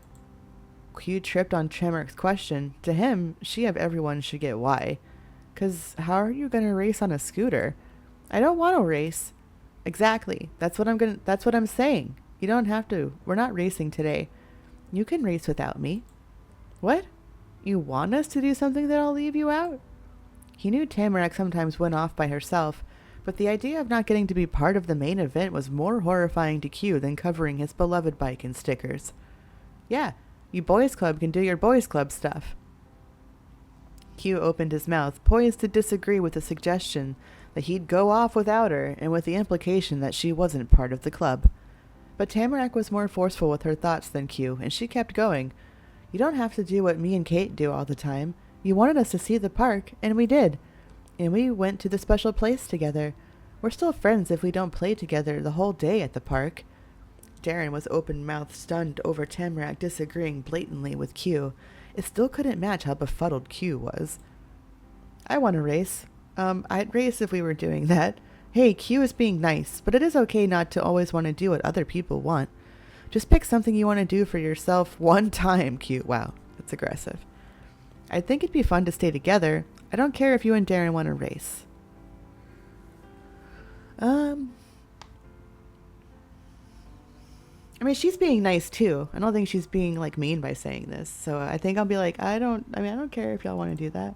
Q said nothing, though a hint of a smile did return to his face. Darren's confidence grew. His chin wasn't hiding anymore. He lifted it. Tamarack continued the fight for a race. It was a tag team effort, and her turn had come around again. I cheer really loud when you go by, so you won't forget I'm here. Then, to the surprise of everybody, one more speaker tossed in their 2 cents, the most mature and a fake accent one. It's a good idea. I'm not a racer. Whenever we do this, it's between you and Darren anyway. I'd rather watch. Huh? Q hadn't known that about his friend, and it was a convincing point. Maybe Baxter's words counted as more than a couple pennies since he was so rich. That set all sent Q for a spin, a bike wheel going out of control, but he planted his feet onto the pedals again. All right. The club members and not yet club person have voted. We're gonna split up. Anyone who wants to race is with me, and everybody else can do whatever they want. But he paused the momentum he'd been building up himself with the lift of a finger. Then Q peeked at the group through a single eye. Let's go around the park together before we leave, okay? Okay. Cool. Tamarack grinned victoriously. Q turned it into a compromise at the very end, but Tamarack considered it a win for her side. Darren managed a tiny smile over it, too. I'm racing. Could I, join the race, too? If Q is racing, so am I. Good luck with your race. I'm gonna do something else. Tamarack, could I do something with you? You nodded, accepting Q's plan to rejoin later. You do something else right now. Let's hang out with Tamarack. I'm gonna leave her by herself. Everything was decided. The mano-a-mano race was happening. All right, Darren. Q squared up to the challenge, furrowing his brows. It's me and you. Mano-a-mano. I don't think that's the right way to say that. Whatever. We're racing. Yeah, we're racing. Then Q laid out how things were going to work. He ended the speech by saying the race would begin on the word go. Got it? Got it. Speaking in a stiff official manner, Q addressed the non-racers. Baxter, Kate, and Tamarack, would you do us the honor of counting down? Yes, I will. Me too. All right. Yes, we'll do great. No thanks. Not gonna happen. Let Tamarack be the one to do it. You don't need 3 people for that. It's more exciting, though. You wouldn't say it out loud, but could still help in your own way. You were way too shy for that. You didn't care about that honor. All right. They can do it. Good luck. 2 people doing a countdown was plenty. Cool. Q slapped the side of his helmet again and declared it was time. 2 your starting positions. Yeah, I'm so ready. The competitive spirit possessed Darren for a second, and he cheered wholeheartedly. But it left soon. Darren was a little embarrassed by the declaration. The competitors lined up side by side. Q and Darren climbed onto their bikes. Meanwhile, you and Tamarack stood by. She slid her scarf from her neck, gripping it tight. 1, 2, 3. A moment of pure silence. Even Tamarack could show some patience if it was for dramatic effect. Go! You declared the final word, and Tamarack flung the cloth in the air like a flag. The race began with a whir of spinning wheels and scattering of autumn leaves. Q and Darren were off in a blink. Baxter took that as his sign to get out of the way. He led his own bike onto a side branch of the park path. Tamarack scooted along after him, wrapping the scarf around her neck again. You went with both of them confidently. Baxter stopped in the middle of the path, so Tamarack stalled a little way behind him, and that meant you did the same again. But Tamarack broke free from the chain after that. She used the fact that nothing interesting was happening to go put her bag down on a nearby bench. Then she came right back to her spot in the middle. The combination of Tamarack and Baxter and you was weird. You, Q, and Tamarack made sense because you were friends. Darren being there instead of Q would have at least given you an idea of what had happened. He'd have been quiet and kept to himself because Tamarack was a girl. But Baxter? What was he like without his boys' club? And it turned out that, to solve that problem, Tamarack decided to talk as if Baxter wasn't there. She turned directly, intentionally, towards you. We should switch. You can try my scooter, and I can use your bike. Being totally left out didn't faze Baxter. He faced Tamarack calmly, idly rolling his bike back and forth in place. Do you know how to ride a bike? Questioning Tamarack's abilities couldn't be ignored. She folded her arms into a knot around the bar of her scooter and spoke to Baxter. Yes, I've done it before. I can try it again. I won't fall. I want to try your scooter. Okay, if you wanna. I don't care about using your scooter. I want to try Baxter's bike. You glanced at Baxter pleadingly. You wanted to ride his bike instead. Whatever. Why can't you take Baxter's thing instead? Yeah, that'd be fun. Baxter, you do it too. I'll try your scooter and Baxter's bike too. No, it's mine. Yeah, I want to try your scooter. Woo! I'll have your bike and you'll have my scooter. And I'll watch. Okay. The first ride change happened slowly. You and Tamarack were similarly tall, or short, really, so that part wasn't a problem. The fact that the bike wobbled dangerously once her feet were off the ground was. She caught herself by putting one boot down again. Okay, here I go. And then Tamarack pushed off. She was biking. Kind of. Barely. You've still got to ride my scooter. And you did. Yeah, I loved a razor scooter. Tamarack's scooter was almost exactly your size. It'd work as good as you could hope for a set of wheels that didn't belong to you. You could hear her voice in your head. We're the same. Oh, so cute. You had a lot of experience and a ton of skill with scooters. You knew your way around scooters. It was as easy as walking. You weren't the best on scooters, but weren't the worst either. You knew scooters, but just enough to learn you were bad at using them. This was your first time touching a scooter. It should be fine, though. This was your first time touching a scooter. You knew this might end terribly. You already knew this might end terribly. No, I was good. I was good. You knew your way around scooters. On your own wheels. You were amazing. You did awfully well. You rode decently. You struggled. You completely sucked. I rode decently. I wasn't amazing. I'll admit that.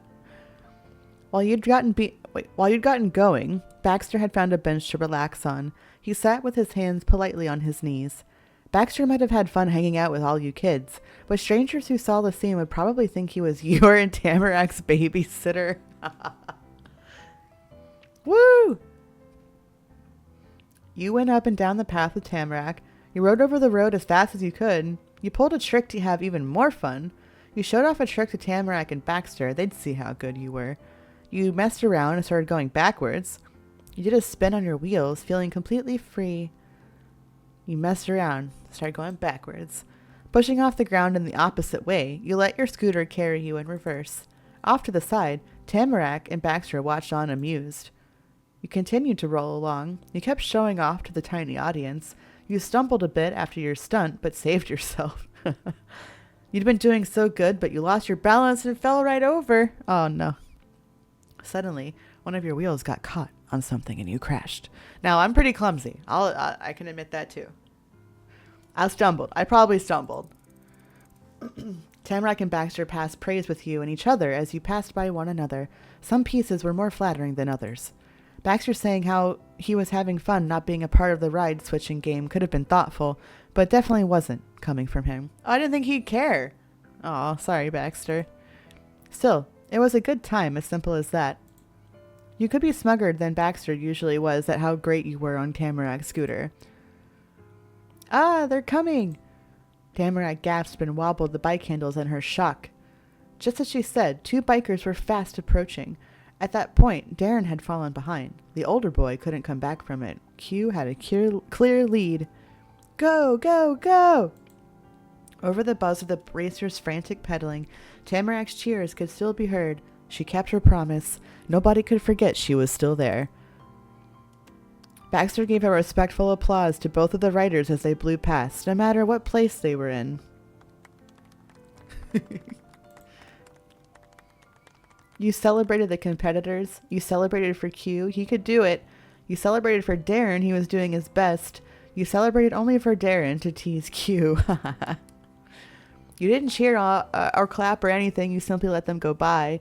You jeered at the competitors. You jeered at Q. It sucked that he was winning. You jeered at Darren for coming in last. You celebrated the competitors. Let's be nice. Q looked towards you on the sidelines. It gave you a glimpse of Q's face under the huge helmet for only an instant. He had a determined gleam in his eyes. Q wasn't going to let you throw your support in with a loser. He'd show you his victory. He got no reaction from Darren, though. His head was in the game, and nothing could distract him from that. Then those two were gone. They'd reach the finish line soon. After a while, Tamarack began shouting about something else. Okay, I'm ready to get off. Was she asking for permission to stop writing? Should I jump off? No, she wasn't. No! Baxter echoed your thought for a different reason. To him, her planned strategy was nuts. But I don't know any other way to do it. I can't get it to stop. Uh-oh. Baxter stood from the bench. What? He stared at the little girl, brows furrowed and mouth agape. You mean it? I mean it. She yelped in reply. The sight of her barreling ahead changed in your eyes. Tamarack wasn't easy going on the bike. She was going wherever it went. You ditched the scooter and chased Tamarack. You sped alongside her on the scooter. You watched what was happening from Tamarack's scooter. But wait, you didn't know how to stop either. Wait, you could pretend you didn't know how to stop too. Oh, we ditched the scooter and chased Tamarack, our little baby angel. Not pausing another second, Baxter rushed towards the speeding 5th grader after you. Tamarack! Tamarack, I'm coming! Oh no. Please just be careful. Hold on, I'm almost there. You are such a dummy. Why did you try to ride a bike if you couldn't stop? I'll save you. She's a crazy kid, you complained to yourself. There were no words for the situation. You could only chuckle at the ridiculousness of it all. Oh, hello, rabbit. Your focus was locked on Tamarack. Your frustrations boiled as you ran over. Tamarack! The bike carrying Tamarack had taken full control. She no longer tried to push herself on. Momentum and hope were keeping her upright. Hi. Oh, I'm trying to make sure there's nothing the rabbit can get into. Hi. Let me go and plug this thing real quick.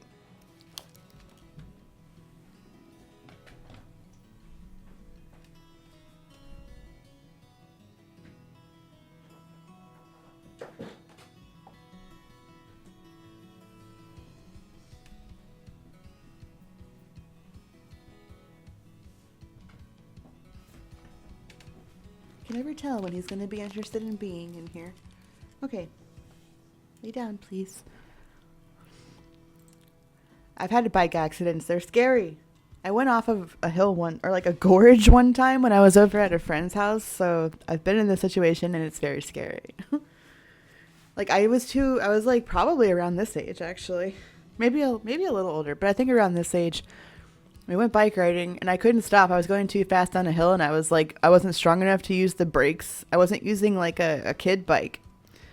And I was using an adult bike and I wasn't strong enough to brake. I knew how to brake, but I wasn't strong enough to. And I went over a cliff into like a gorge. Luckily there was water in it, but that sucked. That was like probably one of the scariest moments of my life. And I was with her dad too, and he was like so scared. He had to like climb down this like mountain to come get me. He was probably so fucking scared. Like my mom was gonna kill him. I always got hurt when I went to this girl's house too. It was really weird. Like I don't know what, like every time. The first time I went over there, that was the second time I went over there and that happened. And then the first time I went over there, I got dragged down the street by her dog because he saw a squirrel and it was like a really strong dog. I forgot what kind of dog. I think it was like, I don't remember, actually. I want to say it was like, maybe like a pity or something. But like, it was just really fast and really strong. And it just saw a squirrel and like bolted. And they were letting me walk the dog. And I guess forgot that it liked to do that or something. And it dragged me down the street. And I was wearing shorts. So, not great. That was the first time. And then the second time I went over a cliff and on a bike and then I never went over there again. They were probably like, let's not let this girl over here again. She's a liability. Anyway, just a little side story. Tamarack stared at your rapid approach and squealed. You were nearly there. She used the last of her balance to send one arm straight towards you. You pushed yourself to run faster, just a little closer, and managed to catch the cuff of her sleeves. As slight of a hold as it was, you held on tight. Then you dug your heels into the concrete hard enough that it stung. In only a couple seconds, everything had gone still. Tamarack was there and not collapsed. You hadn't either. The two of you were simply quietly looking at one another. The change in situation was so dramatic, you needed more than time to understand that it happened than it took to exist. Despite the near accident, she showed no fear at what might have been. You did it! Looking like a spinning top running out of energy, Tamarack wobbled from one side to the other before tipping over. Baxter arrived just in time to give some extra support, or he might have been around for longer and only got involved when it was out of control again. But either way, he took hold of Tamarack's shoulder. You came too. Tamarack reached out from her angled position to give his cheeks a pat. The friendly squishing did not hide the creases in his face. Your job wasn't done. You needed to help Tamarack get off. You moved back to give her room to get off. No, she got on. She can get off. Rabbit, what are you doing? He's just running around under the desk. Hey. He's crazy. Well, she let Baxter go at the same time he released her shoulder. Instead, Baxter took her hand in the most gentlemanly way of ways to assist her getting off the dang bike already. I know, right? I think so. I think we have to. That's so cute. It was over. Baxter panted quick and heavy. His head hung low. His shoulders dropped. His hair stuck out in wild directions from under his helmet, and his shirt had gotten rumpled. Basically, he couldn't have looked less like Baxter if he'd tried. Tamarack glanced around, still a bit in disbelief at everything that just happened. Now that the chaos had resolved, Tamarack paused to talk to you. Really talk. It wasn't her instant reaction to a dramatic event. It was what she wanted to say above anything else. Thanks for saving me. Spending that afternoon together, chasing after her on that runaway bike, it made you think. It was so wonderful that you'd made a friend like her. Tamarack was a cool pal. You liked her so much, so much. She was amazing. You liked her so much, so much. Why was this happening? You liked her so much, so much. Oh geez, how nerve-wracking. You could allow Tamarack to be your crush. What a good thing for her. Aw. It was so wonderful to... I love Tamarack. She is a precious little baby, and we must protect. We must protect at all costs. Eventually, Baxter's breathing evened, and he gradually straightened himself. When you saw it again, his face had become unexpectedly stern. You and Tamarack shared an unsure glance. With arms folded, he peered down at the much younger kids in front of him. Listen, if you'd fallen there was a 50% chance you would have died. Really? Tamarack's jaw dropped in amazement of that wisdom and what it meant for what just happened. You saved my life, Kate. Wow. It truly moved her. But before Tamarack could pledge to dedicate her life to the one who saved hers, Baxter spoke again. No, I was making it up. He admitted with his usual smirk and running a finger along his bangs, which were now more perfectly in place once more. I have no idea how many kids die in park crashes, but it could be 50%. You don't know either. A complete different kind of astonishment hit Tamarack. Her eyes boggled. This was not some elder individual passing along wisdom. It was another kid giving her a hard time because she gave him a hard time. Oh. Baxter getting wild. When the truth of Baxter's lie fully sunk in, Tamarack giggled. That was way better in her head. She had some newfound respect for the older boy. Yeah, well, 50% of boys with moles are destined to make everyone annoyed forever. Ah, shit. Okay, that was a good one. I think you're a lifesaver anyway. Alright, I get it, but I still gotta say thank you for doing that. I was gonna say thank you for what happened, not anymore. That's not a funny kind of joke. You are the worst. You totally got me. Nice. Got him. Let's see. I was gonna thank you for what happened. Not anymore. He shrugged, still obviously amused. Baxter wanted to think things were funny anyway, always, even if nobody else felt the same. Oh, I thought I was teasing. Oh well. That's okay. I didn't mean it seriously. I didn't know you were funny, but you are. Wow. Thank you. They're so cute. We're gonna make this happen. Was he using Tamarack's favorite word for those kinds of situations on purpose? Or had she actually wowed him? You couldn't tell. Jokingly, Tamarack switched to an entirely different unasked for announcement. At that point, The two missing members of the group came over, pushing their bikes along with them. Looked like their adventure had just ended too. Q had taken his helmet off. Hey, so Q won? Darren sighed before speaking a single word to you. Not even a hello. Yeah, Q won again. Yep. Q was humble, maybe, about the victory. He breezed past it, though treating the win as something small was bragging in a different way. What'd you do? Baxter's focus shifted from his club to the odd ones he'd been out with for the afternoon. Had fun. Aw. Cool. It was time to fulfill your second promise of the day, to go for a ride all together. The group decided to make a full loop around the park. You were happy to get back on your own bike, but you were tired and needed to ride with someone else. You thought this was the perfect chance to go for a ride with someone else. No, you were happy to get back on your own bike. Tamarack simply coasted on her scooter, not fighting to be at the front for a change. Q pedaled along at a slow pace and let his arms hang down completely. You stayed at the same pace as the crowd, letting your wheels carry you more than anything. Hey, what was the prize for winning the race? Nothing. Baxter shook his head with a smirk. Clearly, things had become a bit too peaceful for his liking. It's not a real race without a prize. Darren should have to chauffeur a Q. Darren's face sprung open from the shock of Baxter's taunt. What's a chauffeur?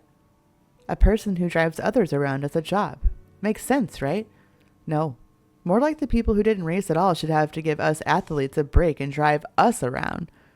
The not a racer shrugged on his bike. Sorry, we aren't that sportsmanly. Yep, sorry.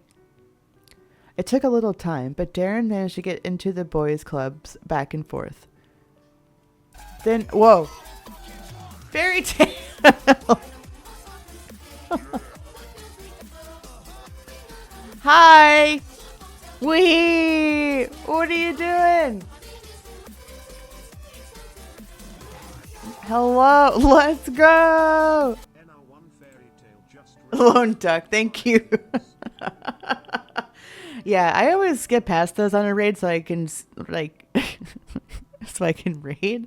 So they are down. If you have questions about the rules, they're in the panels. But thank you. You've always read those? I don't. So I'm just like outing myself that I don't read those. I do check the rules. I do. I go back and I check them. But at that point, like if I'm raiding somebody, I don't read them. But hello. Welcome in, everybody. Welcome in from Fairy Tales channel. How was the rest of The Witcher? I don't know if Panda told you, but I'm doing Witcher Christmas. Well, it's going to be New Year's now. But I have a cookbook. And I'm going to be cooking from it. Oh. You don't check your own rules? No. We're mostly a free-for-all here. It's pretty casual here, you'll find. It's pretty simple. The rules are pretty normal. Pretty much just don't be a jerk. Yum, Andy. What's up, Andy? How you doing, Frando? Welcome in, everybody. If you don't know me, my name is Laughing. I'm a variety streamer. You were working and forgot because she was asleep. Wow. Oh, jeez. It's Kate to me. Yeah, you can be Kate. I'm Kate Sith. I'm Laughing. Whatever you want to call me is fine. I made that rule just for Panda. What is happening here? This game is too scary. I don't like it. Don't forget to wash your hands. Yeah, everybody have good hygiene. It's good for you. But welcome in. I'm a variety streamer. Today, we are finishing up the demo that we started on Tuesday of a game that I'm really looking forward to. It's a prequel to a game called Our Life, Beginnings and Always. I'm a big visual novel fan. I like doing visual novels here. A lot of casual, very casual games over here in this channel. And today is no exception. This is a demo for a game. It's coming out, I think, next year. But if you like really casual games, I can't recommend this series enough. The other game, they're all free to play. The other game is called Our Life, Beginnings and Always. And they're really cute, wholesome visual novels. And we're just continuing the cozy vibe because this demo just came out. And I've been really looking forward to this game. And we might do some cozy Christmas puzzles in a little bit after this because I only had one more thing to do, but I was starving. This has been like an 8-hour demo. So it's been a very long demo and I couldn't finish it the other day. So we're finishing it now. But welcome in, everybody. Settle in.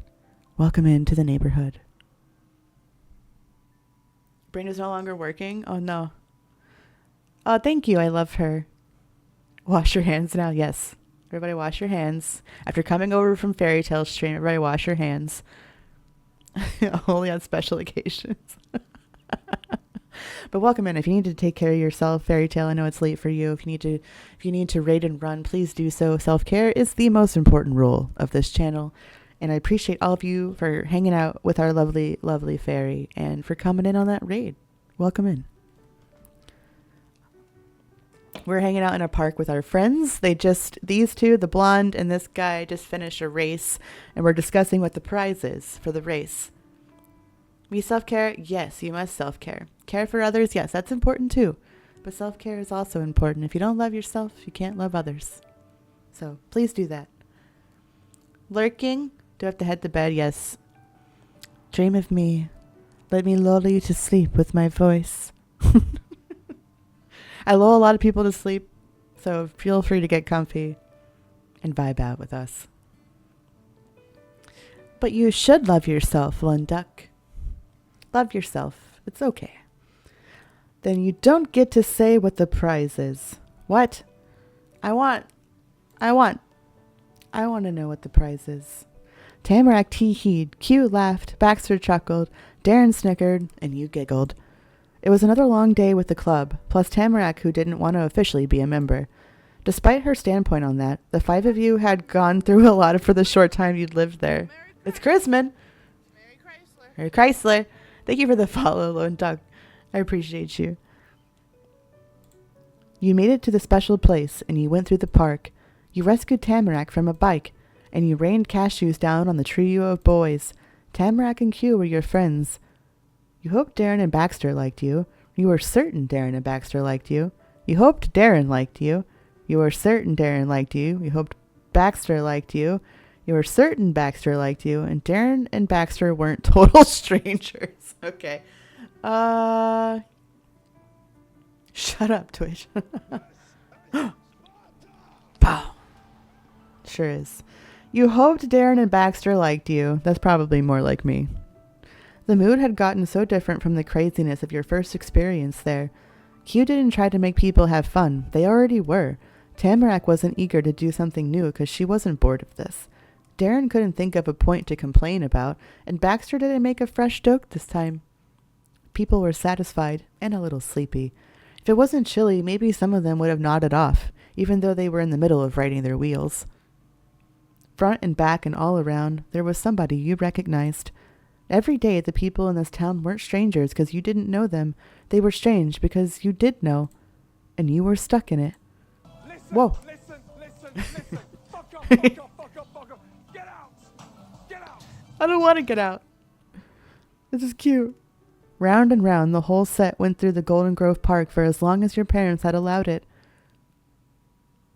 Aw. I feel like I'm going to use this a lot. Oh, that was so cute. That was so cute. Yeah, I definitely wouldn't have lasted an hour last time we played. I was starving. Okay, so let's save there, and then we're gonna look at the preview for step 2. But I think so. If you missed, if you're interested, the VOD is up from the first part. I'm also gonna be posting this on YouTube, which if you'd like to follow my YouTube, it is right there. I have a lot of game playthroughs and Sims speed builds. I used to only solely upload to YouTube for a while, and then I came back to Twitch almost a full year ago. At the end of January of this year, I started streaming pretty much full time again. And now I don't really have a schedule. I just kind of stream whenever I want to. But I came back to Twitch after like a 4-year hiatus. But I was over on YouTube, just doing YouTube stuff. Alright, so this demo includes a preview of Step 2, Parts of the preview will be arranged differently in the final game. Saves you make during the Step 2 preview will not be loadable. So I'm thinking that like everything we played, because it was like the entire first part of the game. I'm thinking that we'll be able to start from there when we actually get to play the game, which it hasn't been announced yet, which is kind of a bummer. But if you are interested, let me link it for you, because I love spreading the word about stuff. This is the game that we're playing right now. And then they have their other game, Our Life, which I will also link for you. If you are a fan of like the cozy visual novel, let me find it. It was my favorite game that I played last year, or my favorite visual novel that I played last year, this one. But this is the predecessor here, and it is so cute. It's so wholesome. I can't recommend enough.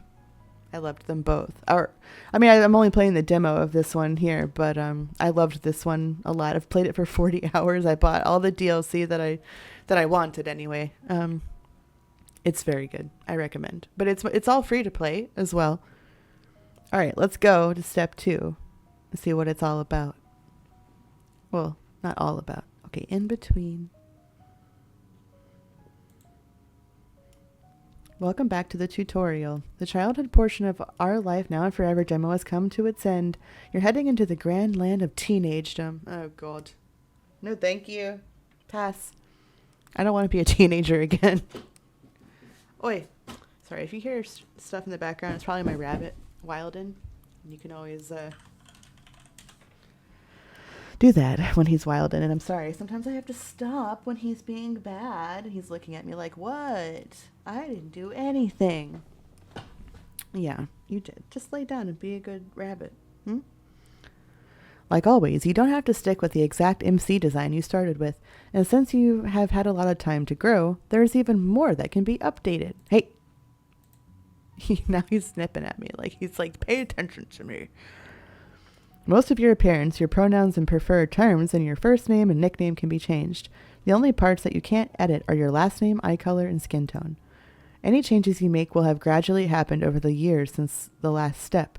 Once step 2 officially begins, the people of Golden Grove will already be used to it. For example, if your character wears glasses as a teenager when they didn't as a kid, you will have had the glasses for some time before the events of step 2. Okay? Wearing glasses will be considered as a typical part of your character rather than a brand new detail.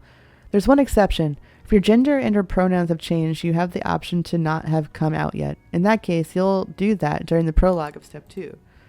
You'll also have a chance to shift your relationships with Q and Tamarack. You can have an entirely different dynamic than you did when you met 4 years ago. If you were close, you can have drifted apart to only consider the lead a neighbor.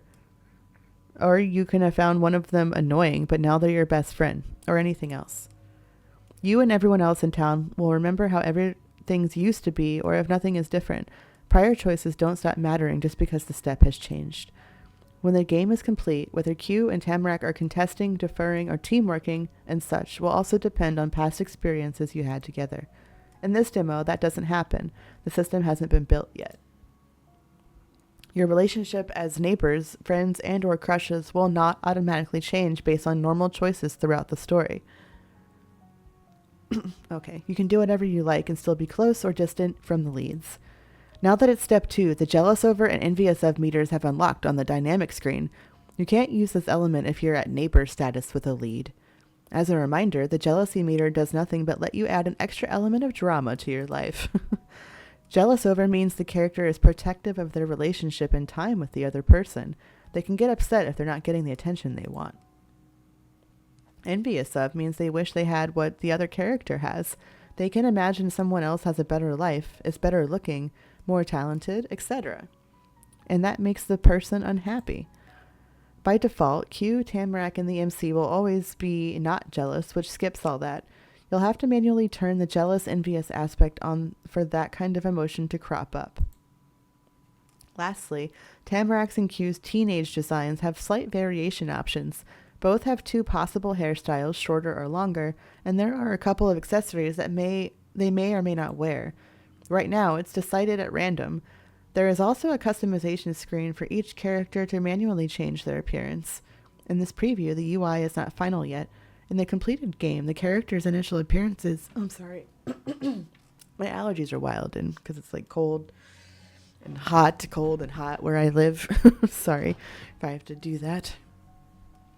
Characters' initial appearances will be influenced by their past experiences. And that's everything you need to know for this next stage of your life. We hope you enjoy a glimpse into growing up in Golden Grove. Okay. I think we're going to keep all that the same.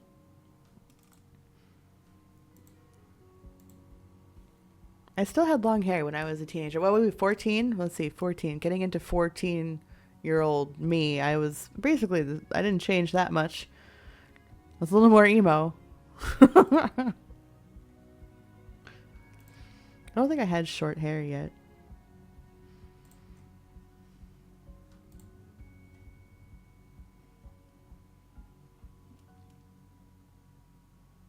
I wear my hair in a ponytail a lot.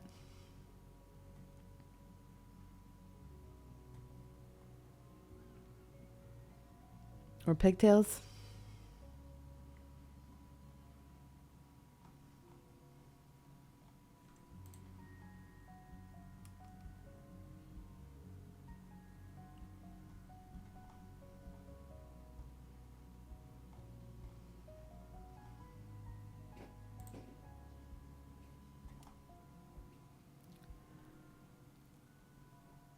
Why can't I just put it all up? Oi, rabbit. Don't make me get up. He likes to chew the baseboards. Why can't I? Sure, we'll just do that. That's fine. It's not like we can save it anyway.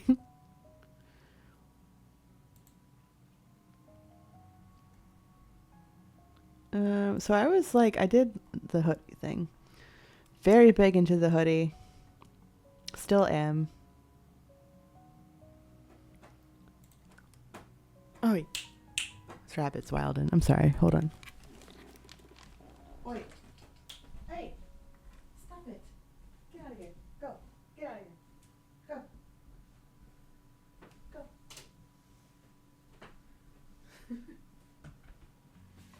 Sorry, that happens. That happens sometimes. All right.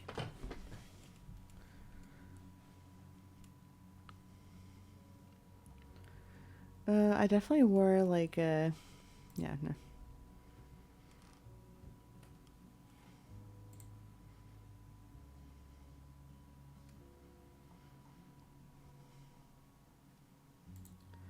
These earrings will definitely have changed to like that, or I remember wearing earrings a lot actually. Oh, sorry.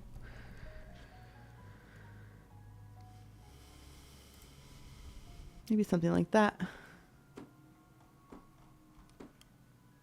This rabbit strapping me up the wall. Hold on.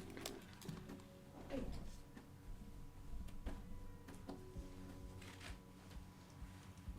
Stop that. Stop it. Stop.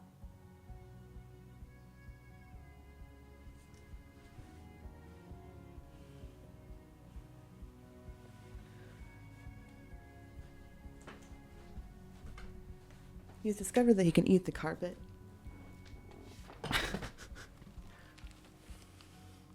You think it's like grass or something? I don't know. Okay.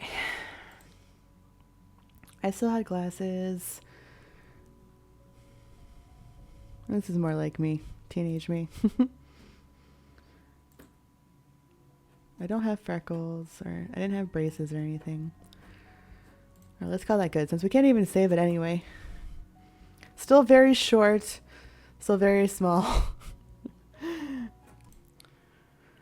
Okay, Mom. Mother.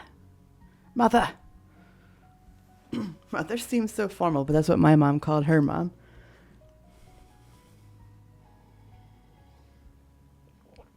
Mom.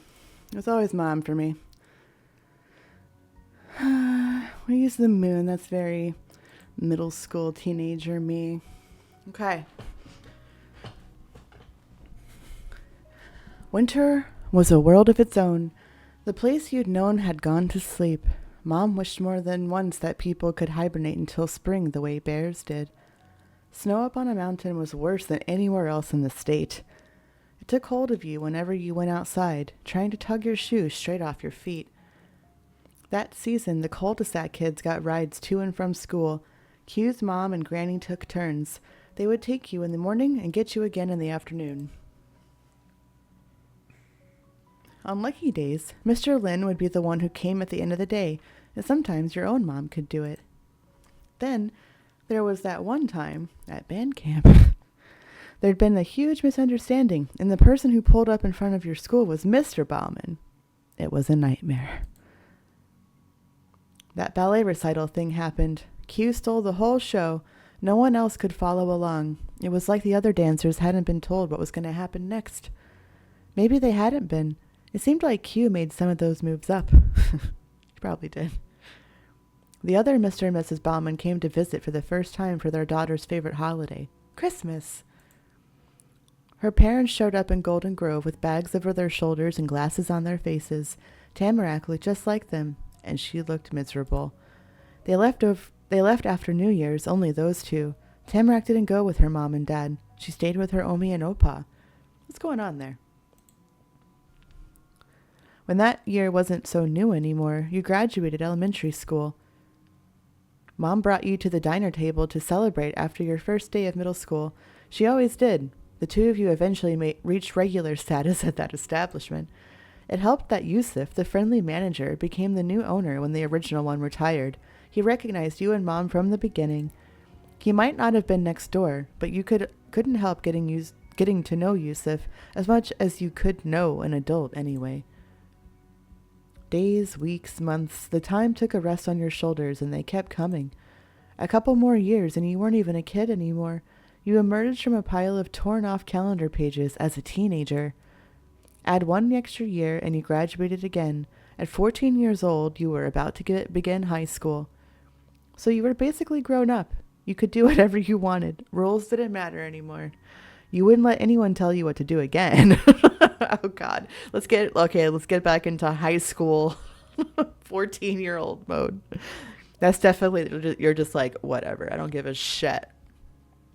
You'd have to be on your best behavior, though you always were. No, that's definitely not true. Messing around would not be worth the amount of trouble you'd get in now. Following rules was always smartest. Yes, it would be smart, but I didn't. I was a bad kid. Not a bad kid, okay? I wasn't bad. I did decently in school, but I played hooky a lot. I played hooky, and I would go play Counter-Strike and Team Fortress all day. Stay in school, kids. Look what happened to me. I grew up just fine. Anyway. Okay, so 14-year-old me, I was just like, whatever. Life might have changed rapidly for you, but it seemed like once you hit certain points of being old, stuff stayed consistent much longer. Mom and Mr. Lin had the same jobs. Mrs. Bauman kept on being retired. Mr. Bauman continued to pretend he was retired while working on the side. But that wasn't the only way to go. Mrs. Lin had new opportunities ahead. While her only child prepared for 9th grade, she was getting ready to rejoin the workforce. You met brand new people as you got older and the limits on your life faded. Serenity, Bianca, and many other schoolmates. You gained a reputation for being hyperactive. You gained a reputation for being gentle, acting spunky, or acting polite. None of these things? I guess spunky. Sure. Tamarack's social circle expanded too. You could fill several novels with memories of a little girl in her neighborhood on her own, with you, with Q, or both of you. And she was still around, but Tamarack had a lot more to consider these days than if she should be in her backyard or the forest clearing. There were also people you didn't meet. The infamous boys' club disbanded a long time ago. Q Lin, Ren Murray, Baxter Ward, and you. Ren went by Ren only and had for a year. Calling him by his full name was strange. Not even Ren's parents did that. The relationship between Q and Ren was a knotted thread of history. Sometimes it tensed, sometimes it slacked, but it had yet to snap. Like, I don't know, I'm thinking like eccentric. Hold on, let's see what we call spunky. Spunky. Courageous and determined? Oh. I mean, I guess that's still kind of me. I thought it was like more eccentric, but like none of those were me, so I don't know, that's fine. Hold on, let me lurk a legend here since I had a fairy tale up and now I have a me up. Let me see. There's who can I? Ah, there's a beastie. We lurk a beastie.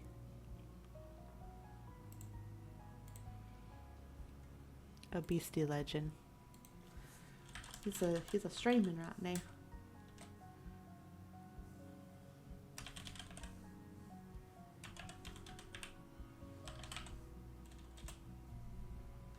Streaming. All right. Sorry. Just wanted to you gotta make sure to support. Okay. It was different when it came to Baxter. Their shared friendship with him ended officially. He dyed his dark gray hair to pure black and stopped coming around after a while. Oh, this is around the time he moves to the beach, right? He's in high school in our life-ish. The age gap between him and the rest of you was a chasm that couldn't be crossed anymore. Q didn't remember the last time Baxter had been on Acorn Road. But you wouldn't forget. It was heartbreaking. You loved being in the boys' club. You'd outgrown it personally. It'd be silly to call hanging out with people a club meeting. I mean, there's clubs all the way up until college. So, oh well, it was going to happen sooner or later. You were glad Q didn't have to act like the boss of friendship anymore. Rest in peace, boys' club. Aw, I want him and Tamarack to end up together, though. Aw. Rest in peace, boys' club. After the group disbanded, when Q was no longer the boy who led a club named after that trait, Q began to realize something. They weren't a boy. Q wasn't sure what they identified with, but they could say definitively it wasn't that. You weren't the only one who'd had to realize something like that about themselves. For now, all people needed to know was not to call them by anything gendered. The news spread through the entire town ahead of school coming into session. Summer vacation didn't last forever. Days of sunshine grew short and cold. Gray clouds gathered on the horizon. And then fall settled over Golden Grove once again. The storybook-esque depiction of autumn went to the very root of the forest in the heart of the town, as the whole land glistened in its namesake color. I know, it's so cute. There's country clubs, right, yeah. Baxter. It'd been nearly 4 years to the day since you'd moved there, into the tan house with the white picket fence at the center of the cul-de-sac. A lot could happen in 4 years. So cute. Okay. The trees grew in taller and thicker. Mom got a chair for the porch, and the mailbox had to be replaced after an incident. But other than that, not much had changed with the outside of your home. I know. I love that. We're definitely going to end up with Q in this playthrough. He's so cute. One might have said the building was worse for wear after nearly 1,500 extra days of weathering the elements. But for how old it already was when you got there, that was nothing. Nothing for a house pushing 40 anyway. 4 years of your life was closing in on a third of your existence, and that first third you could scarcely remember, since you were a baby and then a toddler for most of it. So it worked out that nearly half of the memories you'd made and kept were from right here, in this house, in this neighborhood, in this town. You'd lived in this one place longer than anywhere. It was simply normal, nothing more, nothing less, and you absolutely loved it. It was hell on earth. Circumstances had officially reached mundane status, but there were worse things. You were safe there, content, life was good, and you couldn't wait to get out. God damn, it was awesome. There was nothing you were more grateful for than that. Things were honestly miserable. You could tolerate it, you guessed. Everything was so boring. You weren't quite sure what to make of this place anymore. Isn't that a quarter? I don't know. I'm not very good at math, as we've established. Yo, Frank, what's up, dude? I had a good time watching the movie last night. I'll try to make some tonight. Depends on when I get home. Jingle bell,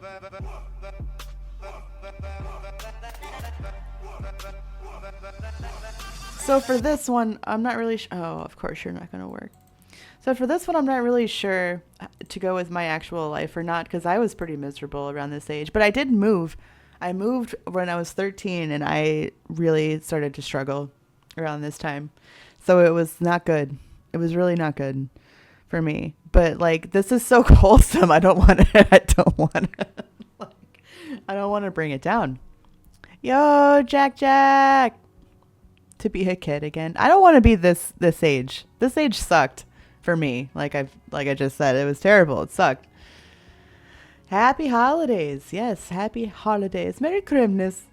Happy Chrysler. Messed up your no! Frank! No! You're fucking kidding me! Oh, no. You have to do it all over again? Oh, no. I did that. I've done that. It sucks. We played... I'm going to have to play it again. What was it? Road 96 that we played? We played all of it in one stream. And I was going to upload it to YouTube. And I don't know what happened. The VOD didn't save. So we're going to have to play that again. I really liked that game, so it's fine. Oh, I'm so sorry. I'm so sorry, dude. Like, in all seriousness, that sucks. It sucks. Oh, man. Well, we can call it rehearsals. I'm sorry. That sucks. It's like when Sims crashes and you've been building for hours and you didn't save. Oh, God. Can we all let's get some love. Let's get some hugs and some love in chat for Frank. I'm so sorry. A 5-hour rehearsal. I know. Oh, man. Well, now they all know what to do at least, and it should go by faster. Next time y'all do it. God, I'm sorry. I don't know if you use OBS. You could try backing up your VODs by recording at the same time, because you can stream and then you can do record. And that way you could like have it backed up on your computer. You could try doing something like that. I do that for the real world. Yo, Scorpio, what's up, dude? Welcome. I don't know why I keep doing that. I have a stream deck.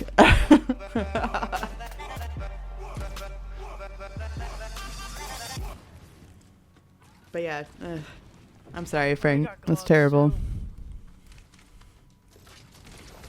I'm procrastinating because I don't know what direction to go here. Got him with the beam gun. Mess it up, it's on you. It's okay. It happens. I know it sucks, but it does happen. I don't know what happened when I lost my VOD either. I think, I don't know. I still don't know what happened. It happens. Unfortunately, it happens. But that way you could try to just back it up that way. Especially when you do, like, the movies. And that way you'd have a backup. It's just always good to do that. But, yeah, unfortunately, sometimes, most of the time, have to learn by shit like that happening, which is the worst. Don't be too hard on yourself. Yeah, so I don't know if I want to go this the sad laughing route, or if I just want to be like, hell yeah, this is awesome. Because this sounds pretty cool. There were other factors that are not in this game that made me miserable, so... Like, I did not have a great home life or, like, a mom like this and shit like that. So, it's just kind of like, I don't think I had a lot of this stuff. So, maybe I just don't include sad laughing part of the sad laughing part. Just be like, God damn, it was awesome. This made me laugh. Or, God damn, it was awesome. This was the perfect area to be in. No complaints, no changes needed. Golden Grove just needed to keep doing what it was doing, and life would be swell. You'd realize that even at 10 years old, that feeling had settled over you like a comfy blanket since the first fall. This place was home. You'd been down each path and road, seen every bush and tree, entered all the publicly accessible and even some not technically public buildings hundreds of times. There was something indescribably precious about that. It couldn't be replicated. Though that didn't mean the world was static. There were shifts that rippled out and impacted your experience, but each one felt natural. The transition of seasons brought about an entirely different atmosphere. There were sights and sounds and feelings that could only happen during a few months before they were gone for a year. Other familiarities were lost to time for good, never to come back, but instead for their absence to eventually become old in their own right. You knew that acorns were beginning to fall along with the leaves, and that Bob's barbershop on Main Street closed 8 months ago, and that every day there was a new rumor on what was going to replace it. Nothing concrete had been announced yet, but any day now for sure. Mrs. Bauman was stubbornly convinced it'd be a restaurant, an Italian restaurant. The town needed one of those, she would insist. I will agree on that. Yeah, that was less about what she thought. That was less about what she thought would actually happen and more what she wished would come to be. Circumstances were never as perfectly straightforward as stuff that was the same, and things that were different, or what you could be certain of, and what you were believing in. You could have a piece of your world that had been ever present, something that hadn't gone away for a moment, yet right before your eyes it could stop being what you'd originally known. The example that came to your mind, that you had been imagining from the beginning, was your left and right next door neighbors. Both Q and Tamarack were the same people you'd seen basically every day for 4 years. No single one of those days did you decide they weren't Tamarack or Q anymore. Of course, they always were literally who they were. But after everything they'd learned and seen, and from the basic concept of getting older, the two were pulled into certain directions. Little by little, it couldn't be caught looking back a week or a month. Still, if you paused to remember them from your first meetings and compared that to who you expected to encounter that day, you could see it clearly, starkly. They had changed. First, the companion of your youth, M.X.Q. Lin. They didn't introduce themselves like that to people anymore. Whether a person could spell their name or not wasn't their problem. If someone didn't know that, then they didn't know Q, and why should they care what a stranger believed about them? The only part of themselves they were sure to spell out were their pronouns, they, them. Q was born and raised in Golden Grove, a local through and through, and not merely any kid in town. They were the one to take center stage, the one to reach out. Q made themselves ever present in the minds and hearts of the community. I would expect nothing less from that child. No matter what Q said or did, each person they crossed paths with would be as familiar with them as the gender they were assigned at birth. Q wasn't sure about what they identified with, but they could say definitively it wasn't that. If they wanted to be free of that misconception, Q had no choice other than to keep explaining, again and again, person to person. They hated it. Going around introducing themselves in a way so people who wouldn't immediately get it could still put things together was cute, and everything when they were in elementary school. As a 9th grader, it was embarrassing. A lot of what Q believed in just as a kid seemed to be just that now, kid stuff. And at the tippy top of their list of childish ideals was the very concept of trying. Q stopped putting in effort with their classes. They started skipping ballet lessons, and they did not go out of their way to make others feel welcome. No, they rebuffed nearly anyone who dared wish for time in their presence. If Q didn't already like someone, 0 opportunities would be given for that opinion to change. Despite going from the most approachable face in town to completely unavailable, Q remained exceedingly popular in school. The chill that overtook their demeanor only made them cooler, apparently. Aw.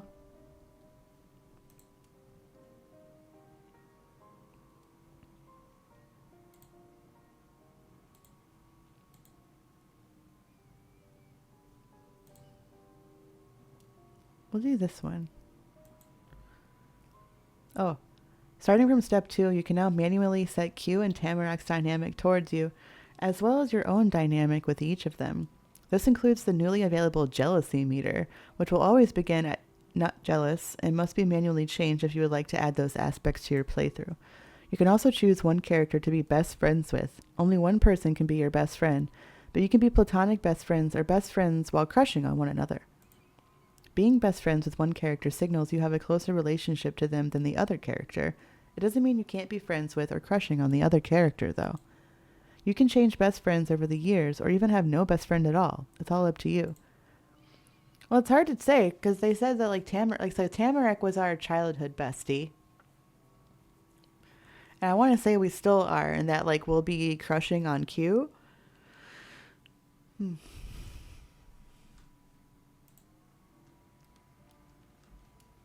So, okay, this is Q. Q to you, we are... What is this again? Deferring. You're a follower, teamworking, collaborator, contesting. You prefer to be the leader. We'll be teamworking with them. teasing.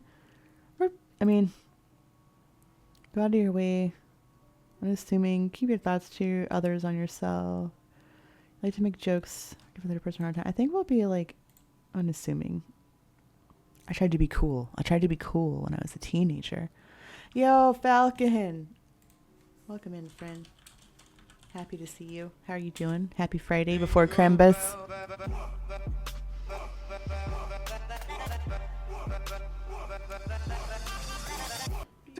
Torrin, can you do it again? None of us will laugh and we'll record it. So that you make it sound alert. Do it again. Okay, hold on. Shit, now I don't know how it goes. Hold on, it's been too long. Holy fucking shit, it's a Venusaur. Jesus Christ, what the fuck? You say that every time. I don't remember how it goes. I'm gonna shout you out anyway. Yo, Falcon! Season 3 Real World, let's fucking go! Yes. Absolutely. You know what?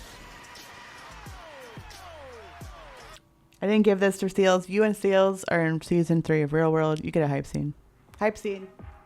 While I write this down. Hell yes.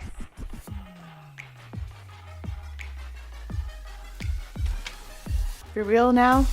Oh, well, we'll miss you. And we'll be here. If you come back. Sometimes you need a break.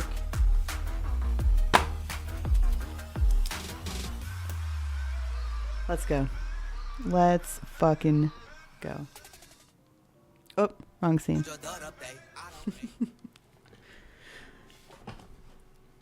Ooh. Your now fiance streams. Wait, what? Your fiance?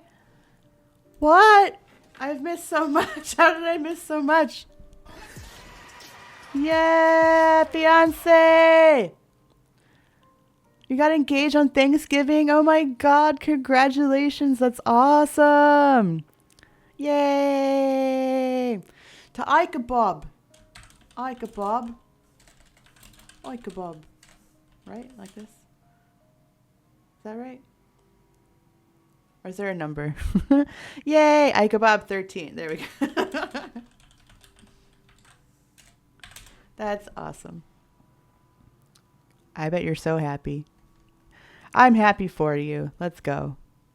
Awesome. Good shit. I love hearing good news. And y'all in the new house with the new puppy. Life is good. Love that for you. Planning a wedding for 2026. Let's go. Woo! Party! Weddings are so fun. I plan my wedding in 6 months, so if you need help, I plan that shit so fast. I was like, I'm ready. I'm ready. I would like to get married, please. Yeah, it's a whole thing. Try not to get too stressed out and just enjoy it, you know? Just try to enjoy it. All right, Q. Teamworking, he's still or they, sorry. They just changed, so it's going to take me a minute. I'm not trying to be disrespectful. Can you be my wedding planner? Oh, see, Annie's got you, but I will absolutely help you if you need help, if you need to vent, even if you just need someone that's been there, done that to vent to, I'm there for you. You just message me.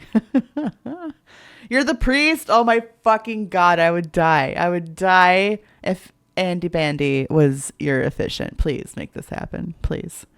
Already stressing? I know. I'm not gonna lie, it's fucking stressful. But try to enjoy it. And you gave yourself plenty of time. That was just on me. Like, that was just me. Because, like, before I met Shiggy, I had if y'all know The Office, I had an engagement like Pam and Roy. And I was engaged for fucking 3 years. And it's the best thing, really. It's fine. It was never meant to be. And it's fine. It should never have happened anyway. But anyway, I was engaged for 3 years. So that was just kind of like a personal thing where I was like, I don't want to be engaged for 3 years again. And so I went like the polar opposite route, and we were engaged for 6 months and we got fucking married. He proposed to me on my birthday, which is July 2nd, and we got married in January.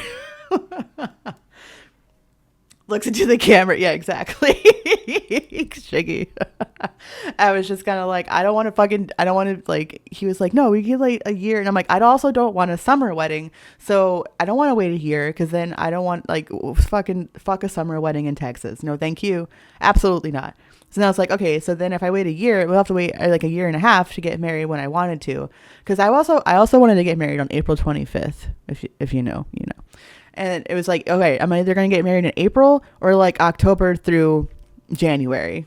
And so I was just looking and I found a place that was like affordable until they snuck in a really sneaky ask about fucking service fees, Falcon.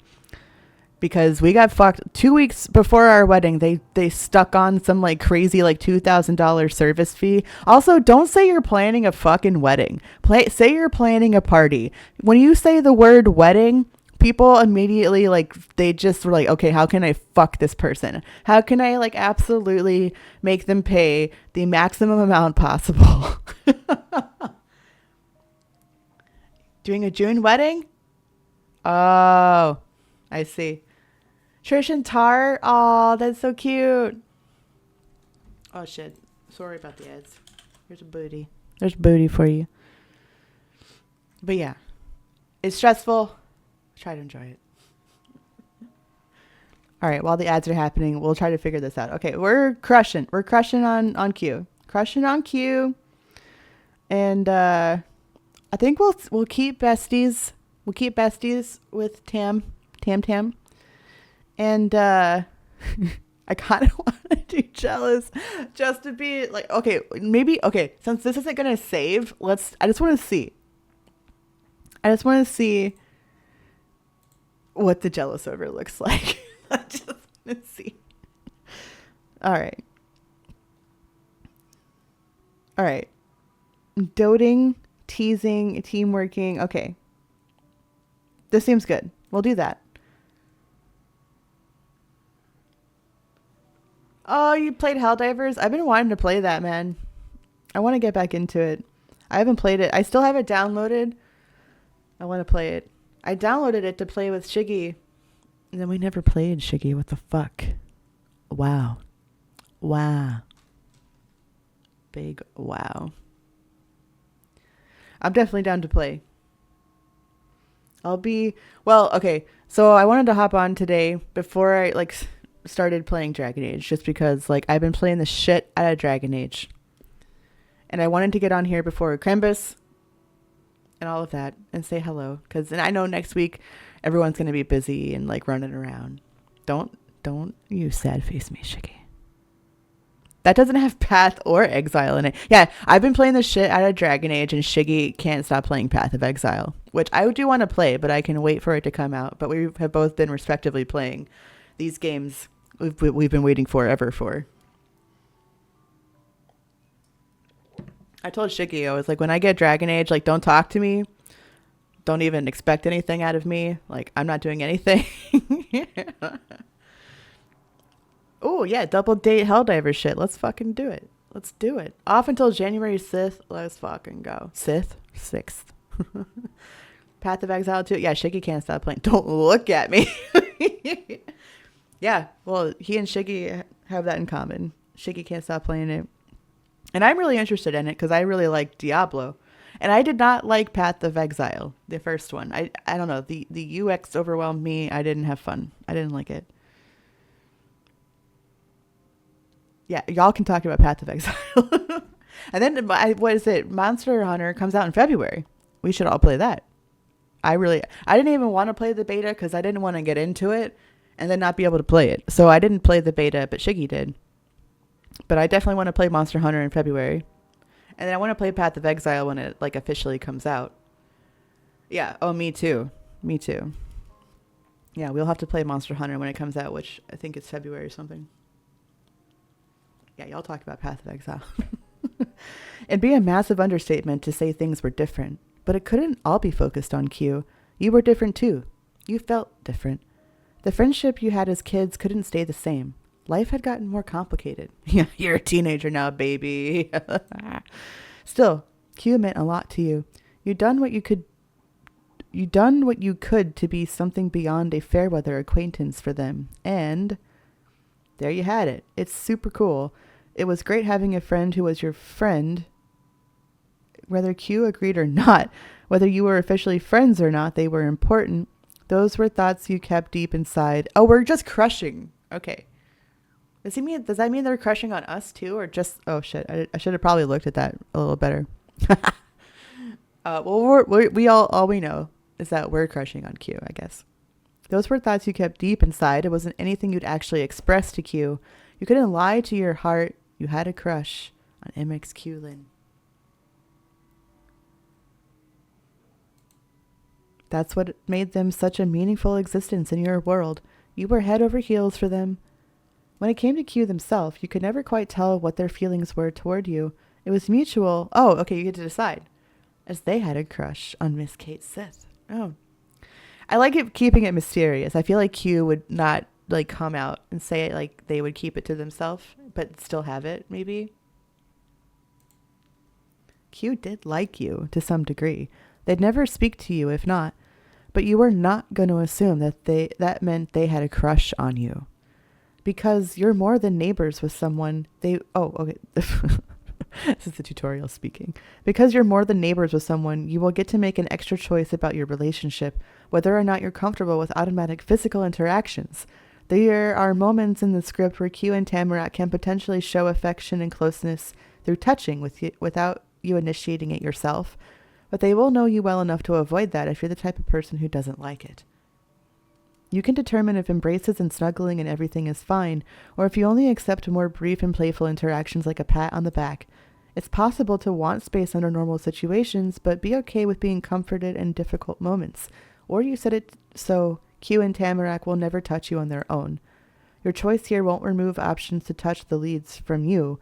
It only determines whether the leads believe you're fine with them touching you or not. Q was happy to drape himself over you completely.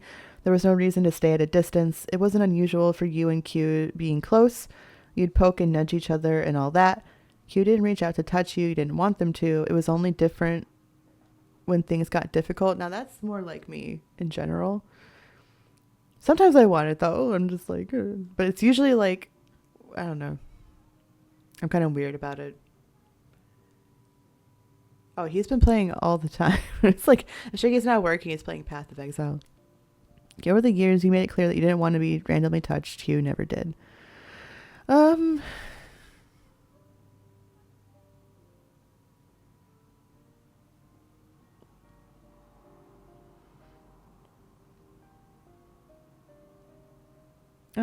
It was unusual, I guess.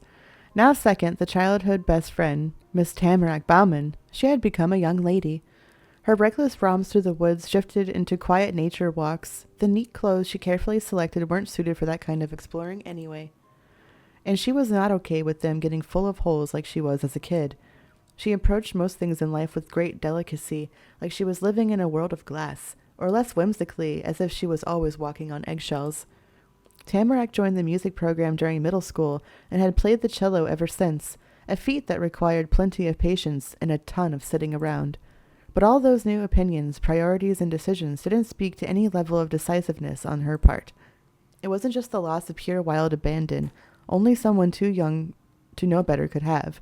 Tamarack didn't have a shred of the certainty she used to. Some days, in some ways, she could come across more like her almost 70-year-old grandparents than a girl not even a quarter their age. That's a fucking mood. Then other moments, she'd lean into typical teenage priorities more than anyone else in her class, and neither seemed to make her particularly confident. I will still be working. Do you want a needy puppy? Do you want a needy rabbit? Do you want to swap? Because, yeah, I do. I just shut the door. The rabbit was pissing me off. I kicked him out. Want to swap? It's like instead of the holiday, we'll do a pet swap. Instead of a house swap, we'll do a pet swap. He's a pain in the ass. It requires a lot. I'm just letting you know. Yeah, he probably is. Like, I don't want to open the door because I had to I even tried to shove the chair into the corner, and he still tried to get under it, and he was pissing me off because he keeps eating the fucking carpet. He thinks it's grass or something. I don't know. He's like it's like his new thing. Yeah, he probably is out in the hallway. He's doing that in the office. Yeah, I know. Little bastard. Pissing me off. He was fine. Like, we've been in this house for over a month now, and he's just started doing that. So I don't know. Just trips the... Dude, he does that too. He'll get, like, right in your fucking way. I'm very scared about falling down the fucking stairs, if he's ever on the stairs. Yeah. Yeah. He'll just, like, run right in front of you when you're walking. Like, I'm going to fall on my face at some point. It's just going to happen. It's just inevitable. He gets so excited and just, like, runs around you. And it's, like, it's cute on one hand. And on the other hand, I'm like, I'm going to get injured. Yeah, I know. Yeah. When you feed him, like, when food is involved, he doesn't give a fuck. He will just get in front of you. He'll get in front of you no matter what, anyway. He's lucky. He's so fucking cute. If I had a toy poodle, you'd take me up on it. Poodles are cute. They're so fluffy. They're so fluffy. I want to die. You've fallen down the stairs because of him outside? Oh, no. Into rock? No. Oh, no. I'm so afraid. Like, if he's on the stairs and I'm on the stairs, I'm holding on to that railing. I'm going to fall down the fucking stairs. Like, I am going to trip over him and fall. Like, I'm going to bust my head onto furniture or something. It's just like, I've just come to terms with it. You just have to be really careful when you're walking around him. Oh, no. They just don't know. They're so dumb. Like, they're so spatially dumb. Ugh. All right. What bits and pieces were truly Tamarack? Maybe all of them. Maybe none. She hadn't managed to convince most people that there was a clear picture they could accept and understand as her. Yeah, that sounds about right. Teenage, you don't know what the hell's going on. Probably because she didn't understand herself either, or she couldn't bring herself to commit to what she did know. So, 4 years on, and she'd yet to blend into the harmony of this close-knit community. If Tamarack was in a room, odds were good she'd be the least acquainted person there. Wherever she went, Miss Bauman carried herself with the presence of a visitor, never a regular. Oh, I feel that. Oh, I like the short hair. That's cute. Oh. I feel like the headband is more Tammy-racky. We're still best friends for sure. Teamworking. Unassuming. What is doting? You like to take care of or look out for the other person? Yes, still, for sure. We will do not jealous for here. Okay, yeah. Besties? Friends? Sure. We'll keep it like that.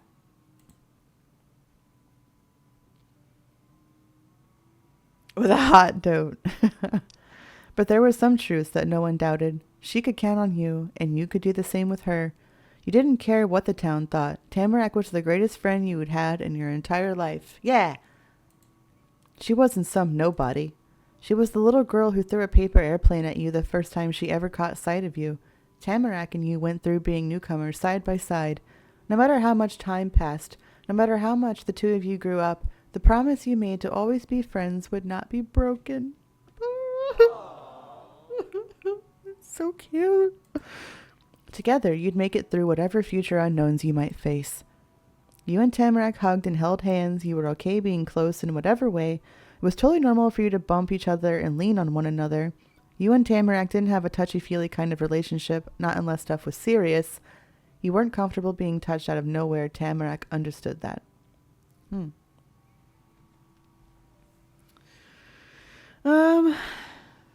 I feel like this is, it's pretty normal for me to bump, lean. Sure. Step 2. I wonder how much of this we actually get to play. Anyways, that was sinking further into your psyche than you should. You decided while shaking yourself out of a daze. You were at home, sitting on a lumpy chair that tried its best to be a shade other than tan, which it was. It'd need a good con man to call itself cream orange or pale yellow. The building creaked without anybody doing anything. A ticking and talking tapped at the back of your head. The place you lived was sort of the third member of the Sith family. It had its own way of being and long-time quirks, while still taking after the parent and sibling it received. In the time you'd lived there, you added a few of your own nicks and scratches to the house. Some of the old furniture was replaced with brand new old furniture from the local antique store and thrift shop. You couldn't even try to remember which came from where. As Q once said, it wasn't like you could tell the difference between what was sold in those places. It was the same either way. Ancient. Your wandering gaze went down towards the decorative branches in a vase, a cold fire of brown-red leaves, another sign of autumn. From there, you kept going until your focus was finally back to what you were doing. The tabletop was piled with books, packets, pencils, and stuff. And it magically all had to fit into a single bag, plus leave room for lunch. You'd begin packing for school tomorrow. It wasn't any normal day of school. It was the first day. And it wasn't a normal start of a new year either. This was 9th grade. You were a high school freshman. Mom impressed upon you what an accomplishment it was.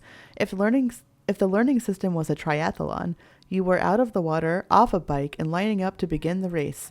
Your mom wasn't especially sporty herself, so she offered it as an alternative that if this was a movie or book, the third act would be just beginning.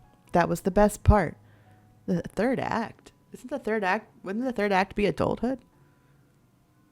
Okay, whatever. I'm not going to think that hard. For as much as Mom hyped it up, your transition into the highest level of public schools wasn't as immersed as it was for other 14-year-olds. You'd been attending Riverview Peak since grade 6 already with its gold, black, and navy official colors and beloved freshwater otter mascot.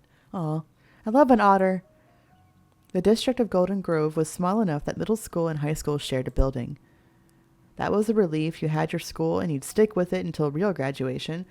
It was whatever. Riverview Peak could have been better. It could have been worse. You felt good about that. You were well acquainted with those halls. Heck yeah, that place was a part of who you were. Go Otters. No.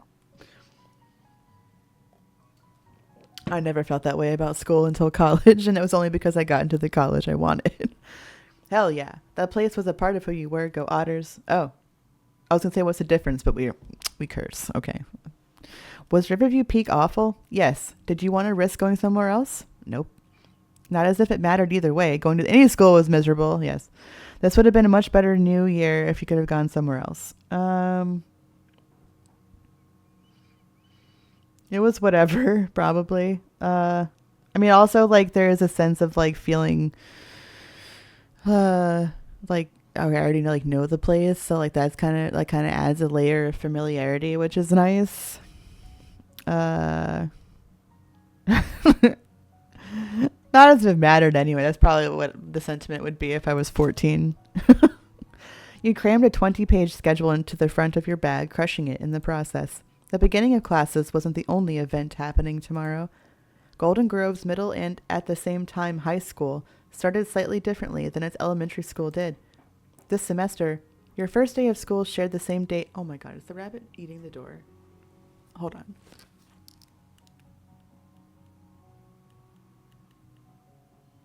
Oh, no. There's roofing happening. Because of course there is. Roofing and dogs just follow me no matter where I go. That's fine. It's so loud I can hear it through headphones. Okay. This semester, your first day of school shared the same date as your anniversary of moving here. It'd been 3 years and 364 days since your life became what it was. Then there was a groan. The house let you know you had company. Mom came out from the kitchen. She kept some distance, staying under the opening arch of the room, and gave the side of her light-washed jeans a pat. Her shirt was a fall floral blouse. Ironically, she looked as fresh as a spring bloom. Good morning. Mom had let her hair get longer lately. Besides a trim every few months, it got to just keep growing. That was new, though she still wore real opals wherever she went. Oh, I need to get my hair cut soon. Right now, she was having a necklace moment. The stone hanging from her neck looked newly pried from a mine shaft. No perfect teardrop shape or flawless angles. It was natural. Oh, I like it. Thinking of her, who she was as a person, and who she was to you, you felt. You were so lucky to having a parent like that. You loved her.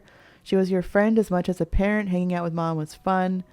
Things were good between you and her. You got along most days. The relationship you had was fine. You could manage coexisting with her. Stuff was not great when it came to living with Mom. You disagreed about most things. Frustrated more often than not. Sharing a space with Mom tested your patience every day. Complicated. You loved Mom, then couldn't stand her in waves, and sometimes simultaneously.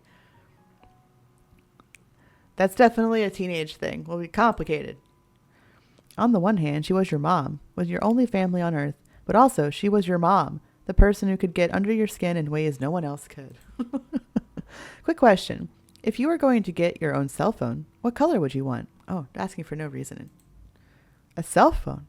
You'd never had a phone in your entire existence, and your same age neighbors already did. Q got their phone at 11, as soon as they were in middle school. Yeah, I definitely had friends like that. I didn't get a phone until I was a senior in high school. It saved Mr. and Mrs. Lynn a bunch of hassle from all the people who called the house on their own cell phones only to ask about Q. Though, these days, Q ignored practically every call they got, including from their parents. Send it in a text if you want a response. That was their way of life. That is me as well. Tamarak's mom and dad bought her one when she was 13, officially a teenager. It was a sore spot in the Bauman family. Mrs. Bauman, the elder, didn't think that gadget was necessary. They're more of a distraction than anything else, she declared loud enough for the whole neighborhood to hear. This town was small and safe. She wondered what the younger Mr. and Mrs. Bauman thought could even happen. After her husband reminded Mrs. Bauman that Tamarak's main way of communicating with her parents was over the telephone lines, the fighting stopped. Thank you, thank you, thank you. Thanks, that's gonna help. All right, I can try using one. I didn't really want one, but okay. Are you serious? Like serious? It's gonna happen? Wow, I thought I'd have to wait till I was 30. You rolled your eyes. Oh, thanks for doing something every other parent did ages ago. You screeched with joy. I'd be like, are you serious? You finally be able to text with your friends. She chuckled. I'm thrilled that you are excited. I've been saving up. Phones get pricier every 6 months, and then there's the monthly fees and so on. Yeah, they are. Mom didn't expand on the so on, steadily pushing her hand in front of her. Her child knew the value of $1 already. You'd never had the chance not to. But you're in high school now. You should have a phone. High school? That was the Sith family's milestone for gifting their youth with a phone. Every household, or each household on the street, had a different answer for the same thing. Of course, I'm taking you to the store with me. I'm not going to choose it for you. I'll have to sneak out of work a bit early for this. We'll need to go to the next town over to get the best selection, and I want this done before tomorrow. Wait. How early is early? I'm seeing Q and Tamarak today. I can't wait for some other time either.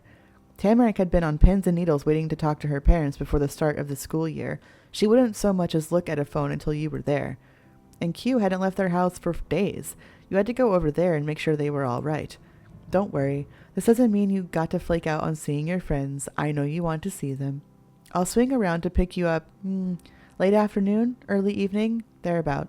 You'll have time for it all. Okay, it's going to be a busy day. Thank you, dear. She appreciated it wholeheartedly. Take care. Yeah. He flapped an arm in Mom's direction. It was less of a goodbye wave and more of a get out of here brush off. She threw on a yellow cardigan, the most vibrant piece of clothing in her entire wardrobe, and went out the front door. You couldn't hang around much longer yourself. With a whirlwind of motion, you shoved supplies into your bag. You knew what you had to do next. You had a schedule. Q and Tamarak weren't going to casually be in the same place at the same time. You wished, but no. Over the years, you learned how to balance seeing both of your friends. Tamarak wasn't going to call her parents until later, so you were going to go to Q's house first. Tamarak was hoping to call her parents any minute, so you were going to her house first. Why did we have to be there for her to call her parents? Did I miss that? We'll go to Q's first. Soon your pack morphed into a balloon of compressed knowledge, a year's worth of reading and pens and junk forced into a single spot. The zipper strained to keep it all in. You knocked on the top. It felt like a solid mass against your knuckles. Well, you'd worry about how you would carry it later. You left it there and left the house. It was cold. Obviously it was cold. That didn't stop you. You were focused on your mission, pressing ahead, step by step. You cut across the lawn, went through the gate, and stood inside the cul-de-sac. From there, you headed right. The reddish porch of the Lynns was stop number 1. You reached the front of their house and rang the bell. Nothing happened at first. There wasn't the instant reaction you'd get from Mrs. Bauman, but the chance of a prompt adult-like response passed by too. You were left waiting longer than somebody normally had to stand at a doorstep. You had no idea what to expect. This could take another few seconds, or a few minutes. You might have to start banging out here. Your gaze wandered. It landed on the row of shadows stretching across the ground. They came from a railing, but were exactly like the bars of a jail cell. Come on, come on. Someone had to answer, right? You had to get in there. You had to see Q. And then the door moved. Finally, somebody answered. On the other side was Mr. Lin. He hadn't left for the day. You were guessing he had some real estating he had to do this afternoon. He did have a coat on. It looked kind of like a biker jacket, and he was a kind of biker, just not a motorcycler. Mr. Lin kept it only half-zipped to show his professional button-down shirt and tie combo underneath. That was definitely the man to talk to about buying something that cost hundreds of thousands of dollars. Just look at how his glasses matched his eyes, and the way he put his hands confidently on his hips. Mr. Lin was great.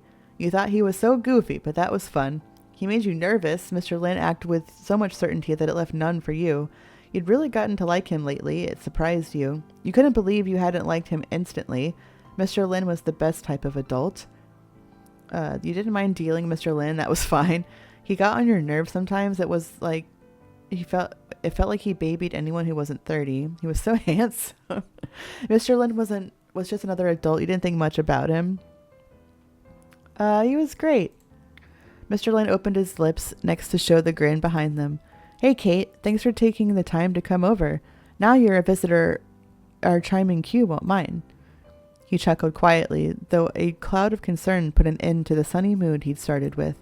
The Lin parents had been totally shut out by their teen. They had to rely on the neighbor kid completely.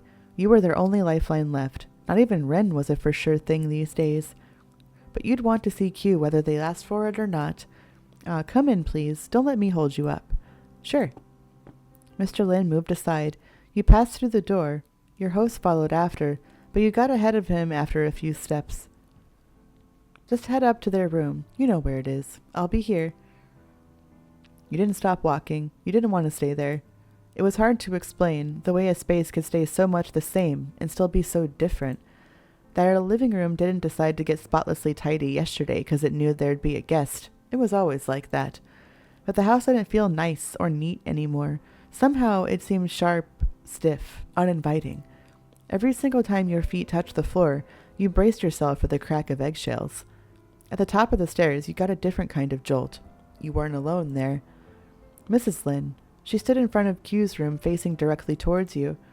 It is good to see you. She had on a simple dress, brown from top to bottom. Her slippers were white. You didn't have to check out a window to see autumn here. Mrs. Lin displayed the season in action. It's cute. I like that dress. Her dark, dark blue hair was pulled back into a bun. That took even more color away from her. Though that hairstyle did make her earrings stand out. Gold leaves with purple stones. She'd worn those for years. Focusing on her that closely, you noticed her mouth pulled into a faint smile. Oh, I will save, actually. It's been a while.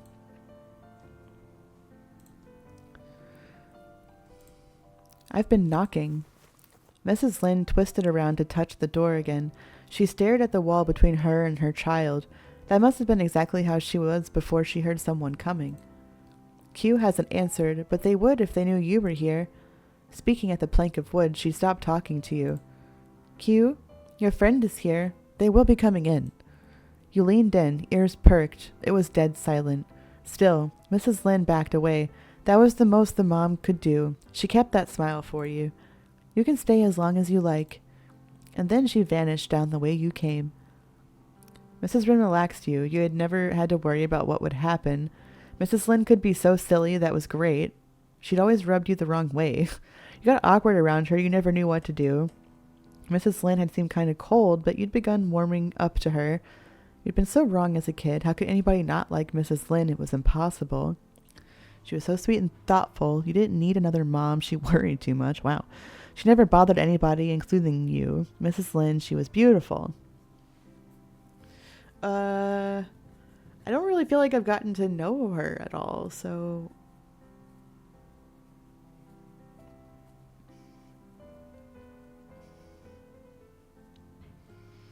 I mean, she never bothered anybody, I guess. You took Mrs. Lin's place in front of the door, the unmoving door, the door with not a single sound coming through. You twisted your fingers together. You'd done this before. You could visit Q's room, and Mrs. Lynn said you were gonna do it, so... Yep, that's right, Q. Here I come. You twisted the handle and then pushed the door open. It didn't go smoothly. The frame wasn't busted like your bedroom door. Something was blocking the other side. Okay, Q hadn't been spending their time in there cleaning. Not a surprise. It was a mess. Q's personal space was the only part of the Lynn household that had permission to fall to pieces. The room was perfect for a game of I Spy. Your eyeballs were overwhelmed with the amount of stuff in front of them. Trying to pick out any specific thing would take complete focus. In the center of in the center of all this was Q himself. You waded through a shallow sea of abandoned clothes and forgotten note pages. You didn't have to imagine eggshells anymore. One wrong step and you'd crunch something for real. Standing at the side of the bed, you tilted your head straight down. Q Lynn. You'd made it. They lay on their stomach, face flat against the mattress, feet propped up on the pillows. Like their dad, Q had a jacket on. Unlike Mr. Lynn, there wasn't a sign that they were going someplace. Q hadn't been outside in 100 hours or something, and you'd bet they had their blue plaid coat on that whole time. The edge of their brown hair mingled with the fluffy trim of their hood. Q chopped a lot of the length off in middle school. A pair of skinny jeans stuck out from the bottom of their oversized coat. Q didn't go as far as wearing shoes in bed. They just had socks on. Okay, good, because I was going to yell. Seeing Q, that's where I draw the line. Hats and shoes on the bed? No. No. Seeing Q from below was something you were used to. For years, Q was the tall one in town. Now, as a soon-to-be high schooler, they turned out to be an average-sized teen.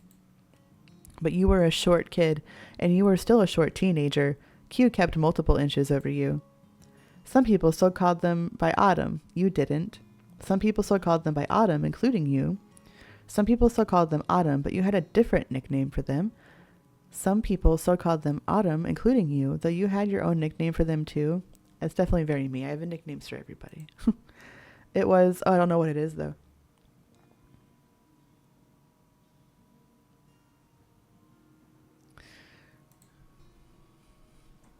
I feel like it's just be like Q. QT. No, that's too silly. I'm probably saying this wrong too.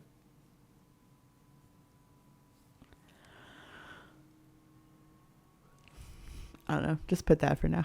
It's not like it's going to say if it was Q. A low moan escaped from between Q's lips and the mattress they were pressed up against. It went on and on until they didn't have air left in their chest. That was a cry for help, if you'd ever heard one. Hey, I'm here. Q, it's been so long. I'm too late. Q's dead. So, doing good there, Q? Are you okay? I worry about you sometimes.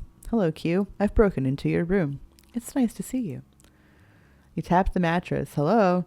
You poked the back of their head. Seriously, were they dead? You patted the back of their head. Seriously, were they okay? You tapped your foot. Q was doing great, huh? You waved near their face. Hopefully they'd feel your breeze. You tugged on the blanket. Time to get up. You just kept waiting for them. I'm too late. Q's dead. I'm not dead. Yet. Didn't you hear my groan of agony? I'd be out of that misery if I was dead. Oh, that's good. Mm-hmm. They twisted their head onto its side. Half of Autumn's face appeared, and half their mouth was pulled into a smirk. You didn't need to see the other side to tell that much. The sparkle in their eye made it clear. Hi. Your insides cranked the heat up to 11,000. I'm glad you came over. I've been so busy getting ready for tomorrow and everything. They'd been prepping for tomorrow? Mysteriously. You couldn't believe that. My will is almost finished. You coughed. Okay. Q Lynn, you knew they were dead. I knew you were dead. And I told you, not yet. Duh. Flittering their eyes closed, Q kicked their legs through the air. They grinned, sweet as could be. Kate, I'm leaving you my notebooks and whatever pages you can find. Oh. Their feet froze mid-arc. The bed squeaked and Autumn's eyes opened again. Burn them. How dare you? No. I promise I will. I promise I will. You clasped one of Q's limp hands. Hold on. What does the rest of the will say? I can't promise that, Q. It's too cruel. You threw your head back in sorrow. No thanks. You do it before croaking. Oh, you know I will. I'll toast s'mores over the flames in your honor. What? No! You're not going to die from ninth grade. Q, it's not going to be that bad. We can deal with it. You clasped one of Q's limp hands. You'd do that for them if you had to. You gripped Q's shoulders. You could get through this. You coughed even more. You burst into laughter. You pressed a hand to your forehead and acted faint. You couldn't do that. You shook your head. The situation was worse than you thought. No thanks. No! Autumn kept lying there, making a real show of being on their deathbed. I believe in you. When I'm gone, you'll do the right thing. Stop! Autumn popped one of their thumbs straight up. Fine. Your friend faded right in front of you. It wasn't an act anymore. Autumn pressed their face into the blanket again. High school is a death sentence. The teacher should fail me now and save everyone the trouble. Is that why you aren't coming out of your room? If I never go anywhere, ever, then my parents can't be surprised when I don't go out to school tomorrow either. I figured I should help them get used to it before the big day. And maybe if I do it long enough, people will forget I'm here. No, I'm not going to forget you. School sucks. That plan sucks. You're going to have to come out sometime. You can't live like this. So you want to do homeschooling instead? You have to go. Can I hide here too? Good luck. You're not the only one who doesn't like going to school. Can I hide here too? It won't work. Sorry. Society needs to be stopped. Autumn moved their face off the bed again. They needed to take a deep breath. You don't have to stand there, you know. Sit down. You sat on the edge of the bed. You kept standing anyway. We'll sit down. And it was the very edge. The mattress sank down with your weight pressed into only a few inches of space. Q hadn't left much room anywhere else. Autumn kept staring at you from below. They had the grin of a victorious person. Then they shrugged, using a single shoulder. That was enough. No way would Mom and Dad let me skip school to stay in my room, even if I'm not that stupid for real. You're not stupid at all. You don't have to pretend. Listen, my real plan is that I'm gonna move into my other room tomorrow and live there instead. Pretty clever, huh? They're so worried about me being in here that when I do leave the house, they'll just be glad about it. They'll never see phase 2 coming. Q pressed their hands into the blanket and lifted themselves with the effort of having done 1,000 push-ups. You bobbed high and low on the bed while Q got comfortable in a different way. They sat cross-legged. Your faces were a lot closer, but they weren't looking at you. Autumn stared through a window, the one overlooking their backyard. In the distance, a child's fortress stood among the trees. Could that protect them? I don't want to see anyone out there. I don't want to be anyone. I don't feel like I am anyone. They hid their hands between their knotted legs. Autumn's head and back bowed forward. They were under a weight no one could see, but that didn't mean it was fake. Expectations were very real. What about you? Do you get it? Have you figured this out? Q's struggle resonated powerfully in you, but you'd done what they were doing years ago, before you'd even come to this place. The people here had never known you as anything different. Now, honestly, personally, it wasn't until like a couple of years ago, but I always felt this way, so that's how I'm playing this character. So, but definitely when I was 14, I didn't have it figured out. So, yeah, but I don't know how. Sometimes I don't know if I do have it figured out. I'm sorry. No, I don't have everything figured out. Life's confusing. Yeah, I'm a genius. I'm not sure what I can tell you, but I wish I could help. Yeah, I have. No, I don't have everything figured out. Life's confusing. Oh, forget it, Kate. You don't have to worry about that. They reached over to tap your shoulder. At least we can lean on each other, right? Yeah. Except for tomorrow, because I'm not going to school. You both laughed. They kept looking at you. Q's eyes didn't flaunt how dead inside they were anymore. Suddenly, they were alive. Okay.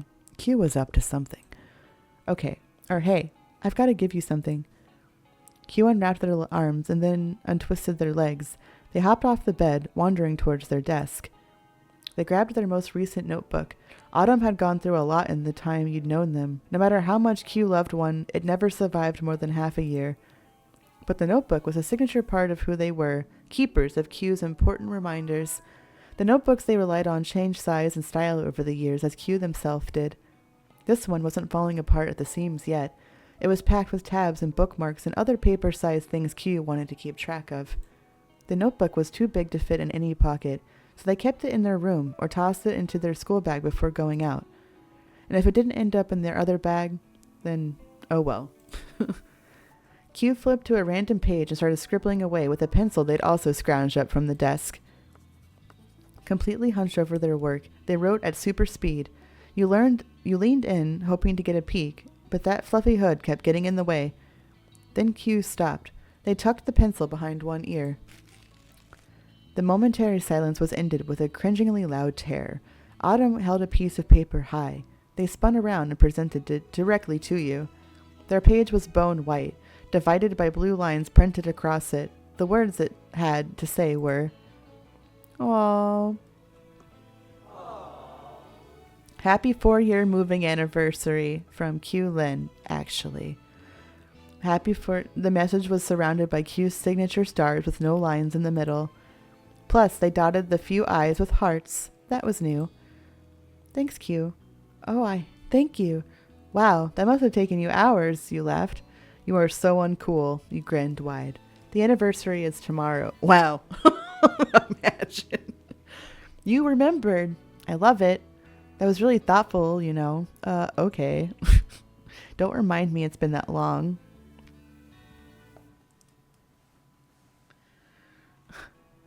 I love it. Then you accepted the gift. You were going to keep that nice and safe.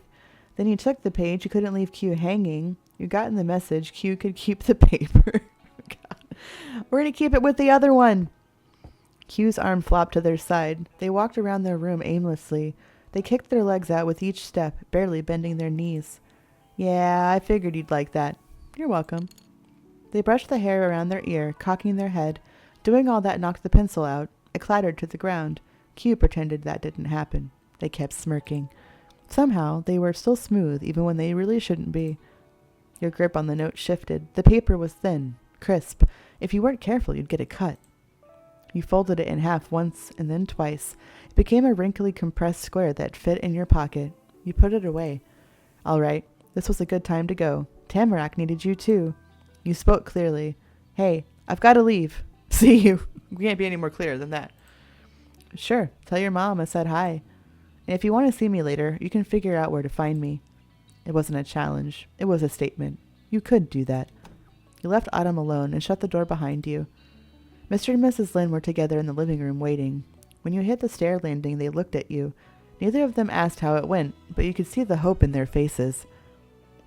They hadn't realized or couldn't accept that Q was already doing as well as they could be right now, which wasn't amazing. You couldn't magically solve all their problems, even though they sometimes still called you a sorcerer. All you could do was be there for a little while and help them forget about it. Giving a strange smile, you returned to the cul-de-sac and the rest of your day. They didn't try to stop you. You marched right through the center of the road, passing your house and reaching the other side. For the second time, you came to stand in front of a neighbor's door. You rang the bell. An answer came immediately. Coming! I'm coming. Hold your horses. A series of thumps followed the shout. You wrapped your arms around yourself, waiting. The door swung inwards. Wafts of perfume and a long, worn-out breath escaped through the opening. That trip down the main hall got longer every year, as the woman in front of you would swear. That was your grandma right there. You didn't mind her. Much. It was hard to know what to expect with Mrs. Bauman. She could be really nice and super unpleasant. Mrs. Bauman was such a cool old lady. She was always so funny. Tamarack had your sympathy. She wasn't too bad to deal with. Mrs. Bauman was awful. You had to get away from there ASAP. She doesn't seem awful. Whose dad has bangs like that? Hey, he's a cool dad. He's a cool dad, okay? Mrs. Bauman was such a cool old lady. Look how she dresses. And she was still Granny to you. You'd gotten too old to call Mrs. Bauman Granny like you did as a kid. She wasn't Granny to you. You had your own word for that? No, she asked me to call her Granny. She'll be Granny forever. She dressed as glamorously as ever, with a poofy blouse and statement belt buckle. That golden double loop acted as her anchor. She always needed something to keep her grounded. Besides, Granny could never be too old to get dolled up. I wish I looked that good when I'm Granny. How about that? That's how I feel. It didn't matter that her knees didn't work the way they used to, and the last hints of blonde had faded from her hair. She also had to chop the ends off of several months ago. The split ends had gotten out of control. Though her hair had been so long, removing inches still left plenty. I wish my hair looked like that when it was long, too. Pure white strands framed muted red eyes. Granny leaned her cheek into the door frame. She shared a smile for a hello. I didn't know you and Tamarack had plans, but that's good. Perfect timing. I have told Opal repeatedly how lucky she was to have such a kind-hearted child. I say the same about Tamarack. He's a flipperist. No. He's a cool dad. Lord knows there are some true rabble-rousers out there. Okay. Rabble-rouser. What? I've never even heard that word. She stopped herself and shook her head. The ribbony bit on her shirt flapped like a flag of surrender. That doesn't matter. You're not here for me to talk your ear off. You're here for your friend. Tamarack is in the backyard of all things. I suggest you go right around the house. That'll get you to her. It'd work. It may or may not be simpler than going through the front door and out the back, but it'd work. I feel like it would be easier, but okay. Have a good day, Angel. Granny shut the door behind her. You turned the other way and hopped off the porch. The Bauman backyard, huh?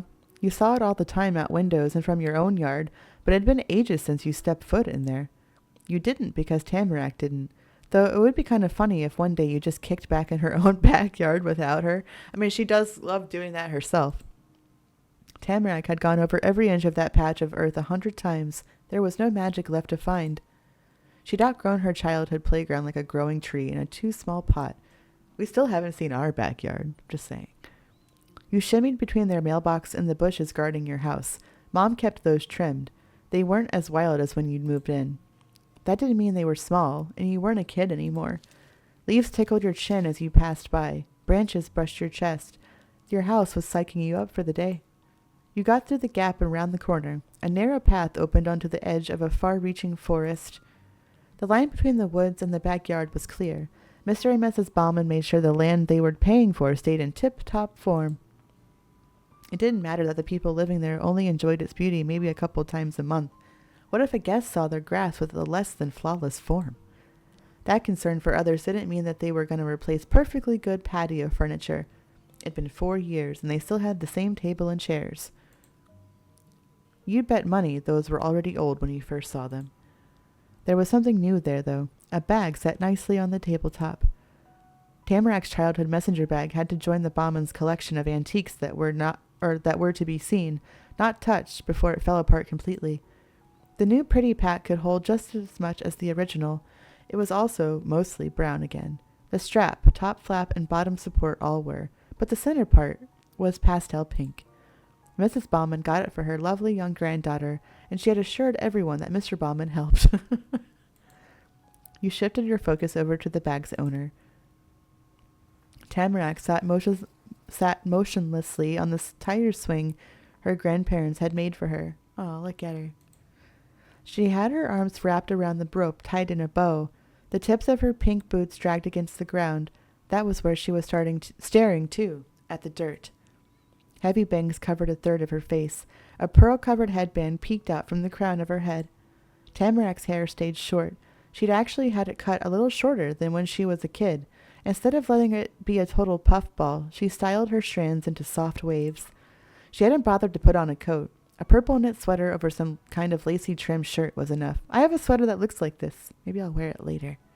In honor of Tamarack. Aw, thanks for refreshing the lurks, y'all. That was Tamarack Bauman, though you also knew her by a nickname. That was Tamarack Bauman for you. We call her Tammy. Tammy. We call her Tammy. Very few people got to do that. The nickname was Tammy. Tama. T. Oh, T. T is cute. I'm going to do T. That's cute as shit. Seemed like this was a glasses day. Wide frames rested against her nose. When Tamarack had to get braces, she insisted on having contacts too. She could not live with both of those at the same time. But Tamarack didn't like wearing contacts either. Me neither. They suck. Contacts were only worth the annoyance if she was going somewhere with lots of people. You walked over to the rock pathway. She heard you coming. Tamarack glanced up. You need 2K more? I believe in you. I would love to have you in real world. We have, let's see. Falcon redeemed one earlier, so we have 6 spots left. Tamarac's tense features couldn't stop a smile from spreading over her cheeks. Kate. T. Hey, hi. I miss you so much. Miss me? My angel princess! She is our angel princess. I love her so much. You gave a huge wave. You winked. She'd been so missing you.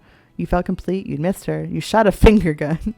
That makes you want to play Telltale Borderlands. The fucking finger guns. Your heart clenched. She was your angel princess. Oh. Oh my god. Gamer. She is our angel princess.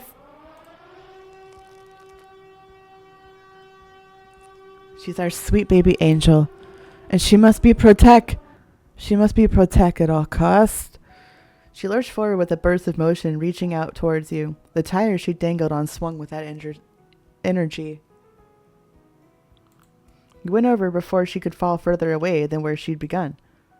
Grabbed her hand. You stood at the side of the swing, trying not to get hit. You walked forward and back in time with the swing's arch. Let's do that. That's funny. 3 steps one way or the other. It was kind of like a dance. Tamarack kept on rocking. She looked brighter each time the tire lifted her your way. She laughed when it pulled away and you chased her. You made it. Her hair fluttered in the breeze. Yeah, I've got to be here for you. Are you ready to talk to your parents? She nodded, her jaws set firmly. I'm going to call my mom. I'll do it fast. Mr. and Mrs. Bauman, the younger, you'd met them. They wanted to see Tamarac's friends the first time they'd visited. Whenever they visited since then, you'd seen them again. You were always with Tamarack. You hadn't really bumped into them since. You've avoided them since. We're always with Tamarack because we're besties. Tamarack gripped the rope hard. Narrow eyebrows shoved her eyes nearly closed. Tamarack plucked her naturally bushy brows. We have enough to worry about already. High school is starting tomorrow. Who knows what Mom might try to bring up if I had to call by myself. Her words came out frazzled and emphasized in a bunch of different places. Then she sighed. Tamarack unpeeled one of her tightened fists and adjusted the crook of her arm to make sure she didn't fall right out of the tire. Thanks for letting me drag you into this. Tamarack sighed again. Her head drifted lower and lower until her chin rested against the rubber. Despite the unsteadiness of her position, she was now secure. You gave her the okay. That's what you were here for. It made her grin. A real grin, with her lips parted and everything. Oh. Ever since Tamarack had those braces put on, she almost never smiled with her teeth.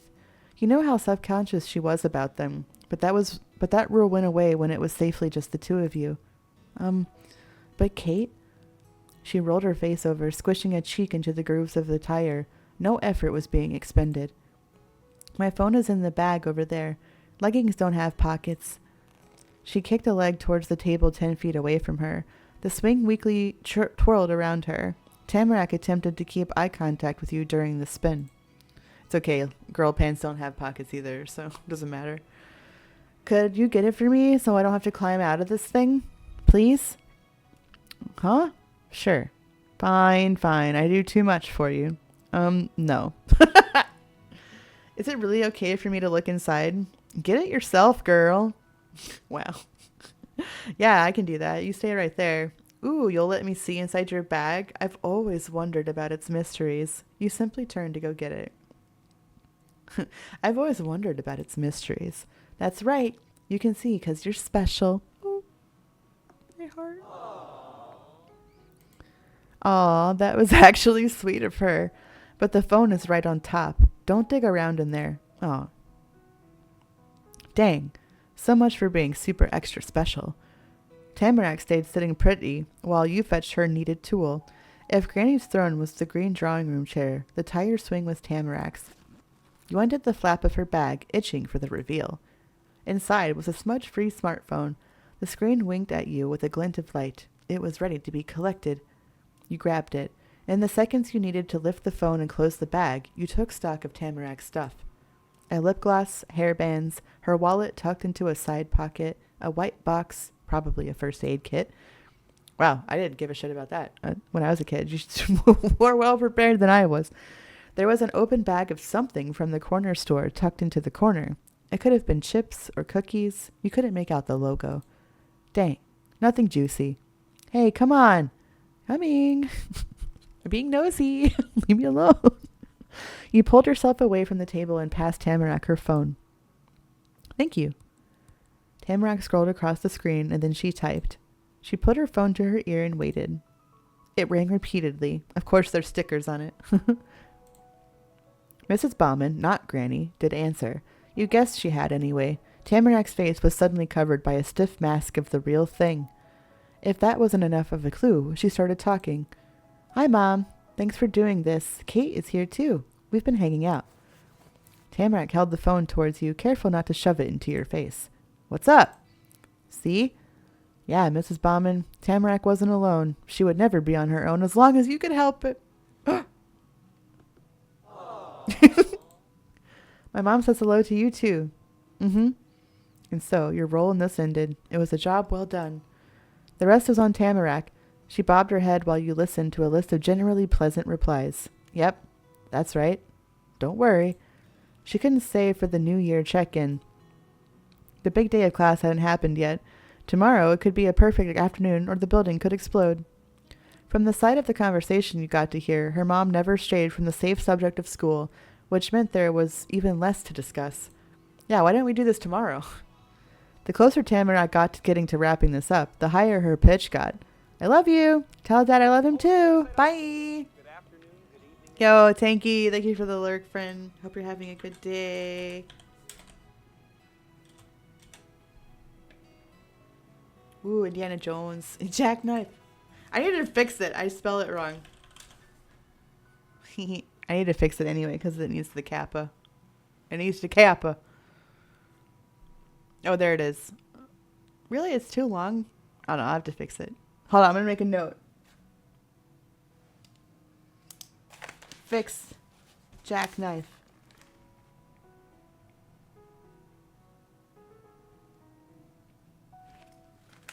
Okay.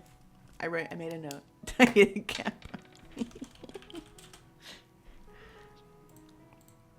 Tamarack tapped the red button on her screen with a thumb. Then she collapsed all over the tire. It was like that one painting with the melted clocks that teachers and YouTubers like to show. Not the YouTubers. Tamarack's limbs were practically dripping off her. Seeing her that way was wrong. She looked so out of place. You couldn't help but pause there and acknowledge how wonderful it was that Tamarack was still here. Living with her Omi and Appa was meant to be temporary, and it had already been nearly half a decade. Her parents kept in touch, and they visited, sometimes more, sometimes less. That inconsistency meant there was never a sense of normalcy around them, no matter how many months went by. Yeah, what's going on there? Are they, like, just too busy? Or, like, what? I want to know. I'm nosy. I want to know why she's not living with her parents. As soon as things were calm enough that you thought Tamarack was going to be in Golden Grove forever, her parents would become so re-involved it was as if they'd be packing her bags any day. You lived with a thorn stuck in your chest, one that dug in deeper with every passing season no matter what, and every so often got jabbed by the unexpected. Maybe that had something to do with why Tamarack came across like an outsider. People were holding their breath around her, bracing for when it wouldn't be a false alarm, for when she would be gone. And you knew for sure that Tamarack struggled with seeing her own presence in that light. She told you about it. How much longer would Tamarack Bauman be living right next door? Slowly, Tamarack disentangled herself from the tire swing, one leg coming after the other, not letting go of the rope too soon. Nobody wanted her to get hurt right now. The swing did as much as it was made to do, swing. But Tamarack got onto her feet. The first thing she did with her freedom was return her phone to her bag. She stood with her back to you, staring at herself for any sudden movements. Her parents would never call back. They wouldn't. Oh. Are they just like too self-involved? Like, what's going on here? They wouldn't text so soon after a chat either. But what if they did? They didn't. Tamarack twisted her head to the side. You could see her face again, part of it at least. The few inches that weren't covered by her hair or shoulder or weren't completely impossible to make out from your point of view. She smiled. That was enough. We did it. Phew. Nice work, T. Did she say anything about you leaving? You're not going to move away, right? We dodged a bullet, huh? Finally. Great. There's better stuff to do. I was so nervous. Your parents scare me, you said with a laugh. Your parents scare me, you say with a straight face. I went, whew. Phew, too. Mr. and Mrs. Bauman, the parents. You guess you could separate the Mrs. and Mr. Bauman you knew from the ones you'd barely seen by calling them Dr. Bauman 1 and Dr. Bauman 2. Oh, so they're doctors? Okay. Maybe they're just like their schedules are too crazy. Tamarak's mom and dad were both PhD holders and researchers. Oh, maybe they're gone all the time? They mentioned they were in the process of getting that when you met. At this point, they'd gotten the degrees. You'd be okay getting to know them better. You wanted to like them, though they didn't give you a lot to work with. They honestly seemed cool. Those two should come to town more often. You'd like that, and Tamarak probably would too. Those two should come to town more often. You wouldn't like it, but you'd all manage for Tamarak. You actually hated them. Oh, there's 2 pages. That was a power couple. You thought they were pretty aspirational for being intelligent anyway. But they'd like it if you did that, so you wouldn't. They'd sucked. You could never form an opinion on them. You hardly knew them. Your feelings were mixed. If you knew them better, would you like them more or even less? I feel like they would, as Tamarak's friend and being 14, that I'd be upset that she was sad and that they weren't more involved.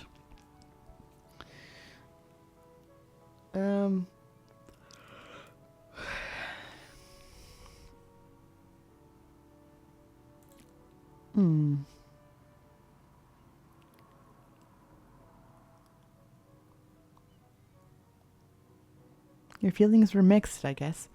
Tamarak tugged at the end of her shirt. You'd been quiet for a while. Oh. She made a beeline for the swing. Tamarak darted behind it and held on with both hands. She pushed it towards you. It was the second time she'd done that. Here, you can have a turn. It doesn't have to be just me who uses it. Tamarak wielded the tire like it was the steering wheel for her life, and like it somehow controlled your future, too. I could push you, or... She leered at you from over the tire. I could spin you. Spinning a tire swing? What a wild child. She's crazy. Tammy, you crazy girl. Yeah, push me. No, don't spin me. I get sick. Blech. Wee, swing me. Wee, spin me. We can swing together. Oh, that's so cute. No, let me push you. Let me spin you. Are you sure you want to push me? Are you sure you want to spin me? Wow, there's 2 pages for this. No thanks. You nodded and mocked a push. That'd be fun. Threw your hands in the air. Push me.